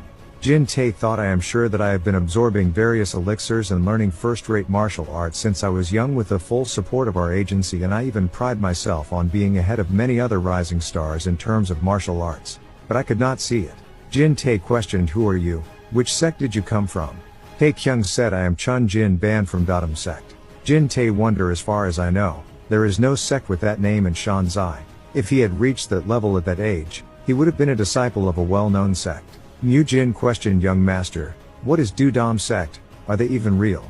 Tae-Kyung laughed and said, lies can turn into truth if you make them sound plausible enough. Jin Tae point on Tae-Kyung, telling him, reveal your identity immediately. Tae-Kyung told him, you should not have asked a question. If you wanted to hear my answer, you should have apologized first. Tae-Kyung warned him to apologize for a few times, but Jin Tae never care about him. While Jin Tae about to say, we are Shanzai 5 sects, but Tae-Kyung instantly give him a punch, while another 4 about to draw out their sword. Suddenly someone said, I remember it now, that is the sleeping dragon of Shanzai. Then 4 of them quickly put back their sword. At that moment they knew they are fucked up. While Tae-Kyung done his punching, he questioned Mu Jin, did he make them do this? Then Tae-Kyung quickly praised Mu Jin that he has grown up. Tae-Kyung decided to give them 10 hits for each, then get it over with. After seeing that, Chung Pung requests that he wished to try hitting the next person, as he have never done something like this before. Tae-Kyung thought, I have seen all kind of nut jobs in my life, but someone like him is a first. He must be a villain. Next day, Mayor reached and yelled, come out and receive the royal command. Murim's rising starts. He questioned what happened to 4 of them. Tae-Kyung said they must have overworked themselves because they were too focused on training to become strong. As they never answer, Tae-Kyung turned his head, questioned, perhaps no one hear what he said. Then they quickly replied, that's right. Mayor noticed and said, was not there supposed to be one more person? Tae-Kyung said he got into an argument and got injured. He is yet to be able to come to his senses. End up, it is quite difficult for him to show up in front of other people at the moment. Mayor replied, to think someone would dare make the guest that Lord personally invited into. I am in trouble, regardless of the reason. It is true that he cannot accept the invitation. If Lord heard of this, he would be greatly enraged and the surrounding area will be a mess for the time being. Lord will find out and punish the one who dare hit the Star Cloud Escort Agency's young master. Dozens of people will have to resign from their posts because of the poor security.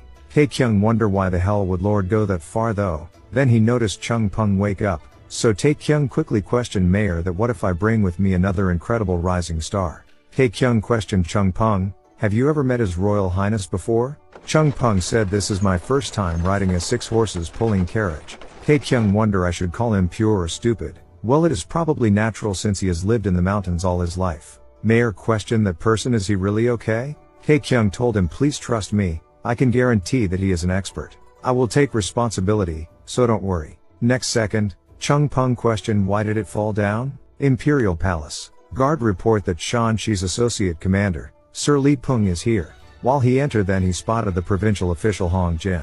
Provincial official, which are the second grade in the province. Li Peng wonder with his cunning tongue and trickeries. He covered the eyes and ears of his highness. Hong Jin, a treacherous and greedy bastard. Why is he here? Hong Jin questioned Li Peng, we have not seen each other in so long. Are not you being a little too cold toward me? Or did I offend you somehow? Li Peng said, how can that be possible, sir? With so many crude martial artists around here, I was simply worried that the provincial official would be uncomfortable. From following conversation, they start to argue with each other. Hong Jin reminds him, did not you say you came from the Manhwa sect? I just happened to meet with some martial artists from Shanzai this time. Li Peng questioned, are they perhaps from Manhwa? Hong Jin denied. Li Peng thought, even though I have left Manhwa on my own, it is something I will be proud of for the rest of my life. There is no way Manhwa could be tied to a scoundrel like Hong Jin. Li Peng said, there are not just one or two sects in Shanzai, and I did not go anywhere while I was training in the mountain, so I do not know about the martial artists from other sects. Hong Jin said, I am pretty sure that you would know them very well though. A voice from outside said, Shan Shi's Southern Edge 3 Hands has requested to see you. Li Peng wondered, Hong Jin must do it purposely. He must know that Manhwa sect and Southern Edge sect having issues more than 100 years. Soon, Luke laughed on Li Peng that even you can become an associate commander. Manhwa must be donate a lot money for that. Li Peng furious and warned him, how dare you bastard insult Manhwa. Luke said, you are the one who insulted Manhwa 10 years ago with that Manhwa's martial arts, who was the one defeated in 100 seconds. Meanwhile, the rising stars of Shanzai have arrived. Tae-Kyung wonder, what the hell is wrong with this atmosphere? I don't know whether I should say my greeting or not. Should I just stay still for now? Soon Luke noticed Tae-Kyung and said, you are the sleeping dragon of Shanzai. You are a lot younger than I thought. Rumor has it that you are a very talented person. But well, nice to meet you anyway, Junior. Tae-Kyung wonder what it is again? He is acting like my senior? This is pissing me off a bit, thought. From following conversation, Luke got mad about Tae-Kyung does not know the name of Southern Edge sect's master. Luke wonder, is this bastard making fun of our Southern Edge sect right now? When Luke said that he is from the master's father-cousin side, Tae-Kyung said, then you are no different from a stranger though. Tae-Kyung thought, with their gazes full of contempt and their arrogant attitude from a big sect, I did not like these bastards from the start. As expected, it is the most thrilling to screw these guys up with a smirk on your face. I had liked to tease them a bit more, but it might cause trouble for Jin family. There is nothing good coming out of picking a fight with them. So, Tae-Kyung decided to stop here. Hong Jin then introduced himself as a provincial official of Shanzai, while another 4 introducing themselves. Luke noticed Chung Peng and said, who is that junior over there and where are you from? But Luke was not satisfied with his answer, as Chung Peng never say he is from which sect, and he is from almost the whole world. Luke mad and tried to grab Chung Peng, but was stopped by him. Even Chung Peng immediately apologies, but still Luke was mad and said, you have to pay for your action. Tae-Kyung tried to stop it, and remind him that His Highness Royal will arrive soon. But Hong Jin said, well, I don't think it will be a big deal though. Li Peng remind him that we are in the royal palace. Even a small commotion is unacceptable. Hong Jin remind that it is quite unpleasant to hear you say that, Commander Li. If someone else hears it, he might even think that you are my superior, right? When Chung Peng questioned Tae-Kyung, Savior, did I make a mistake? Luke mad and said, what, a mistake? Are you making fun of me and the Southern Edge sect right now? Luke yell on Chung Peng, shut your mouth up. Chung Peng was excited and said, this is the first time I have been cursed by someone. It is amazing. Luke cast Divine Thunder Fist. Next second Luke got injured by dealing with Chung Peng's palm technique called Origin Illusion Pam. Chung Peng reminds Senior, you are bleeding so much. I feel nauseous because of the smell of blood. Tae-Kyung thought I already expected the result, but he incapacitated Il Hyuk, who is over level 70, with just 1 hit. Li Peng amazed at his Origin Illusion Palm, so he questioned where he learned from. As Chung Peng said his grandfather name Mei Jong Hak, Li Peng shocked Sword Saint Mei Jong Hak. Tae-Kyung thought you were the Sword Saint's grandson? So this is what those candies get me. Luke said, nonsense. It has been over 30 years since anyone last heard from the Sword Saint. The Sword Saint I know does not even have children. Chung Peng said, I am really his grandson. According to my grandfather, a crane brought me to him 20 years ago. Tae-Kyung wonder, seeing that their last names are different. The Sword Saint must have adopted him from somewhere. Li Peng recalled his memory, that my master suddenly said he needed to go somewhere. I followed him and saw all of our sex hall leaders were gathering in one place. Then he said he is going to see the Grand Master. We searched all over Manhwa and were able to reach the Grand Master's place only after breaking 10 battle formation arrays. I saw a cute little kid. He was giving his all into swinging a sword with a body much smaller. But none of us could laugh. Who could have laughed at the monster who performed the Plum Blossom sword technique at a mere age of 10? Luke said that is impossible. As far as I know, You must become at least a first-rate martial artist to be able to use Plum Blossom sword technique. Li Peng replied, unimaginable things can happen in Murim. After training for more than a month, I came to a realization, there was no reason to stay there anymore. That was the reason why I left Manhwa sect. After a long discussion to ensure Chung Peng is really the kid who Li Peng questioned 6 directions sword, Plum Blossom sword technique, Supreme Serenity sword, Origin illusion palm, Falling flowers shadow chasing palm, Scattered flower concealed hand. How many of these do you know? Chung Peng replied, all of them. Li Peng passed his sword to Chung Peng, asking him to demonstrate the Plum Blossom sword technique. As Chung Peng showcased the first move, Li Peng respectfully bowed and introduced himself as a disciple of the Manhwa sect, paying his respects to Master Uncle Chung Peng. Tae-Kyung wondered why that crazy idiot had to split the table and waste all that food. After realizing everything, Hong Jin assigned Luke to leave the premises. Luke thought to himself that it was already well known within their sect that they had gained the right to expand their business in Shanzai. However, if it got out that the right was being passed over to Manhwa sect, there would be more than just a light reprimand. Tae-Kyung interjected, saying that instead of the unworthy Jin family, it seemed like their young master Chung from Manhwa sect had something to say. Chung Peng shouted at them, telling the old and conceited individuals to get lost. Luke thought to himself that he would pay back this humiliation no matter what. Soon, Hong Jin suggested they should go and greet His Highness Royal. Tae-Kyung questioned why they were supposed to see each other there. Li Peng explained that His Highness Royal had a habit of immersing himself in martial arts whenever he felt tense, and he was probably at the training grounds at that moment. They proceeded to greet His Highness Royal. Tae-Kyung wondered why he invited people over while practicing his martial arts, thinking that it showed a lack of basic manners despite being royalty. The king asked who among them was the sleeping dragon of Shanzai and then handed a board to Tae-Kyung, requesting his signature and nickname, if possible. The system alerted that the quest had been completed. The king expressed his gratitude, stating that he would enlarge Tae-Kyung's signature and hang it on the signboard of the Department of Shanzai Province. Curious, the king asked Tae-Kyung why he didn't use sword chi when he signed earlier. Tae-Kyung explained that he couldn't use it because he wasn't a peak-level master yet.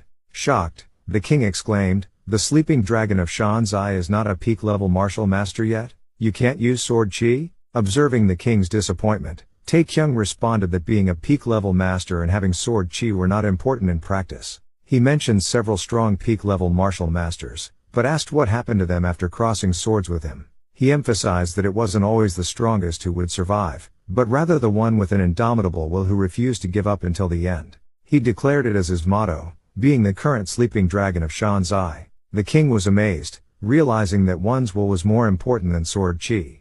He acknowledged that he had learned an important lesson from the sleeping dragon of Shanzai and expressed his gratitude. A brief summary of their story followed, describing their journey from Shanzai to Shanzai, moving towards the central plain.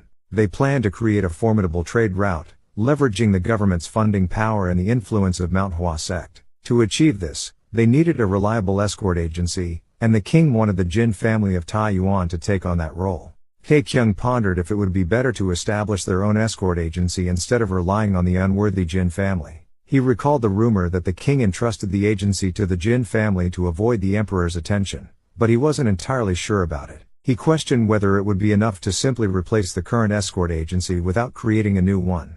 Tae-Kyung suggested taking over the Star Cloud escort agency. Hong Jin warned him not to underestimate them, as they were the biggest escort agency in Shanzai, and it wouldn't be easy to seize their business. Tae-Kyung replied that they should proceed slowly but surely. Tae-Kyung asked the four of them to make a choice, to consider the Jin family, Manhwa sect, and the government as their enemies, or to abandon Jin Tae and share their goals with them. Hong Jin laughed and remarked that he was starting to like Tae-Kyung more and more, calling him their young master Jin. Finally, Tae-Kyung received a token from the king, who assured him that if there was anything he wanted, he should present the token and seek his help. The king promised to assist him to the best of his abilities. When the king asked when they would see each other again, Tae-Kyung replied, "Maybe after 1,000 nights." The king wondered if Tae-Kyung meant he would be very busy, remarking that even his father was never that busy before he passed away. Li Peng said, "Your Highness, in half a month, a grand banquet will be held at the Jin family of Taiyuan. What do you think about visiting them? All the masters who come from Shanzai will gather there, so you will definitely be satisfied." The king questioned, "Would that be okay?" Tae-Kyung replied, "Of course, and my brothers will be delighted too." But the king said, "I hate your second brother. 3 years ago, He just ate and left without saying a word. He was really rude too. Hong Jin came closely to Tae-Kyung and told him that His Highness Royal asked him for a signature, but he simply refused. Tae-Kyung wondered, how could he outright reject a 7-year-old boy and a king no less? This guy is also pretty decent. Tae-Kyung told the king, if you come this time, I will make sure to ask for his signature for you. After all, while they were leaving, the four of them wondered how they were supposed to get home. Tae-Kyung said, now I can finally take a break, but then he noticed Hong Jin and in the next second, he said, this carriage is going back to the Jin family of Taiyuan. Though, Hong Jin replied, I think this is a good timing for me to have a talk with Master Jin. Tae-Kyung thought, didn't he say that he used to be a eunuch? I heard from somewhere that all Chinese eunuchs are completely castrated. Though, Hong Jin noticed Tae-Kyung looking at him and questioned, what are you looking at? Tae-Kyung said, what I meant to say is, I thought you got something on your clothes. By the way, how did Master Li Peng enter the military? Hong Jin said, obviously, he passed the military exam. After that, it has been smooth sailing for him. Currently, he is a third-grade associate commander, which is a high-ranking position. There are only 4 of them in each province, so his position is the third highest position in the military. Compared to Associate Commander Li, who has risen to that position only with his skills, the current commander is incompetent. Born into a good family, he has received a lot of bribes. You can tell how incompetent he is just by looking at the hordes of mountain bandits roaming around as soon as Mount Hang checkpoint is broken. Tae-Kyung questioned, if he is that kind of commander, for the sake of the people, why not? Hong Jin interrupted, you want to cut him off? He was appointed directly by His Highness Royal. The same will go for his dismissal. Well, it is a relief that he does not have any other greed. I also like bribery, so I am not in a position to curse him. While Tae-Kyung wondered, I don't know if I should say that he is honest or shameless. It is a little shocking to directly hear that these public officials like bribery. Suddenly, Hong Jin said, I don't have that thing since I am a eunuch. Tae-Kyung wondered, why is he mentioning it all of a sudden? What should be the proper reaction to this? Tae-Kyung said, I am sorry to hear that. Hong Jin replied, there is no need to be. I don't regret the decision I made. At a time when my family was starving to death, I had to do anything. So I have no intention of living in integrity. Chung Peng questioned, Savior, can't you tell me what a eunuch is? Tae-Kyung thought, I can't and I won't. Stop asking me. If I tell him, then there is a 99.99% chance he will say something along the lines of, whoa, I have never seen a person without a dick before. Hong Jin answered, a eunuch is a person without a dick. Chung Peng's answer was the same as expected. Tae-Kyung quickly told him to shut up and asked him not to ask something like that as it is improper. After all, Wai-Kyung received message that the provincial official of Shanzai province will arrive in an hour. Wai-Kyung thought according to rumor, he is King Changshan's closest aide and most influential figure. Why that kind of person is coming here? I don't think he is someone who would make a move for no reason though. At first they are worried, but after have a look on the letter pass from official's man. Meanwhile, Mu-Kyung was asked by Wai-Kyung quickly to wash up and come back as honored guest is coming right now. While they arrived, Tae-Kyung wonder what the hell is this? Next second, Wai-Peng, Wai-Kyung and Mu-Kyung come out with a small banner which writing Long Live His Highness the Emperor. According to Tae-Kyung and Hong Jin conversation previously, Hong Jin gave 1,000 yang and 1,000 yang of silver to Jin family of Taiyuan as for their future relationship. Hong Jin added, at time like this the help you receive is all the more important. That is what I learned after experiencing it myself. And of course since I like young Master Jin, I used even more of my authority. Do you understand how I feel, right? Tae-Kyung wonder understand my ass. Do you want to go to war once more? Chung Peng stay silent and thought found them.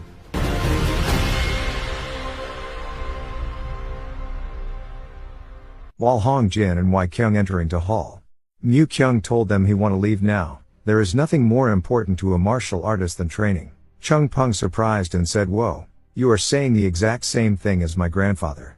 Wai-Peng and Mu-Kyung both of them aware Chung Peng look young but his aura is unusual. Tae-Kyung then introduced Chung Peng as the Sword Saint's disciple which surprised both Wai-Peng and Mu-Kyung. Chung Peng told them he was the only one who ran away in secret. Because he is here to find the 10 dragons and phoenixes. Chung Peng told Mu-Kyung he has been looking for you, from the academy in Hainan to here.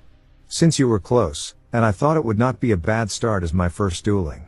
Chung Peng explained I made up my mind as I went down the mountain, that I won't go back until I have beaten all of the 10 dragons and phoenixes. A legendary swordsman who has reached the pinnacle of the sword or beyond it. Sword Saint Mei Jong Hak. Mu-Kyung thought, in order to surpass him someday. I have not forgotten his name since the day I first picked up the sword.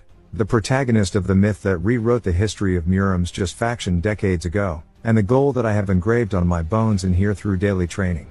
And at this moment, the person who has inherited everything from Sword Saint Mei Jong-hak is right in front of me. Chung Peng said, my grandfather told me compared to the 10 dragons and phoenixes, I am nothing. And he told me not to be conceited.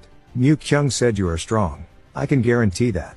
Chung Peng replied, actually I was not sure until recently, but now I know. After meeting you, to be honest, I was a little surprised. Mu Kyung wonder what an interesting guy, possessing such a high level of martial arts comparable to or more than that of the top 10 sects elder, yet genuine and honest. A martial artist who is unsuitable to live in Murim, the exact opposite of someone I know. In fact, I already know the result of our duel. It is just a shame that I can't show all my skills against a master like this. What would that guy do at a time like this? Tae-Kyung do a tricking reaction and saying, you're so fucked. Soon the battle began. Meanwhile is Shan Zai Shen. 3 of them are from Manhwa. They are heading Fine Grand Master, which is Sword Saint.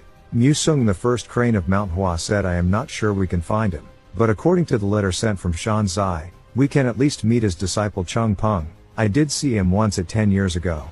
I can't wait to see how he has grown. Mu Kyung wondered if I could have done anything differently, in just about 300 seconds. Even considering that my physical condition was not at its best, I lost way too easily. Peak level martial master at the mere age of 20, martial arts genius, heavenly Jin blade. Mu Kyung wonder what a joke, was I only at this level? Someone said this, the world is such a vast place, within all these continents and seas of the world, how many more masters are hidden? I was just a frog in a well. The Heavenly Martial Arts Academy may be the best educational institution of Murim's just faction. But it cannot be said that all the best martial art techniques in the world gather at the Heavenly Martial Arts Academy. In fact, the direct descendants of the 5 great families and the disciples of the top 10 sects are busy inheriting all of the secret techniques of their respective clans. Chung Peng, I will definitely surpass every single of you in one day. Back to Tae-Kyung, system alerted chi circulation has begun. Tae-Kyung thought they are a lot stronger than I thought, both Chung Peng and Mu Kyung. How many seconds would I have lasted if I fought against them? I want to become stronger. Are there any other ways for me to level up? What do I have to do to get to their level? There is always a blockage every time I circulate my chi. The 2 acupoints that are locked like an iron gate do not allow chi to enter nor exit. Is it the governing and conception of blood veins? It is a given for the main characters of martial arts novel to be able to unclog their governing and conception blood veins. It is an option for you to receive a body transformation, and I have tried it a few times, but I am nowhere near it with only 15 years worth of chi. But it is different now, with the additional 30 years worth of chi obtained from taking the Flam Spirit pill. If I use 45 years worth of chi, then it is worth a try. But end up with Tae-Kyung scream. System alerted chi circulation failed. Your chi was disrupted and your acupoints were slightly damaged. Tae-Kyung wonder what the hell is this? Why does it hurt there? Mu Jin and Chung Peng noticed Tae-Kyung screaming and come and have a look. Mu Jin thought, do you want us to step out for to finish with your business? End up Mu Jin got punched by Tae-Kyung. Mu Jin said, you should have said so from the beginning, young master. After Tae-Kyung told them what he did, Chung Peng explained that his grandfather said if things went wrong with governing blood vein, the person would no longer be able to call a man, and same went to conception blood vein. Also, the most important is my grandfather reminded that just leave it alone, because it would unclog on its own after some time. Currently, Chung Peng already unclogged one of it 2 years ago. According to Chung Peng word, he felt strange all of a sudden, then it got unclogged. Tae-Kyung wonder this is not working, it is so different. Even if I listen to what these geniuses say, I can't get an answer because my natural talent is different from theirs in the first place. Tae-Kyung requests Chung Peng that can you please help me with my training. 2 of guard from Jin family is on their duty. The reason they have to guard the training room here is because long ago, this was the place where Grandmaster Jin Mu Ryong, who his family founder, trained. Rumor said that while training on this cliff, he suddenly became enlightened and used his martial arts to pierce the bottom of this cliff in one blow. Suddenly they notice something hanging of the cliff. They wonder it might be a bird, but when looking at it close, is it a person? They run all the way to check it out. One of them said from that height even the Jade Emperor would die if he fell. One of them said please have a blissful death. Next second, Tae-Kyung stand up and said did I get sent back to the village in the beginning again? Back to earlier. Chung Peng promised to help Tae-Kyung training. Chung Peng said I owe you a lot, savior. So I will teach you a lot of good things, except for the martial arts that my grandfather warned me about. Tae-Kyung requested that to teach Mu-jin together. Chung-pung agreed and said in return, please buy me a lot of candies in the future. Tae-Kyung thought even among hunters who deal with monsters, they are extremely reluctant to expose their skills, but for him to be like this, is it simply because he is naive? Or is it that he is extremely confident in his own abilities? Does he even know just how strong I will become? Next day, Tae-Kyung and Mu-jin said, please take care of us, Master Chung. Chung-pung excited and said, it is my first time teaching someone. After he recalled back his grandfather training, he told them this training will be of great help to both of you. He pointed on a cliff far away. But Tae-Kyung thought the training cave? Don't tell me it is just running here and there. It is true that it is good training for endurance and the lower body, but the sword sage is not that much different from us? Tae-Kyung said, we just need to run to there and make a return to here, right? Chung-pung curious and said, have you tried it before? Tae-Kyung replied, I have done it until I got sick of it. Chung-pung said, then that is a relief. I will give each of you 1 hour. Tae-Kyung questioned, is not that too long? Are not you underestimating us a little too much? Chung-pung said, you just have to go up once, then I will be waiting for you two at the top. As Chung-pung pointed the cliff once again, they realized they fucked up. Chung-pung said it reminded him old day. He fell about twice in the middle, which caused almost died. Tae-Kyung thought this is insane. Both Sword Sage and this guy are crazy. Back to the cliff. The guard worried and reminded him to stop the training. If he fall from that height one more time, he could die. Tae-Kyung comfort them, it is already the 5th time to it now. Tae-Kyung said, I am okay. There is someone who has fallen more than 10 times. He should be here any time now. A loud scream from the top. Tae-Kyung told them, don't worry, leave him alone and move out of his way. Chung-pung hold Mu-jin and cast a fist technique, so they can reach floor safely. Chung-pung said, it was great this time too, don't you think so? As expected, I knew you would enjoy that. Tae-Kyung thought, which part of him told you that he is enjoying it? Tae-Kyung recalled the moment he climbing. Chung-pung throw a huge rock and remind him a rock is falling down. Soon Mu-jin wake up from unconscious and give Chung-pung a punch. Chung-pung dodged and said, I am just doing exactly what my grandfather taught me though. He climbed up again and tell them, I will see you two at the peak in a bit. Tae-Kyung passed energy pill to Mu-jin, told him that if you run out of strength on your way up, then take it. Do not be impatient and fall. Instead, take it step by step, and think only about making it up there successfully. Tae-Kyung thought, it has already been half a day since I started climbing the cliff. There are only 6 hours left. I will make it up there in 6 hours no matter what. Remain intact with time. This high and steep unknown cliff has some rugged edges while others are smooth. While there are sections where thick roots or rocks protrude and are easy to grasp, there are times when I must put one finger in a small gap and hold out. As a result, my senses become sharper as I have to pay attention to each finger and toe. It would be convenient if I can use my chi or drive my weapon into the wall at the very least, but the reason I have to do it the hard way is because it is part of the training. The real reason is because whenever I try to do so, Chung-pung would notice it and start hurling rocks. Chung-pung said, my grandfather told me this. There should never be any trickery in training. Martial art is obtained through blood and sweat. Soon Tae-Kyung wonder if I can reach that place, I will be able to get to the peak at once. As Tae-Kyung climbed to there, he thought, not that all the big hurdles are out of the way, I just need to go a little further. System alerted strength, agility and stamina increased by 1. While Tae-Kyung wonder the effect of training is already showing. A huge rock is throwing to him. Tae-Kyung break that big rock with his bare hands. Chung-pung said, you succeeded in just 1 day. Both of you are amazing, you both have worked hard. Now that you have succeeded once, you will be able to climb up much faster for the remaining 9 times. Both Tae-Kyung and Mu-jin shocked and asked, so we have to do these 9 more times? Both Tae-Kyung and Mu-jin denied to do it. Chung-pung laughed and said, when looking on you two right now, remind me when I first started training. I told my grandfather that my legs would not listen to me and I asked whether I could continue tomorrow. And then this is what my grandfather said. Going up was difficult, but going down will be a piece of cake. And if I just waited a moment I'd be down in a blink of eye. System alerted, the quest Sword Saints and direct training has been created. The two guard discussing that it has been exactly 3 days. Tae-Kyung look on his quest status window. It is the last time to complete the quest. Tae-Kyung, though, as long as there is a psychopath who wants to put a rock in my face up there, I have to stay vigilant. Chung-pung is finding savior location. He said he ran out of things to throw nearby, so I am a little late. He told Tae-Kyung that he have to do that so that you can properly learn the gecko wall climbing technique. Soon Mu-jin climbed to the same place with Tae-Kyung. Tae-Kyung noticed Mu-jin level has risen very quick. It seems that he is surprisingly talented. Tae-Kyung said if death is just around the corner, you won't regret what you trained today, if your life, your wealth or your people.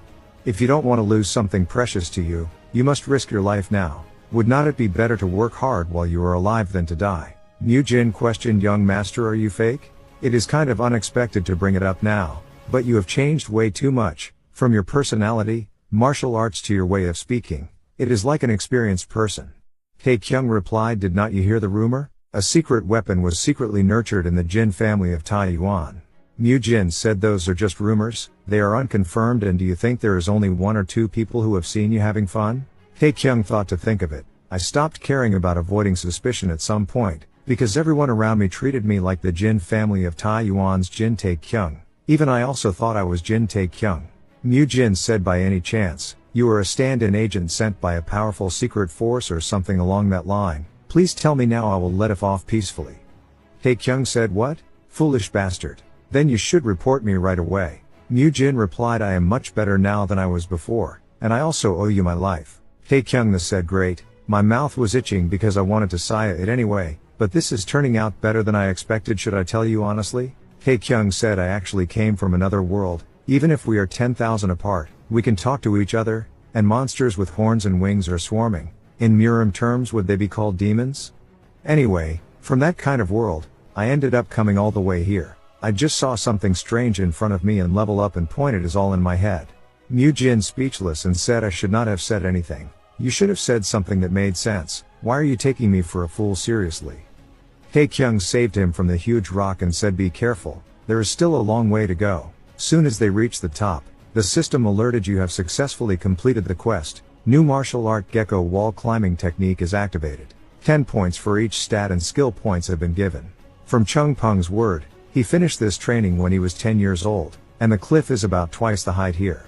While Mu Jin and Tae-Kyung thought it is finally over, Cheng Pong told them, I know many other fun exercises. System alerted, a special reward linked quest Sword Saints and Direct Training 2 has been created. Objective victory in the sparring against Chung Peng. Tae-Kyung thought, is this really a training? There are 10 days left until New Year's morning. Come to Wai-Kyung site. From their meeting discussion, Wai-Kyung never told his scholars about the secret agreement with the Shanzai Provincial Department. Even a lot of family member never know. Suddenly a scholar come in and report that there is a letter sent by the Plum Blossoms 3 from Manhwa sect. The Plum Blossoms swordsmen are said to be the most elite of the Manhwa sect, but among them the ones who stood out the most are the geniuses called the Plum Blossoms 3.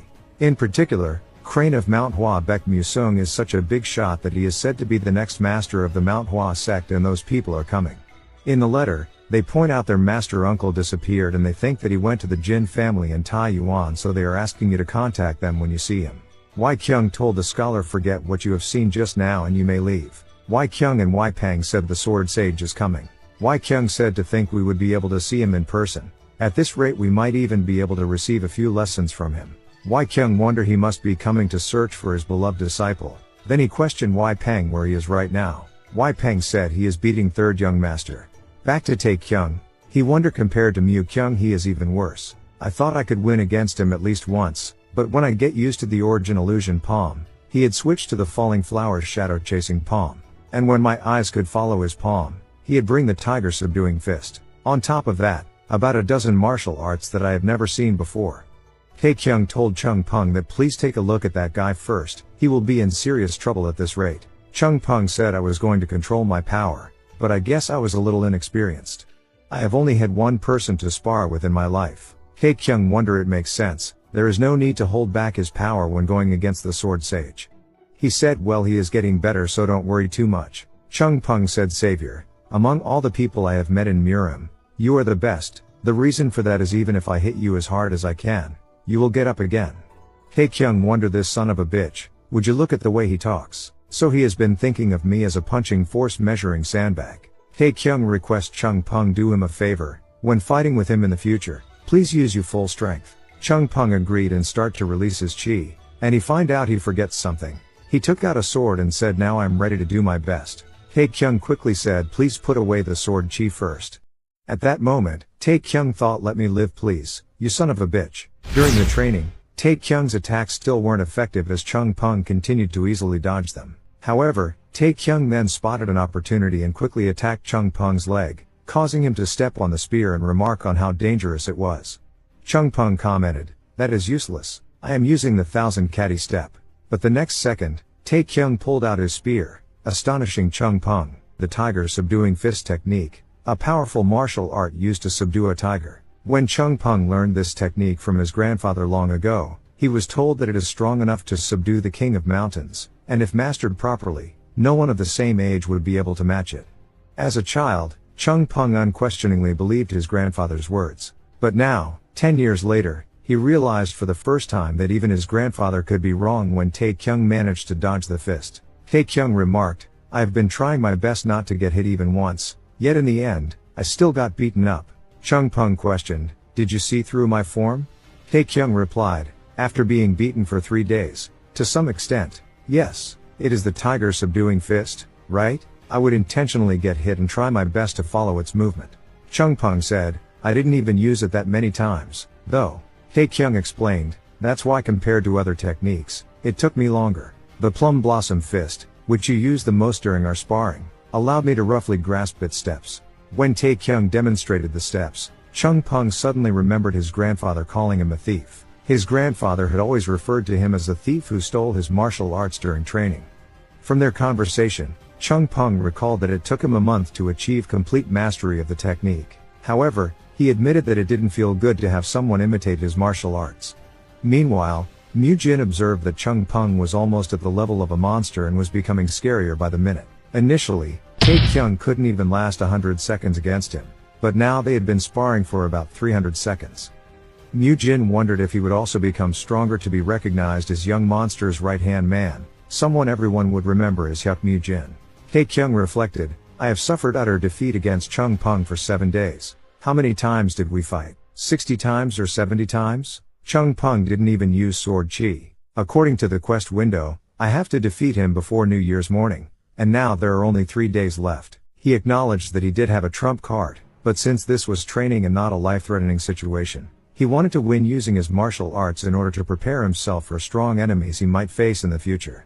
While observing Mu Jin's training, Tae-Kyung noticed that Mu Jin used the same technique when facing Jo Pil. However, it still didn't work against Chung Pung. Chung Pung declared, "From now on, I am going to use the palm technique on Mu Jin as well because you are improving a lot faster than I thought." Tae-Kyung thought, "He is improving fast. Most of the people I have checked with Chi Sense so far have not gone through any level change. This guy has leveled up twice in just a few days." When it came to Tae-Kyung's turn, he asked Chung Pung, "How do you feel? Do you need to do Chi meditation?" Chung Pung replied, "I'm alright. I didn't even break a sweat." Tae-Kyung reminded him, "It will be quite different this time. You are not going to regret it, right?" Chung Pung said, "Those are the words of low-level martial artists. Real masters would show it through their actions." Tae-Kyung replied, "Don't worry, because I am also planning to do that from now on." Tae-Kyung opened the status window and thought, "I was trying my best to save it, though. But I have to use it now." Tae-Kyung added 50 points to agility. Chung Pung dodged Tae-Kyung's attack and wondered, how did he become so fast all of a sudden? Chung Pung said, "My apologies. It seems like I have underestimated you, Savior." Chung Pung cast Origin Illusion Palm. Tae-Kyung defended and wondered, as expected, he is so strong. I won't stand a chance at this rate. So he put the remaining 50 points into strength. Following Tae-Kyung's stat increase, Chung Pung finally used sword chi. Tae-Kyung thought, what should I do? I can't take it anymore. Should I take a step back? But what is this feeling I've been having? A very strange feeling inside my body. My heart is pounding, and my vision is becoming clear. I can feel it with my instincts. It is different this time. I can do it. With a powerful blow, Chung Pung stepped back a few steps and questioned, where is your strength suddenly coming from? Tae-Kyung said, from Korean food, of course, among them, especially the rice soup. Tae-Kyung dashed and cast another powerful blow. Chung Pung thought, spear resonance? The system alerted, you are ready to step into a new level. The weapon resonates with your chi. The quest beyond the wall has been created. It is said that those who reach the peak hear someone's cry before the wall is broken. A martial artist's weapon, which is something comparable to his life, is the first thing to notice their own master's transformation. Chung Pung said, Savior, martial arts, it is interesting, right? My grandfather said martial arts, there is nothing special about that. It's not martial arts, but it is emptiness. Since it is empty in the first place, you just have to accept it as it is and fill it in. Tae-Kyung, curious, questioned, I meant why are you suddenly talking about that? Tae-Kyung pondered for a while. Soon, Chung-pung questioned, Savior, how do you feel? Was my grandfather right? Tae-Kyung replied, no, not at all. The system alerted, quest completed. You have become a peak martial master. Mu-jin said, my sincerest congratulations, young master. I have always believed you could do it. I, Hyuk Mu-jin, with my noble determination to protect you, have been standing guard. I was protecting you without even letting a rat come in. Tae-Kyung said, I don't know if there was a rat, but you sure look like one, son of a bitch. Because of your snoring, I almost fell into the state of chi deviation. So if you don't want to die, disappear from my sight within 10 seconds. Chung-pung praised Mu-jin, saying that the training was effective indeed, as he is now so fast. Tae-Kyung said, then let us start again, the sparring. Our fight is not over yet. But Chung-pung replied, resting is a part of training too. My grandfather told me that, so you have to rest right now, benefactor, and you must realize it by now, right? The fact that I'm going to win no matter what. Tae-Kyung thought, damn, did they not say that what you see is what you get? After reaching the peak level, I realize what a monster this guy is and how difficult the road ahead will be. Still, if it was not for him, I had been at a loss for a while before reaching the peak level. Chung-pung said, well, anyway, unfortunately let's put off the sparring until next time. For the time being, you will busy stabilizing your condition after the enlightenment you have gained this time. System alerted, the quest Sword Saint Indirect Training 2 has been cancelled. There is no penalty given because the quest proposer decided it himself. After all, Tae-Kyung go to bath and looking how good the reward is. System alerted, level up x5.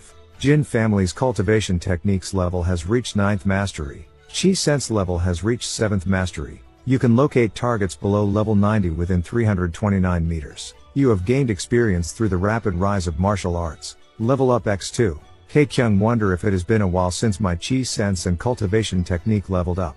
System alerted, a peak master is a strong person who can lead a sect without difficulty. You can create your own martial art and establish a new sect. Tae-Kyung wondered, do I really need to create something new? I still have the Jin family of Tae-Yuan.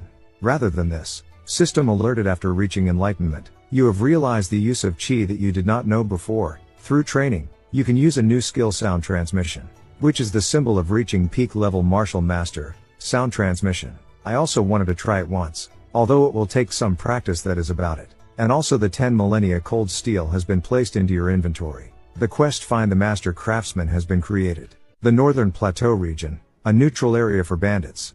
The leader of Black Snake Squad, Hyuksa, said, what do you think about my suggestion? Ching-jen replied, I guess you were thinking of robbing the northern part of the deserted mountain after the Mount Hang Sword sect collapsed, but would not it be difficult? When we attack the merchant, you will be considered a band of bandits, but if you invade a castle and rob the civilians, you will be marked as a rebel. Then tens of thousands of subjugated troops would be sent to suppress the rebels, and if the Jin family butt in, there would be no way to confront them. Kemmer point out, while the Crimson Wind clan did not even touch the governor, less than a tenth of their 400 men came back alive. Slaughterer said that bastard Peng Yang is the one who escaped from the meadow. Those bastards below him were also nothing more than scruffs that he quickly gathered together. Hyuksa questioned, have you ever met Peng Yang before? Slaughterer said a couple of times, and he was nothing. I am sure that none of these people gathered here are weaker than him. Hyuksa said, at any rate, we won't have to worry about the governor anyway, because the problem will end with us and the Jin family. 3 days later, on the New Year's morning, the leaders of all sects in Shanzai will gather at the Jin family of Tae-Yuan. We will make our way through Hiko not Datong. We will charge toward Tae-Yuan and end it before those government's dogs can intervene. Ching-jen said, hang on, there must be more than one branch of the Jin family between Hiko and Tae-Yuan, won't they notice that? Hyuksa replied, don't worry, in half a day after we arrive at Heku, the branches of the Jin family in the north will be empty. By then the Thousand Wind clan would be running rampant in Datong. Will they have the time to notice us when there are problems somewhere else? I am sure they will rake their martial artists together and send them to Datong. Ching-jen thought Thousand Wind clan a powerful group in the Northern Plateau region, whose number of individuals and skills are higher than that of the Crimson Wind clan, and he is saying that we should get those bastards involved as well. So Hyuksa said, also the Jin family of Tae-Yuan is currently focusing on stabilizing the north. From what I know, the martial artist remaining in the family will only be around 200. Is not it amusing that the total of the troops under our command who are gathered here are at least 300? Ching Jen thought, no, we can even have twice as many if we gather them all together, and I also heard that the Jin family of Tai Yuan Sleeping Dragon and Heavenly Jin Blade could only defeat Peng Yang after they joined forces. Kemmer thought, since it is said that none of us is inferior to Peng Yang in terms of martial arts, there is no way we would lose in a fight between martial masters. End up, they agreed the plan. While they are about drinking, an old man opened the door. One of them said, you are one unlucky old man. To think you would survive just to walk right into the bandits yourself. Hyuksa told them, wait a minute, something does not feel right. Come to think of it, how did he come here? He looks like an outsider though. They using sound transmission questioned it is possible that he is a martial artist. Hyuksa said, no one know what is going to happen in Murim. Have not you ever been told to watch out for women, children and the elderly in Murim? Old man request water. Hyuksa quickly assigned waitress to do that. Hyuksa questioned, are you feeling better? Old man quickly said, and thanks to him. Another 3 of them laughed on Hyuksa, saying, when you said in Murim we never know what might happen. It seems like you are right, to think a senile old man would appear.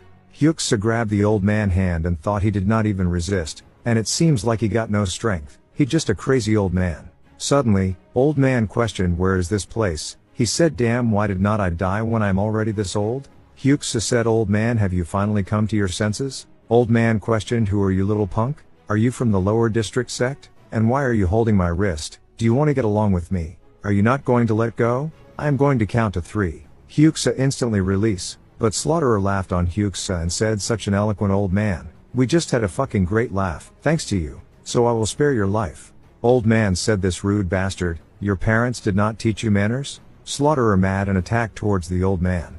Next second, they are shocked. The man blinked to another sight, and none of them ever noticed. Slaughterer never calmed down and cast sword chi towards the old man. Old man said, parentless punk, and with a powerful blow, Slaughterer death instantly. Other of them noticed it as finger chi, a transcendent level of martial master. Old man said, now then tell me where this place is. After all, they told the old man that here is Northern Plateau, and there are 3 days left until the New Year's morning. Old man said that I have lost my mind for 7 weeks, he thought it is getting longer, I have been trying so hard, but is it impossible to stop this curse of time with my 60 years worth of chi? Old man told waitress to bring him some alcohol. Waitress said the alcohol has gotten cold, so we are preparing a new one right now. Old man told him, just bring it to me, it is okay. In the Northern Plateau they do drink heated alcohol to warm them up. Then these bandits shocked and thought that this old man using samadhi true fire on such a huge alcohol pot, both his martial arts and chi have reached the divine being realm. Who the hell is that old man? Old man then said, I am looking for a person. I don't know exactly where he is, but I think he should not be that far away. He took out his sketch, and said he is a peak level martial master. He mainly uses sword and palm techniques. Old man requests them to assist on finding out the man. But all of them have no idea and have not seen it before. Old man thought, you bastard, how can you make an old man suffer like this? Hyuksa thought, who can make this unknown powerful martial master carry his senile body around to look for himself? His son or his disciple? This might be our chance. Then he uses sound transmission to ask Ching Jen, telling him to accept that man proposal. But Ching Jen said, it is impossible, I can't find who that old man's looking for. No, even if there is a chance that I could find him, I don't want to get entangled with that old man anymore. Hyuksa said, this is a great opportunity, as long as we find who that guy, we can have his martial arts. Ching Jen questioned, are you suggesting we should threaten that transcendent martial master? Hyuksa said, he is an old man who has already lost his mind due to his age. First, all you have to do is search the area thoroughly to find that guy and buy time until the old man loses his mind. Hyuksa questioned Ching Jen, what are you still hesitating for? Accept it quickly. Old man said, yeah, what are you doing not accepting my proposal? In the next second, Hyuksa immediately dies by a fire fist. Old man said, I will come back about a month. Then scene reveal the sketch is Joe Pill. The old man is Chun Gang the Fire King. Fire King thought, it has been a long time since I last came out, but the world is still the same. Nothing has changed at all. To think I had ended up in the Northern Plateau. Looks like I have come a long way. I will leave this place to those punks while I check through Sean's eye myself. Back to Tae-Kyung now. He is LV-71 and the most important is he received the greatest mineral in the world. According to the quest Find the Craftsman, Tae-Kyung need to find a master to make a weapon with this 10 millennia cold steel. So, Tae-Kyung decided first to ask Wai-Kyung to ask around or even ask Wo-Hwa to use her information network. Tae-Kyung thought, it has been about a month since I came to Murim, which means in real life is about 3 hours. There is still plenty of time. I'm going to complete this quest. Suddenly, Tae-Kyung banged the door, and questioned, is the wonderful news that my youngest has broken past the peak level? Tae-Kyung, wonder how you know already. Jin coughed and said, should not such wonderful news like that be told to the one who is closest to you? Jin even said, lesser family head, I was the one who stood guard for him the whole time. Jin then requested to become the Watergate leader position, and of course Tae-Kyung immediately accepted. Tae-Kyung planned to hanging a huge piece of cloth saying that Tae-Kyung become a peak level martial master, but immediately stopped by Tae-Kyung as he felt it is embarrassing. Jin was curious and asked, don't you love getting all the attention? I remember you liked it a lot. You were constantly waving your hands on our way back from the Mount Hang Sword sect. Tae-Kyung said, I had my reason, and he thought I once risked my life for fame, but not now. Now I feel like I'd only be attracting all those monstrously strong bastards the more fame I gain. I'd like to avoid it as much as I can, but if there is no other way around it, I want to make a great spear, refine my martial arts skills and prepare at least a little before that. Tae-Kyung told Tae-Kyung that he need information about a great master craftsman who is skillful enough to handle the 10,000-year cold iron. The second is the news about the Fire King. Tae-Kyung questioned if it is about the Fire Emperor. Are you perhaps thinking of learning it? Tae-Kyung thought as expected, he knew about it. After all, carelessly touching the divine palm of fire is no different from putting the whole family in danger. It'd be stranger if Jin Tae-Kyung kept it a secret from him. Tae-Kyung said, I am not thinking of learning it right away. I want to make a decision at least after confirming whether the Fire King is still alive or not. Tae-Kyung reminded him, can you promise me one thing? You must consult with me before you do that. It may take some time to receive any news about the Fire King. I can tell you the first piece of information right away. He is living in seclusion without anyone knowing. It has not been long since our family found out about his existence. I will go back and check again. Then I will send you a letter through Peng. After Tae-Kyung left, Jin curious and questioned what that was about. Tae-Kyung reminded him that the book I told you to take just before the battle with the Mount Hang Sword sect. We would have been in big trouble if you really took it. Jin shocked and yelled, what did you just say? Peng told Tae-Kyung, Jang Tae-Bo, he was the leader of the iron smithy composed of skilled craftsmen. He is staying at a village near Zhengyang, where an invitation from King Chang-san was sent to the last time. So if you don't slow down, you will arrive by sunset. The important thing is that you have to arrive by noon tomorrow at the latest. You have not forgotten that New Year will be 2 days later. By the way, the iron smithy is quite close to the top 10 sects, and the current leader of the iron smithy is Jang Tae-Bo's disciple. It will do us no good if Jang Tae-Bo and leader Jang feel offended, so please be always mindful of your behavior. Tae-Kyung replied, don't you know that my hobby is filial piety, and my specialty is respecting the elderly. Peng sighed and said, I can still remember the scene of you curing at the Great Elder, third young master. Before they go, Jin met Chung Peng Wai-hee on the way, so that Chung said that he wanted to follow. Tae-Kyung told him, this is not a trip, I am on my way to Zhengyang to meet a blacksmith. But then Tae-Kyung immediately realized he wrongly said blacksmith. Chung Peng excited and said, whoa, a blacksmith. I don't think I have ever seen a blacksmith before. So end up, Chung Peng, Jin and Tae-Kyung on their way to find blacksmith. Meanwhile on another site, a man said, my 1,000 Wind Clan brothers, all we must do is to kill and trample all over them. Their leader thought, Jin family of Tai Yuan, I will crush you. I will show you that my 1,000 Wind Clan is on a completely different level than those pitiful bastards at the Crimson Wind Clan. Leader said, let's go, kill them all and plunder everything. Suddenly, Fire King appeared and questioned, what are you going to burn? Soon, when Tae-Kyung reached the village, he find out since here is Jang's clan village, so there must more than 20 elderly people using the last name Jang. While Chung Peng was having his food, Tae-Kyung questioned, is that really so good? Chung Peng replied, yes, when I lived with my grandfather, we only ate grass and energy pills every day. Suddenly a little cute girl said, the grandfather who lives next door to us also named Jang. Tae-Kyung never care about what a kid's saying. She continued, said that he is always be himself. Since he does not have any family, I come to play with him very often. Tae-Kyung noticed he does not have any family. Then he questioned the little girl, so he is not originally from here, right? Little girl said, my dad said that grandpa came from outside. That is why he does not have any friend or family. Tae-Kyung continued, question, do you know what his name is? Little girl said, I do, but why are you looking for Grandpa Jang? Are you the bad guys? Tae-Kyung replied, no way do we look like bad guys to you. I just wanted to ask him for a favor, that's all. Little girl said, you totally look like bad guys though. While Tae-Kyung wonder if she will answer me if I hit her on the head. Chung Peng hands over buns and said, if you tell us then I will give you all of this. Little girl said you are the good guys and told him I don't his full name, but he said that his name begins with Jang and ends with Bo. End up little girl brought them to find Grandpa Jang. She told Grandpa Jang there are some nice brothers were looking for you, so I brought them here. Did Hang Ah do well? When Jang Tae-Bo noticed Tae-Kyung and he said sleeping dragon of Shanzai. Tae-Kyung thought, this makes things a lot easier. But next second, Tae-Bo told him there is no need for you to do that, since I won't accept it anyway. While Tae-Kyung about to explain his purpose of coming here, Tae-Bo mad and instantly yell no. Tae-Kyung thought this won't be easy huh? Come to the little girl's father's site, he told his wife. Well, I don't know if he is not a woodcutter like me. Why would an old man be walking alone in the mountains at this hour? Something felt wrong, so I tried talking to him. And he said he was passing by the Hanga village just an hour ago. He seemed a bit out of his mind since the Hanga village is actually 3 days away from here. I was worried that someone might have harassed and abandoned him in the middle of the mountain. And he also reminded me of my late father, so I brought him here to treat him a meal. Fire King thought maybe it is because I am old, but it does not seem too bad to live as an ordinary old man. Little girl father said to Fire King, I hope the food suits your taste. I am sorry that we did not have a lot of side dishes. Fire King said I am not eating it because I am hungry, instead I am just eating it show my appreciation.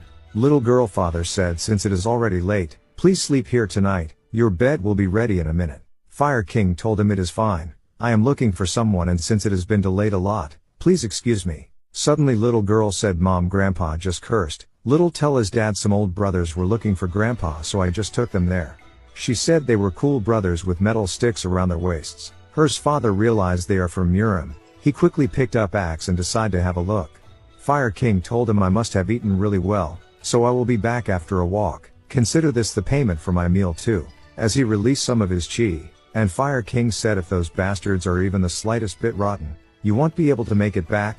Are you thinking of raising your child without her father? Now tell me where are those bastards? Tae-Kyung sight, he said elder, please calm down and listen. Tae-Bo replied what is there to listen to? In the end are not you going to ask me to make you a weapon? Are you seriously going to ask an old man who retired 10 years ago, at this hour no less to make you something that kills people? Tae-Kyung thought damn it I was supposed to leave it here and go back by tomorrow, but now I am in trouble. Tae-Kyung said I really need help from a master craftsman. That is why I have come to find you, elder.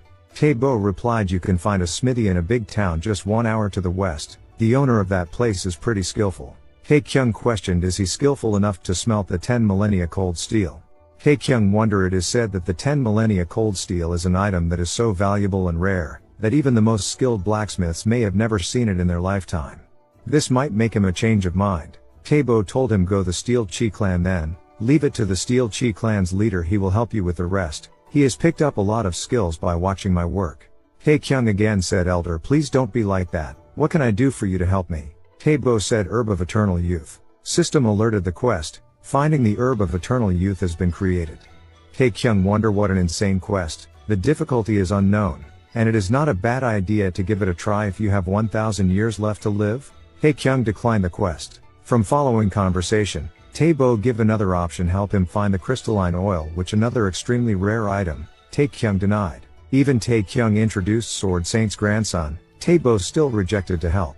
Tae-Bo said I am 80 years old, at this age I still have a healthy body and a lot of money saved up, even as someone who used to hit iron all my life, I still take pride in being one of the top 3 blacksmiths in the world. I have already had enough of making swords and I don't need anything else. I have already finished with what I have to do in this life. Well anyway, let me write you a letter of recommendation to a guy who is not as good as I am, but skillful, nonetheless. The town was in a mess because of the bandits this time. BTU since I heard you were the one who took care of them, I will make an exception. Tae-Bo told Tae-Kyung to describe the shape, weight or anything of the spear. After Tae-Kyung said everything, Tae-Bo questioned the last one, which part are you going to make with the 10 millennia cold steel? Tae-Kyung confused so he took out and said I have about this much. Tae-Bo dropped his pen and said leave it to me. With this I could create my lifelong masterpiece. I will make you the best heavenly weapon in the world. System alerted you have successfully completed the mission. A chain quest has been created. At that moment, Tae-Kyung thought fuck if I knew this would happen, I would have shown him this first. Tae-Bo excited and questioned did you happen to find a mine with a large quantity of the 10 millennia cold steel buried underneath? If so let me know too. Tae-Kyung thought he is saying that a 10 millennia cold steel weapon only has 5 to 10% that is actually made out of the 10 millennia cold steel. I did not even know that and went through all that trouble. Suddenly Fire King said, is this old man Jang's house? Tae-bo said yes and questioned who you are. Fire King said, a passerby. Well, there is no need to, but I dropped by just in case. Stop by that child's house after you are finished. She is worried about you. Then I will get going. Chung Pung said, Savior, is not that person quite weird? Tae-Kyung said, I think you are weirder. Where do you keep getting those dumplings? Chung Pung said, there is definitely something odd about him. I am not sure, I just feel it. Tae-Kyung wonder, is there something about him that only Chung Pung, the strongest among us, can feel? Tae-Kyung decided to use chi sense to detect, and he find out it is only LV3. He said to Chung Pung, what is so weird about him? I think you are just barking up the wrong. Next second, Fire King blinked in front of him and said, what an amusing punk. Who the hell are you? The old man Jaek Chun Gang was able to hear the conversation between Tae-Kyung and his party from the moment they left Elder Jang's house. He quickly understood that all the worry over Elder Jang was unneeded. In fact, as soon as he arrived, the young men's martial prowess caught his attention. He thought, these guys, they crossed those limits at that young age, especially the guy who ate the dumplings loudly without manners. He has a complete peak level martial artist. Maybe only an elder from one of the top 10 sects would be able to take him on. Even thought he is slightly weaker. That condescending bastard is probably also one of the strongest among his peers. To achieve that much on top of being able to get the millennial cold steel, he definitely looks like he is from one of the reputable orthodox sects. But that's all Fire King was interested in. There is no reason for him to want to connect with these young people, therefore, he had no intention to reveal his identity. While he plans of wanting to get to Taiyuan by the end of the day had already been delayed considerably. But in that moment, something unknown was projected from behind him. So he blinked in front Tae-Kyung to find out what is that. Tae-Kyung thought he was definitely level 3. Fire King questioned, who the hell are you? That was you just now, right? Tae-Kyung thought, did this old man detect the chi sense? Is that even possible? If that is what it is, then it is not that the level was wrong. He is a transcendent level martial master that can limit his energy to level 3. Tae-Kyung thought, shit, it is dangerous. Where do these guys keep coming out from? Fire King warned, should I ask you again after breaking a few bones of yours? Tae-Kyung said, it was me. I thought you were an unusual person. So I just wanted to check if you learned martial arts. Fire King questioned, how? Tae-Kyung explained, sent a little bit of my chi at the target and checked the other person's chi. Something like that. Fire King mad and said, you have misjudged me. Do you think an old man like me could not tell if it was that? What I just felt was different. To the point it felt like some kind of sorcery. Before I break your leg, you better be straight with me. Tae-Kyung relied, to be honest, I am using something known as a system, but it is not exactly orthodox, so it might have made you feel uncomfortable. Fire King said, what nonsense is that? Tae-Kyung said, I am telling you the truth. I don't think you will understand though. Fire King said, although bullying the young is not what I like to do, that system or whatever that you have been talking about, you have been spouting nonsense that no one can understand. Looks like you need a taste of some heat before you will start making sense. How do you feel?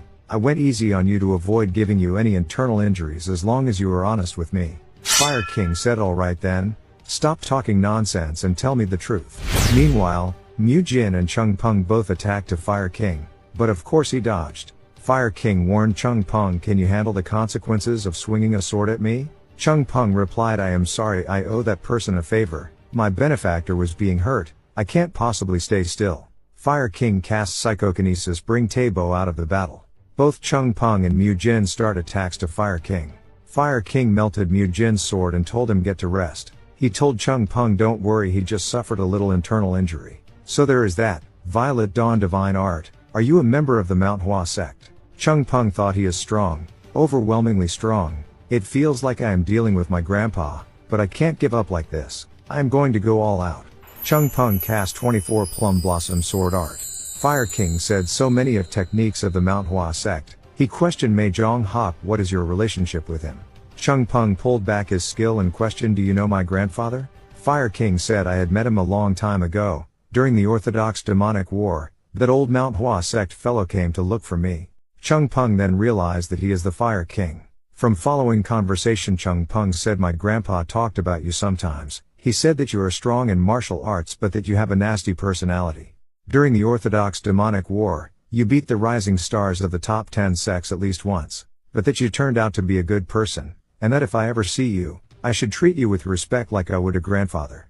Fire King laughed and said, Mei Jong Hak truly knows me well. He has trained his grandchildren very well too. Anyway, I have gained a new reliable grandchild today. Now then, give me a bow. Chung Peng curious, what is this for? Fire King said, kid, if a grandchild met his grandpa he should offer a bow. Chung Peng replied, my grandpa does not care about that though. He said that only stuck-up old people are obsessed with formalities. What do people call this? I learned it a few days ago. A boomer. Fire King thought, what the hell is he talking about? Was I stuck in the mountains for too long? What make me angry is that he is just so damn much like his grandfather. Chung Peng point on Tae-Kyung that I heard it for the first time just a while back from him.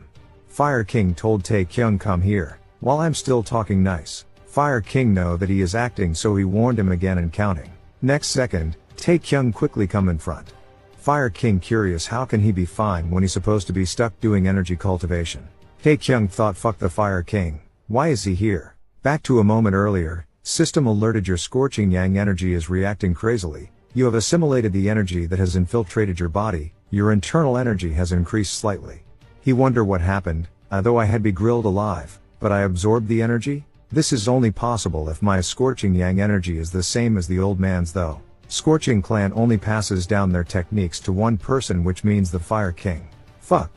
In this kind situation, if he knows I killed Joe Pill and even ate the scorching elixir, my head will fly immediately. He might burn me to a crisp without leaving a trace. I can't get caught.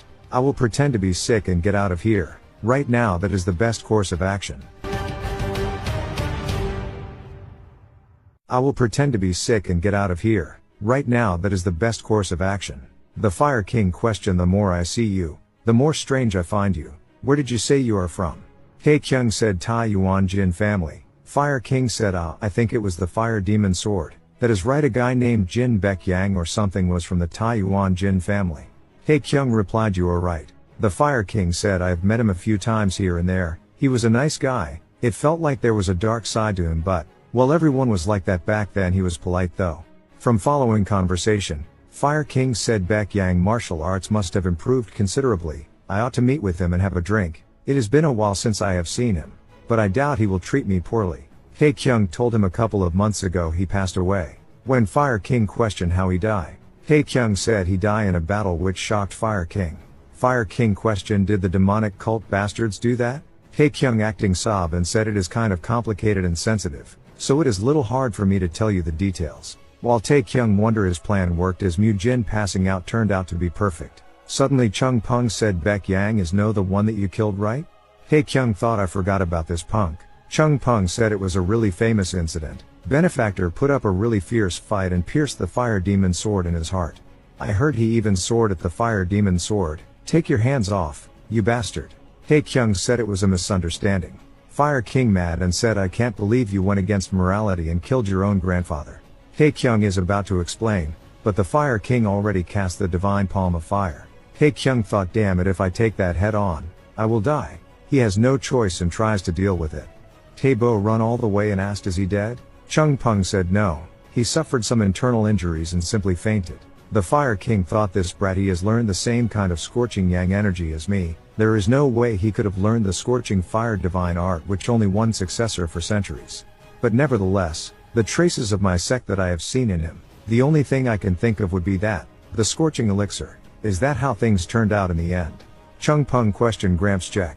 The Fire King said, well, I had no intentions of killing him in the first place, up until now that is. Don't worry, I will decide after I listen to the full details from him later. I have a lot of questions for this brat. Suddenly, they heard Tae-Kyung say Kimichi and Yamate. Fire King said, I don't know what he is saying, but I feel extremely disgusted somehow. Soon, Tae-Kyung wake up, he wonder Fire King did not intend to kill me seriously. Damn that old geezer, he is so damn impatient. He did not even listen to my side of the story. He went ahead and used the divine palm of fire. Tae-Kyung thought, it is already this powerful when he is trying to go easy on me? His divine palm of fire level is totally different from Joe Pill. Mu Jin told Tae-Kyung that I think it is about time you went down. Just now Fire King asked me to bring you to the first floor once you woke up. From Mu Jin's word, Fire King was drinking tons of alcohol with Warrior Chung.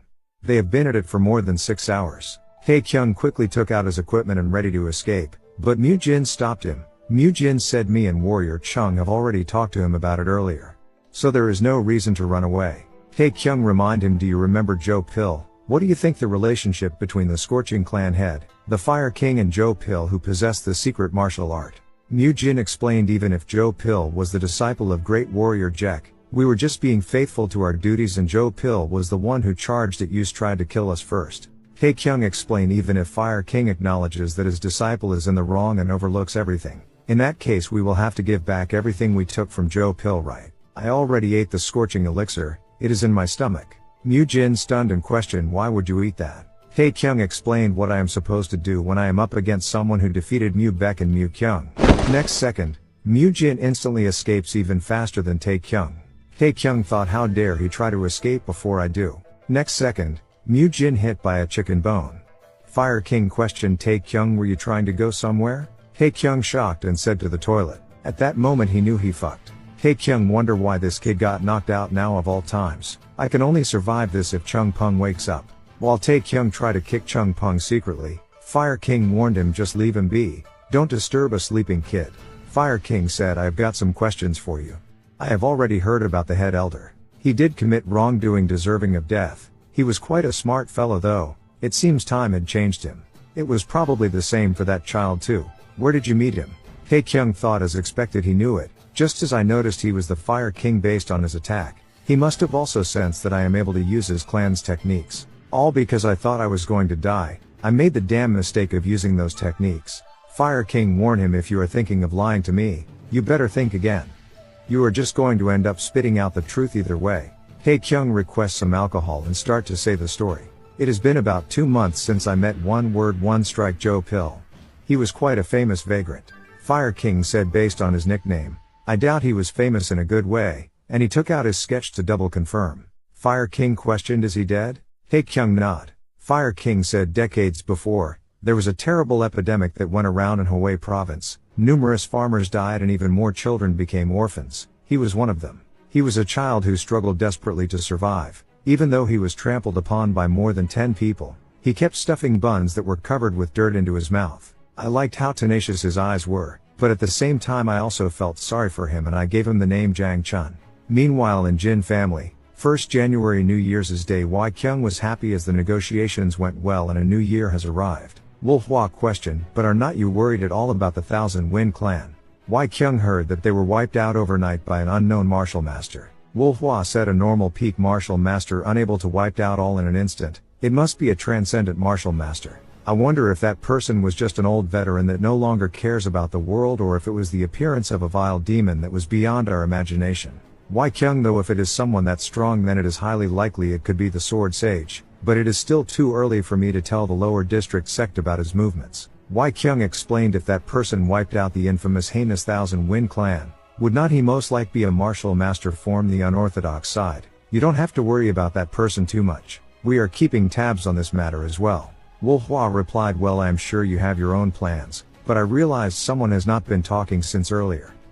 Peng was mad about this as an event where many martial artists, farmers and important guests from the top 10 sects will be coming, yet neither of the young masters are here. I can understand if it is the second young master. While enlightenment is not something that just happens you want, and it would not be strange if he went into isolated training. I understand all that, since I am also a martial artist, but we must not overlook the third young master. Not only did he go out to make a weapon or whatever when such an important event is about to take place, but he has become totally uncontactable. Soon, a scholar said the preparations are complete. Kyung told Peng calm down. What can we do now that things have become like this? Let's go, it is time to declare that the Taiyuan family has become the ruler of the Murim and Shanzai.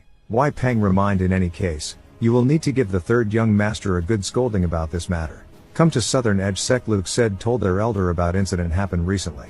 Elder thought the sword sage has been retired for decades. No one even knew whether he was still alive or dead, but now his disciple suddenly appears? Luke continued we have sullied the reputation of the Southern Edge sect with our display of weakness. Are not you someone who cherishes the Southern Edge sect more than anyone? We heard that you are visiting the area because you had some business here. Their elder told him shut up. Do you think I don't know what you are scheming? I have heard your side of the story. That Jin Tae-Kyung is quite the arrogant. Luke said that is right. He needs to be taught a good lesson. It seems that Jin family of Taiyuan is having an event now. An event where they invited all the sects within the Shanzai province to show off their power.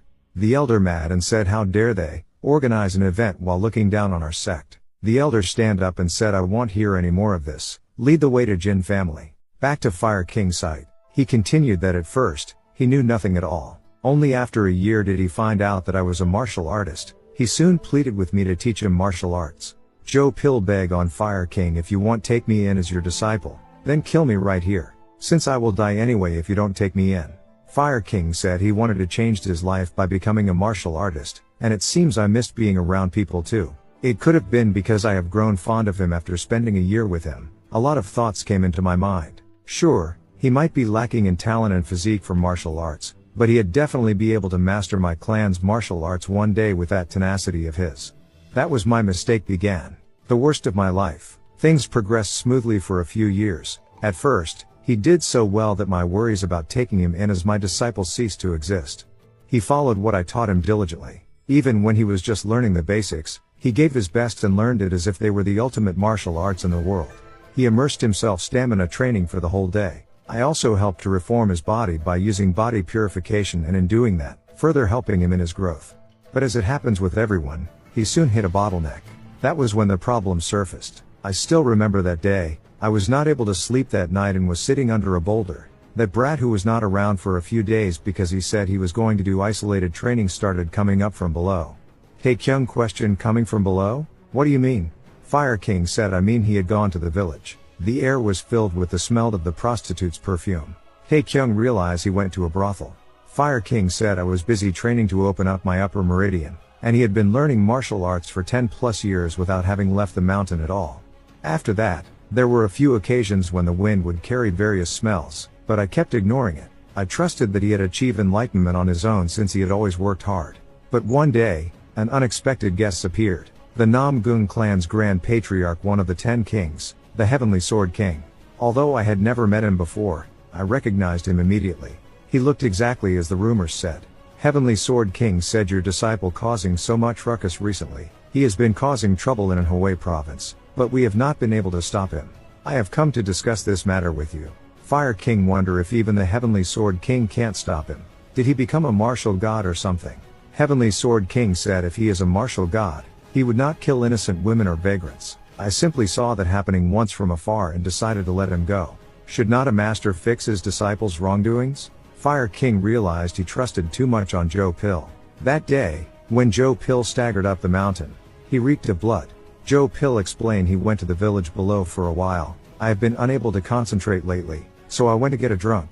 Fire King found myself trying to think that what he heard could not been true. Maybe the Namgung clan and Heavenly Sword King made a mistake in who they saw. Fire King said I was the only one he could rely on, that even if the world pointed their fingers at him, that I should trust still him, until I saw him committing wrongdoings with my own eyes. He yelled on him, stop right there, what are you doing? Joe Pill stated, what is wrong with what I have done? Survival of the fittest, did not you teach me that? Murim is a place like that. It is natural that the weak die by the hands of the strong. Fire King shocked for that stupid and absurd reason. Joe Pill killed innocent civilians. That the weak had to be killed by the strong. Fire King mad and yell on him, why have you forgotten that you were once weak yourself? Just made you like this. Joe Pill said, 3 people out of the 15 who attempted to steal that dumpling 10 years ago are still alive. Unfortunately, the others have already died. While they don't remember me, I have never forgotten them for a single day. At first they had begged me to spare their lives, but eventually they had all end up crying desperately for me to kill them. It was so exhilarating. I have never changed. Not for a single second since I have met you. Fire King thought at this rate, he will become a blood-drenched murderous demon for life. Fire King said, I will sever your tendons and destroy your dantian. You will use the rest of your life to pay for your sins. Joe Pill pointed out that day, I knew that you were observing me for the past 4 months. What do you think is the reason for me doing this despite knowing that you were watching me? It is because I knew you would not be able to kill me. Not even if I slaughtered hundreds. Before I leave, I wanted to confirm that for myself. Joe Pill Bowen said, thanks you master, for you to have raised me not as your disciple, but as your son, and also for trying to spare a son like me until the very end. Thanks to that, I was able to get rid of the Namgung clan bastards and find my only path to survival. I intend to go somewhere far away and never return. Fire King yelled, do you think I will let you go like this? Joe Pill said, this is bone liquefying venom. If you wish to see your one and only disciple, use this poison, then try and stop me. This inn has gotten too old. The rain's leaking through the roof. Fire King thought and said, survival of the fittest. You were the same. You eventually died at the hands of someone stronger. No one is tainted from the start. It is because I never watched over him properly despite being so close to him. Chun. I am sorry, I truly am. Next day morning, Tae-Kyung wonder if it is because I was too tense yesterday. I could not sleep at all because I felt so troubled. Tae-Kyung thought Fire King Jaek Chun gang. I thought he was some cold-blooded bizarre old man. To think he'd have that side to him. Back to a memory. Fire King said, I owe you a Debbie for stopping Jang Chun, Joe Pill, since you did what I should have done 10 years ago, and I sincerely apologize for my rash behavior before. I am sorry. Tae-Kyung was shocked as he thought the Fire King would pulverize him. Who would have thought thing come to this step? Then Fire King told Tae-Kyung to leave. Tae-Kyung wonder, I feel like I have forgotten something important. Then Mu Jin instantly yelled, there is big trouble. It is the first day of the new year. Then Tae-Kyung only recalled back what Wai Peng reminded him earlier. Tae-Kyung yell, peek our luggage, we are leaving right away. Mu Jin wonder, warrior, why is go wanna kill me? Tae-Kyung said, it is okay Mu Jin, he won't be able to kill me. Chung Pung said, oh not me either. Taebo questioned, what do you guys intend to do now? Tae-Kyung said, we are returning to the main clan first. Taebo said, about your request, it is hard to tell you how long it will take, but it will be an item that will shake the world.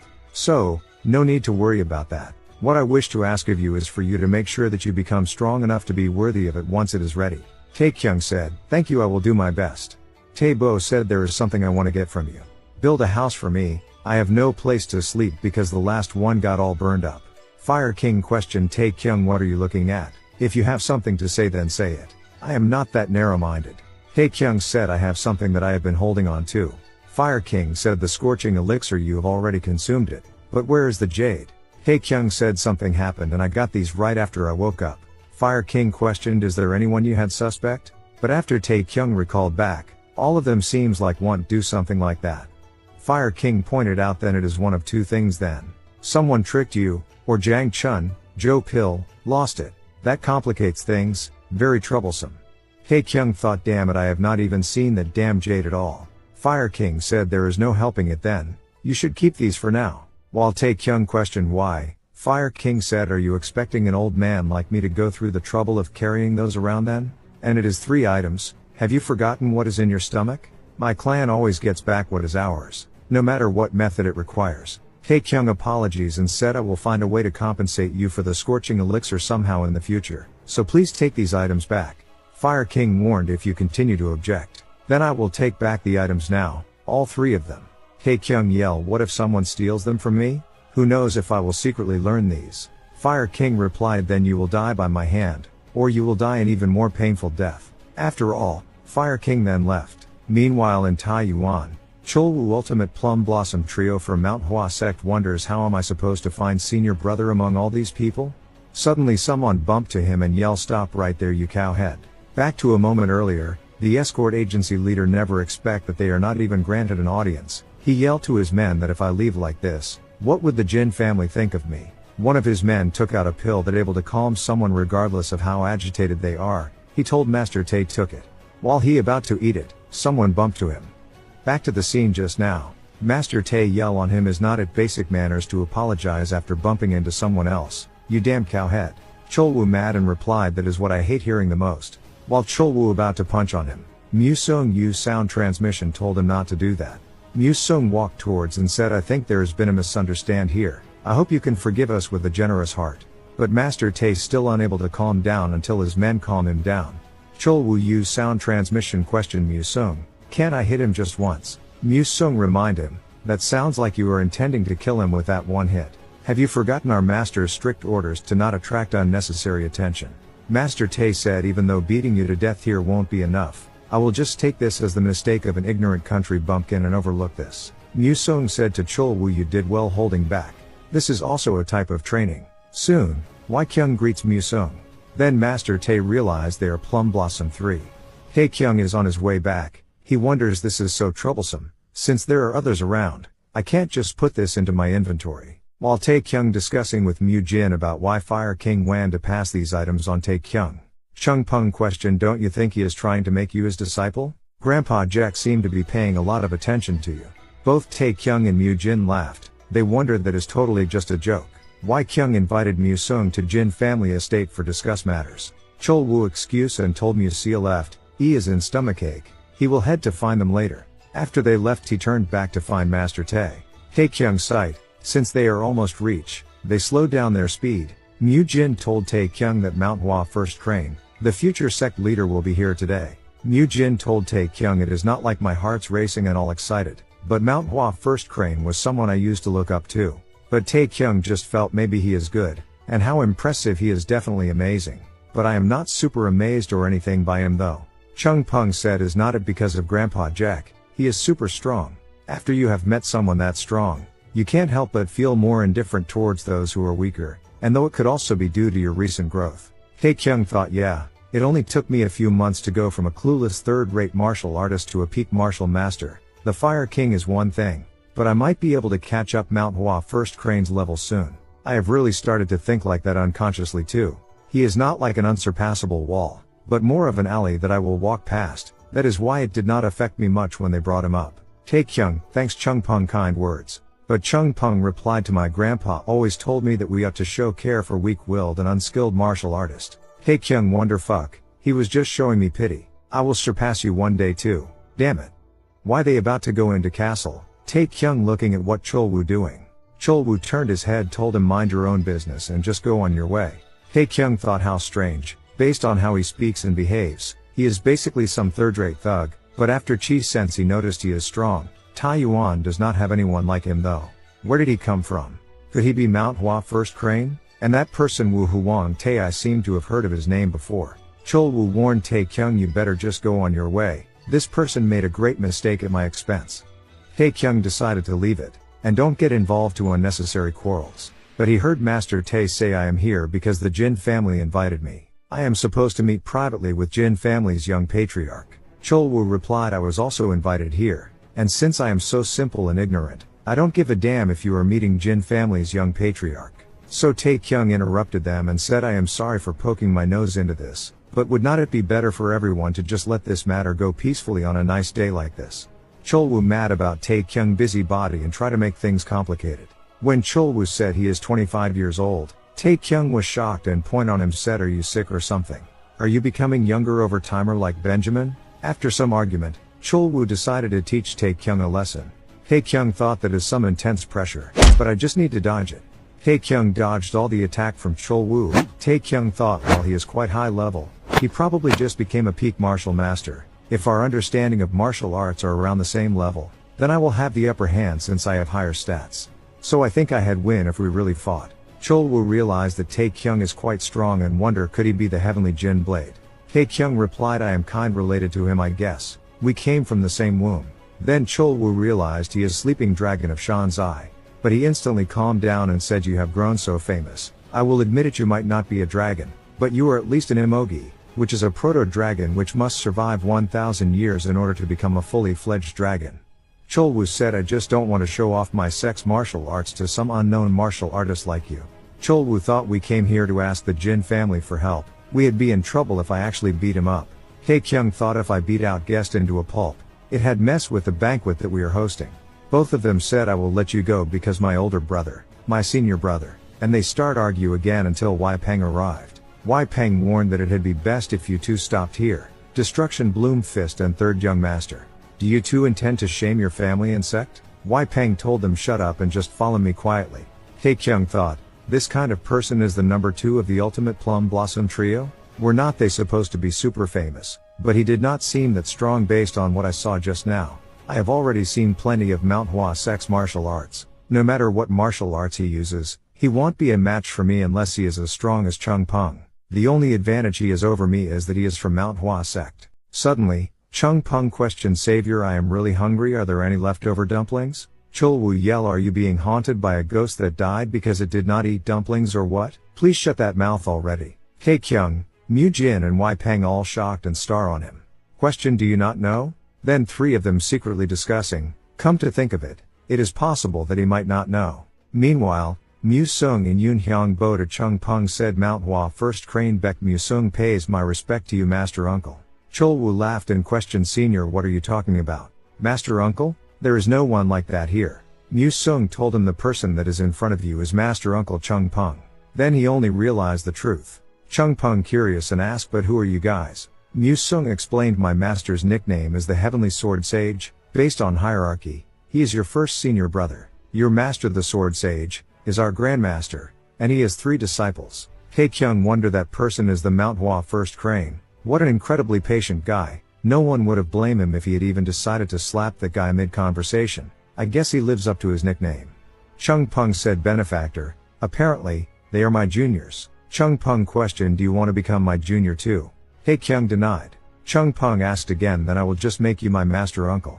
Tae-Kyung wonder master uncle, while he about to accept it. Wai Peng quickly stopped and said, you are so good at joking. Mu Sung said you could become a good talking companion for our master uncle as he returns to our sect. Then Chung Pung realized that is the sect leader's command. After all, Chol Wu, Yoon Hyung don't believe that Chung Pung rejected master's orders. Mu Sung has no idea, and never thought that he'd reject so stubbornly. Mu Sung point out, we must bring him back to our sect no matter what, to allow someone who has learned the ultimate techniques of Manhwa sect despite no being a disciple to wander in the Murim, is too risky for both master uncle and our sect. But 3 of them wonder how do we bring him back. Chung Pung blinked and followed. Tae-Kyung stated that he want to be with my benefactor. Mu Sung said we must first bring the sleeping dragon of Shanzai to our side first. Soon, Wai Peng was mad and questioned Tae-Kyung, what the hell are you doing? He defied the Manhwa sect leader's order and saying that he wants to travel with you. Tae-Kyung replied, if you are that worried then I guess I will try talking to him. Wai Peng instantly yelled, my lord, please say something this time. Wai Kyung said, you have grown so much thinner in the time we have not seen each other. Was coming back tough for you? I was so worried about you. Wai Peng yelled, this is driving me nuts seriously. He questioned Wai Kyung, did not you promise me that you would give him a good scolding when he came back?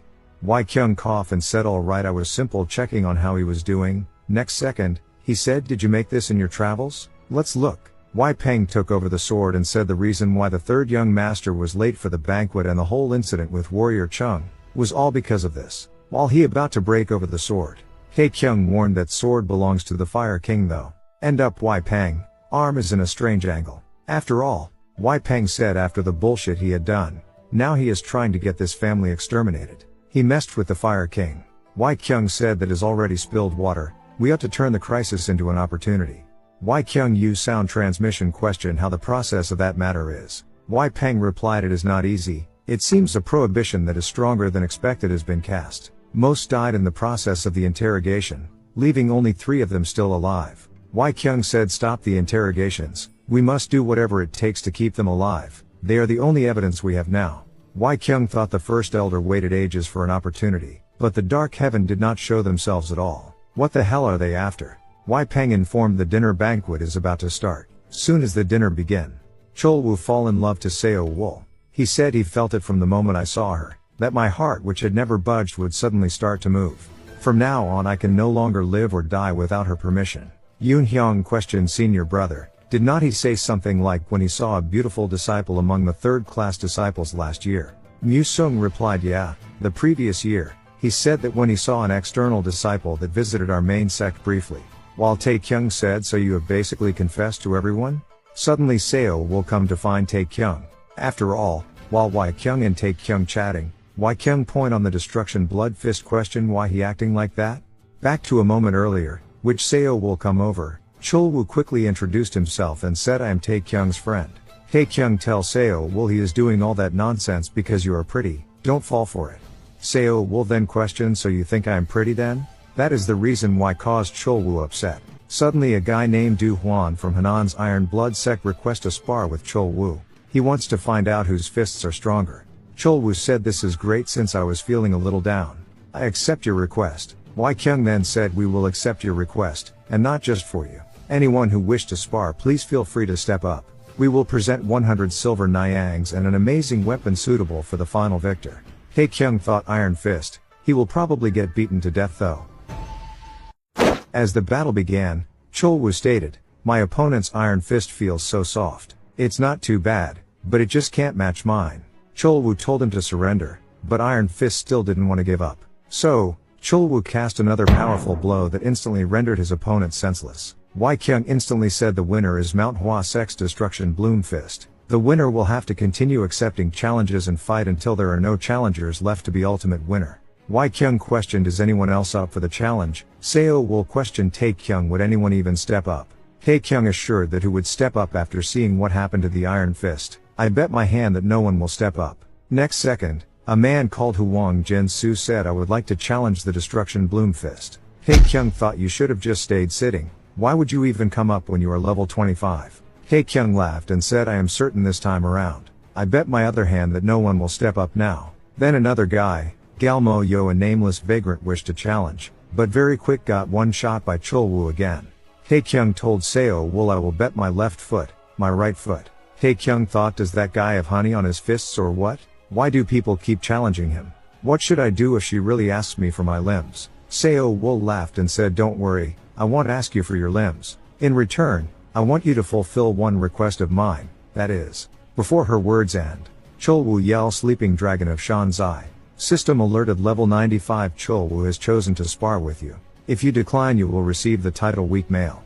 Quest name: There is a man who loves you a lot. The jealousy and anger of a man who loves a woman a lot has expressed his feelings. You must defeat him to obtain love. Reward if you succeed. Experience points and honor. Mu Sung told Wai Kyung we must stop them from fighting. Wai Kyung replied, I don't know why, but it seems there is some tension between them. Would not it be great to use this chance and release all that tension? Mu Sung said, I am not trying to underestimate Sleeping Dragon of Shanzai, but once that junior brother of mine gets angry, it is very hard to stop him. If we let them continue, I am certain someone will get very injured. Should we stop it before it happens? Wai Kyung questioned who you refer to. The match has not even started. The results have yet to be decided and I think my brother will win just as he always do. Mu Sung thought he is wrong. While it is true that Sleeping Dragon So Shanzai is astounding and talented martial artist, but Chulwoo has greater experience, martial arts and internal energy. However, if we stop the match now, it will definitely impact both their family and our sect's reputation negatively. I will step in when the right time. While Tae-Kyung waved to audience, Chulwoo told him, make sure you do a good job at waving then, since you will be starting at the infirmary ceiling for the next 3 months after this. Tae-Kyung questioned, why are you acting like this towards me? Could it be because you got dumped before you confessed? Chulwoo said, if you had not gotten in my way, I had been living a happy life with 3 kids. Then Chulwoo started to release his chi and said, I promise you this, you won't walk out of here. Tae-Kyung reminded him, then I will make sure you crawl out of here. Chulwoo cast a powerful fist punch while Tae-Kyung used his spear to deal with it. After a few rounds of attack, Chulwoo realized Tae-Kyung is using the length of the spear to hit and run like a sneaky rat. Suddenly Chulwoo attacked with a swing kick, and used the moment to grab Tae-Kyung's spear. Chulwoo said, go ahead and run your mouth. This will be the last time you will get the chance to. Tae-Kyung warned to him, just let go. If you don't let go after I count to 3 then I will just let it go. Which caused Chulwoo lost his balance. Tae-Kyung instantly gave him a knee kick on his face and with another powerful punch to his stomach. Chulwoo mad and said, how dare you leave a wound on my face. Tae-Kyung thought he is totally fine though. Is he tough or are my fists just weak? Tae-Kyung comforted him that it is alright, since you already ugly. Chulwoo replied, that is why it is a problem. I will be even uglier now. Chulwoo warned Tae-Kyung, I was going to go easy on you for senior brother's sake, but this won't do. While Tae-Kyung teasing him replied, sure, go on and fight for real, that is why I am here in the first place. Chulwoo gathered fist energy and decided to fight for real. Very quick Tae-Kyung's spear got broke, but Tae-Kyung managed to dodge the powerful blow by jump to another site. Tae-Kyung said, I was just getting used to this one. Chulwoo reminded him, don't even think of surrender now, this is just the start. Tae-Kyung replied, surrender my ass. Who said I had lose? Chulwoo laughed on him, I seem you still have some pride left for someone who just lost his weapon. You had been mistaken to think that my senior brother or your brother will be saving you. Tae-Kyung then said, you better give up now, instead of saying I did not know it'd turn out like this later on. If you give up now, I will think of ending this as a draw. Chulwoo wondered and said, how the hell do you have the confidence to say that? Are you acting haughty because you have some hidden card? Or are you going to play some dirty tricks? Tae-Kyung thought, I guess it could be similar, because it is something that only I can see after all. While Tae-Kyung opened status window, Chulwoo said, have you gone nuts? Chulwoo cast Northern Tiger Fist 82nd form, twin pound attack towards Tae-Kyung. Tae-Kyung distributed all his 70 points to agility and strength. With an instant he dodges Chulwoo attack and riding on Chulwoo said, I think I have gotten a lot stronger, ha. One of the warrior heard the sound inside and said, looks like the fight has ended, I wonder who won? Mu Jin said, of course it will be our lord. I have seen all sorts of things happen as I followed him around. Only someone who is able to defeat the Destruction Bloom Fist is worthy of being my lord. The warrior questioned, does that mean you are on his side? Mu Jin replied, there are no sides. One day he told me this. Hey martial artist Hyuk, become my right hand man. Another warrior said, are you really talking about the third young master? That does not sound like him. Suddenly, Jongnan sect, Tiger Swordsman told Mu Jin that I am here to meet Jin Tae-Kyung and Chung Peng. Mu Sung, Wu Hua, Seo will all of them wonder what happened. The speed is fast until Mu Sung could not see it at all. Chung Peng stated that was fast. He has only learned one footwork and spear technique. While it is simple, it is very practical. But one of them is a divine art, so it is quite strong. He was just fast, way faster than Chol Wu. Mu Sung thought he suddenly surpassed his own physical limits without the help of any other martial arts. Is that even possible? He said it is impossible. But Chung Peng said it is possible for him. I'd trained with him once and he was able to read and counterattack against the Northern Tiger Fist in 2 days. If Chol Wu knew about that, he'd have fought him differently though. Mu Sung was surprised as even a recognized Manhwa disciple would take at least a year to learn the Northern Tiger Fist, but he saw through it in 2 days. Mu Sung thought, now I understand why Master Uncle wishes to stay beside him. Mu Sung quickly apologized to Wai Kyung for the disrespect that we have shown. Both my and my junior brother have learned a lot. Since it looks like the winner has been decided, I think we can just end the fight here. Wai Kyung replied, it is okay, let's get going. Mu Sung thought, did he get offended? I did hear that he treasured his brothers a lot, since Chol Wu challenged one of his beloved brothers in front of him. I always asked my juniors to be humble, yet I was not able to do so myself. Wai Kyung secretly show a smirk emoji and thought, wow, that worked? The trust is Wai Kyung himself also had not expected his brother to win. Tae-Kyung said destructiveness is only useful if it hits your opponent with fast and precise movements, get that? Chol Wu replied, how dare you try to teach me how to fight? Meanwhile, Wai Kyung said the winner is Tae-Kyung, and both of you fought well. While Tae-Kyung get down from Chol Wu never let him go and grab his wrist telling him it is not over yet. So end up Tae-Kyung give a powerful punch on his head. System alerted, quest completed. Level X2. Suddenly, Song El the Tiger Swordsman cast a sound wave attack to stop everyone. He walked towards question Tae-Kyung, are you Chung Peng or Tae-Kyung? But Tae-Kyung replied, I am neither, which let everyone felt speechless. Until Tiger Swordsman told Luke to point out where Chung Peng and Tae-Kyung. Then Tae-Kyung said, gosh, I got caught. Which caused Tiger Swordsman even furious. Wai Kyung introduced himself. Luke introduced him and he said he is the class disciple of the great Jongnan sect and the nephew of the Storm Sword Supreme who is the Jongnan sect leader.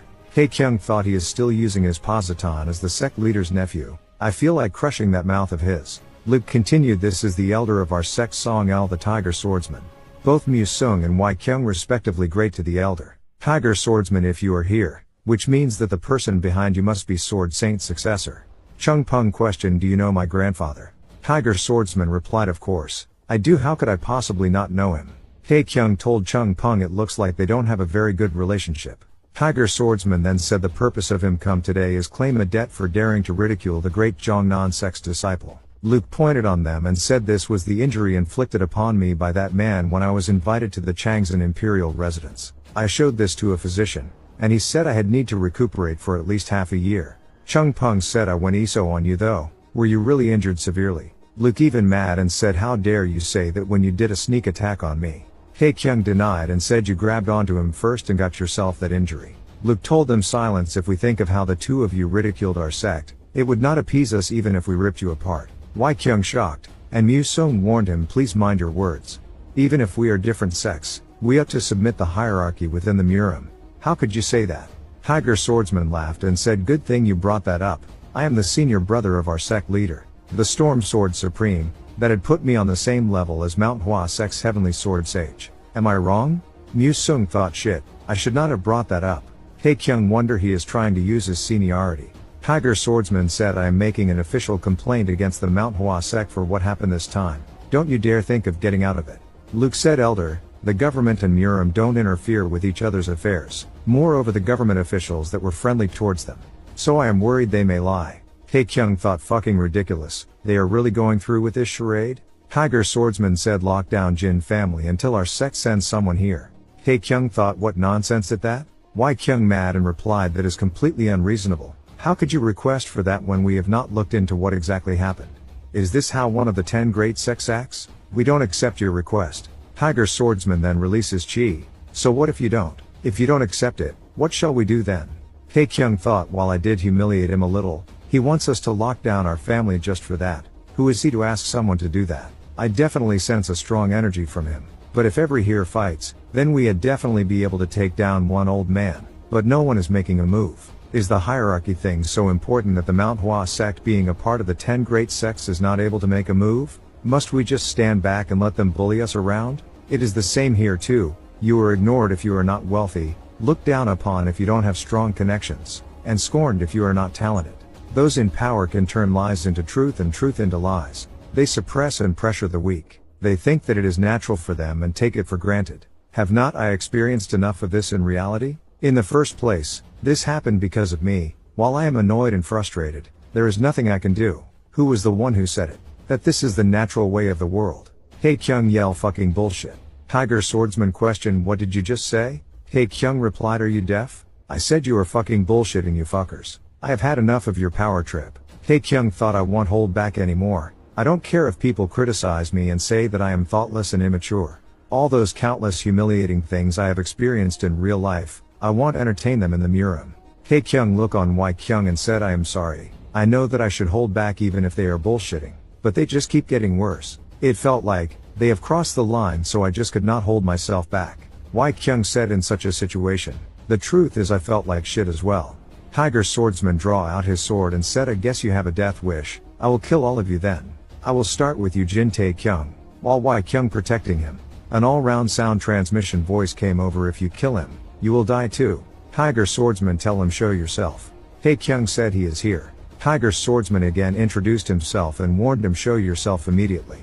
Fire King laughed at Tiger Swordsman, an elder? It is so funny, that I am rolling on the ground.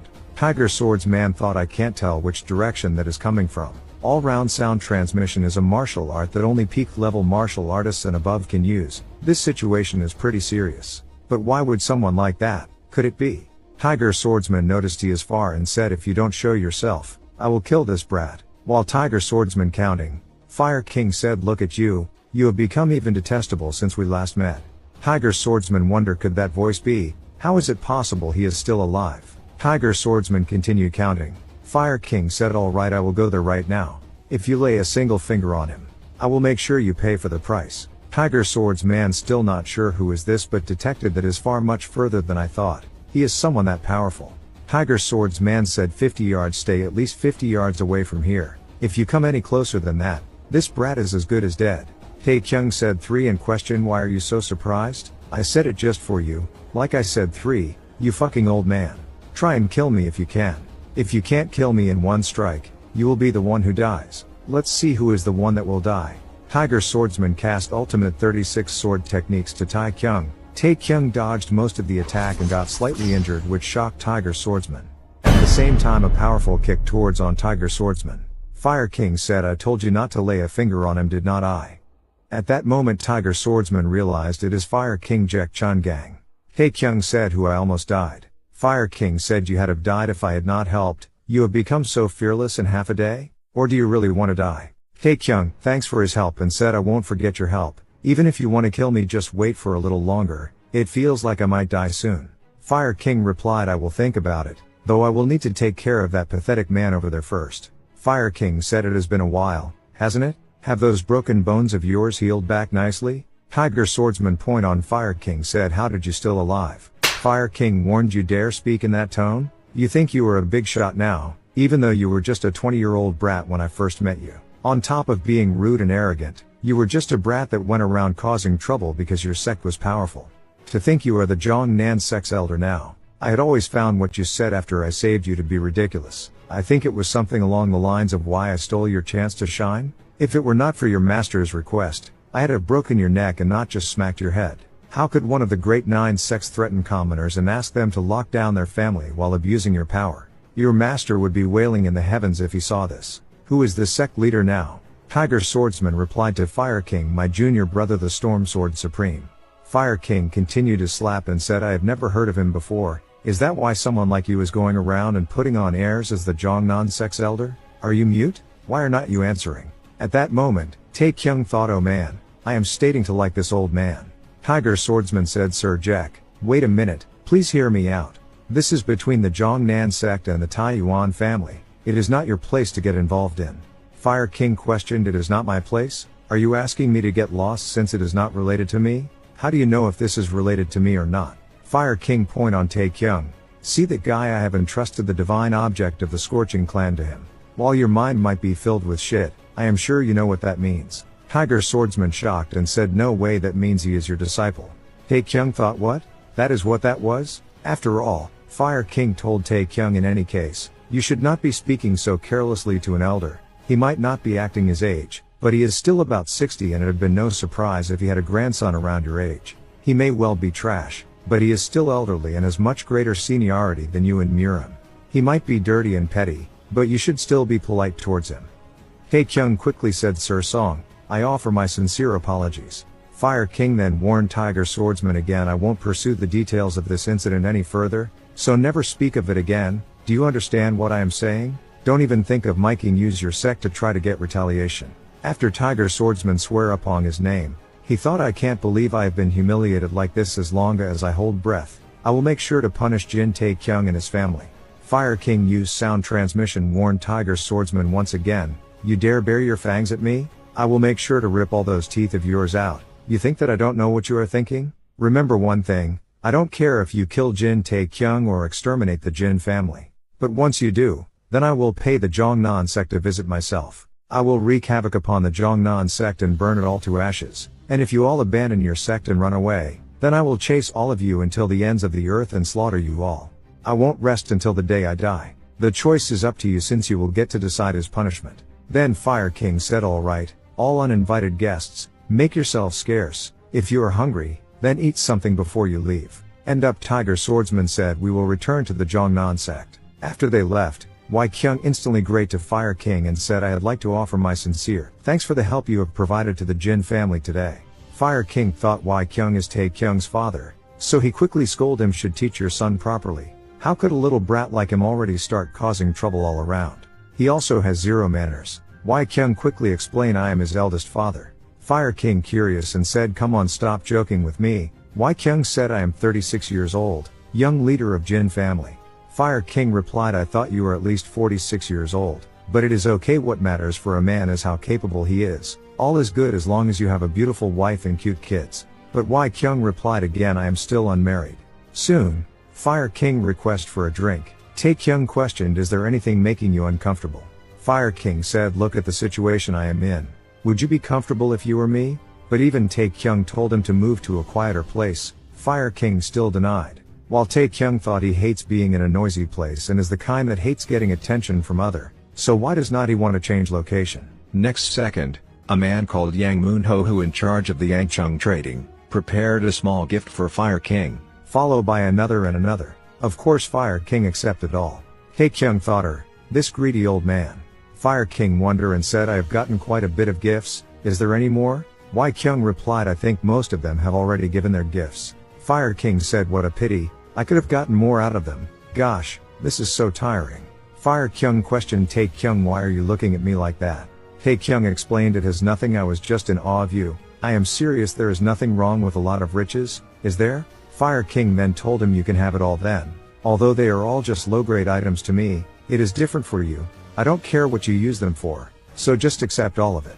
Tae-Kyung thought, what is happening here? Why is he suddenly giving them to me? He has already helped us so much. Don't tell me he really wants to take me in as his disciple. While Tae-Kyung about to question, Fire King told them, I'm getting drunk and going rest now. I will see you guys tomorrow. Soon Tae-Kyung come to outside of his rest place, telling him he have something to ask. But Fire King replied, I am sleeping. No matter how Tae-Kyung said, Fire King denied answering his question. While Tae-Kyung about leaving, Fire King said, I went Jungyang. I stayed at that place you told me about for quite a while. Some random passerby asked me what I was doing at the foot of the mountain. I told them that a family member of mine died there. I was there to pick up whatever remains of his corpse, and that was when I realized it, that I would not have been able to kill him even if I had met him before he met you. I started to remember what happened previously and began regretting it once more. There was nothing there, since he has walked the path of blood for so long, and the subordinates he had also died along with him. Either the weather buried him or starved animals consumed his remains. I was hoping for too much. It was quite pathetic. The heavenly fire sword will be yours from now on. Tae-Kyung questioned, but did not you say that a divine object of the Scorching Clan? Fire King replied, that was just bullshit. I think it has been about 100 years. That was the sword of the former clan leader of the Scorching Clan that was passed down to me. It has been around for quite a while, I guess. At that time it was called a divine weapon, so I guess it should still be useful. Tae-Kyung questioned, so you are just teasing me, right? You said it in front of everyone, did not you? That you entrusted the divine object of the Scorching clan to me. Fire King explained, I did, since there were others around. Only by doing that will other people talk about it, is not that right? People will think that guy is very close to Fire King. If we mess with the Jin family, then the scare Fire King will come after us. Did you really think I had entrust my clan's divine object to a brat like you? Since we only have one disciple at any time, no one knows what it is. They will believe it if I say it is the divine object. Tae-Kyung sighed and thought I was really worried about what to say if he really wanted to take me in as his disciple. Why is he treating me so nicely then? System alerted, there is new information about the nameless sword. Heavenly Fire Sword. Limit must be the successor of the Scorching clan. Fire King said, just think of it as me lending it to you. If I forget about it and die, then you can just keep it, but give me the Divine Palm of Fire manual right away. Tae-Kyung replied, stupid old geezer. Then he realized, shit, I said that without thinking. Fire King break the door, and said, fucking brat, what did you just say? Tae-Kyung said sorry and quickly run and throw back the technique to him. Fire King wondered if I am the one who needs to apologize. He said I am a stupid old geezer, did not he? It has been so long since I heard someone insulting me in my face. While Fire King laughing, then he noticed the technique is on fire. He yelled at stupid Jin Tae-Kyung, I will kill him. 2 days later, on the third day of the gathering, Tae-Kyung was full of injured. He told Mu Jin, if Fire King wants to kill me then go ahead. Anyways, what had you tell the people outside? Mu Jin replied, I told that you went into isolated training. After all, we could not let rumors spread that the sleeping dragon of Shanzai got beat up by the Fire King. Tae-Kyung thought, damn it, what the hell is with those fists? How am I not fully recovered after going into sleep mode and energy circulation for 2 days? Do Supreme Peak Martial Masters have spikes on their fists or something? Why Kyung went to look for Sir Jack after he heard what happened, but after he saw the burnt Divine Palm of Fire manual, he apologized a few times and left. Tae-Kyung yelled, why did he apologize? I was not even the one who set it on fire, the Fire King did that. How could he beat someone up so harshly just because that thing's a little burnt? Mu Jin said, I took a glance. On the outside tea has almost half burnt, and only the words Divine Palm were left of Divine Palm of Fire. Mu Jin reminds, let's stop talking about this. What does he really hear us? Would not we be dead? Next second, the door opened. Fire King told Mu Jin to leave. Fire King told Tae-Kyung take off his pants, which shocked Tae-Kyung seriously. Tae-Kyung explained, I already have someone I like. Fire King mad and yell, I'm going to perform body purification on you. Just take it all off already. Body purification, it is a technique that is meant to purify one's body. It uses energy to artificially adjust one's body and purges the waste within the body. It is also used to change one's body constitution to be suitable for martial arts before they learn it. Body purification is something that needs to be done multiple times, but the problem is that the process and requirements for it are very troublesome. There are 3 requirements. First, there must be an internal energy master that has at least 60 years of energy. Second, one must have a lot of resources to support the process, as the target will have to consume many elixirs in order to guide and circulate the energy that has filled their bodies. While the method of doing it is different for each sect, it has no exaggeration to say that at least 1,000 gold is needed for it. Which is why, unless one is of the 10 great sects and 5 great families, this would be impossible to perform.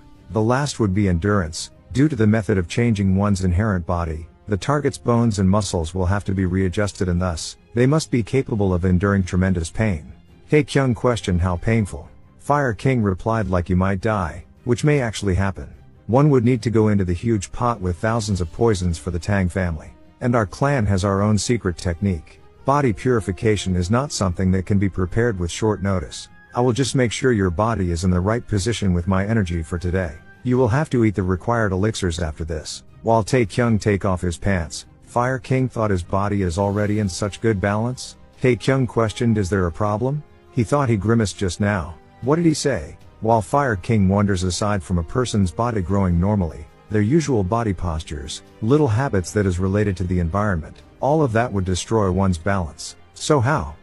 Tae-Kyung said, come on, why are you so surprised, since we all know about things like that? Honestly, such size is definitely not common. I was also surprised when I first saw it. Do you know what an Amazon is? There is this thing known as the black anaconda, that is in that forest. It is this huge. End up, a powerful punch hit on him caused faint. System alerted, body purification has been completed successfully. Tae-Kyung wondered. I guess he left after completing this. But Tae-Kyung was disappointed that only body and circulatory system have each been increased by 5 and strength, HP, agility have each been increased by 1. He thought, should not there be some kind of dramatic change? Fire King went to find Tae-Kyung. He told Tae-Kyung that he went over to find him to perform body purification for him. Tae-Kyung was surprised that and quickly appreciated it. But Fire King pointed out, it seems you don't know your brother very well. There was not much effect for the body purification. Tae-Kyung worried and questioned, is there any issues? Fire King asked him to calm down and explain it is more accurate to say that he did not need a body purification. It is still too early to tell, but I think he has a natural martial body. Tae-Kyung was shocked at first, but very quick he calms down and said it finally makes sense. His incomprehensibly fast improvement in martial arts could only be possible with a natural martial body after all. Fire King said the natural martial body is one bestowed from the heavens. It is basically like a god descending into a mere human's body on a whim once in a century or even millennia. Compared to his peers, he may have accomplished great feats in martial arts, but it is not enough if you were to think of the legend or natural martial bodies. That is also the reason why I can't be certain yet. As you can tell when you look at Chung Pung, the world is not just made of disciples from the 10 great sects or 5 great clans. The world is full of talents. There are young talented martial artists whose names have not reached the central plane yet, and I am sure there will be a few that are not only at the peak level, but even the supreme peak. Tae-Kyung replied, interesting, I have opposing opinions. 3 months, that is how long he has been learning martial arts, that is the amount of time he took to go from a third-rate brothel visiting trash to a peak martial master. My brother's genius is the best in the world, I might even say the best in all of history. Fire King thought it is impossible. 3 months from third-rate to a peak, that is no possible, but his bone structure, angle and the shape of his muscles, they are all in perfect balance. How could such a body exist? That might be possible, if he really possesses the natural martial body. What if he learns even more powerful martial arts and consumes elixirs? What if I teach him? Fire King thought, my disciple? Why am I thinking of something so ridiculous now? Fire King told Tae-Kyung, I need more wine. Soon, Tae-Kyung been asked to join Fire King and Tae-Kyung drinking section. Fire King keep giving him wine until the big pot finished. Fire King said a true man should drink that much at least, and he said I will go relieve myself and come back, so bring another big pot of it. Suddenly, someone walked towards and introduced, he is Yue Bulgun from the Yue family of Shandong. He is an instructor teaching spearmanship in the Heavenly Martial Academy. Then Tae-Kyung realized which is where Mu-Kyung went to. Bulgun said that Mu-Kyung is an isolated training. Then he straight to the point and asked, what about you? How about becoming a student at our academy? Although it is past the recruitment period, I could make special arrangements to approve of your entry. If you are already learning from the Fire King, then please ignore what I just said. Tae-Kyung wondered, the Heavenly Martial Academy, why did not I think of this? If I am there I don't need to worry about getting beaten to death by others, and I could improve my skills steadily while training with exceptional instructors that are recognized worldwide. And if I meet certain requirements, I will also be able to learn advanced martial arts like Mu-Kyung. If I continue to stay at the Jin family like I am now, I am sure there will be a limit to growth. Bulgun questioned, what do you think about becoming one of our students? Tae-Kyung thought thing would be different if I am the Fire King's disciple, but right now the Heavenly Martial Academy is the choice I have. While Tae-Kyung about to answer, Fire King said, get your hands off him. He released some scorching chi and said, get your hands off what belongs to me. Tae-Kyung wondered, is he telling me? Fire King warned, who taught you that foul manner of touching what belongs to others? Bulgun quickly apologized and said, I simply wish to offer Tae-Kyung here an opportunity. Tae-Kyung thought, this old man has crossed the lines of being a busybody here. What the hell is wrong with him? Fire King questioned, an opportunity? That might sound nice, but you are just trying to steal him, are not you? You think I don't know what you are thinking? Bulgun explained, I am not here as a member of the Yue family but as an instructor of the Heavenly Martial Academy. I simply told him what my executives wanted. I have no such personal feelings. Fire King replied, alright, so you are saying that those executive bastards gave you that order without knowing how he is related to me? Bulgun replied, we did hear that you have entrusted him with the Scorching Clan's divine object, but because you guys did not look like you were in a master and disciple relationship, I tactfully gave him that suggestion. Audience beside also start discuss that they never heard Tae-Kyung call Fire King as a sir before. Bulgun continued, if he were your disciple, he'd have rejected me flat out. Please excuse me, but may I ask how exactly you guys are related? Tae-Kyung thought, it seems like you were exposed. Would not it be better for you to just come clean about it? Whether or not we are master and disciple, As long as he is alive, no one would be able to step foot in the Jin family's estate thoughtlessly. The problem would be what is next. For now, it'd be hard for me to grow powerful enough to where those guys would be able to look down on me. Alright, let's go to the Heavenly Martial Academy. While Tae-Kyung about to said the truth is, Fire King said he is my disciple. I intended to wait to announce it until the preparations were complete, but I guess this can't wait anymore. Since everyone seems to have a lot to say about this matter, I will make it clear to everyone. Fire King yell, I declare to the world, I, the 18th clan leader of the Scorching Clan, Jaek Chun Gang, have taken Jin Tae-Kyung as my disciple to succeed and continue the Scorching Clan. Then Bulgun quickly said, it seems I have greatly disrespected, and apologies to Tae-Kyung. Bulgun said, I will tell this to the Heavenly Martial Academy. No one would dare to mess with the disciple of Jaek, I am sure the headmaster. Fire King said to Tae-Kyung, you must be embarrassed in front of others. Let me your master give you a hug, my disciple. He used sound transmission, asked Tae-Kyung, smile, hug me and show a huge smile now. After all, that is how Jin Tae-Kyung's future got blocked and became the Fire King's disciple. He had been abused without learning a single martial art so far. He was asked to run errands and beaten repeatedly and lived a life that did not offend the Fire King. He was last heard to have been dragged into Mount Juhua, but no one has seen him since. Tae-Kyung furious and said, what, why are you cutting off my line of survival when you know my situation?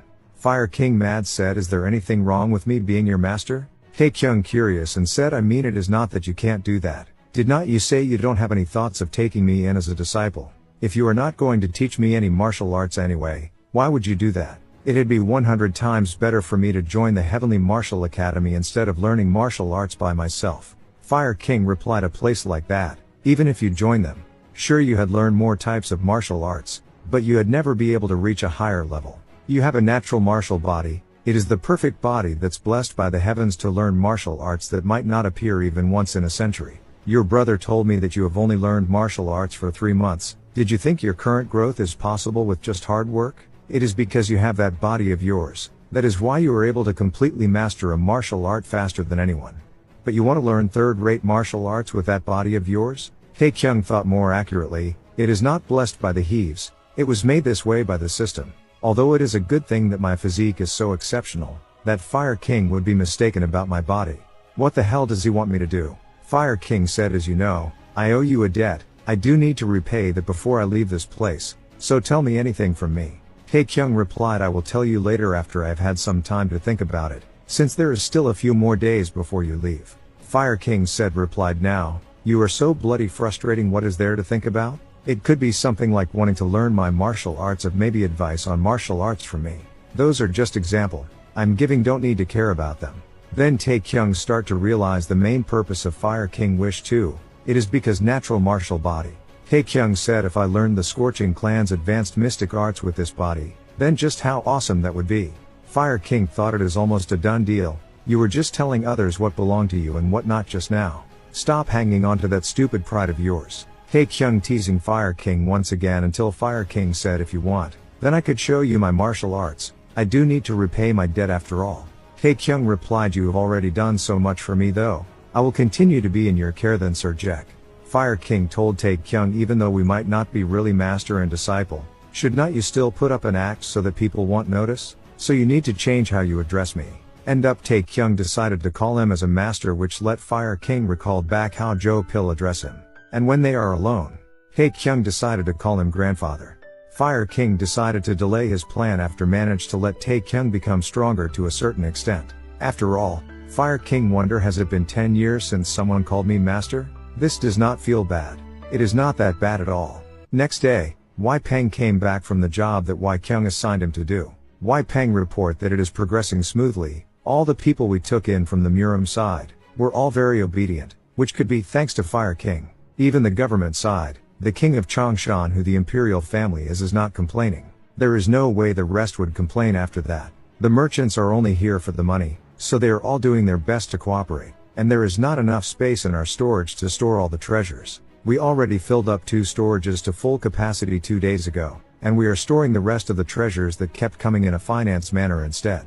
Fire King's announcement yesterday made the biggest difference, because it helped those who were not certain yet become certain.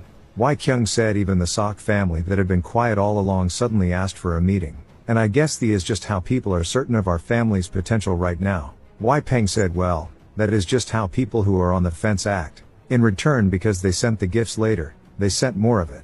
Tae-Kyung nodded and said of course, as they should. Let them send everything.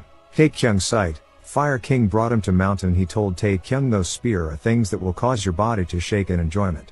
Tae-Kyung thought not those kinds of things, right? Fire King said these will only be used later, so ignore them for now. Fire King told Tae-Kyung, fight me, put all your strength into it. 30 minutes, if you can make me take even one step back during that time, it will be your win. System alerted, take a step back. The Fire King wishes to see what you are truly capable of. Show him what you are capable of by making him take a step back within the time limit. The quest begin. Fire King thought, how does someone who is barely 21 years old and learned martial arts for merely 3 months, become so proficient with the spear, that is even on par with the spear masters? His form is perfect without any hesitation. It is as if he is a martial artist that has experienced numerous real fights. He is truly such a mystery. The best martial arts prodigy in the current day and age. While Tae-Kyung said, I got you, Fire King meld his spear and stay at same position. Tae-Kyung yell, is not that cheating? Fire King said, the real start is from this moment forth. Fire King lifted multiple rocks with chi and shoot over Tae-Kyung. Tae-Kyung defended all. Then Fire King cast a divine palm of fire. Tae-Kyung blocked with the spear. Fire King laughed and said, I have never seen anyone so reckless. How could you think of deflecting those? Tae-Kyung did not think it would become like this though. Tae-Kyung complaining that as a Fire King, are not you using too much strength against someone who is young enough to be your grandson? Fire King replied, someone who is that young dares to swing their spear against someone who could be their grandfather? Can you really call yourself the sleeping dragon of Shanzai? Then they start arguing with each other again. Tae-Kyung look on the timer, it is about 3 minutes remaining. Fire King said, I was only trying to find out just how strong you are from the start, but you do have great potential if you keep improving. Tae-Kyung said, if you don't attack at all and only block, then I could definitely succeed though. But it is okay. Just ignore what I just said. If I succeed, then would not that sully your reputation? Fire King said, while I know exactly what you were up to, so come and give it a try. Tae-Kyung took a new spear and ready to cast one strike. Next second, Fire King yelled, what the hell did you just do? Tae-Kyung thought, this is the first time I used one strike after I reached the peak level. I did think it'd be more powerful, but this is more than I expect. Tae-Kyung said, grandfather, I am not sure. I did not think it'd be this powerful. Fire King said, I will hear the details from you later. For now just rest. Before Tae-Kyung fainted, he questioned, did I won right? Fire King laughed, yes, I lost. System alerted, quest completed. Tae-Kyung thought 4 level ups from just one quest. How generous. Fire King noticed Tae-Kyung woke up, and said, I guess you recover quickly since you were young. Looks like we can move on to the next step right away. Tae-Kyung replied, the next training session? That'd be nice, but before we start, can't you release me first? I can't move my body, so I guess you blocked my acupoints, right? I am sure you did this for my own good though. Fire King said, these are elixirs that possess the yang energy. These are called the Fire Spirit Herb, Red Flower Herb and Crimson Fire Herb. In normal situations, they are not elixirs with very good effects. As far as increasing energy goes, they are far better than a 100-year fleece flower or snow ginseng. So the reason I use these is because these are the only things you can get pure scorching yang energy from. If you just eat anything that is good, you might get more energy, but you will lose strength. Tae-Kyung thought, this eccentric old man specially chose these elixirs for me. He is going this far from me even though I am not his official disciple. I am feeling kinda touched. A man who is both a warm heart and energy. Fire King curious and said, why are you looking at me like that? Tae-Kyung replied, it is nothing. I was just thinking you are such a nice person. Then Fire King denied and said, what are you talking about? I already set aside better things to eat for myself. Stop laughing. Tae-Kyung said, okay. Hee hee. Next second, Fire King tapped on Tae-Kyung and said, in any case from now on, I am going to use these elixirs to open up your meridians. Tae-Kyung thought, wait a minute, why is he suddenly doing that when he is supposed to increase my energy? Fire King said, you have a great physique when I examined you previously, but you have a lot of impure energy. I heard you were into womanizing and booze not too long ago. We are going to burn all the impure energy that can't be purged by the elixirs and my energy. This will be much more effective than body purification for you. Swallow all of it. System alerted, you have consumed Fire Spirit Herb, Red Flower Herb and Crimson Fire Herb.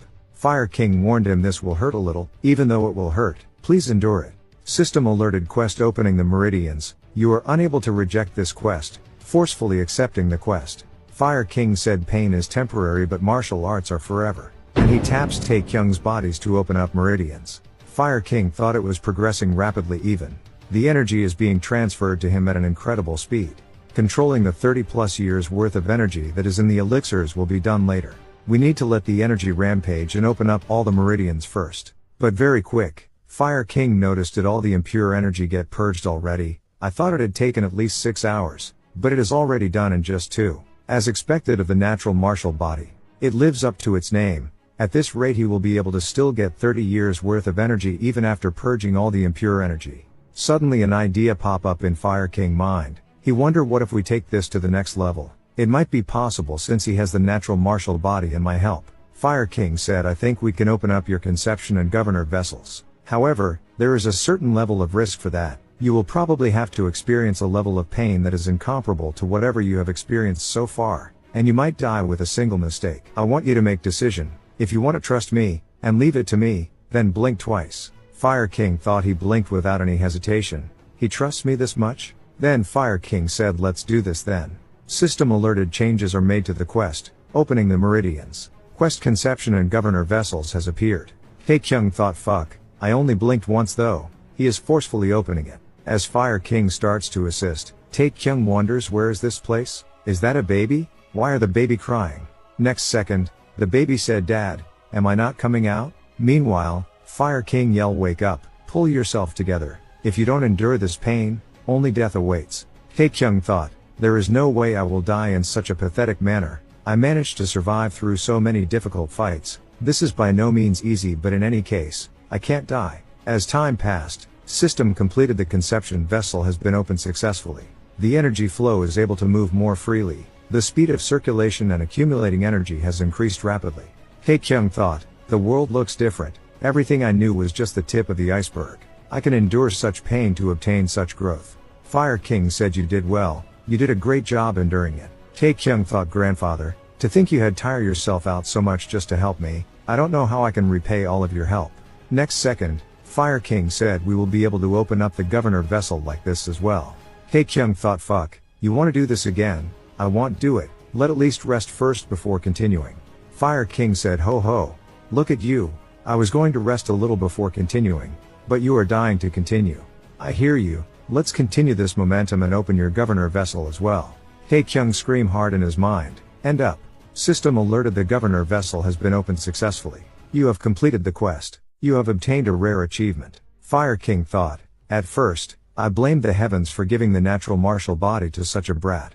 But he gets more amazing as time goes by. I can't believe that he was able to endure such excruciating pain. He has a mind that is as strong as his physique. Fire King look at his tremble hands, he wonders it can't be my time yet, my body please hang in there for a few more years. Soon, Tae-Kyung thought it is so bizarre, to think such I could see the moon looking so bright, the scenery that I am so used to seeing feels different today. That is not all, I can feel an abundant energy in the air, it feels like I feel asleep for a while. This must be from the conception and governor vessels. Tae-Kyung said grandfather, you have grown a lot older, and you are stronger than anyone I know. From following conversation, Tae-Kyung kept coming here while ignoring his duties as the young patriarch, and all Tae-Kyung physicians keep saying they are not sure if Tae-Kyung survived like total quacks. Then only Tae-Kyung realized that he already out for 7 whole days. Fire King said you should be glad it is only 7 days, I thought you had be out for at least a month. When Fire King saw Tae-Kyung react and question this is not some kind of side effect, right? Fire King furiously replied what is with that tone of yours? I went through so much trouble to open conception and governor vessels, and what did you just say? Tae-Kyung replied did not you say it was easy for you? Fire King continue whatever the case, even when one takes a shit, they need to clean their ass. Now that your body has purged out all the accumulated impure energy within you, would not you need time to get used to a new body? Tae-Kyung thought I guess it is some kind of process to optimize one's body. Well it was kind of funny to hear that people have died from trying to open up the conception and governor vessels. And I also fainted from the mental fatigue of leveling up, but I can't believe I was out for a whole week. Tae-Kyung questioned is the gathering over as well? Fire King said that gathering or whatever ended 3 days ago, but the guy Bulgoon he is still here, but I am sure why he is here so go ask him yourself. Tae-Kyung quickly comforted Fire King and said alright I admit that I was wrong please don't be angry anymore. Fire King replied do you think I'm that petty? I am asking you to ask him yourself because he is on his way here. Next second, Tae-Kyung with Bulgoon came to find Tae-Kyung. Tae-Kyung got invited to the Great Celestial Banquet. It is where martial artists from all over the world gather and unite as they strive for mastery over martial arts. It is hosted once every 2 to 3 years, and this time it will be held in Henan. Fire King interrupted and said, strive for mastery. My acid is just a place for networking among those with power and to say things that make themselves feel good. It was the same 40 years ago as well. I can't believe they fought over power when it has not been that long since we drove the demonic cult away, those unsightly fools. Tae-Kyung curious and asked, why would you join that banquet when you don't even like being in places with lots of people? Fire King replied, the martial god asked me to attend. He was the one who created the Great Celestial Banquet and the one who asked me to participate in it. That was the first and last time that the one god, 3 saints and 10 kings were gathered in one place. Fire King questioned Bul Gun how he is doing. Bul Gun replied that he has not shown himself for quite a while now. There are even some negative rumors. Fire King stated, do you think the martial god would die or something? There are just so many fools like you that have a brain with full of shit. Fire King questioned Tae-Kyung what you think. Even though it is a banquet for those in power, it is a fact that martial artists from all over the world gather there. One can show what they are capable of freely, regardless of their status. Tae-Kyung replied, I am not sure. I just want to become stronger. It does not matter where I need to go, as long as I can become stronger than my current self. Fire King added, you are still young and you are already plenty strong. But if you attend the Great Celestial Banquet, you will gain wealth and fame while making a name in the Murim. Tae-Kyung pointed out that wealth and fame is not really so important for me. After all, Tae-Kyung recalled back when I was an F-rank hunter, my wish was to become E-rank. When I first stepped into Murim, my goal was just to become stronger than Hyuk Jin, but as time passed, I have become strong enough to protect my life and the life of those that are important to me. I did question myself on why I did not stop training and why I was continuing to train in martial arts, and then I found that answer a while back. I understood just how fun and enjoyable it is to become stronger, and I already have someone who can make me stronger right beside me, so who cares about the Great Celestial Banquet? Back to the memory earlier, Fire King told Tae-Kyung, come and find me at my abode once the day is bright. Tae-Kyung thought, I can't wait for morning to come quickly. There is about 6 hours until daybreak. Unfortunately, it seems like tonight's going to be a long night. Log out. Back to reality, Tae-Kyung immediately smell ramen. He dash over and eat. Meanwhile, Jin Ho passing him some kimchi and a soft boiled egg. Suddenly Tae-Kyung felt strange and asked, bastard, why are you here? Tae-Kyung said, so you rented a room and the friend that lived with you stole the 5 million won deposit, which was everything you had. Now you don't even have money to pay for rental. At Agosiwan, you were thinking of staying at my place for around 2 months until you get enough money. Jin Ho said, I was thinking of asking you for help, but I could not bring myself to ask you. I should not be inconveniencing you since I'm older than you. Tae-Kyung yelled, why did you hide in the capsule and come in secretly then? Don't you know that is a crime? After Jin Ho apologies, Tae-Kyung warned him, keep your hand up unless you want a beating. Tae-Kyung thought things were different for me in the past, but he could have asked me since I can help him out now. We were friends for so long. Did he think I had ignored his situation? I was only intending to inform Mom or Ha-Yun after her exam of the change, so I do have some time. After pondered, Tae-Kyung told Jin Ho, I don't think you can stay here. Sorry for disappointing you. Jin Ho replied, I am not disappointed at all. This is all my faulty. I will leave with you when you go to work. Tae-Kyung said, I just sent you the address of a new house. Go there instead. There is a unit within an officiate that the guild provided for me. I rejected their offer previously because I felt like it was too much for me, but I decided to just accept it. Have I told you I am doing quite well recently?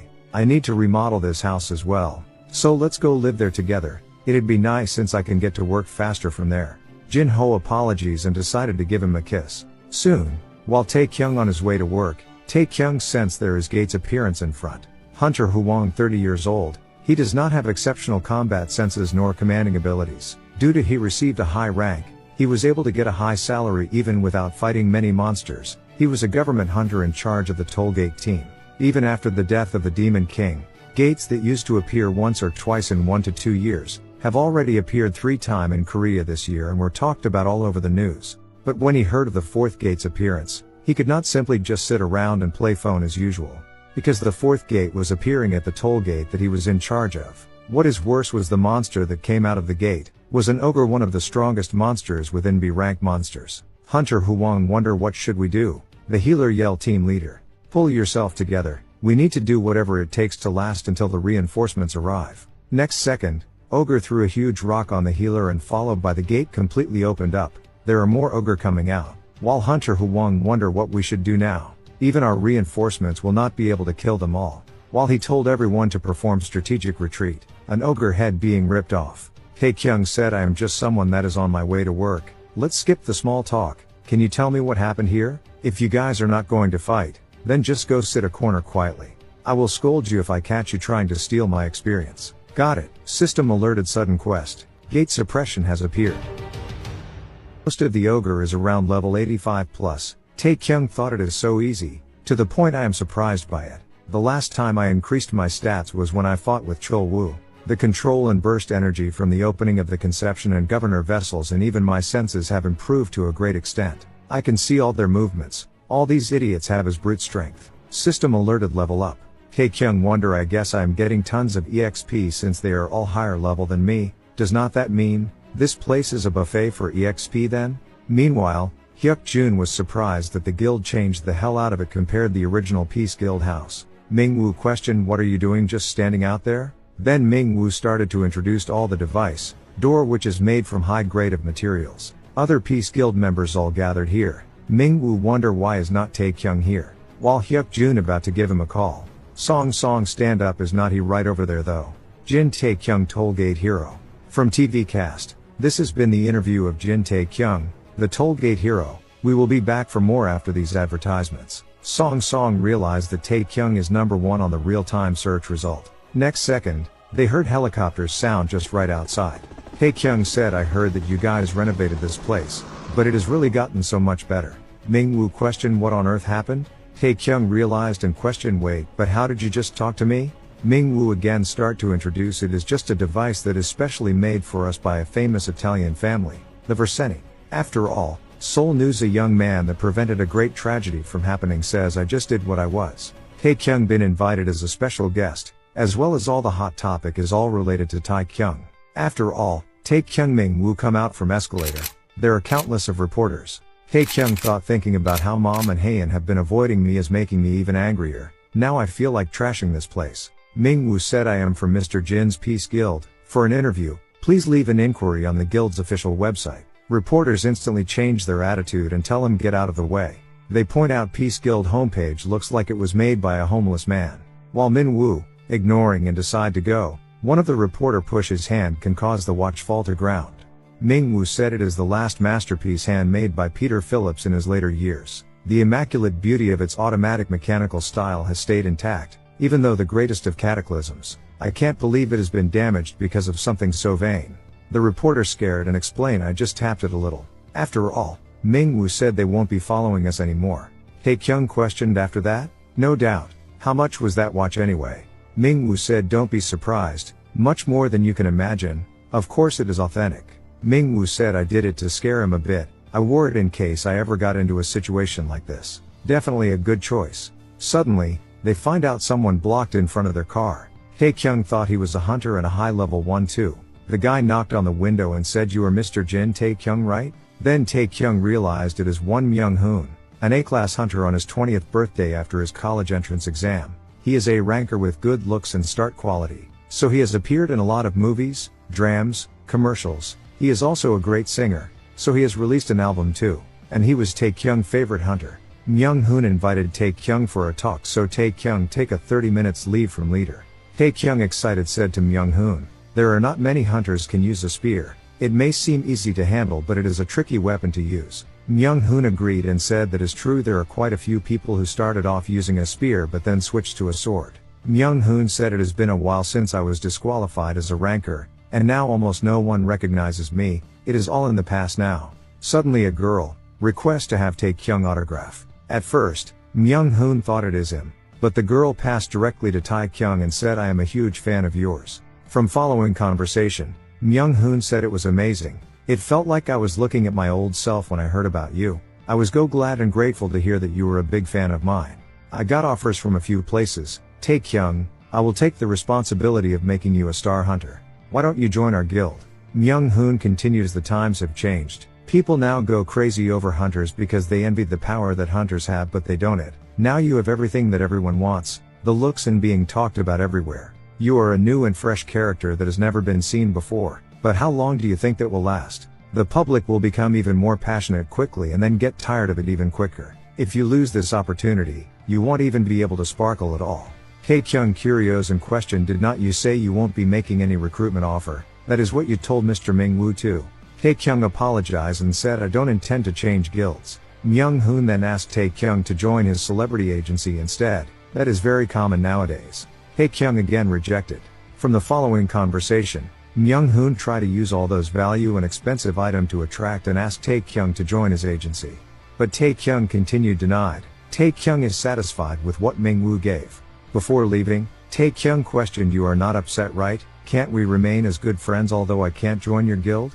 Myung-hoon replied yes. But after Tae-Kyung left, Myung-hoon thought, he must be fucking kidding me. He is just a lucky bastard who got to sparkle a little. Soon, the Hunter Association chairman will now present the Hunter license. After Tae-Kyung re-evaluate, he got an A-rank Hunter license. The officer told him to say a few words about how you feel. Tae-Kyung said, oh fuck, and instantly closed his mouth. After all, Ming-woo is looking at the hot topic about Tae-Kyung. Ming-woo said it is going crazy among the netizens. Everyone is talking about what happened at the press conference, and they are all praising him for going to a gate right after the press conference. Tae-Kyung said, are not hunters supposed to go to raids? In any case, I knew I screwed up on the broadcast. I am glad that things turned out this way instead. Tae-Kyung recalled back the moment he said oh fuck, as he did not expect so many pop-ups to appear suddenly. Ming-woo questioned Tae-Kyung about what happened 8 years ago. One Myung-hoon. 8 years ago was the start of Myung-hoon's fall from fame. All of his drama and music was cancelled, and he was even accused of tax evasion. In the end, they did find him innocent of the tax evasion charges, but there were already all sorts of tabloids and speculation articles posted and damaged his public image greatly. So as a form of self-reflection, he said he'd do what he's supposed to do as a hunter and stopped all activities in showbiz. Ming-woo questioned, so did this incident happen? Myeongdong Station Variation Gate Tragedy. About 30 dead including A-rank hunter Do Min-soo. Tae-Kyung said Min-soo was an A-rank star hunter that was very close to Myung-hoon. They collaborated on a B-rank gate raid together when he was gaining popularity, but he died in that raid. In any case, that was an incident that caused quite a big ruckus. Court trials were held to investigate that incident, and it took years before Myung-hoon was acquitted. He did appear in a few programs after that, but eventually he retired from showbiz quietly as people lost their interest on him. Tae-Kyung questioned, so why you are suddenly asking about that? Ming-woo said it is because his name became the #1 searching on the internet, and you are also a #1 search result. Ming-woo then shows him Jin Tae-Kyung and one Myung-hoon. A fervent fan that made it big. Will he move into a star guild? Ming-woo questioned, are you thinking of changing guilds? After all, Myung-hoon came to Peace Guild and apologized and said it seems speculation articles have been written because someone saw us meeting. Ming-woo said, I read the article about you saying that the articles are unfounded. You were very quick in responding to the situation. Then let's put things to rest with that then. Myung-hoon appreciated and said, since we are already in the current situation, what do you think about taking this chance to put all the tabloids to rest by doing a collaboration raid with our guild? After Myung-hoon come out from Peace Guild, he gave a call and said it is done. We will be doing a collaboration raid tomorrow at 2 p.m. Myung-hoon said, I used a good bait. When else would someone on their level get to go to an A-rank gate? At first they tried playing hard to get, but once I guarantee that they could get items, they bit the bait right away. We will only be bringing one team from our guild. You already ensured that they are tight-lipped about it, right? Next day, Tae-Kyung was excited to run a raid with Myung-hoon. While they are on the way, Tae-Kyung was curious, all of them so calm, it is an A-rank gate. From what Song said she have raided an A-rank gate with team leader many times back in the Aries Guild. Butler Kim said, I have seen it so many times in the Great Cataclysm that I am sick of it. Back then, there would be armies of monsters on highways and groups of drakes flying in the sky. While Tae-Kyung wonder, am I the only one nervous? Next second Hyuk-jun start to vomit. Ming-woo comfort him, no need to be too worried. We have a total of 4 A-rank hunters combined and most of the remaining hunters are B-rank, so we will be fine. We have also prepared thoroughly in other aspects as well. While they arrived, Ming-woo questioned Myung-hoon what the reason for his changing the location suddenly. Based on the contract, the raid location is the Manicore's jungle, but is not this the Black Wyvern's den? Myung-hoon then said that Team 1 leader bastard, I already asked him to be careful, my apologies. It seems one of my staff made a big mistake. Ming-woo said, I think it'd be best to cancel today's raid. We are talking about an A-rank gate here. If we go into one without preparing for it perfectly, accidents could happen and it is still too hard for my guild to take on wyverns. Ming-Woo thought, especially since Jin Tae-Kyung is still traumatized by the previous incident. Ming-Woo decided to cancel no matter what until Tae-Kyung come over and said this raid is already being covered by all the media and the reporters are all here. If we just leave now, would not there be severe criticism? Of course, it is not like I care about what internet articles say, I just feel like I am alright now. But the truth is, Tae-Kyung thought I still dream of that same nightmare every single day. The roar of that wyvern and the screams of my team members that I hear when I close my eyes. I still vividly remember the swing of its wings that destroyed the cave and the claws that ripped my team members apart. Whenever I remember it, I'd start to feel queasy and my head would start to hurt. If I let it continue, how long would I have to live with this trauma? 1 or 3 or even 10 years. But I am very different now compared to back then. I no longer need to run away. Tae-Kyung told Ming-Woo I can. And I want to do it. System alerted you have entered an A-rank gate, Black Wyvern's Den. After entering the dungeon, Myung-Hoon lends an ice magic pendant to Tae-Kyung. Even though Tae-Kyung said it is fine, Myung-Hoon still want him to wear it and said it could help you. System alerted you have equipped Yeti's necklace. The breeze of the snowfield is blowing from the necklace. Tae-Kyung said it has a good effect. Myung-Hoon then told him, it suits you. Make sure you always keep it on. I will go join the reconnaissance team now then. Tae-Kyung wonder I am really alright without it though. I have got an ability that came along with the opening of my conception and governor vessels in Murim. Temperature and vulnerability, a level where you are unaffected by most heat or cold. That is the reason why I have not broken a single sweat despite entering such a humid area. But since he gave it to me already, it'd be better for me to give it to someone who needs it more than me. Tae-Kyung questioned Hyuk-Jun, does not Ming-Woo have a lot of magic equipment? You should have worn something that is more cooling. Hyuk-Jun replied, I am not that shameless. I chose the equipment with the best defense so that I won't be a burden to anyone. But I think at this rate, I might die before I even start fighting. So Tae-Kyung lent the pendant to Hyuk-Jun. Suddenly, a wyvern appeared. Team 1 leader yell, green wyvern are generally weaker, get into formation like we practiced. Stay calm and start attacking it with long-ranged attacks. Wyvern attacked to Hyuk-Jun's shield. Hyuk-Jun thought this is what a rank gate be like. If I did have my equipment, I had died multiple times already, but it seemed to be targeting my area just now. Am I overthinking things? Wyvern keeps watching Hyuk-Jun, seems like spotted something. While Tae-Kyung wonder should I need to get there to assist Hyuk-Jun? Myung-Hoon told Tae-Kyung, shall I show you something good? Myung said, look carefully, this will be of help to you. Myung-Hoon throws out his spear and hit on green wyvern. System alerted, because you did not contribute any damage, you won't be receiving any EXP points. When Myung-Hoon questioned Tae-Kyung, why do you look like that? Is this your first time seeing aura? Tae-Kyung replied, yes. I was a little surprised. But the truth is Tae-Kyung thought how this could be. Myung-Hoon, the pride of spearmen, the genius spearman and A-rank hunter, why is he so weak? His movement was so slow. It only looked fanciful on the outside. He did not even use aura properly. This is not the one Myung-Hoon that I revered though. Was this all he was capable of from the start? Or did he deteriorate because he took a break for too long? This can't be true, or maybe he did not use his full power just now. Suddenly, Myung-Hoon questioned where the necklace is I gave you earlier. Tae-Kyung replied, I put it into my pants because it was getting in my what while I moved around. Tae-Kyung wonder he should have lent it to me if he has that concerned over the necklace. Is it very expensive? Suddenly Tae-Kyung heard sounds of pig far away. Scene come to a few minutes later. A group of ogre appeared. Tae-Kyung singularly handle all of them. Myung-Hoon thought he is overwhelming 50B rank orcs alone? How is this possible? Thought there was that instance just before too. Who the hell are you, Jin Tae-Kyung? Back to the moment Tae-Kyung heard pig sound. Myung-Hoon laughed. Could it possible you are too nervous since this is an A-rank gate? If that were really the case, I'd have heard it first. Tae-Kyung said 5 o'clock about 30 plus yard. Now is just 100 meters away. There are 47 orcs over there. Should I just take care of them this time? Myung-Hoon was shocked how he know that. After all, Team 1 leader told Myung-Hoon. Those incredible movements of his and the rest of his guild members just watching him fight alone while acting so calm. Myung-Hoon told him, shut your trap. I don't want to hear any nonsense. Myung-Hoon furious and questioned, do you think he is stronger than me? Is that what you were about to say? Team 1 leader thought he should get things straight. He lobbied for the title of A-ranker with the popularity that he accumulated while being a celebrity. He was not even different when we first met. Myung-Hoon told him, we are all fucked if anyone screws up here. Got it. Listen carefully, bring 5 or 6 members with you and find the boss monster quickly. If you can't find it, then lure a few wyverns here instead. But make sure they are not green wyverns. I want much bigger and stronger ones. Myung-Hoon know Jin Tae-Kyung. He did not just climb to fame, just because he was lucky. A guy who will likely die in a gate after raiding them for the rest of his life, dares to reject my proposal.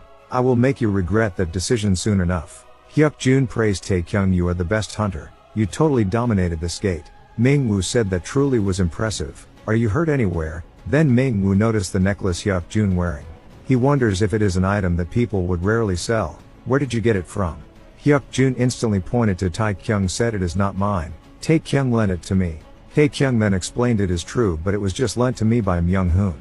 Ming-woo replied, I see. Anyways, it is okay for me to take a look, right? While Tae-Kyung handed over, he thought, come to think of it, I have not appraised this. Ming-woo excited is that there is too little supply for such a beautiful product. It is indeed a huge problem that should be criticized by the whole world. Tae-Kyung watch on the item details. Yeti's necklace, whoever possessed this will be targeted by dragon monsters regardless of their race. Then he thought, one Myung-hoon, was this what you were after from the start? But why? Soon, they encountered group of monster, but very quick got took down by the Star Guild.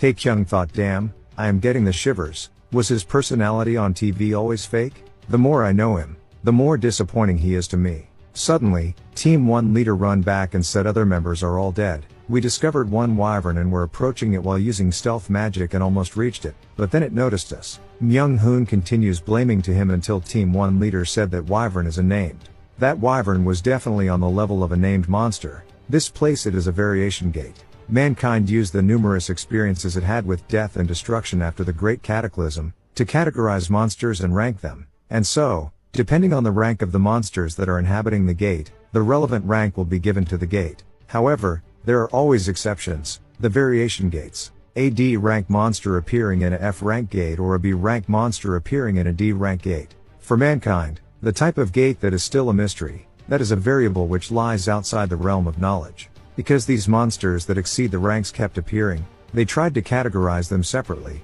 and so the term rare monster appeared. Also, among these rare monsters, there are true monsters whose rank can't be determined, which appear in an A rank variation gate. They are called named monsters. Myung-hoon yell on Team Leader 1, why would something like that be in here? Team Leader 1 explained, it is truth. I saw it clearly with my own eyes. That monster was on a totally different level from the other wyverns we have dealt with. We must run away right now. Ming-woo told Myung-hoon to calm down. Retreating in this current situation is the top priority. I am just asking you to cool off and face reality. Fortunately, it is not too late yet. Myung-hoon warned Ming-woo that, do you think I don't know that? You better mind your own business. It seems like just because I said this is a collaboration, you really think we are on the same level.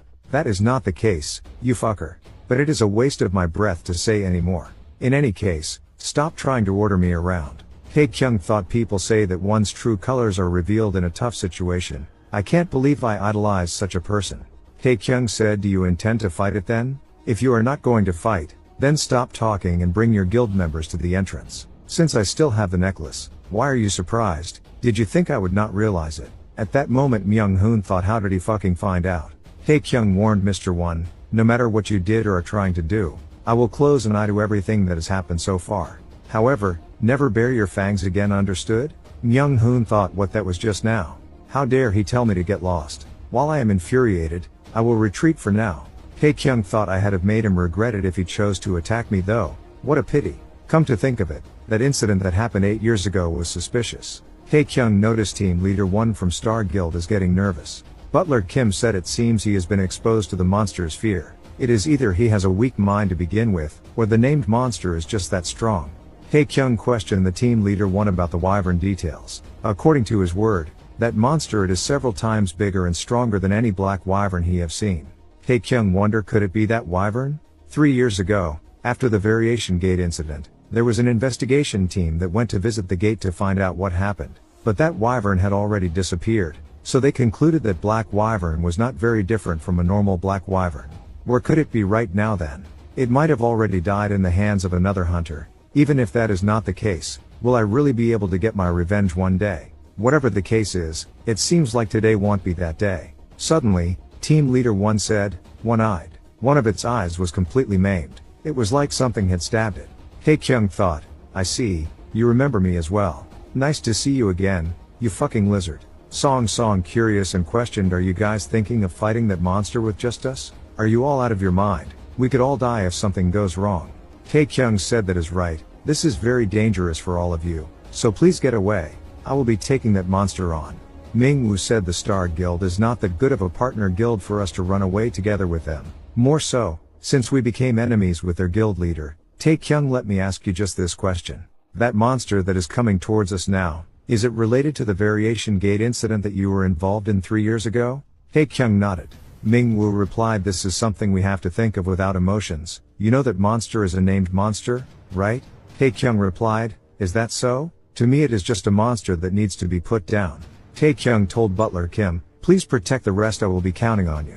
Butler Kim replied, even if you had not told me to do so, I would have still put forth my best. Now, no need to worry about us. Tae-Kyung thought it is huge, it looks 2 to 3 times bigger than it was 3 years ago. Its appearance looks a little different too. But this is the same monster.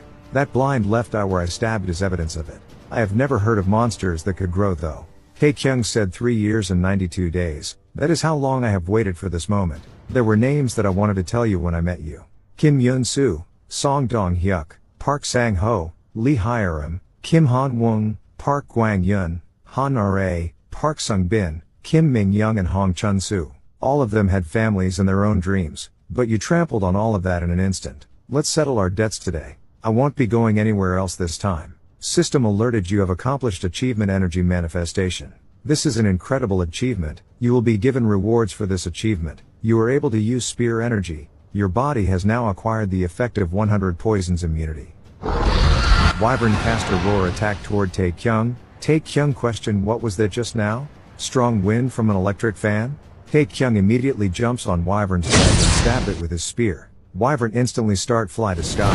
Tae-Kyung use equip dagger and using system equip dagger and cause him multiple wounds. Suddenly Tae-Kyung jump and strike off its wing, causing Wyvern fall from sky. Tae-Kyung told him, stop glaring, or I will pluck out that another eye of yours. Wyvern speak, human, do you wish to kill me?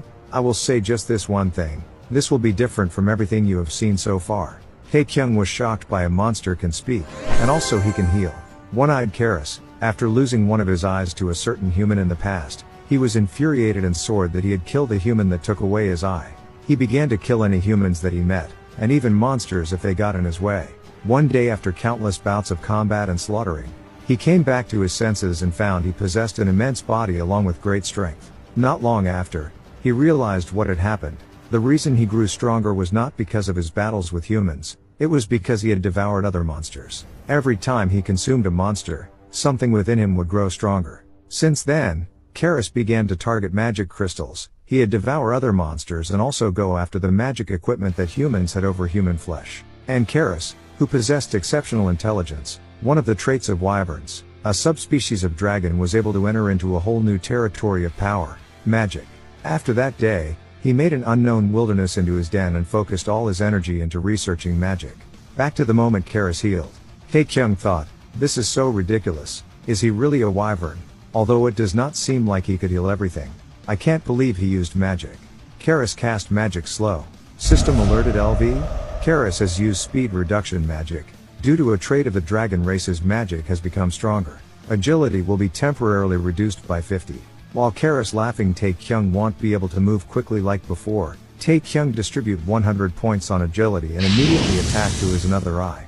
Tae-Kyung told Karis, I won't be affected by your magic. Karis healing and cast dark binding to stop Tae-Kyung movement. System alerted, paralyzing poison and nerve poison has seeped into your body. Karis said, you let your guard down, human. Tae-Kyung said, I did, but next second system alerted the effects of 100 poisons immunity have activated.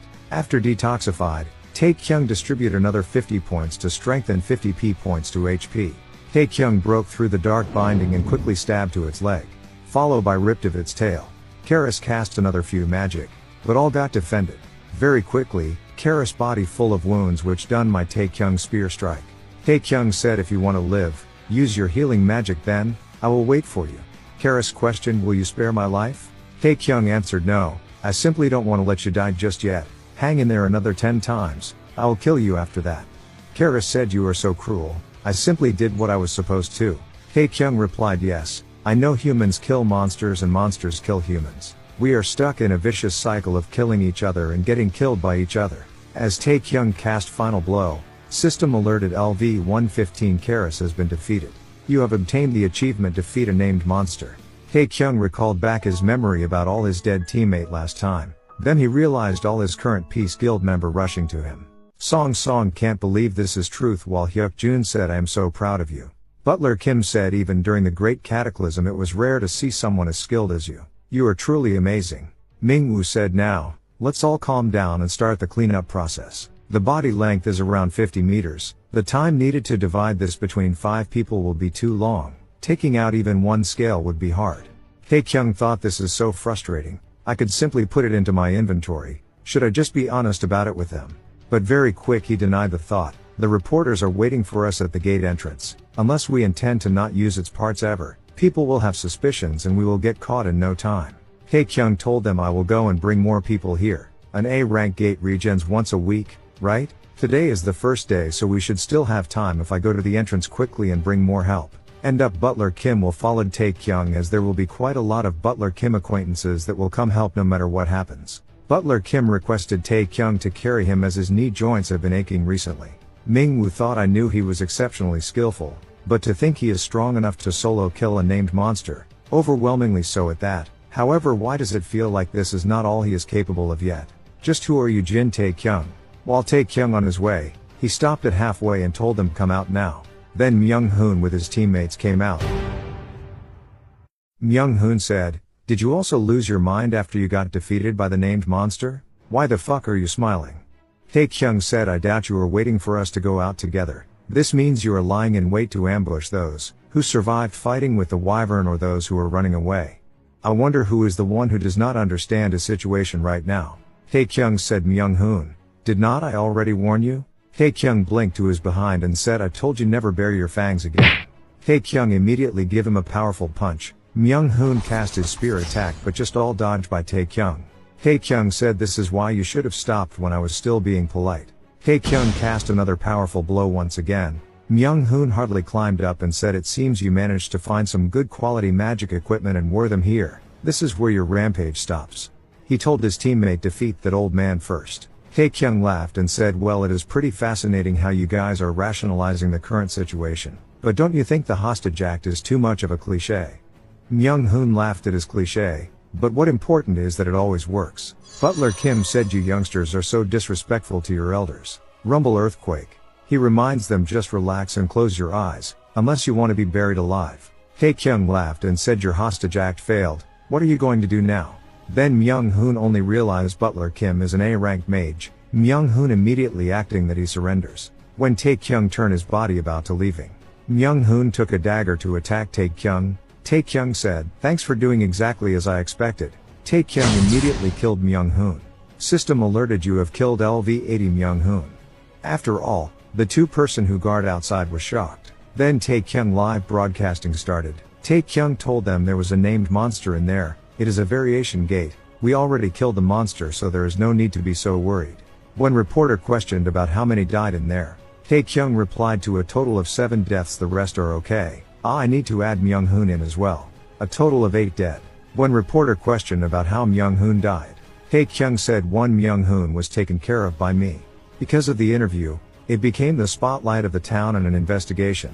The investigation squad that was sent urgently had conducted an elaborate and swift investigation, collecting all the traces on the scene. The police had also summoned all of Star Guild's members in for interrogation.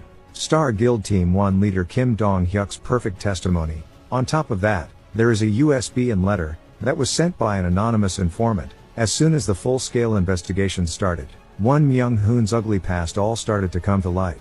As his sparkling popularity died down and he was kicked out of the spotlight, he created problems on his own and committed numerous crimes in order to get the attention of the public again. He also did a lot of lobbying to reduce the amount of criminal cases that he was involved in.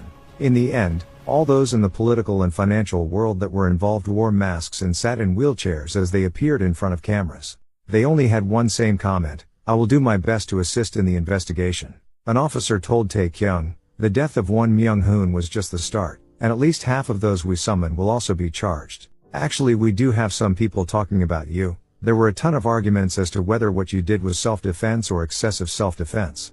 Tae-Kyung thought, did I overdo things? I had probably do the same even if I went back into the past though. Officer continue, fortunately the conclusion was on the positive side, but you should still keep a low profile for time being. The Ministry of Justice is paying close attention to you after all. Soon a large-scale auction that took place secretly. The winner is Prince Jonshur. The final winning bid was at $500 million.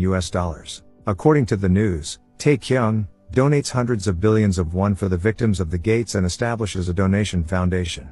Tae-Kyung thought, my precious money, should I just ask him to leave about 10 billion won? With that money, I can do everything that Haein wants and also give my mom, who has had such a hard time so far, a good life. I went overboard because everyone talking about how noble or what a hero I was. Ha-Yun star on Tae-Kyung and told their mom, I told you yesterday that he'd definitely act like this. Ha-Yun said, with all that money, not only would we unable to finish using it all, we would not even be able to use it properly. So just eat this and forget about that money. It is good enough that you came back to us. Tae-Kyung's mom said, I always say this to you, but no parent could bring themselves to use the money that their son earned by using their blood. Got it? As the conversation continued, his mom requested a massage chair, so that Tae-Kyung told them, let's go shopping for furniture tomorrow then. Tae-Kyung wondered what their expressions would be when they realized that the furniture would be for when we move into our new house, and that house was when we lived there together with father. I am sure they will be even more surprised when they realize that. I had liked to bring there right away now, but I will leave it for tomorrow's enjoyment, for next time. Tae-Kyung told them, I want to take a nap during the day while I can still do so for now. Back to Murim World, Fire King said, did not you say you had come look for me when day breaks? Tae-Kyung said, the wait is too tough for me. It seems the answer is already decided, so why was any more time?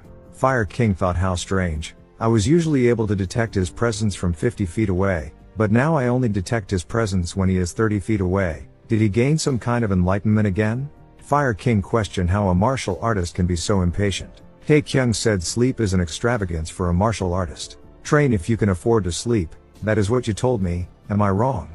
Tae-Kyung said, grandfather, please teach me martial arts. Earlier morning, Tae-Kyung told Y-Kyung that he is leaving, which caused Y-Kyung upset. Y-Kyung told Fire King, please take good care of my baby broth. Fire King said, like you said, he is lacking, but this old man will teach him well, so don't worry. Since it is daybreak already, we will depart immediately.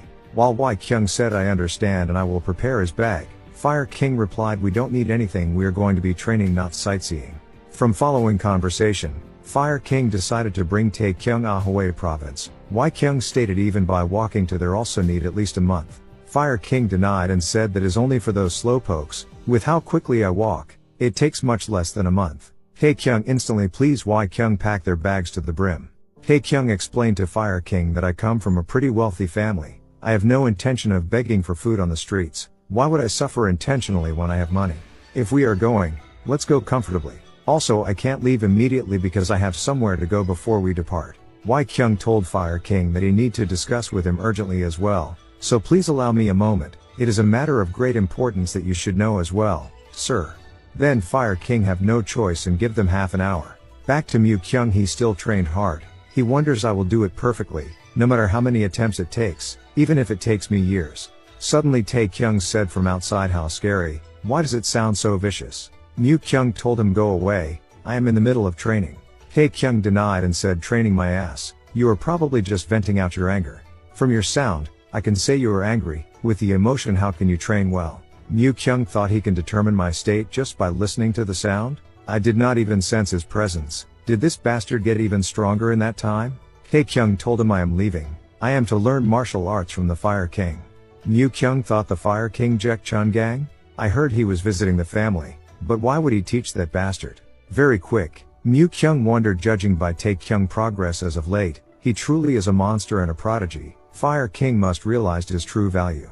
When Mu-Kyung questioned, did Tae-Kyung become Fire King disciple? Tae-Kyung replied, no, but it is something like a disciple, but not exactly. Tae-Kyung said, the Great Celestial Banquet. There is 1 year left. I am going to attend the Great Celestial Banquet and Chung Pung will too. Mu-Kyung curious and questioned Tae-Kyung, what are you trying to say? Or what is your main purpose? Tae-Kyung replied, that is something for you to figure out on your own. Then Tae-Kyung left. Mu-Kyung said, farewell, I will see you then. While Tae-Kyung about to leave, he wonders, how did everyone know? Wolhwa said, when it comes to information, there is nothing faster than the lower district sect. Wolhwa explains, with such a great informant right here, she don't need a spy. Jin told Tae-Kyung, I have packed your things under the Vice Patriarch's orders. Leader Chung Pung said, Benefactor, I want to go with you. I will become Grandpa Jack's disciple too. Tae-Kyung asked him to get Sword Saint permission then. Chung Pung explained, I already got it. He said yes. Mu Sung said his whereabouts have been unknown for over a month. So how did you obtain his permission, I wonder? Before leaving, Tae-Kyung thought, is it because of the proposal? Things are getting more and more awkward with Seo Wool, but I should say what I need to before leaving. Tae-Kyung told her, please live in peace. I hope your business run well, and whatever it is you do, I hope everything goes well. While Seo Wool about to said something, Fire King grabbed Tae-Kyung and said, let's go. We have got a long way ahead of us. Tae-Kyung thought, I feel even more uneasy because you said that. Soon, at 1,000-year-old capital Luoyang, there is a fight broke out among the Black Sects and the Great Eastern Heavenly Sect at an inn. After they killed everyone from Black Sects, a man introduced he is the lone beast of the Great Eastern Heavenly Sect. Before his word end, someone see? They are those types of people. The Black Sects are stupid, so they only wield their swords as soon as their paths cross. Another guy replied, wow, they might as well be dead. Then shall we eat now? The lone beast take his sword attacked at them and said, what lunatics die? Tae-Kyung gave him a punch, then he fainted down. Tae-Kyung questioned the rest of them, what are you going to do with those stuff in your hands? If you are going to wield it, then hurry up. If not, put them away, they are an eyesore. After they kept their sword, Tae-Kyung assigned them, now clean up the mess you have made here and get lost, and make sure you reimbursement twofold for the damages you have caused. After Tae-Kyung finished, he talked. He yelled on Fire King, how could you eat both the drumsticks by yourself? This is the first decent meal we have had in a week, yet you ate both the drumsticks. That is not fair. The Black Sects and the children would not even do that. I have never seen such a rude brat. Fire King replied, how dare you yell at an elderly man over such minor reason? Suddenly, another group of men came at. Before their leader speak, Tae-Kyung already replied, yes, you are right. That is us. Whatever interesting things you have heard, probably consists of an old man and some young kid beating up one of your men. It is fine, so just come at me. Just in case, you can charge at me with all your little minions. While they are about to attack, a monk said, Amitabha, may I pass? Then he come into the inn. From following conversation, the monk said he is from Shaolin, nickname is No Name.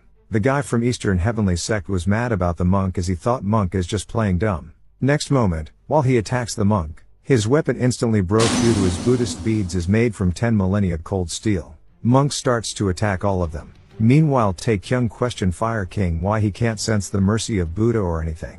Fire King replied, at least he is not killing them. After all, Monk said, do you go by the last name Jin? Monk said, I received orders to escort the master of the Rising Star back from this place. Fire King then questioned, do you know of Hong Dao? Monk replied, he is my master. Fire King then told him about no need for explanations. Lead us to Hong Dao. Fire King told Tae-Kyung, we refer to him as King Dharma in the Murim. Tae-Kyung thought, according to what I have heard during the day while we were traveling, he was born introverted, but cannot contain himself once he gets upset. Is not that intermittent explosive disorder? A peak-level martial artist who suffers from intermittent explosive disorder, is not he basically just a time? That bastard is somebody that can be triggered anywhere and any time, the most dangerous type.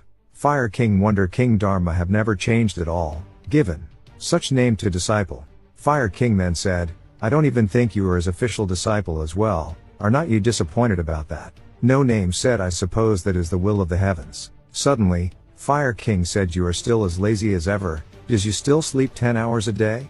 King Dharma said, I can't sleep as much as I used to. The abbot of Shaolin is incomparable to the Scorching Clan head, and has quite the important position. So now I can only manage to sleep 8 hours a day. From what No Name said, King Dharma happened to be drinking and eating meat during the Great War. He was caught by Fire King, then they became drinking buddies. Tae-Kyung curious and questioned, he drank and ate meat when he was an abbot? Then Tae-Kyung thought, where things went wrong, the mystery has been solved. These bastard eats meat too. I guess this was not the Shaolin temple, but the temple of wine and meat. No Name yell, young master, I believe there is a misunderstanding, but Buddhism forbids killing living thing. King Dharma said, I have observed the heavens for many years. I suppose it was not a complete waste of time, since I can now read celestial phenomena, and one day, a rising star appeared from the north. A rising star is like a firecracker, it light up the night of the sky and fade once time passes. But it was different this time. That rising star still has not faded at all, it keeps shining brighter as time passes, which is quite unusual. King Dharma continued, I believe the rising star is you, my friend. Tae-Kyung replied, well, thank you for that, but I don't believe this has anything to do with me. King Dharma said this happened about 4 months ago. Tae-Kyung thought that is when I logged into the Murim. King Dharma questioned, I guess you have a hunch? Fire King, watch it. Tae-Kyung said, you can tell from your face, you idiot. Tae-Kyung denied and said that is not true at all. Then he requested to go outside. Ash have a tummy ache. King Dharma questioned Fire King, is that the disciple you took in this time? Fire King replied, he is not a disciple, just someone who is tagging along because he begged me to teach him a few things. King Dharma stated, if that is the case, it is what it is, why are you shouting to anger Buddha? King Dharma then took out a snake wine that he had been brewing for 30 years for a day like today. He questioned Fire King, have you ever heard of the 1,000-year-old viper? Fire King replied, is not that an incredibly venomous substance? If it has been 30 years, that is not wine, it is lethal poison.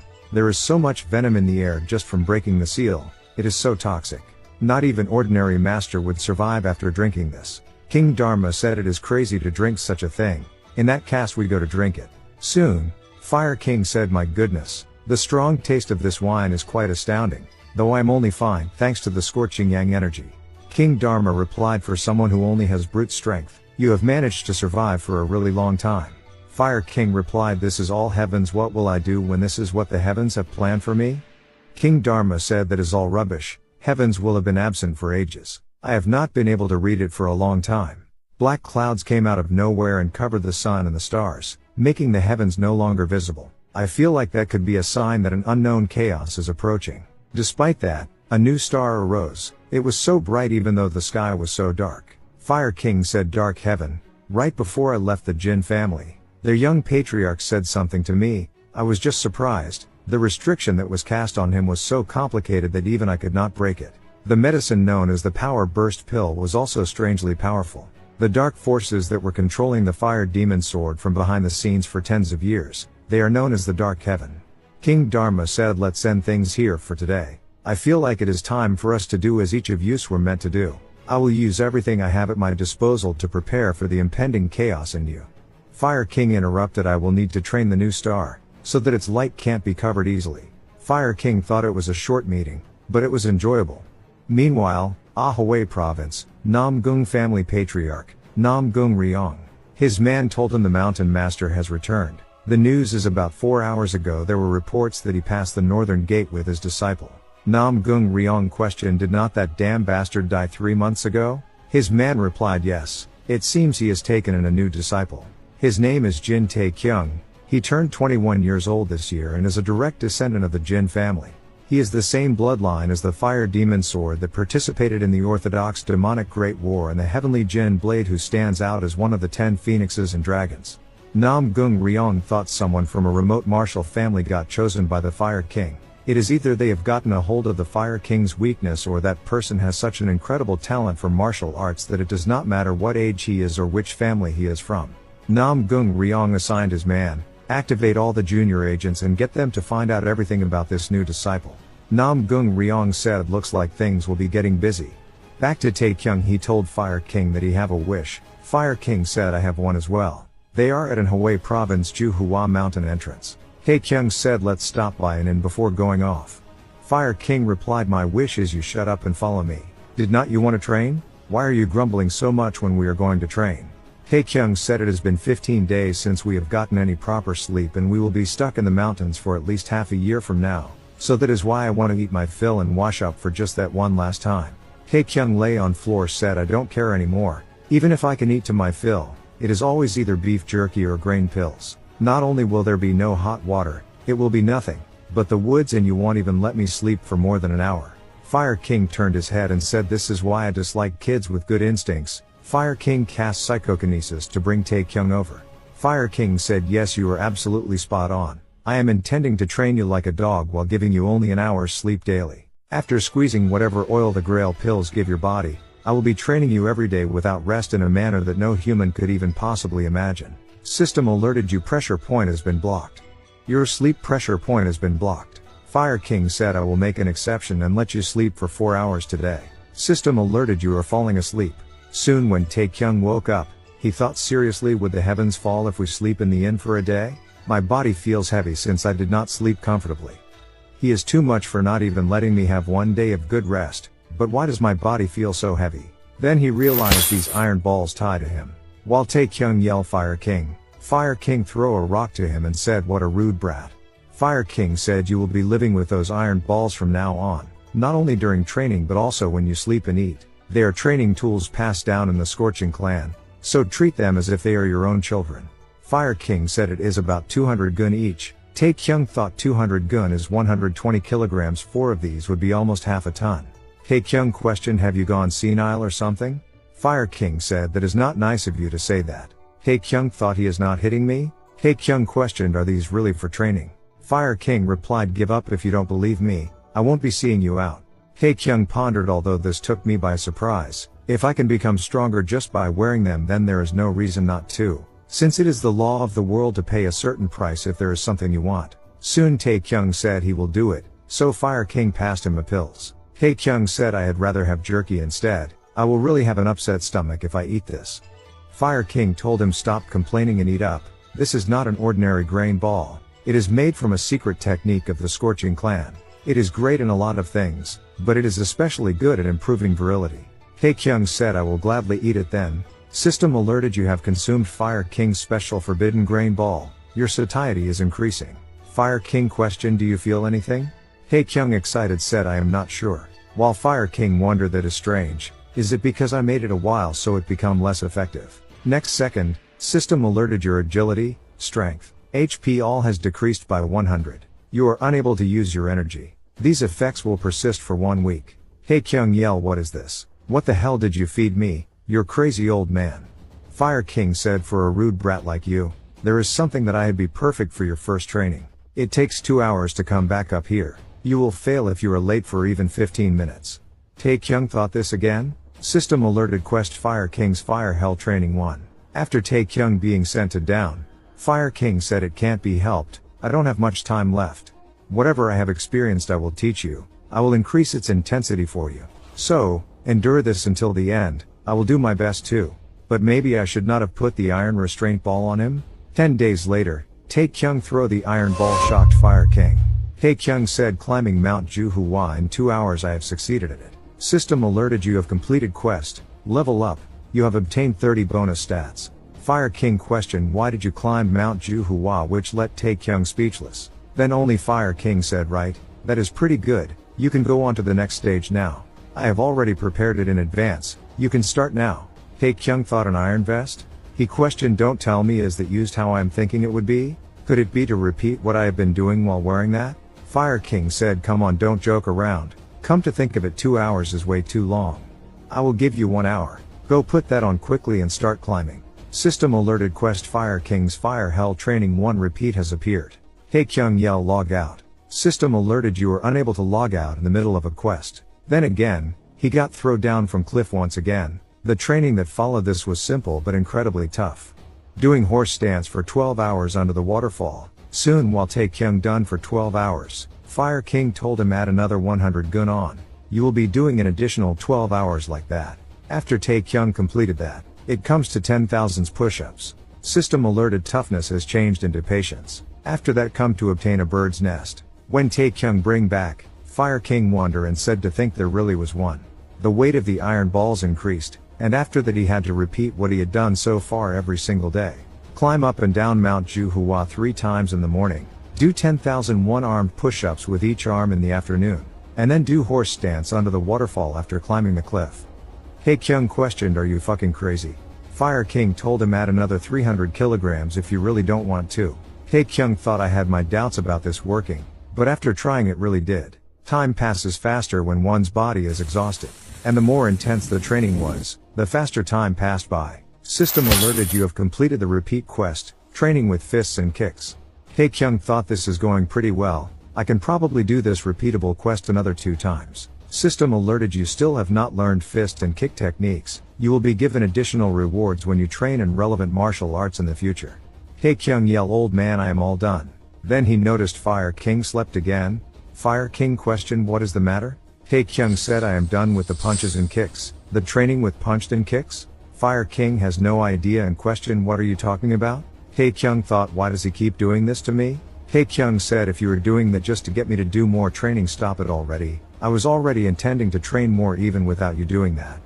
Fire King replied, what kind of nonsense are you saying now? I've been watching you with my eyes wide open.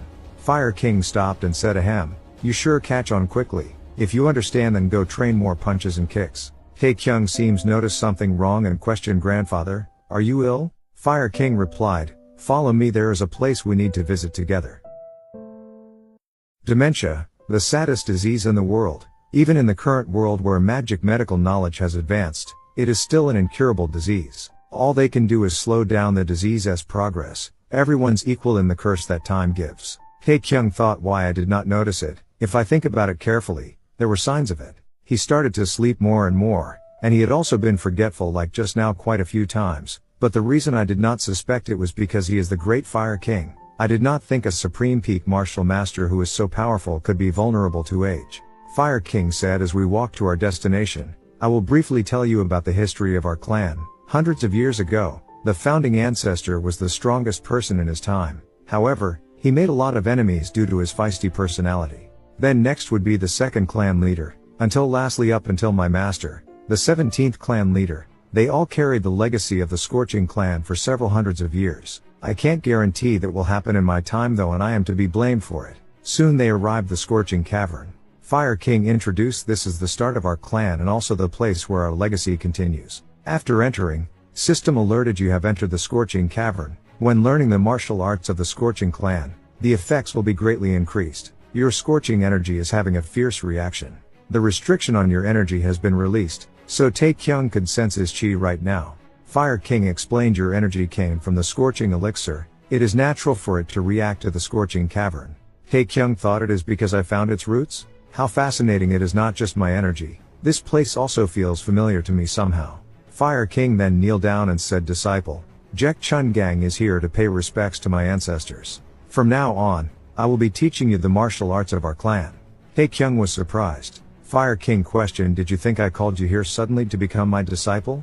Tae-Kyung replied, honestly, I thought so. Fire King stated, a master and disciple's relationship is made just based on necessity or coercion. Moreover, I am sick because of my old age. If I confuse the steps of my internal energy circulation technique or get it wrong, you will cross a river that you can't return from. Will you learn martial arts from someone like me? I know it will be hard for you to make a decision since it is life and death. I will say this again. Tae-Kyung interrupted and said, I will do it. I believe you. That is enough for me. Fire King laughed and said, you are just like me in that aspect. We will start right away, so get into the lotus sitting position and close your eyes. System alerted, the successor of the Scorching Flames has appeared. Tae-Kyung thought, grandfather trusts in me and chose me, and he is passing everything from Scorching Clan to me. I did not think this moment would come so soon. Fire King said, from now on, you need to circulate your energy according to the steps I tell you. Suddenly, Fire King questioned, how did your training with punches and kicks go? Tae-Kyung was shocked and questioned, what? Fire King watching around and wonder, what the hell? This place is the Scorching Cavern. Tae-Kyung wonder, ah fuck, his dementia, should I just forget about learning his martial arts? Time passed. Why Kyung is painting. Why Peng came back. Why Kyung said, it has been long time. You have had a really hard time.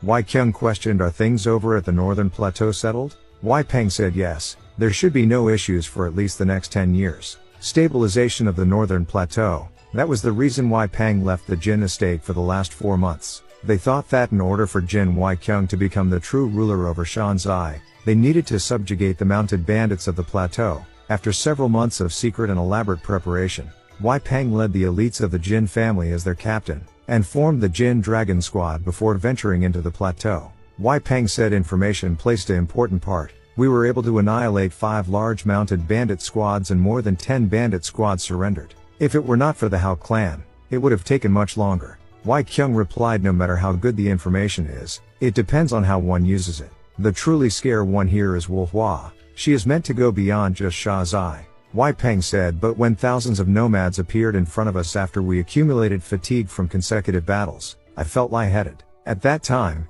that is when the incident that I mentioned in the report that I sent to you had happened. Temur and Chingan, they called themselves Khan. Wai Peng continued, the rumors seem to have already spread to the plateau and they know the relationship between Third Young Master and Fire King. He used basic Korean to tell us that he does not want to fight us. They even handed over a slew of treasures and furs so that we could get along well going forward. Wai Kyung stated, that is what I am curious about. It not it weird that they stood down just because of the Fire King? Wei Peng replied that it bothered me too, but I was convinced they were sincere after they beat up the mounted bandits that were captured as prisoners. There were some bandits that were taught a severe lesson last winter. They were known as Black Death and Human Butcher. They were very notorious bandit chiefs in the plateau, but both were killed by Fire King with a single palm strike. Both Temer and Qing Zhen were there when it happened. Wei Kyung continued said about Star Cloud Escort Agency, the matter was resolved. Wu Huang Tae, who was the escort chief of that agency, bought off government officials and stole military supplies that were exposed, forcing them to flee with just pennies. It is now the Jin family escort agency. They are currently traveling past Songshan into Hefei. Shaolin and Namgung. They are both pretty big, so I was going to be satisfied with just being able to talk about trading with them, but they actually suggested trading first. There were no reasons to reject them since the conditions were good. Wei Peng replied to Sir Jek's presence alone has helped us greatly. Wei Kyung questioned about the interim Jin Dragon Squad vice captain. This is his first mission, right? What do you think about him after observing him from the sidelines? Wei Peng replied to the Mu Jin, if I teach him personally, then he learns rather quickly. For someone who came in with connections, he is pretty decent, except for the fact that he blabbers incessantly. Wei Peng looks at the paintwork done by Wei Kyung. Wei Kyung replied it is not complete yet, but I have decided what its title will be. The Entrance of the Hidden Dragon. Mount Guhua has always been a mountain famous for its spiritual energy. The whole mountain is filled with good energy, and so mountain ginseng, tuber fleece flower and tonic herbs would naturally grow there. It is basically a gold mine for herb gatherers. A man is finding tonic herbs here, but he have not seen even one for days. Then the smoke in front let him wonder. There is a rumor that evil spirit that lives on top and would burn anyone alive if they go up. Suddenly, someone stared at him. The man quickly said, please spare my life. Tae-Kyung questioned grandfather, you said there are not any good herbs around this, or right? Fire King replied, are you an herb gatherer? You have come to the wrong place. Don't waste your time anymore and go back. The man thought Fire King is a divine spirit. Tae-Kyung laughed and said, was not it about 3 months ago? Think you were about to become a spirit after forgetting what to do next while performing energy circulation. Fire King kicked Tae-Kyung, which let the man thought the divine spirit defeated the evil spirit. Fire King said, divine spirit my ass. I have already gathered all the tonic herbs on Mount Guhua, so there is no need to search for them anymore. It was pretty tiring plucking all of them. Then the man only realized they are martial artists. Before he leaving, Tae-Kyung passed him a ginseng. He told him, please use this to help with your travel expenses since you came a long way. Fire King said, that is not even much. Why would you give something like that? If you are going to give him something, give him a silver nyong instead. Tae-Kyung got what Fire King were talking about. Tae-Kyung yell, anyone want to buy mountain ginseng? Namgung Ryong said, I will buy it. The Namgung family, one of the 5 great families that rule over the world alongside the 10 great sects. They have more than 100 family members and thousands of members if they include the martial artists that they have under them. The ruler of Anhui a huge support of the Murim that lives up to their name. Because of that, they had been on bad terms with Fire King, who took on a murderer who killed numerous innocent people in Anhui as his disciple. Tae-Kyung questioned, it is the Heavenly Sword King, right? The person who came looking for you back then. Fire King replied, yes, he was the one who told me about the truth and did me a favor as well. I owe him a great debt. Tae-Kyung questioned what kind of person he is. Fire King replied, I have only met him twice, but he is truly a person obsessed with the sword. In any case, he is someone that is hard to understand. Because in return for sparing Jang Chun's life, he wanted to have a spar with me. Tae-Kyung wonder a horrifying serial murder occurred in Anhui, yet as the ruler of Anhui, he let that murderer go because he wanted to spar, truly an sword crazier person. Tae-Kyung questioned who won it. Fire King said the Heavenly Sword King into isolated training. It was just a small difference, however, that was already over 20 years ago. He must have gotten stronger. Although there was no guarantee I could win back then, it is even more so now. Tae-Kyung said, come on, there is no need to be too worried. We are not here to fight anyways. We were just invited to the birthday feast of the Sword King. Fire King said he is someone who is capable of changing the date of his birthday multiple times. From the moment that we arrived at Mount Guhua, he must have placed someone to monitor us and waited for the moment that we came down the mountain. I am guessing the only day that is important to him is the day that he dies, because he had no choice but to put down his sword at that time. Soon, a girl said the Patriarch has requested to meet with you, Sir Jin. When Tae-Kyung reached there, son of Namgung Ryong told Tae-Kyung, you must surrender all your weapons. Then he decided to cut of the iron balls. Tae-Kyung said, you will really die if you do that. Please stop. Until Nam Gung Ryong said forget it, let him in. Nam Gung Ryong apologized for his son's misbehavior. He is my only child, so I spoiled him quite a little and thus he is still lacking in a lot of areas. But he still managed to become the sword dragon among the 10 phoenixes and dragons at that young age. Tae-Kyung said my second brother is one of them too. Nam Gung Ryong then said I know. They had a big fight the moment my son entered the academy.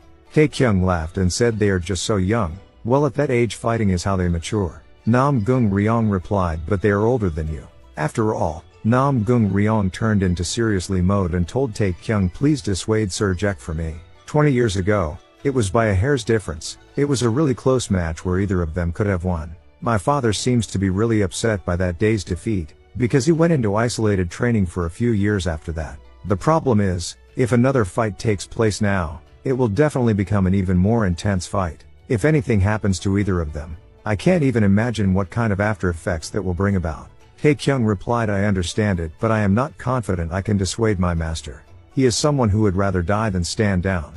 From following conversation, Tae-Kyung blamed Nam Gung Ryong should not bring them here then. But anyway, Tae-Kyung decided to try his best to dissuade. When he came out from there, Nam Gung Ryong's son yelled on Tae-Kyung, bastard, I heard it all from out here. How dare you speak to my father so rudely? Do you think the great Nam Gung family is a joke? Tae-Kyung replied I was not being rude. I treated him with respect like I had do with my master. Nam Gung Ryong's son was mad and about to draw his sword. Next moment, the sword hold back as Tae-Kyung leg pushed it. Tae-Kyung said that sword, if you keep pulling it out like that, you will live a short life. Nam Gung Ryong's son shocked and he thought how did this guy do that? Tae-Kyung questioned the girl, is there a mountain nearby with not many people? I was just thinking of catching a breather. Soon, Tae-Kyung reached the mountain and said you can come out now. Heavenly Sword King said not bad at all. After Tae-Kyung great with respects, Heavenly Sword King questioned what is his purpose. Tae-Kyung kneeled down and pleased him to reconsider the duel with Fire King. Heavenly Sword King questioned why? Tae-Kyung replied I cannot tell you the reason. Then Heavenly Sword King released Chi and warned him to say. Tae-Kyung replied I am sorry, but I cannot tell you the reason. No matter how Heavenly Sword King give pressure to Tae-Kyung even warned him this is your last chance, tell me now. Tae-Kyung replied I cannot. Heavenly Sword King told Tae-Kyung get up. He said I have waited to duel again for 20 long years. Tae-Kyung said I cannot tell you the reason in detail, but master is not in a good physical condition right now. You did not wait 2 decades for an easy, unfair victory, did you? Heavenly Sword King laughed and said Grand Patriarch Jex raised you well but you look like you will die young. You need at least the minimum of manners in order to survive 10 the Murim. 3 moves, if you endure 3 of my moves, then I will grant you your request. System alerted 3 move murder. Tae-Kyung accepted. Heavenly Sword King said you are just displaying bravado, that will be your undoing. Tae-Kyung replied it might not, but can I get rid of these beforehand? Heavenly Sword King said Emperor Sword Form 6th form, Imperial Wind Sweeping Technique. Can you withstand this? Back to Fire King, he told Tae-Kyung to come in. Tae-Kyung questioned I thought you were meditating. Fire King said how can I even focus when someone is loitering outside the door, pacing around? Tae-Kyung said that is true, I should have just come in and watched you do the Olympics. Fire King replied this is not Olympics or whatever you just said, but the 5 chi harmonization. Tae-Kyung told Fire King apparently the banquet was cancelled, the Heavenly Sword King is cancelling it. Apparently he had some kind of epiphany or something, anyway it is cancelled. Fire King noticed Tae-Kyung handcuffs in his pants, then he said it is not good nor bad, the day was just pushed back. Tae-Kyung said but we stalled some time. Fire King replied do you think I was gonna lose? Tae-Kyung explained it is just that if you were to win, you would not really be winning considering the situation. Fire King thought he is right, if I take any internal injuries in a duel with him, the essence chi and spirit I had put in balance would fall apart. That bastard he has done something I did not even ask him to do. Then Fire King told him to get some travel money from Nam Gung Ryong. Heavenly Sword King thought that 1 move would be enough. I used only 2-star power at first to try to teach him a lesson, then I used 3-star and then 6-star however. Tae-Kyung said 3 moves. We are done right? Thanks for going easy on me. Heavenly Sword King said what great potential. He questioned Nam Gung Ryong did they leave? Nam Gung Ryong replied they left 10 hours ago, they are heading to Hanam. Apparently, they will be attending the Great Celestial Banquet in a month. Heavenly Sword King replied tell your son, to not get involved with the Great Celestial Banquet this year. Location, Hanam. Inside an inn, An old storyteller said the Great Celestial Banquet is also called the Festival of Victory. Old storyteller said, ask me anything if you are curious about, I will tell you what I know. Then two of audience bump in together, then they start to fight. Meanwhile at upstairs, two businessmen listen the sound from bottom and start discussing about that. When they turn their head back, they notice someone drinking their wine. The man said, I just want to try the famous wine, is there any problem? From conversation, two of them notice this guy is a martial artist, but they wonder this guy must come from useless sect. So, they decided to reveal their identity to warn him to leave. They are from Golden Frog Merchant Union. It is one of the top 3 merchant unions of the Zhejiang province. They have come a long way to distribute products necessary for the Great Celestial Banquet. They have even brought 100 merchant union warriors with them. They are heading this way right now. They wonder this martial artist guy better screw off before he get his ass beat. The martial artist then said, is not the on that captured hundreds of mountain bandits. From following conversation, businessmen explain while they on their way to Hanam, they saw a group of bandits with broken legs struggling. While they found their leader of Crimson Slaughter, it already become a corpse without a head. So Golden Frog Merchant then tied all of them and handed them over to the government. Businessmen continue, there are a lot of rumors going around. The leader of bandit who peak level martial artist got killed with just one attack. Someone said that the guy who killed them is with a bunch of metal weights hanging of him. Then the martial artist noticed and said he probably looked like a beggar and with a mess for hair. Then the martial artist left and said, thanks for the win. While two businessmen wonder should they pay for him. Another old man said, I will pay for the food with that and get me a quiet room. He told two of them, let's have a talk about that man that just left. Back to a moment earlier, Fire King told Tae-Kyung, I am gonna go to the Shaolin Temple. Tae-Kyung agreed and said, we can take a hot bath there and eat wild green bibimbap. We did not get to eat last time. Fire King told him, I'm going alone. A year ago, thanks to you blabbering about going to the Great Celestial Banquet, I had to go through all kinds of hardship. The selection match is in Kafing anyway, so let's not see each other until then and give me the travel money you received from the Namgung clan. Tae-Kyung questioned, why did you need it? Fire King give him a punch, said, I need to upkeep my reputation as the Fire King. Should I go there looking like a homeless man? By the way, I am gonna kill you if you come to the Shaolin Temple, do you understand? Then Tae-Kyung went to find room to stay, but end up the staff tell him there are not any rooms available. Even Tae-Kyung took out money from his underwear, the staff still telling him not available. While Tae-Kyung wonder, I know there are a lot of people because of the Great Celestial Banquet, but how could there be no rooms available in such a big place? Do I have to wash myself in a stream nearby? Suddenly someone yell, you with the metal weights, please wait. The martial artist just now said, you know what they say about fate, let's be friend. Tae-Kyung wonder who is this ultra extrovert. He is a peak level martial artist. He looks like he is in his 20s, quite impressive. But he looks ordinary, is it because I'm always surrounded by peak level monsters? Tae-Kyung said, anyway, I don't have anything to do with you, so just go your own way. The martial artist said, don't be so cold to your friend. Tae-Kyung questioned, then can I talk casually to you? Martial artist excited said, ho ho, of course. Next second, Tae-Kyung said, then fuck off bastard. The martial artist spaced out for a second, then he said, I have never heard such aggressive words before. Alright, that is what being friends is like. The martial artist said, I heard you killed the Crimson Slaughter axe in one attack. Tae-Kyung curious and asked how you knew that. The martial artist explained he heard from the merchants of the Golden Frog. The remaining bandits said that it was someone with metal weights that did it. Then I saw you walking by, I was interested, so I followed you. The martial artist questioned once again, about Tae-Kyung name. Tae-Kyung replied this time, the martial artist named Zhang Richu from Yunnan. Zhang Richu said, I can't say what sect I am from due to some circumstances, but I am sure you have heard of the nickname Ever Victorious Sword. Tae-Kyung said, sorry but no. Zhang Richu then laughed, of course, because I just came up with a nickname.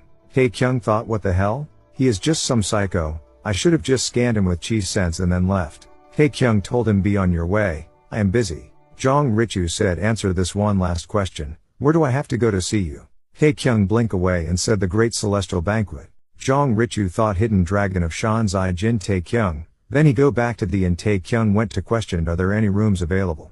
Staff replied, of course, there are many. Soon, Tae-Kyung went to Hyuk family draper's shop. The staff quickly chase him out. She said, you should have some shame if you are gonna beg for money, get out now. Tae-Kyung said, I have money, so stop threatening me like a beggar. The staff replied, what are you gonna buy with just 1 silver nyong? She points on the war. The minimum of martial artist clothing is for 2 silver nyong, as they only sell the highest quality. Other customer laughed on Tae-Kyung that he must be a beggar, so caused him mad. The staff ring the bell and call for helpers. Tae-Kyung said, alright, I am gonna be the most annoying customer you have ever seen. Let me talk to the owner. A warrior said to Tae-Kyung, you must be out of your mind. You must have learned martial arts, but get out of here unless you want to see blood. Tae-Kyung said, hey, can I ask one thing? The warrior replied, sure, it will be your last words. Tae-Kyung said, you are Hyuk Mu-jin, right? Then Mu-jin realized it is squad leader. Tae-Kyung yelled, I will give you 3 seconds, head to the ground. Soon Tae-Kyung said, you must have had it good while I was gone. You are looking real bright and healthy. Mu-jin thought, damn it, where things went wrong. The young master coming along on the trip to Hanam? Or watching over the Hyuk family shop's Hanam branch because father asked me to? Soon, when they arrived in Kyung was right there. Tae-Kyung thought, there are people you can recognize even if it has been 10 years instead of 1, no matter how messy they may look, or how much they have changed. That is what it is like to be related to brothers. Next second, Kyung questioned, are you from the beggars sect? At that moment, Tae-Kyung thought, brothers my ass. Kyung said, I recognized you at first glance. You really thought did not I recognize you? Tae-Kyung replied, are you kidding me? You even asked me what role I have in the beggars sect. Kyung look on Mu-jin said, did not I say to you earlier with frequency whispering technique, that I had pretend to not recognize him so to play along? Mu-jin questioned, young leader, why are you stepping on me? Tae-Kyung thought, they are both still the same. I wonder how the others are doing. From following conversation, Chung Pung went missing. He left not long after he went Manhwa sect. He ran off. The elder from the Manhwa sect came Jin family himself asking them to contact him if they were to ever see Chung Pung. Kyung can understand why, since the strongest of the sect and then the grandson disappeared one after the other. But it sounded rather familiar. Tae-Kyung wondered the sword saint and Chung Pung could be related, they act the same. Kyung said, our own patriarch is missing, so we agreed to help each other out. Mu-kyung currently is still training in isolation. Kyung went to ask him before he left. Mu-kyung said he was not going to leave until if he were to attend the great celestial banquet, he could become famous with just the skills he has right now. While others are reaching for the fruit, he is trying to take over the entire tree instead. Tae-Kyung said, that is a bit disappointing. I was looking forward to the 3 of us getting together. Kyung said, I will have to replace that disappointment with joy. He told Mu-jin, take out that. 2 weeks ago, Elder Tae-bo handed this to me and said he finally understands how Gon Jang and Mo Yi felt. Back to Tae-Kyung memory. Fire King questioned, what are you groaning for? You sound like a dog that needs to shit. Tae-Kyung replied, it is nothing much. I have already reached the 3rd mastery in Scorching Sun Divine Arts, but I was wondering if I should do 1 more year in isolated training. Then he noticed Fire King looking at him strangely. Fire King said, the first was just amazed by how stupid you are. Fire King said he is 101 years old. After all those decades, I am still at 8th mastery, and what were you saying? Tae-Kyung replied, I thought you already reached complete mastery long ago. Fire King pointed out that, do you really think that divine arts are called that for no reason? You may be quick to learn, and the Scorching clan may be the best place to learn their divine arts, but there is a limit. 5th mastery is the limit for the Scorching Sun divine arts. Tae-Kyung questioned, then how about after that? Fire King continued, martial arts is like a weapon and needs to be regularly sharpened and cleaned. The answer is to reach awakening through deep consideration and experience. Tae-Kyung said, then I guess I will only learn up to 5th mastery in the time I have left. Fire King yelled, you are so damn greedy. Reaching 3rd mastery within half a year is amazing enough. You need to stop with your nonsense just because you have a divine martial physique. Fire King then said, 2 years at the least you will reach, even if you have divine martial physique. But don't be disappointed, it took me 5 years to reach 5th mastery. Half a year later, Fire King said, this is not possible, this can't be. Tae-Kyung replied, but it is. Fire King yelled, you bastard, I was considered a genius too, this is not possible. How can I lose to someone like you? System alerted, you have completed Chi regulation. Scorching Sun Divine Arts has reached 6th mastery. All the martial arts of the Scorching clan have become stronger and more precise. Tae-Kyung said, finally 6th mastery, this is only the beginning. Tae-Kyung recalled back earlier, Kyung told him everyone will have their sis on you at the Great Celestial. It is a sin for the hidden dragon of Shanghai to appear in Zhongyuan like this. Mu-jin yelled, squad leader, it is time to leave. Tae-Kyung cut down all the metal chains and open inventory summon white flames. He told Mu-jin, take the chains, that chain is 10 millennia cold steel. Tae-Kyung said, it is time to go, the destination is Mount Song. That is where the great celestial banquet with all of Murim's attention will be held. The destination is Mount Song. That's where the Great Celestial Banquet, which has captured all of Murim's attention, will be held. Come to the Fire King's site. He questioned, do I really have to participate in this? King Dharma responded, I am about to meet Yama from the boredom too, so you keep your mouth shut. Fire King questioned, why? You are bored too. King Dharma explained, imagine how you would feel if you were bored but also had to deal with an old geezer with only a few days left to live, whining like a 7-year-old? Fire King replied, I would be annoyed. King Dharma said, exactly. I am already bored, but if you annoy me more, I might destroy whatever I am holding and go back home. Meanwhile, other people wondered if Fire King and King Dharma were truly living up to their reputation of being eccentric. They have not changed a bit. Fire King said, isn't he the patriarch of Namgung? Namgung Ryung replied, forgive me for the late greeting. The conversation between the two of you was so interesting. Fire King replied, it's okay. I didn't even get to see you last time because I had to leave so early. I apologize. So, is your son attending the Great Celestial Banquet this year? Namgung Ryung replied, unfortunately, not. While Fire King questioned, who is next to Namgung Ryung? The old man introduced himself, I am Gong Il Jung, the head of the Southern Edge sect. Fire King realized and said, so you are the Storm Sword Soup or something? Il Jung corrected him, it's Storm Sword Supreme. Fire King replied, not a big deal. Don't be so sensitive. So, I assume you have heard the story from your senior brother. Make sure he does not show up in front of me again. It wouldn't be a bad idea to imprison him for 20 years or so. Everyone thought, does he mean to say he will live for another 20 years? This tenacious old geezer, does he want to be immortal? It is about time you go, you old man. Let us breathe a bit. Suddenly, Thunderbolt Blade King opened the door and said, is the fox playing king in the absence of the tiger? Then he questioned Fire King, how have you been? Fire King said, you are still alive? Thunderbolt Blade King replied, I just saw my great-great-grandchild recently. I won't die until he gets married. Fire King pointed out, your great-great-grandchild? It sure is chaotic with your 10 kids. Fire King commented, why don't you change your nickname to celebrate your great-great-grandchild? Instead of Thunderbolt Blade King, you can be the Stamina Blade King.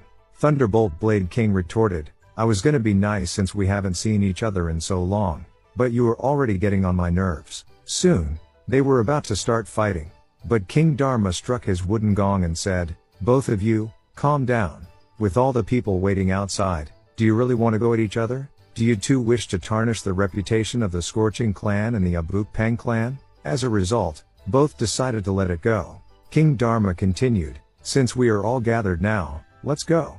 King Dharma added, I occasionally look up at the sky and have observed and studied the stars for many hours. The Great Celestial Banquet is a chance to shine as the greatest star in this event. Think brightly and act brightly. That's how you survive in the darkness.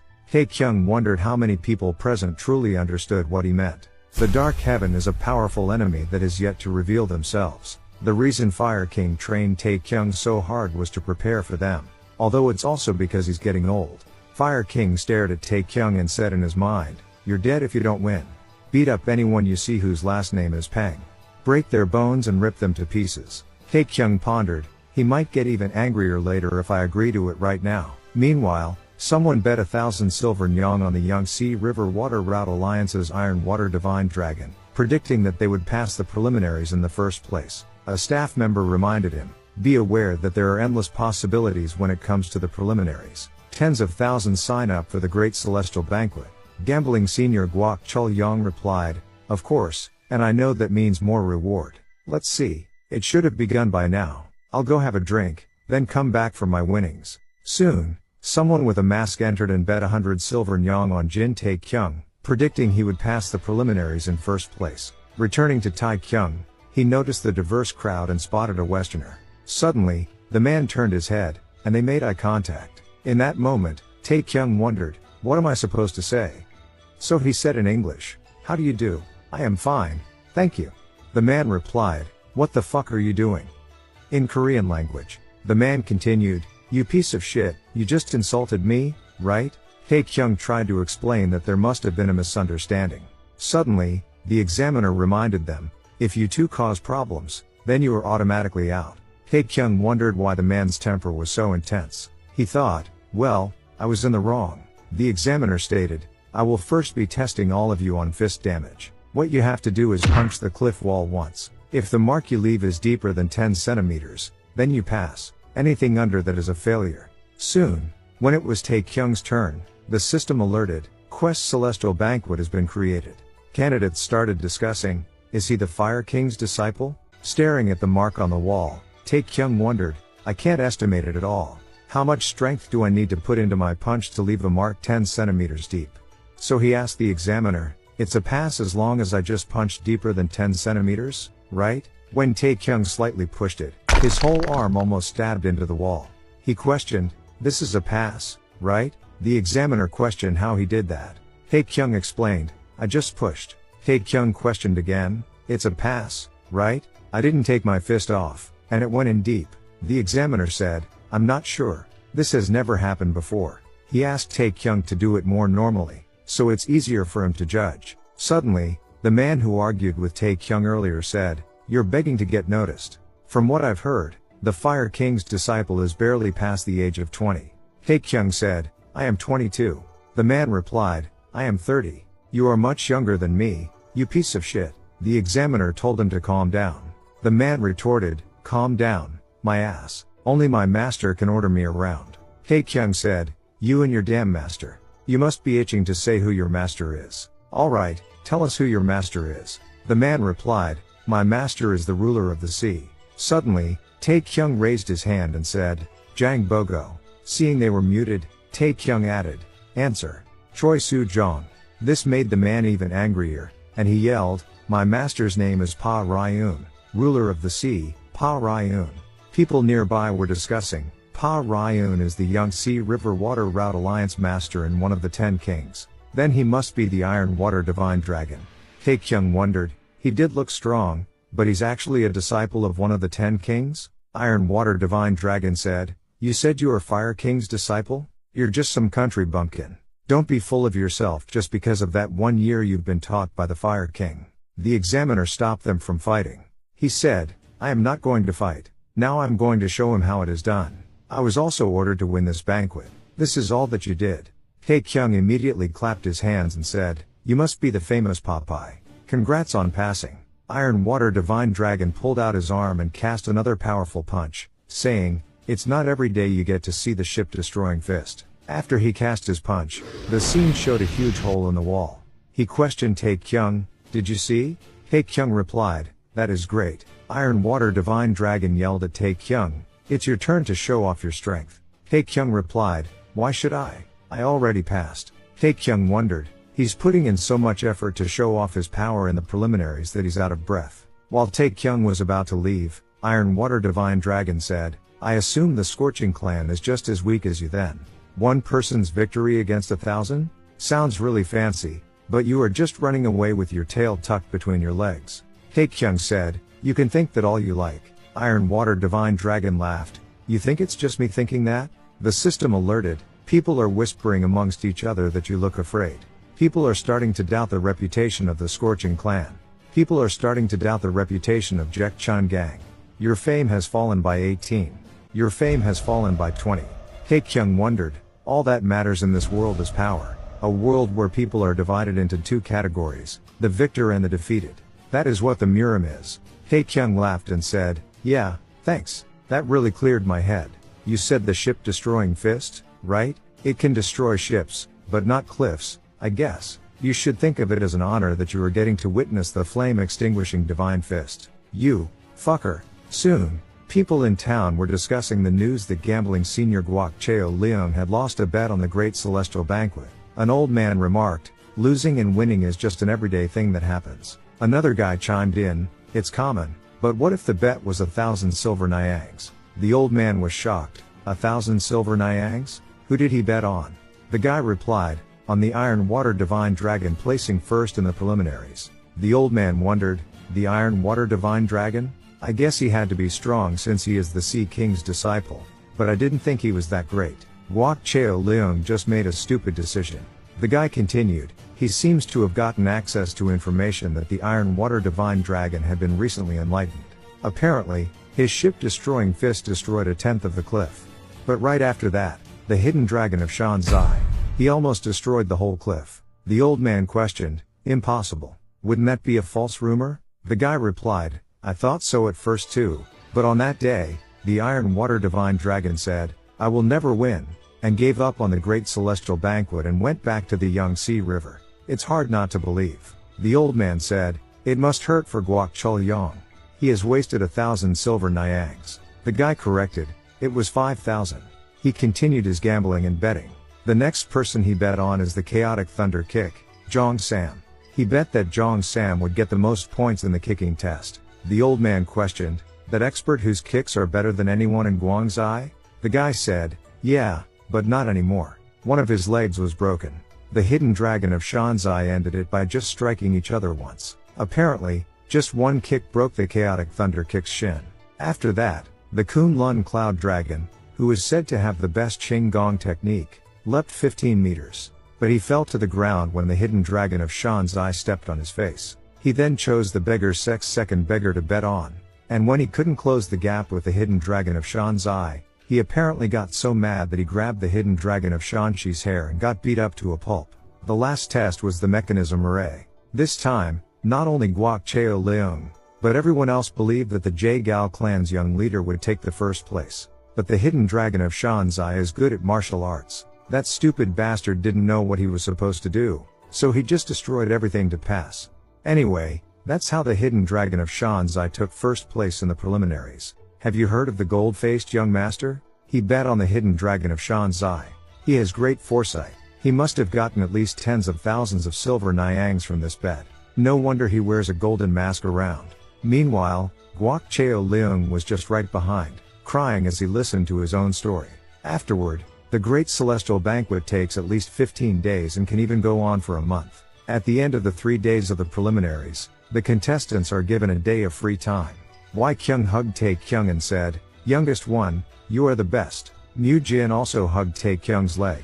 Tae-Kyung felt embarrassed and told them, stop it, everyone is staring. Mu Jin said, squad leader, first in the preliminaries is Jin family of Taiyuan's pride, Shanxi's light.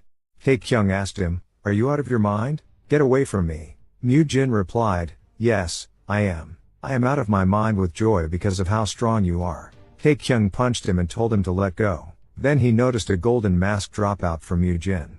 He wondered, what is this? What a weird taste. Why is he carrying this around? Suddenly, Tae-Kyung dashed to Fire King and said, I did great, right? Fire King replied, that was nothing. Anyone can do what you did. Don't be arrogant. Tae-Kyung replied, but people said it has never happened before in the Great Celestial Banquet history. Fire King stated, it's just the preliminaries. The world is big, and there are tons of experts. Tae-Kyung said, I raised the reputation of your honor and the Scorching Clan. Why don't you praise me at least once? Fire King turned away and said, you have got a long way to go. Wai Kyung told Tae-Kyung, don't mind him too much. He has already been bragging to everyone. Fire King reminded, don't be arrogant just because you defeated some nobodies. Brace your mind and body for the real part of the banquet. Tae-Kyung thought, he's right. That was just the preliminaries. I saw a few experts who did not show their true abilities. Who knows how many more are like that? The world is wide. He was right about that. Tae-Kyung yelled, I will keep it in mind, master. Soon, King Dharma questioned Fire King, when did you get here? Fire King said, I have been here for around a couple of hours. King Dharma said, did you meet your disciple that you are so proud of? Fire King replied, disciple, my ass. How many times do I have to tell you that he is not my disciple? King Dharma replied, oh, but you are proud of him. Fire King said, ahem, that much was to be expected.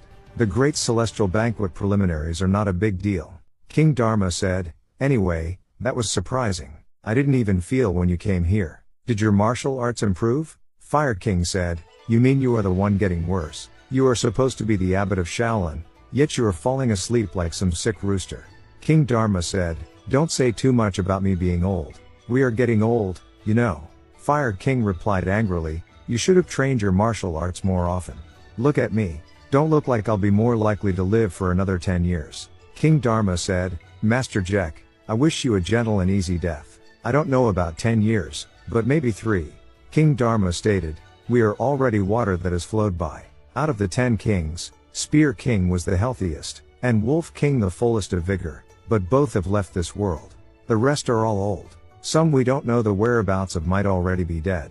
Fire King told him to stop with the emotional talk. What is with your pathetic attitude? King Dharma said, nameless. I left the green jade Riyi with that child last night. I am sure he will have grown into a fine vessel by the time he is done with his preparations in place at the Arhat cave. I have chosen someone to take my position until then too. Fire King was shocked. King Dharma said, I intend on stepping down from my position after this banquet. If the heavens permit it, I might live another year. But that will be my end. Fire King questioned, did a heavenly spirit say that? King Dharma never replied and told him, I need to rest. You should go now. Soon, candidates were discussing Tae-Kyung's improvement in a year of training, questioning if he had a divine martial physique or something. Tae-Kyung thought, damn, he's sharp. I'm actually a system physique, so I'm getting stronger the more I level up. Suddenly, someone said, Gangho has fallen. How did a violent and imprudent man like him get such power? Ah, dear heavens. Another two guys said, he deserves to be fed to the dogs with the suit. I wouldn't even be satisfied if he were locked up in the sewers for months. Tae-Kyung said, you three idiots. The first guy is Kunlun Cloud Dragon Baek-woo, the one who got his face stepped on by Tae-Kyung in the third round and fell.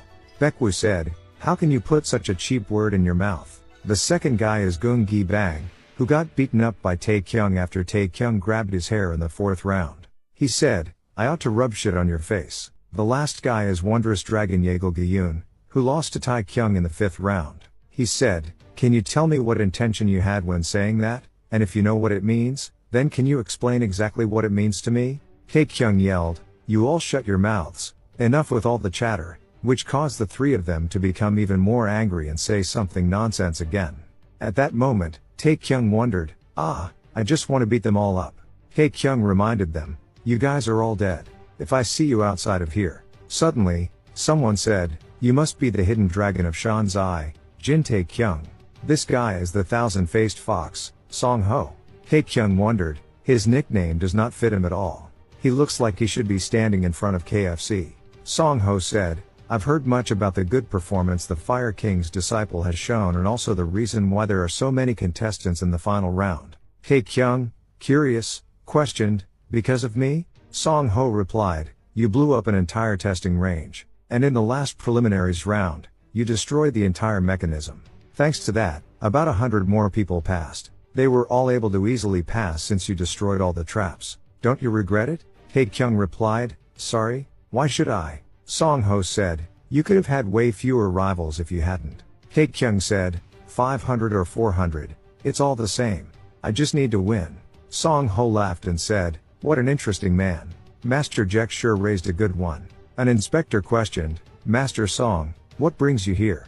Song Ho said, I wanted to see the ones who passed. They are the future pillars of society. I've seen them all. I'll go away now. Tae-Kyung was curious, what was he looking at? His eyes had a wholly different look for a second there. Jong Richu waved his hand and said, hey, buddy. Tae-Kyung immediately turned his head away and wondered, why is he here? Soon, the inspectors said, now all contestants, please follow the examiner's orders and get on the carriages. The final round will take place in Luoyang. It's not far off, so we'll be there shortly. As the scene turned to the carriage, Tae-Kyung expressed his dissatisfaction. Jong Richu said, it's been a while. How have you been? Tae-Kyung yelled, fuck off, don't talk to me. Baek-woo again commented, Tae-Kyung is so lowly. Tae-Kyung warned him, shut up, else I'll make cheese crust out of you with the divine palm of fire. Baek-woo got mad and said, you must be really arrogant just because you won against me, and he directed his anger towards Tae-Kyung.